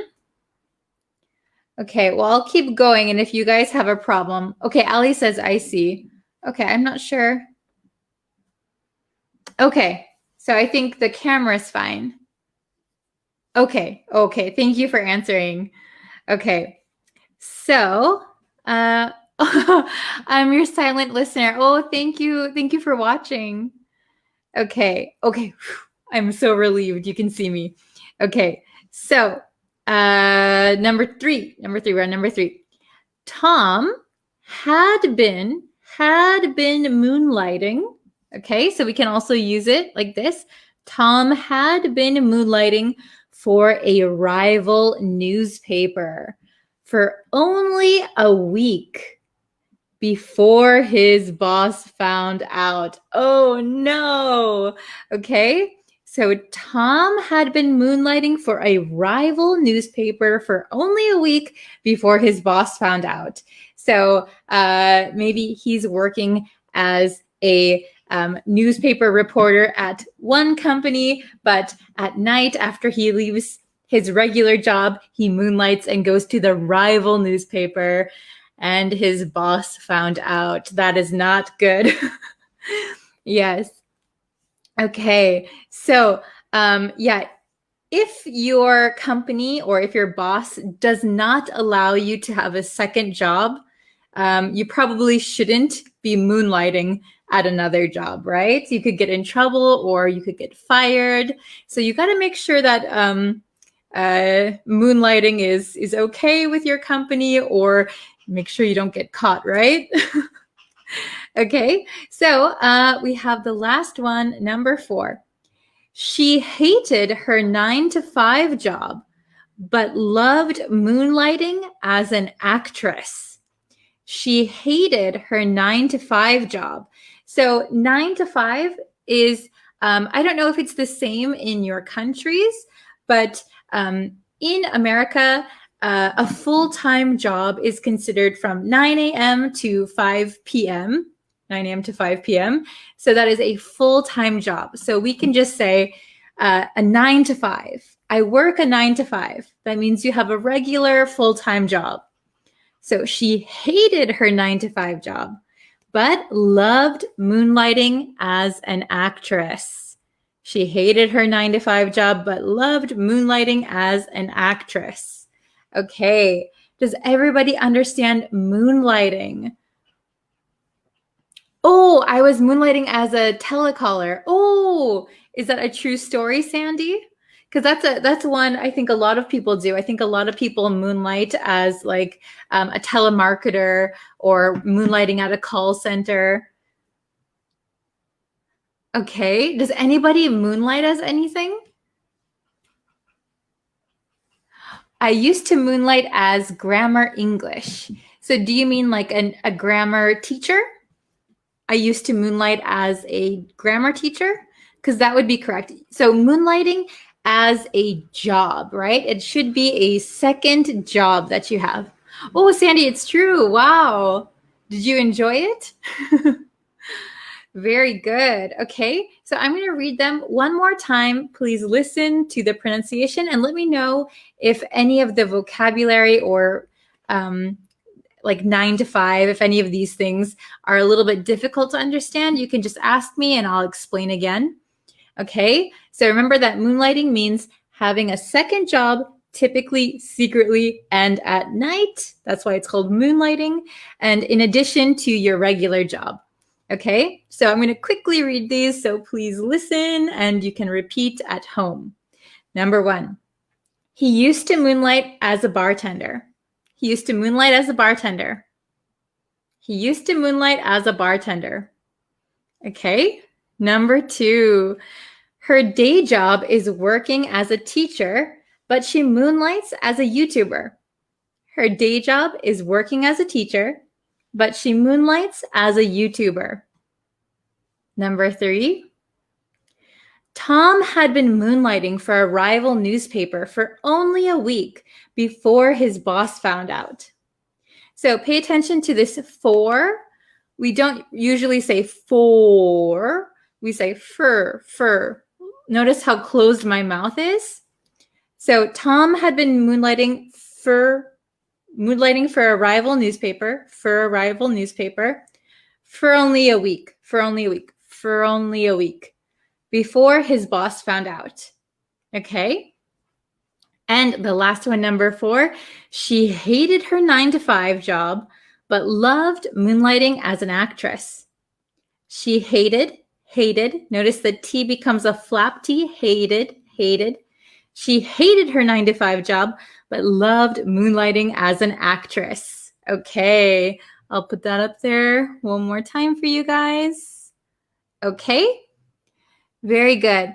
Ooh, so Sandy enjoyed moonlighting. That's good. Okay, you work as shift only. I moonlighted as a security guard. Oh, very good, Ahmed. That's a good job. I think a lot of security jobs are moonlighting, right? I used to moonlight as part of KTV job. Oh, KTV, is that like a TV network? I used to moonlight as a part-time waiter in a restaurant. Perfect. Very good. I have a tutorial as a moonlight. I see. So do you mean you moonlight as a tutor? So I moonlight as a tutor. Okay. And what is the meaning of bartender? So number 1, He used to moonlight as a bartender. A bartender is the person who works at a bar and mixes the drinks. That is a bartender. It's usually a night job. That's why a lot of people moonlight as a bartender. They might have a full-time regular job and then go to a bar and work as a bartender at night. So mixing the drinks, serving customers. That is a bartender. Good question. Hello, Yassine. Okay. Hello, hello. All right. Does anyone have any questions? Is it okay? Understandable? I hope so. Okay. So thank you guys so much for watching. And I really appreciate all of you sharing and liking this video. It really, really helps me to know that you enjoy these. That's awesome. Ooh, I'm from Seattle. Wow. Are you from Seattle? Are you in America? That's amazing. Oh, so Mamour asked, teacher, where are you right now? I mean, in which country are you living? So originally I'm from the US, but I am living and working in Japan. Can I honest have a screenshot? Oh, do you want to see the board one more time? I'll show it to you one more time. I'll put it up like this. So if you need a screenshot, you can take one. Okay. All right. Very good. From Morocco. Are you living in Seattle then? From Kurdistan. Hello. Thank you guys so much. Okay. Wow. We've been going for 18 minutes already. Oh, thank you guys for watching. I really appreciate it. If you can share this video, I really appreciate it also. And yeah, thank you so much, Mahmoud. You're so kind. So yeah, I'll be back tomorrow with another live lesson. And if you can, please subscribe to the YouTube channel. I'm trying to get to 3,000 students on the YouTube channel, which is very exciting. Okay. I am a teacher in school and I'm learning English moonlight on Facebook. So you could say I'm moonlighting as a student on Facebook. Yes, very good. Hello from Philippines. How can I use the word tutor? So tutor, to tutor someone means to help someone study, to tutor someone. But somebody can also be a tutor. So tutor can be an action or it can be somebody, describing somebody. Okay. Thank you guys very much. I have to go now, but I will be back tomorrow with another lesson. Thank you so much and see you guys tomorrow. Bye-bye. Hello, everyone. Welcome to our review lesson. So all week we studied phrasal verbs that contained the word talk. So now we are going to review all 8 phrasal verbs that we learned. So I hope you're ready. I hope you studied. I hope you reviewed the last lesson. Oh, hello, Anna. Thank you for joining me. So we're just starting. So I'm sorry I'm a little bit late today. I was a little bit busy, but we're going to start the review lesson. So we'll just jump into it. So we learned 8 phrasal verbs this week with talk. Do you remember all of them? There was quite a lot. So we have talk into, talk out of, talk down to, talk over, talk it over, talk back, talk at, and talk up. Okay. Oh, hello. Ooh, Armenia. Very nice. Afghanistan. Hello. Okay. So I'm glad you guys are all here. Hello, Chit. Is that how you pronounce your name? Okay. So we learned these 8 phrasal verbs. So I'm just going to quickly review them and then we can go to your review test, kind of like a test. Hello, Omar. Hello, Javi from Mexico. Oh, you sound like a native speaker. I am. I'm from America. Okay, so we're going to go over these. So the first one is talk into. So if you remember, talk into means that you use your words to convince someone to do something, or that something is a good idea. So he talked me into going to the movie. He talked me into going to the movie. Okay? So he convinced me to go by using his words. Oh, hello from El Salvador.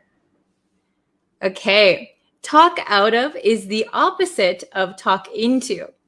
Talk out of means that you use your words to convince someone or persuade someone not to do something, or that something is a bad idea. So I talked him out of spending all of his money. I talked him out of spending all of his money. Spending all of his money would be a bad idea. So I talked him out of it. I convinced him not to do that. Oh, Botswana, hello. Okay. Then we have number 3, talk down to. Talk down to. So if you remember in the previous lesson, talk down to means like, I think I am up here. I am better than other people. So I talk down. Like that. So if you talk down to someone, you think that you are above them and the other person is not as important or not as intelligent as you are. Okay? So this is usually a negative thing, to talk down to someone. Okay? We don't want to talk down to people. So I think my voice is a little bit strange today, so sorry about that. I think I'm getting a cold. Okay? Let's fix it. Okay. Number 4. Okay, number 4 and number 5 are easy to mix up, aren't they? So number 4 is talk over. So talk over, I should put someone here. Talk over someone. Okay? To talk over someone. This means that somebody is talking, but then you start talking over them. So they're not done talking and you don't wait. So you start talking while they're talking.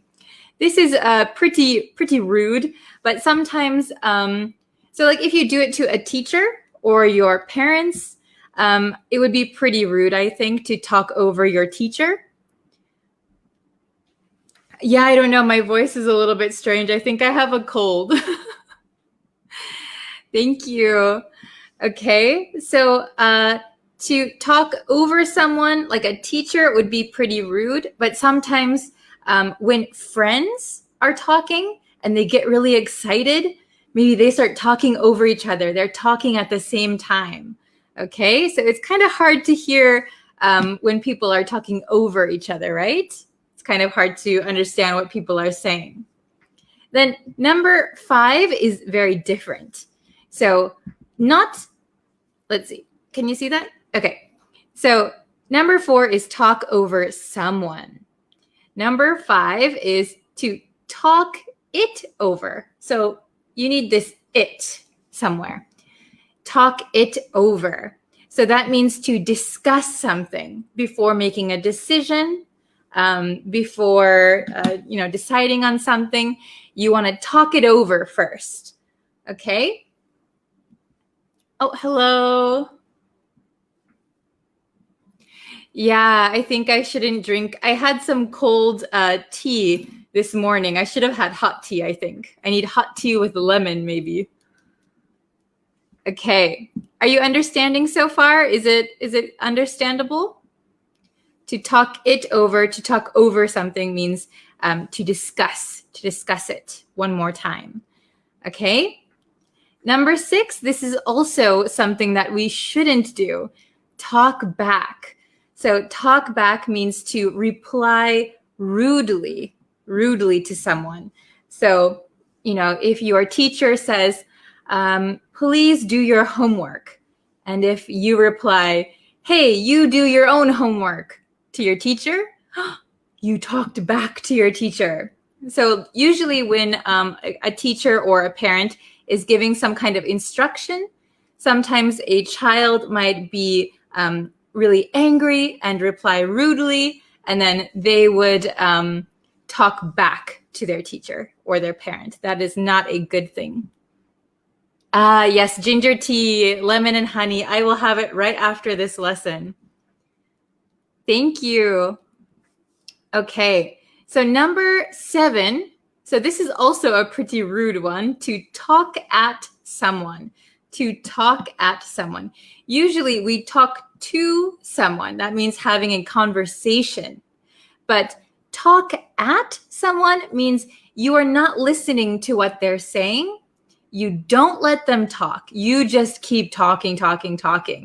So if you talk at someone, people might think it's a little bit rude, or it's not very friendly, right? Okay, so I don't know how to pronounce your name. Vahi asked a very good question. What's the difference between talk over and talk back? So to talk over someone means that you're talking at the same time. And actually, you could put talk over something too.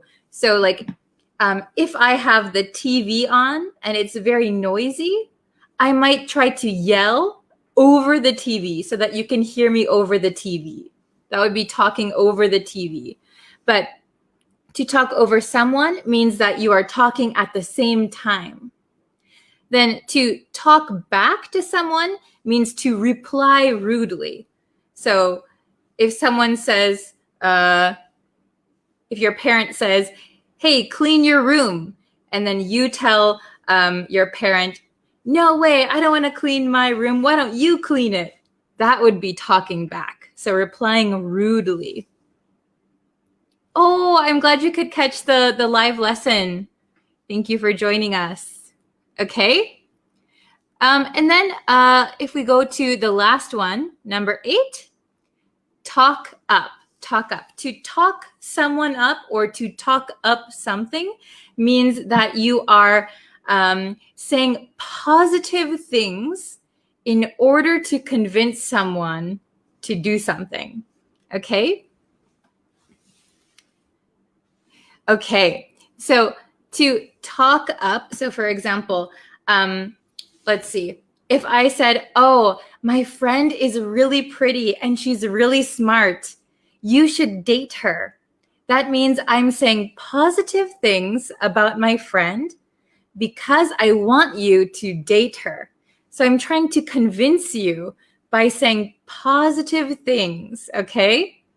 So talking up someone is saying positive things about someone or something, okay?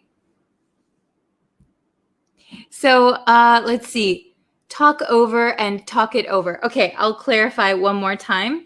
Talk over and talk it over. Talk over someone means talking at the same time. And talking something over means discussing something, okay? Trying to talk about something with someone before making a decision. Talk something over, okay? So these are the 8 that we studied, and I'm going to get into our exercises, okay? So I hope you're ready. So I'll put this over here. Okay, so we have 8 phrasal verbs, so we have 8 questions, okay? And I wrote all of the phrasal verbs at the top. I don't know if you can see them that well, okay? So let's try with, I'll sit like this, okay? So number 1, can you see?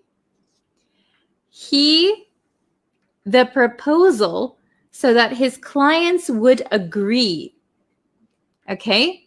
The proposal so that his clients would agree. Which one do you think it is? So we have 8 options up here. the proposal so that his clients would agree. So this sounds like he is talking positively about the proposal. So he's saying good things about the proposal to convince someone to accept. Okay, so talk into. So okay, so we have two answers so far. Some people are saying talk into and some people are saying talk up. So talk into and talk up are very similar. So when we use talk into, we're going to talk someone into doing something.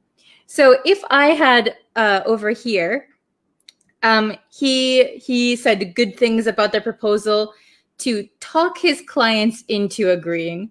That would be correct. Talk them into doing. But over here, we have the proposal here. So the correct answer is he talked up the proposal. So he's saying positive things about the proposal in order to get the client to agree. Okay, I know it's a little bit confusing. So talked up is the correct answer. Talked up. Oops, I need another marker. Okay, talked up.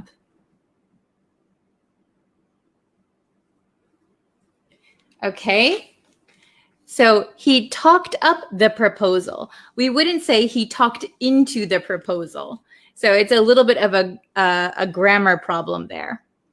Okay, so let's try number 2. Okay, when you each other, I can't hear what you're saying. It's very small handwriting, sorry. I'll put it a little bit closer. When you each other, I can't hear what you're saying. Oh, very good. Okay, I see Anna says talk over. Anybody else? Okay, so the correct answer is talk over. When you talk over each other, I can't hear what you're saying. Very good. When you talk over. Talk over. Very nice. Oh, hello from Pakistan. Hello. So when you talk over each other, I can't hear what you're saying. Very good. Okay, I see some people are going on to the next one. So let's see. Number 3. Thank you for, oh, this is a separable one. Thank you for me going. It was fun. So it was fun. So we know it was in the past. Oh, very good. Very good. Oh, okay. Yes. Yes. We have the correct answer. But remember, it is past tense. It was fun. Okay. Thank you for talking me into is the correct verb tense. Talking me into going. Yes. Thank you for talking me into going. It was fun. So here we would not say talk me into. Thank you for talking me into going. Very good. Oh, hello from Sudan. Very nice. Okay. Oop, we're halfway through number 4. Okay. So all you do is people and never let them speak. All you do is people and never let them speak. So never let them speak is a big key here. Oh, very good, Hafez. Very good, Anna. Yes. All you do is talk at people. Very good. All you do is talk at people. I hope the lighting is okay. It keeps changing in here. So all you do is talk at people and never let them speak. Very good. Okay, so some people are going on to the next one. Number 5. Oh, I see Cobra said talk down to for number 4. Talk down to would be okay. Like all you do is talk down to people. and never let them speak. But maybe this is a good key, never letting them speak. That's talking at. So when you talk at someone, you don't let them speak. Okay? Number 5. I thought it was a bad idea, so I, him, it. What do you think? Oh, Hafez, very good. Okay. I thought it was a bad idea, so I, him, it. Oh, very good, Anna. Okay, good answers. So I talked him out of it. I talked him out of it. Oh no, my marker is dying. Uh-oh, I've run out of ink again. Hold on one moment. I think I have to change the color. We can't do red anymore. All right, we'll do blue. Blue is a good one. Okay, I talked him out of it. Okay, that's cleaner, I think. I thought it was a bad idea, so I talked him out of it. Very good. Vahi asked, what is the difference between talk at and talk up? So talk at means you're just talking at someone. You're not letting them talk. Talk up someone is saying positive things. Like, she's so beautiful, she's so smart. Positive things, okay? Very good. So let's try number 6, okay? Very good. Number 6, you're not my boss. Don't me. You're not my boss. Don't me. So a boss maybe is above. So if a boss is talking to someone, maybe it's kind of this way, right? Boss is up here talking to me. So I'm saying, you're not my boss. Don't. Oh, very good. Very good, Anna. Very good, Hafez. Don't talk down to me. Don't talk down to me. You're not my boss. Don't talk down to me. Very good. Okay. Number 7. We have only 2 more. Awesome. So I'd like to with you before deciding. I'd like to with you before deciding. So this means you want to discuss something before making a decision. Oh, very good, Hafez. Very good, Anna. Awesome. So the correct answer is, I'd like to talk it over with you before deciding. Good job. Talk it over. Awesome. Okay. So we're going to do the last one, number 8. Children shouldn't to their parents. Children shouldn't to their parents. So there's only one that we haven't used so far. Okay. Oh, very good. Very good, Hafez. Very good, Anna again. Awesome. So the correct answer is children shouldn't talk back to their parents. Children shouldn't talk back to their parents. That is naughty. Very good. The reason why it is not talk over means we would say children shouldn't talk over their parents with no to. But we have a to here. So children shouldn't talk back to their parents. So that is something you should watch out for. Very good. Awesome. So I saw one question. What is the difference between talk down and talk over? So just to be clear, talking over someone means that you are talking at the same time. So if person A is talking, and suddenly person B talks over them, maybe in a louder voice, it's at the same time 2 people are talking. And then talk down to someone means that you are from a higher position. maybe you are a parent or a teacher or a boss, and you are saying, you know, I am more important, you are not so important, right? Talking down to someone in a negative way. Okay, very good. So you got all the answers correct. So I'm going to put it up one more time so that you guys can see it. I hope you can see it okay. All right, good job. So thank you very much. That was the last lesson for this week. So I will be going live on the YouTube channel this weekend. Oh, thank you. I will have some tea. I've been sick for a little while, so I will have some tea right after this lesson, and hopefully I will feel better. But yes. Oh, I've got another lesson from now, so I've got to go. But this weekend, I will be doing a live lesson on the YouTube channel. So I'll post it on Facebook channel as well. So please check that out if you can. You can subscribe to the YouTube channel also. Thank you very much for watching. I appreciate it. You guys are such good participants. All right, I will see you this weekend for another lesson on the YouTube channel. Okay, bye guys. Hi everyone.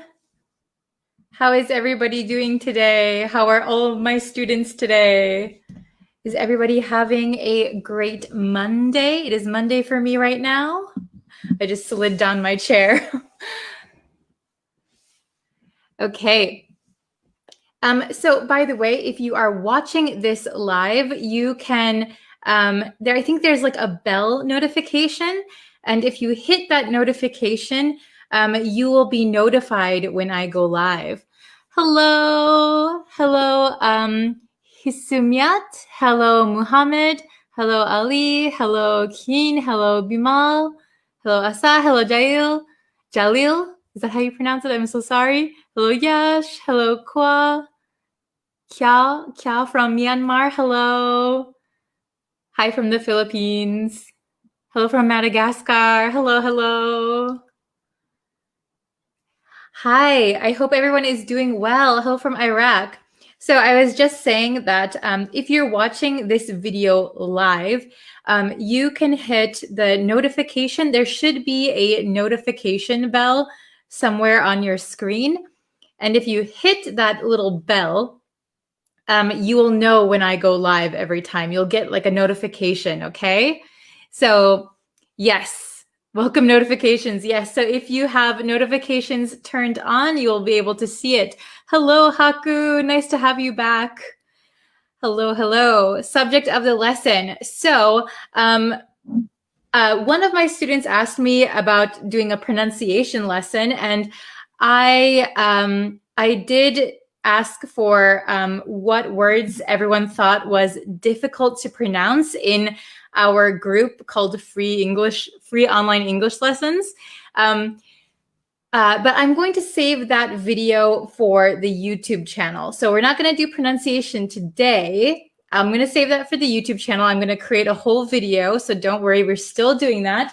But this week, I want to focus on confusing verbs. Okay, so I know for English learners, no matter what your level is, there are some verbs that are confusing. So today we're going to look at make or do. Make or do. Okay. Hello from Bangladesh. Hello from Congo. Okay. Yes, if you have the notifications turned on, you will know when I go live. Yes. Hello from California. Hello, Olivia. Hi. And I know Roz wants to learn tenses. Don't worry, we're going to do that eventually also. Okay. Hello. Okay, so we're going to look at make or do. Make or do. So these can be really confusing because there are a lot of times when there are a lot of collocations that we have in English, right? And sometimes we can only use make and other times we can only use do, right? Hello from Myanmar. Madhu said, why are you staying in Japan, teacher? Don't you like to go back to the USA? I would love to go back to the USA, but I'm working in Japan. So with the current situation, I can't travel. So it's very hard to get into the US and then come back to Japan. Hello from Madagascar. Hello from Saudi Arabia. Hello from Sudan. Hello, hello. Hello from Cambodia. Okay, so make or do. I can tell you when we use make and when we use do, like the kind of meanings of make and do. However, I think it is best to learn them through actually using them, okay? So you need to listen to native speakers talking, and then you also need to use it in your life. And that way you will master make and do, okay? So I can give you a little bit of information, but it's going to be really up to you to remember when we use make and when we use do, okay? But if you make mistakes, don't worry. Everybody makes mistakes and you can always learn from your mistakes, okay? So if you make a mistake here, no problem. Nobody's judging you, okay? Hello from Laos, hello. You're gonna make a cup of coffee for me? Oh, thank you. I need some coffee to wake up. It's morning here. Okay, so when we use make, we usually use make when something is produced or we create something. And usually, make focuses on the result, right? It focuses on the result.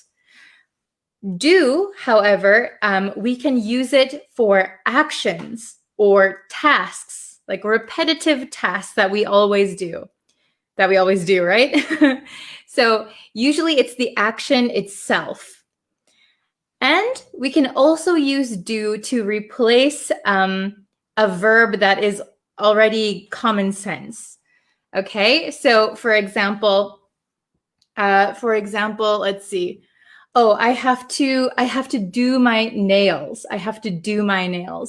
What does do your nails mean? So that means like filing your nails or putting nail polish on. We would say do your nails. Okay. We wouldn't say make your nails. Make sounds more like you're creating something or you're focusing on that end result. Okay. So like make dinner. You are creating dinner, okay? So that is the general rules, but we do have collocations that kind of could go either way, and I'll help explain those to you, okay? Hello from Afghanistan. Hello from Bangladesh. No, you're not too late. We just started. We didn't even do the exercises yet, so don't worry. We'll get into the exercises right now. So make and do. Okay, so my chair is squeaking all over the place. Okay. How to read is this, is there? I'm not sure what you mean. Okay, so let's see. Okay, as I was saying, do are actions, tasks, and replace other verbs. So if the verb is clear, we can replace that verb with do, okay? And make usually is for producing something and refers to the result more than the action, okay? Okay, so let me just quickly look at some comments. So Madhu said, last week you did a series of lessons about personalities. Likewise, I kindly request you do a series of lessons about commonly used idiomatic expressions. No problem, I will do that. Thank you for the suggestion. Okay. Oh, I see some answers already. You guys are doing very well. Okay, so if you want to do the exercises, we can do them together. Okay, so let's do number 1. So, and I made these sentences really simple so that we can go over them. Number 1 is please your homework. Please your homework. Okay?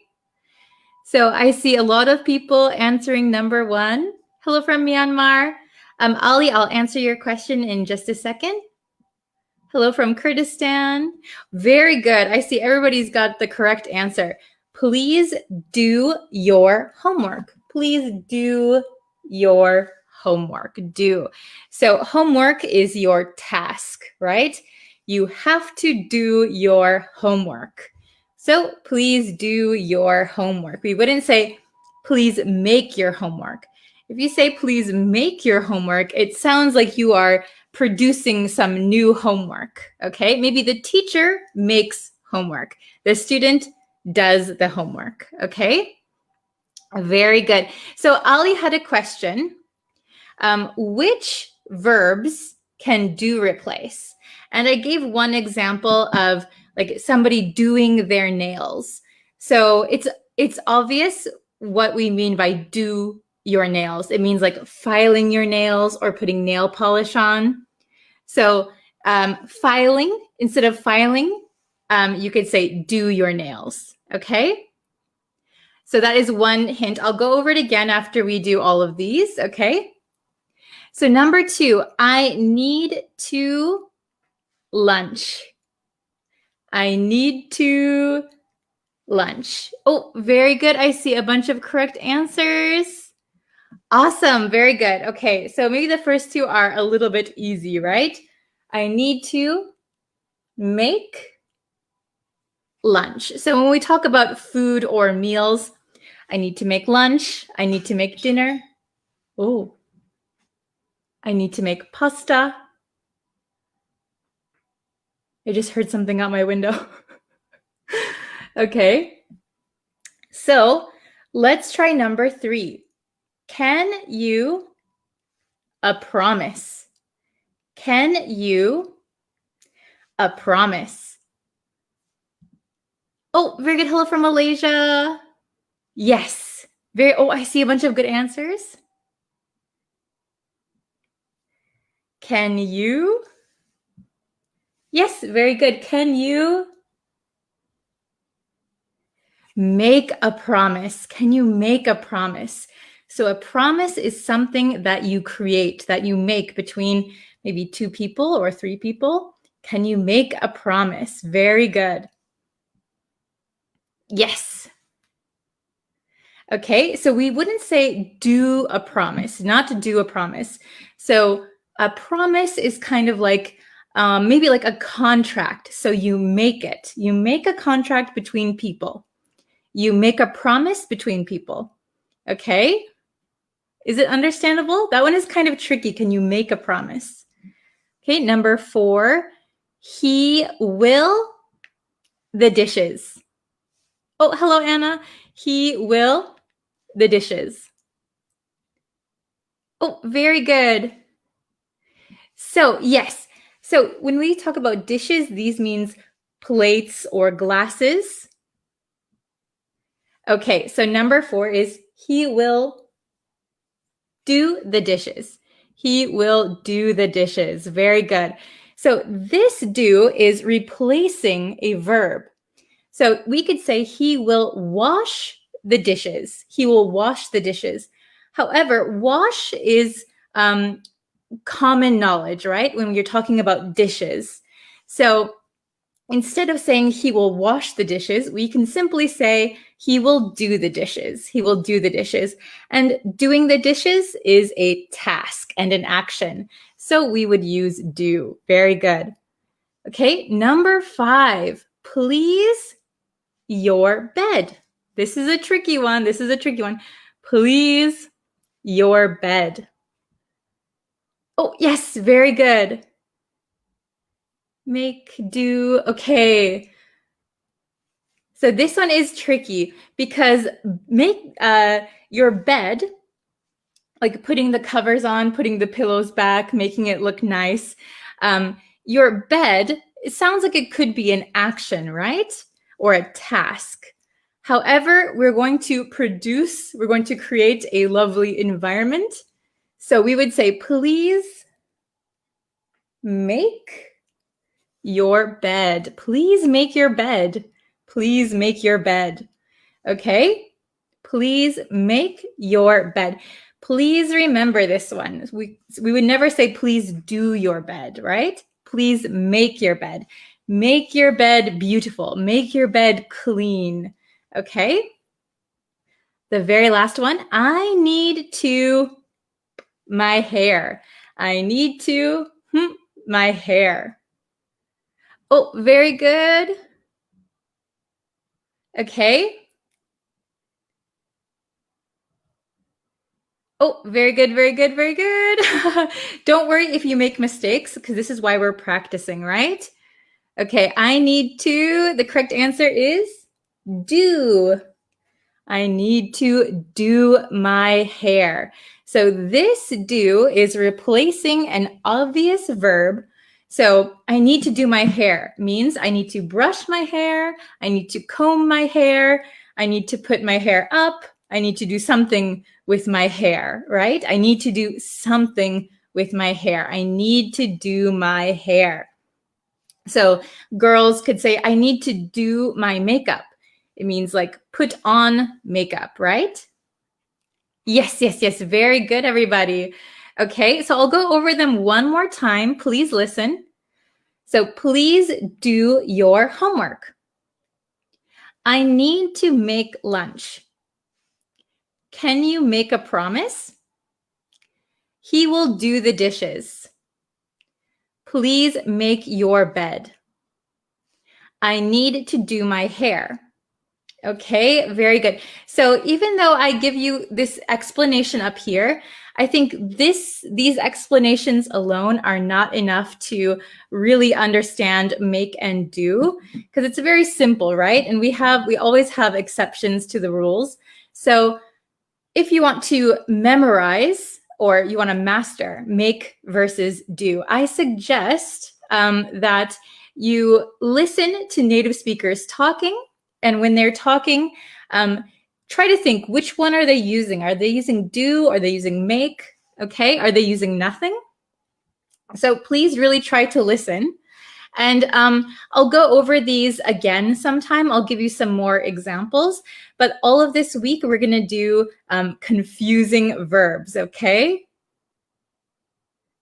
Please do a lesson on a may, might, may not, might not. Yeah, that's a good idea. Okay. Oh, I see some questions. Yeah, so remember that usually do refers to an action or a task. Or if it's an obvious word like washing dishes, you could say do dishes, right? However, make is more about the end result. Make lunch, make dinner, make money, right? However, like make your bed, that one is kind of confusing, I think. Okay, so I'll answer some of your questions really quick. I'm a little bit concerned about the noise I heard outside of my window. Okay.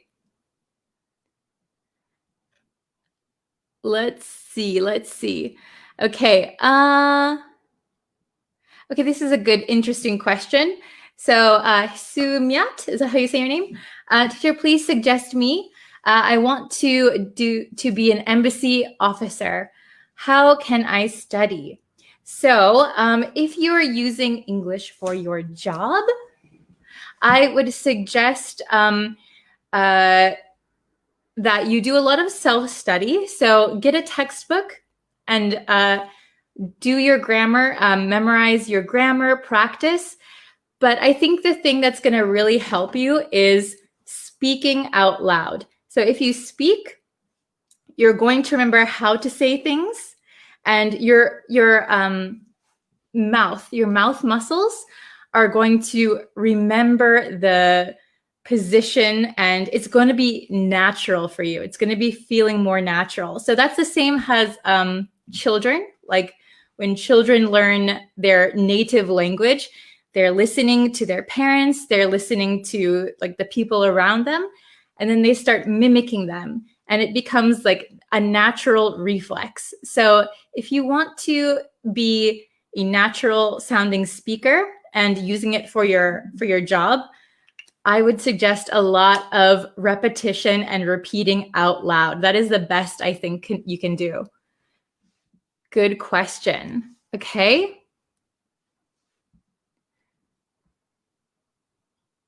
Okay, so Ali asked, what do we mean by do let me know as soon as possible? So in this case, when somebody inserts do let me know as soon as possible. This do is used for emphasis, for stress. So do let me know, okay? They're making a little bit of an emphasis. You don't need to include do. You could just say, let me know as soon as possible. But if you want to emphasize, you can say, do let me know as soon as possible, okay? What is the difference between do and work? Do and work. So do, we use for a lot of different things. Work, I think you mean work like as in labor or a job. So when you use work, right, you're talking about either like physical labor or your job, work something, right? I work all day. So do something, right? So I do, let's see, I do calculations all day. That is the action that you are doing. Do refers to some action, right? I hope that is understandable. If you can make your, if I didn't answer your question, if you want to make it more clear, I could try and answer it.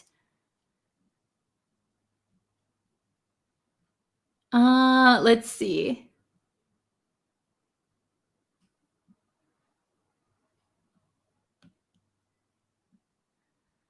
Are there more examples using do and make? Yes, there are so many examples. So for example, make money, make money. So I worked all day to make money. So it's like you've created money for yourself, right? I make money. Let's see, do laundry. So usually like tasks, like at home, you can say do laundry, do dishes, do cooking, do the cooking. Make the bed is an exception for a household task. Let's see, what other, I know I have a whole list written on my phone. Let's see. For example, do the shopping. Do the shopping. That is another household chore. We could say do exercise. Make a cup of tea. Make a profit. Make a fortune. All of those. Okay. I'll answer one more question and then I have to do my other lesson, okay? Oh, this is a good one. Make a call, make a phone call, exactly. Okay? So let's see. Is this example correct, teacher? I want to make a call to him. Yes, you could say, I want to make a call. I want to call him. Yeah, I want to make a call. Very good. Okay. Let's see. Hi, teacher. How do we recognize the difference between similar words like week and week when we are listening? Okay, so when you hear those similar words that sound the same but are spelled differently and have totally different meanings, you have to recognize them via context, by context, right? So if I said, oh, I feel so weak, you wouldn't think of like Monday through Sunday, right? You would think physically weak. But if I said, oh, I had a really tough week, we wouldn't think I have a tough, not strong body, right? We would think, oh, you had a very difficult week, right? Monday through Sunday. Okay, so studying by context will help you differentiate those words. Okay, so I'm sorry I had to rush at the end, but I hope this lesson was helpful. We'll do more confusing verbs this week. So please review this lesson. And if you can, turn on the notification. That way you'll know when these lessons are live. Okay, thank you so much, everyone, for watching. And I will see you guys in our next lesson tomorrow. Thank you so much. Bye. Hello, everyone. Hello, hello. So today we are going to have an English lesson on kind of an advanced natural English word. So before that, if you could, please go and subscribe to the YouTube channel. I'm posting videos there every single day. So if you don't want to miss them, subscribe and turn on notifications. That way you should be able to see when they are posted. Hello, everyone. Welcome, welcome. Hello from Myanmar. Hello. So we are going to get into today's lesson. All right. So today we are going to learn, I'm a stickler for something. Okay, so the new word here is stickler. Stickler. So does anyone know what a stickler is? Have you heard stickler before? I'm a stickler for something. Okay, so if somebody is a stickler, usually they have a strong desire to follow a certain behavior, follow certain rules, okay? So, yeah, and if you have some other questions, I'll try and answer them at the end, okay? So, a stickler is a person who has a strong desire to follow a certain behavior or like certain rules, and they always want to try and follow it. And sometimes they want other people to follow it too, okay? So I'm a stickler for something. We'll get to the big board and then you can see it a little bit easier, okay? Yes, type of behavior. Okay, so we have this big board here. All right, so what is a stickler? So stickler is a noun, and it is a person who thinks that a particular type of behavior is very important.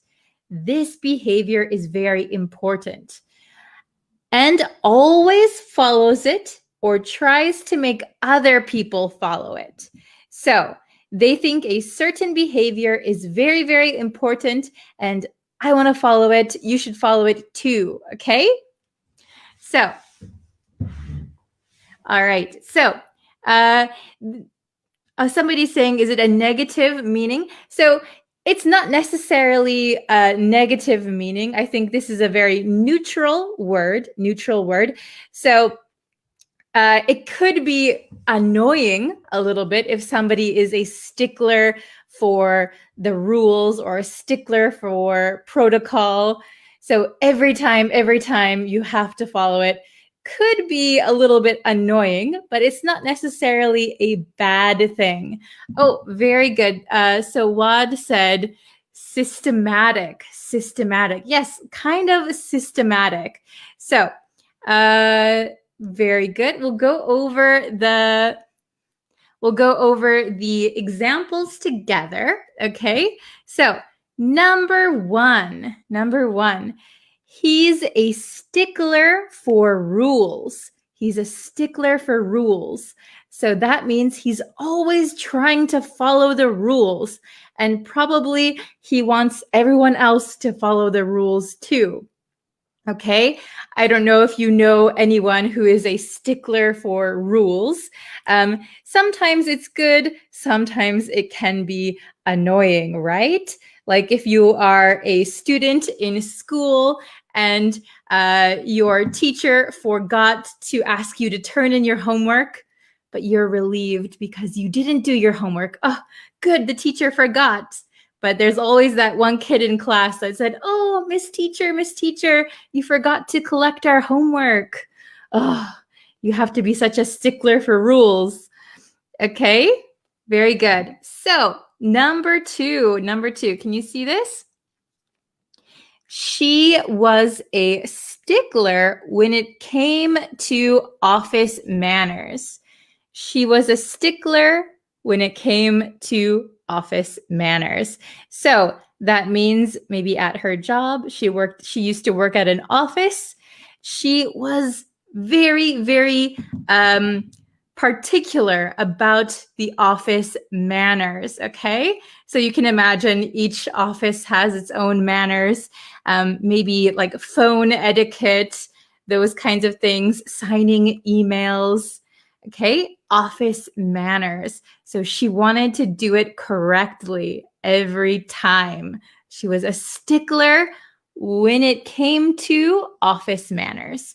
So usually when we say the word stickler, we usually say someone is a stickler for. You could also say a stickler when it comes to, when it came to. That is also okay. But you'll often see it with for after it. Okay? So, number 3, I've always been a stickler for details. I've always been a stickler for details. So, talking about yourself, oh, I really like details. I want to know the details very specifically, okay? Oh, very good. Bodybuilders are often sticklers for their diet and protein intake. Yeah, that's true. They need to follow it exactly. Okay. Number 4, my boss is a stickler for punctuality. My boss is a stickler for punctuality. So if you are punctual, it means you are on time. So my boss is a stickler for punctuality. My boss always wants things to be on time. Maybe if somebody is late or a project is late, something is late, the boss does not like it, okay? So he's a stickler for punctuality, all right? Yes, stickler is often followed by for, a stickler for something. But in this case, for example, when it comes to, you could also use that, it's okay. And number 5, this is a question for my students. What are you a stickler for?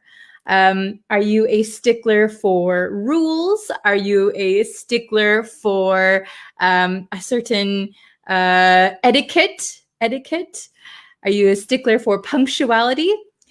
Please tell me in the comments, what are you a stickler for? Okay. So remember that a stickler is a person who has a strong, particular type of behavior that they think is very, very important. And they try and always follow it. Oh, I see a very good sentence here. I'm a stickler for putting things away. Yes, very good. So that means putting things away is very important to you. So you always try and follow that. So this is a good example of something that is quite a good one, right? That's not annoying, right? Okay, so let's see. Oh, this is interesting. I'm a stickler for going to sleep at 10 p.m. sharp. If you don't know what sharp means in this sentence, sharp means exactly. So we often use that with time. 10 p.m. sharp, exactly 10 p.m. Okay.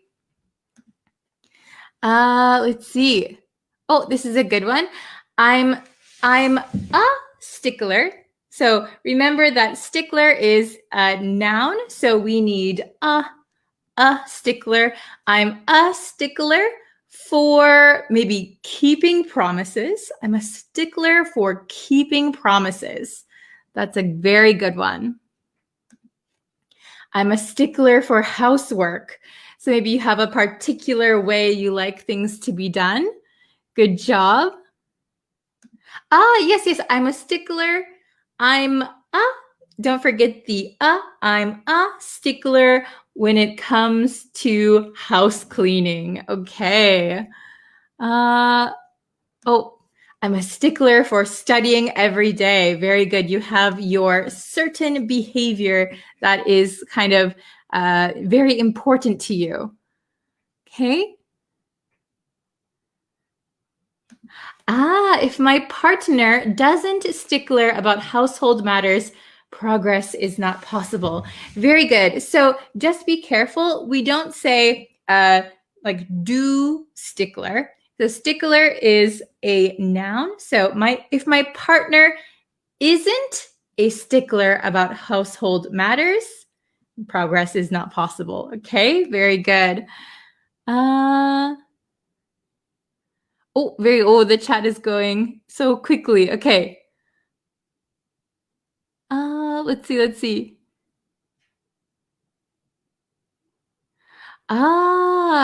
This is good. I'm a stickler for waking up early in the morning. Yes, excellent. Are most of you, do you know the expression early birds? Early birds. So if you are an early bird, that means that you wake up early. Maybe you are a stickler for waking up early in the morning. If you are the opposite, you are a night owl. A night owl, so you like to stay up late at night. Okay.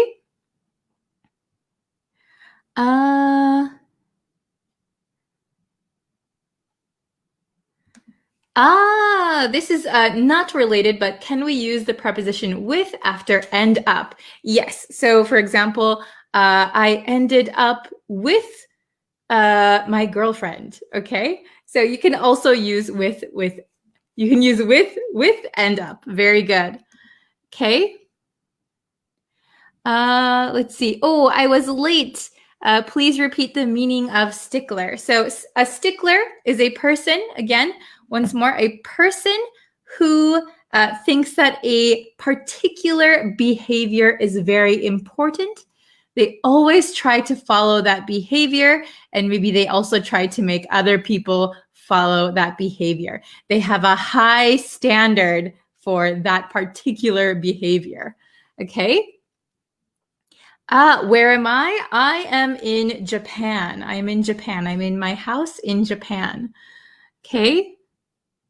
We'll do one or two more and then I have to get going, but let's see.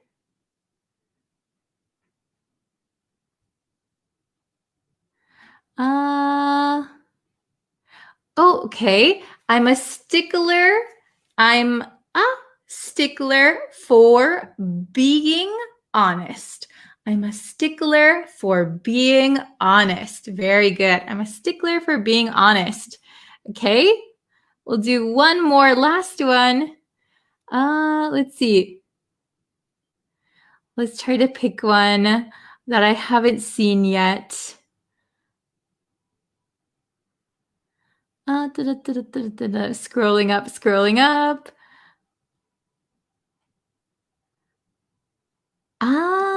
Okay. I'm a stickler for improve my English speaking and practice every day. Very good. So you could say, I'm a stickler. Very good. You wrote it correctly. I'm a stickler for improving my English by speaking every day. Or I'm a stickler for practicing English every day. That's very good. Okay, excellent. Well, very good, everyone. Oh, Raul, konnichiwa. Hello. Okay, so let's see. I will be posting another lesson later today on YouTube. So if you want to see that lesson, please subscribe so you can know when that lesson will be available. I think it should be around, oh, windy here. Okay, should be around 9 p.m. Japan Standard Time. Okay, very good. Thank you guys for watching today's lesson. It was very fun to talk with all of you. I will see you later today on YouTube and again tomorrow on Facebook. Okay, thank you guys so much, and I will see you guys in our next lesson. Bye, everyone.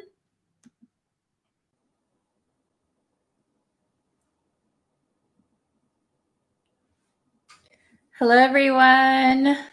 How are you guys doing today? If you're joining us live, let me know what country you're watching from. So we always have lots of different countries. We're a pretty international group here. So shout out your country. And before we get into the lesson, if I could remind you to please subscribe to the YouTube channel. That helps me out a lot. It lets me know that you are enjoying the lessons and that you want to see more. You can follow me on Facebook. You can follow me on TikTok, Twitter, YouTube, everywhere. Hello from Peru. Hello. And if you could like this video, and if you want to share it with your friends who are also learning English, that helps grow our community. Okay. Hello from India. Hello from Mexico City. Hello from Mexico, Syria, Egypt. Nice to see you all. Hello from Pakistan. Welcome, everyone. Okay, so we're going to get into the lesson. Hello from Cambodia. We're going to get into the lesson today. So today we're going to look at some basic English grammar, but let's see how well you understand this basic English grammar, okay? Hello to Vashka from Myanmar. Hello from Palestine, Somalia, Brazil. Wow, so many countries. Okay, so yes, we're going to check our basic English grammar skills. We're going to be looking at adjectives, nouns, and verbs. So actually, a word can be a noun in one sentence, can be a verb in another sentence, and it can be an adjective in a different sentence. Okay, so even though it's the same word, it can take on different parts of speech. Adjective, noun, verb. Ohayou gozaimasu. Okay, so we're going to check. I'm going to share the screen. There you go. You should be able to see it. Okay, so we have adjective, noun, or verb. Basic English lesson. So even if you think your English is pretty good, let's just test it, okay? Let's see if you can answer these pretty easily, okay? There's 9 simple questions, okay? So, question number 1. My daughter wants to invite you to her play. My daughter wants to invite you to her play. So the word that is underlined is play. In this sentence, is it a verb, an adjective, or a noun? So if you don't know, a verb is an action word. An adjective describes a noun, and a noun is a person, place, or thing. So in question number 1, do you think play is a verb, an adjective, or a noun? Write your answers in the comments. Let's see who can get it correct. Okay, so I see some people saying verb, some people saying noun. Hello from Bangladesh. Hello, hello. Okay. Very good. Very good. Okay, I see some correct answers. So here in question number 1, play is a noun. A noun. So when you hear the word play, you might automatically think it's a verb. Play, that's an action, right? Like you play with the kids, you play with your friends. But here, my daughter wants to invite you to her play. This is a noun because her play means, for example, if you know what a school play is, you get a script, you have to memorize some lines, like Shakespeare. Shakespeare wrote plays. Okay, you wear a costume, you get on stage, lots of people are watching you, and you tell a story on stage. That is called a play, and that is a noun. So my daughter wants you to my daughter wants to invite you to her play. Okay, very good. So it is a noun here. Question number 2. The children love the play kitchen at their kindergarten. Okay. Very good. The children love the play kitchen at their kindergarten. Oh, we have a quick question that I want to answer. So, 2 nouns can be used together? Yes. So, when 2 nouns are used together, usually one noun is acting as an adjective. So, for example, a race car. Race is a noun and car is a noun, but here race is acting as an adjective. Okay? So the children love the play kitchen at their kindergarten. Oh, I see lots of people saying adjective, some people saying verb. Adjective. It is an adjective here.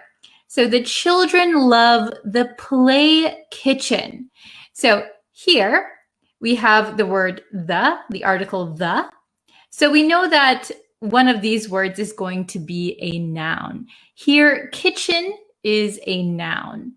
So play is describing the kind of kitchen.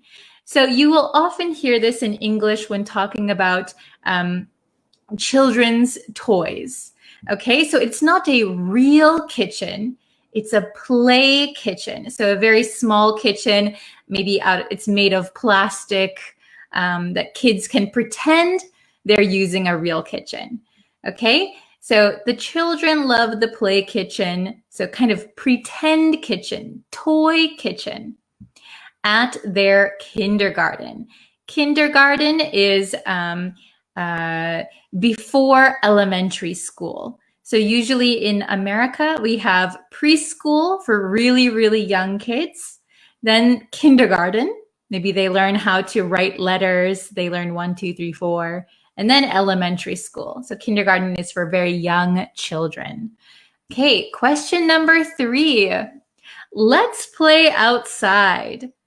This one should be easy. Let's play outside. Is it a verb, an adjective, or a noun? What do you guys think? Oh, I put the answer.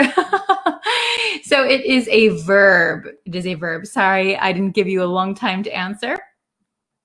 Let's play outside. So here we're talking about the action, about playing with our friends, playing outside. Let's play outside, okay? Very good. Question number 4. Take a look at this sentence. I go for a run every morning. I go for a run every morning. Is this a verb, an adjective, or a noun? So for question number 4, please write down your answer. Okay? Oh, I see lots of good answers. Yes, yes, yes, yes. Very nice. Well done. So the correct answer here is noun. It is a noun. So if you notice, we say a run. So we can say go for a run. Go for a walk. So in these sentences, when we say a run, a walk, these are nouns. It's kind of like the event of running, event of walking. Think of it as an event. So if you said, I go running every morning, that would be a verb. But, or if you said I run every morning, that would be a verb. But run is a noun. Very good. Number 5. This one should be easy. We ran across the field. We ran across the field. Is this a verb, an adjective, or a noun? What do you think? Okay, write your answers. Oh, very good. Adal, Awatif, Mohammed, hello. Abdo English. Yes, that's correct. Okay, very good. Devashka, Pew, very good. So number 5, the answer is verb.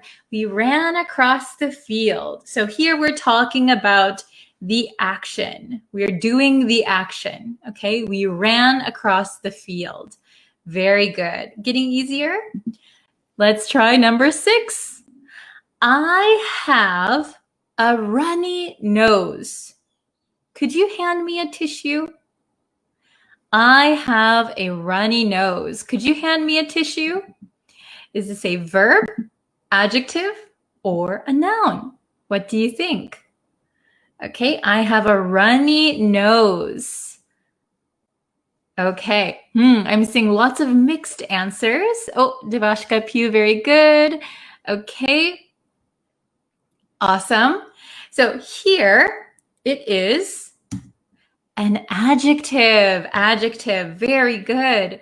So when we say a runny nose, notice that we have the article, a. So we know that something here is a noun. And if we look, nose is a noun. What kind of nose? A runny nose. So this is an adjective. And we learned runny nose quite a while ago when we talked about health in English. So if you have a runny nose, it means the kind of green or yellow stuff in your nose is coming out like water. So if you have a cold, if you have allergies, you might have a runny nose. You keep wiping it, okay? A runny nose, that's an adjective. Good. Okay. Okay, good question. What does have mean here? So when we talk about our health condition, we use have. I have a runny nose. I have a cough. I have a headache. I have a fever. So we usually say I have and then your condition. Okay, good, very good. Number 7, only a few more, okay? Oh, welcome, happy to join you, thank you. Okay, question 7, put the open bottles on the counter. Put the open bottles on the counter. Is this a verb, an adjective, or a noun? Verb, adjective, noun. Put the open bottles on the counter. Okay, we have somebody said number 2, which is an adjective. Adjective, very good. Devashka, adjective. Okay, adjective, very good. You guys are so smart. Okay, so the answer for this one is adjective. Excellent. So we have put the, so we know we have a noun coming up. So then we have open bottles. The bottles are the noun. Okay, what kind of bottles? Open bottles. Very good, very good. Okay, number 8. We have two more. I'm going to the opening of the art gallery tonight. I'm going to the opening of the art gallery tonight. Okay? So here we have verb, adjective, noun. Okay? Excellent. Is it a verb, adjective, or noun? Opening. Okay? Very good. Wow. Okay, I see lots of good answers. Yes? Okay. So there are some people saying verb, some people saying noun. No one is really saying, maybe some people are saying adjective.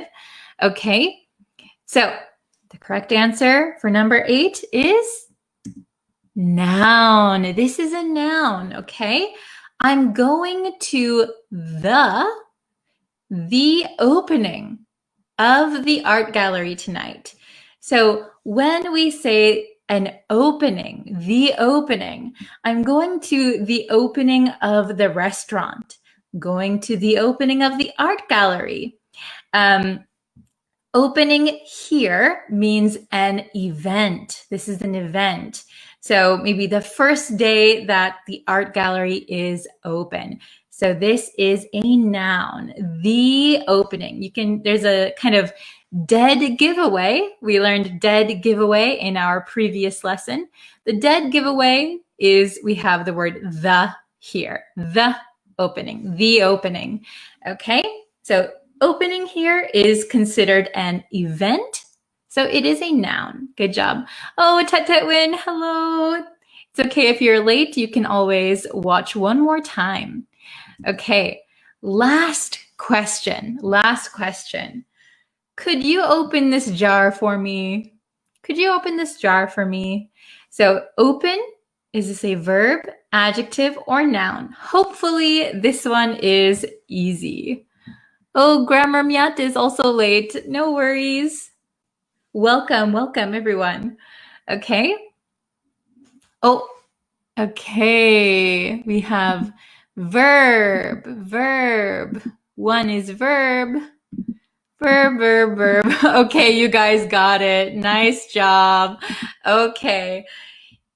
Easy one, right? Okay, verb. It is a verb in this sentence. Could you open this jar for me? So we're talking about this action of opening something, opening a jar, opening a door, open. Okay, so this is the verb. Good job. So that was the last question. There were 9 questions in total. How many did you get right? Let me know in the comments. Did you get 9 out of 9? If you came in late, maybe you only got 1 or 2. That's okay. But I hope that it was a little bit challenging. I hope that you were able to get a little bit of a new experience with these words. I taught play kitchen consider as combined word. You thought play kitchen was considered as a combined word. So I think you mean like a compound word. So play kitchen, I think, is usually written as 2 words. So we often say like playhouse. Maybe playhouse would be 1 word. But play kitchen, play.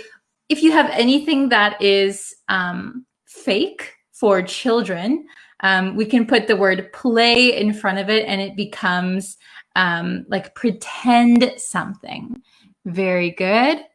9 out of 9. Very good. 9 out of 9. Perfect. 9. Good job. Playground. So playground is 1 word. A playground. Yes. Okay. Hello from Nigeria. Welcome. Well, I'm glad you guys got many questions correct. That is awesome. I hope you could also learn something new, maybe some new vocabulary. PlayStation. Do you mean like the console? The video game console?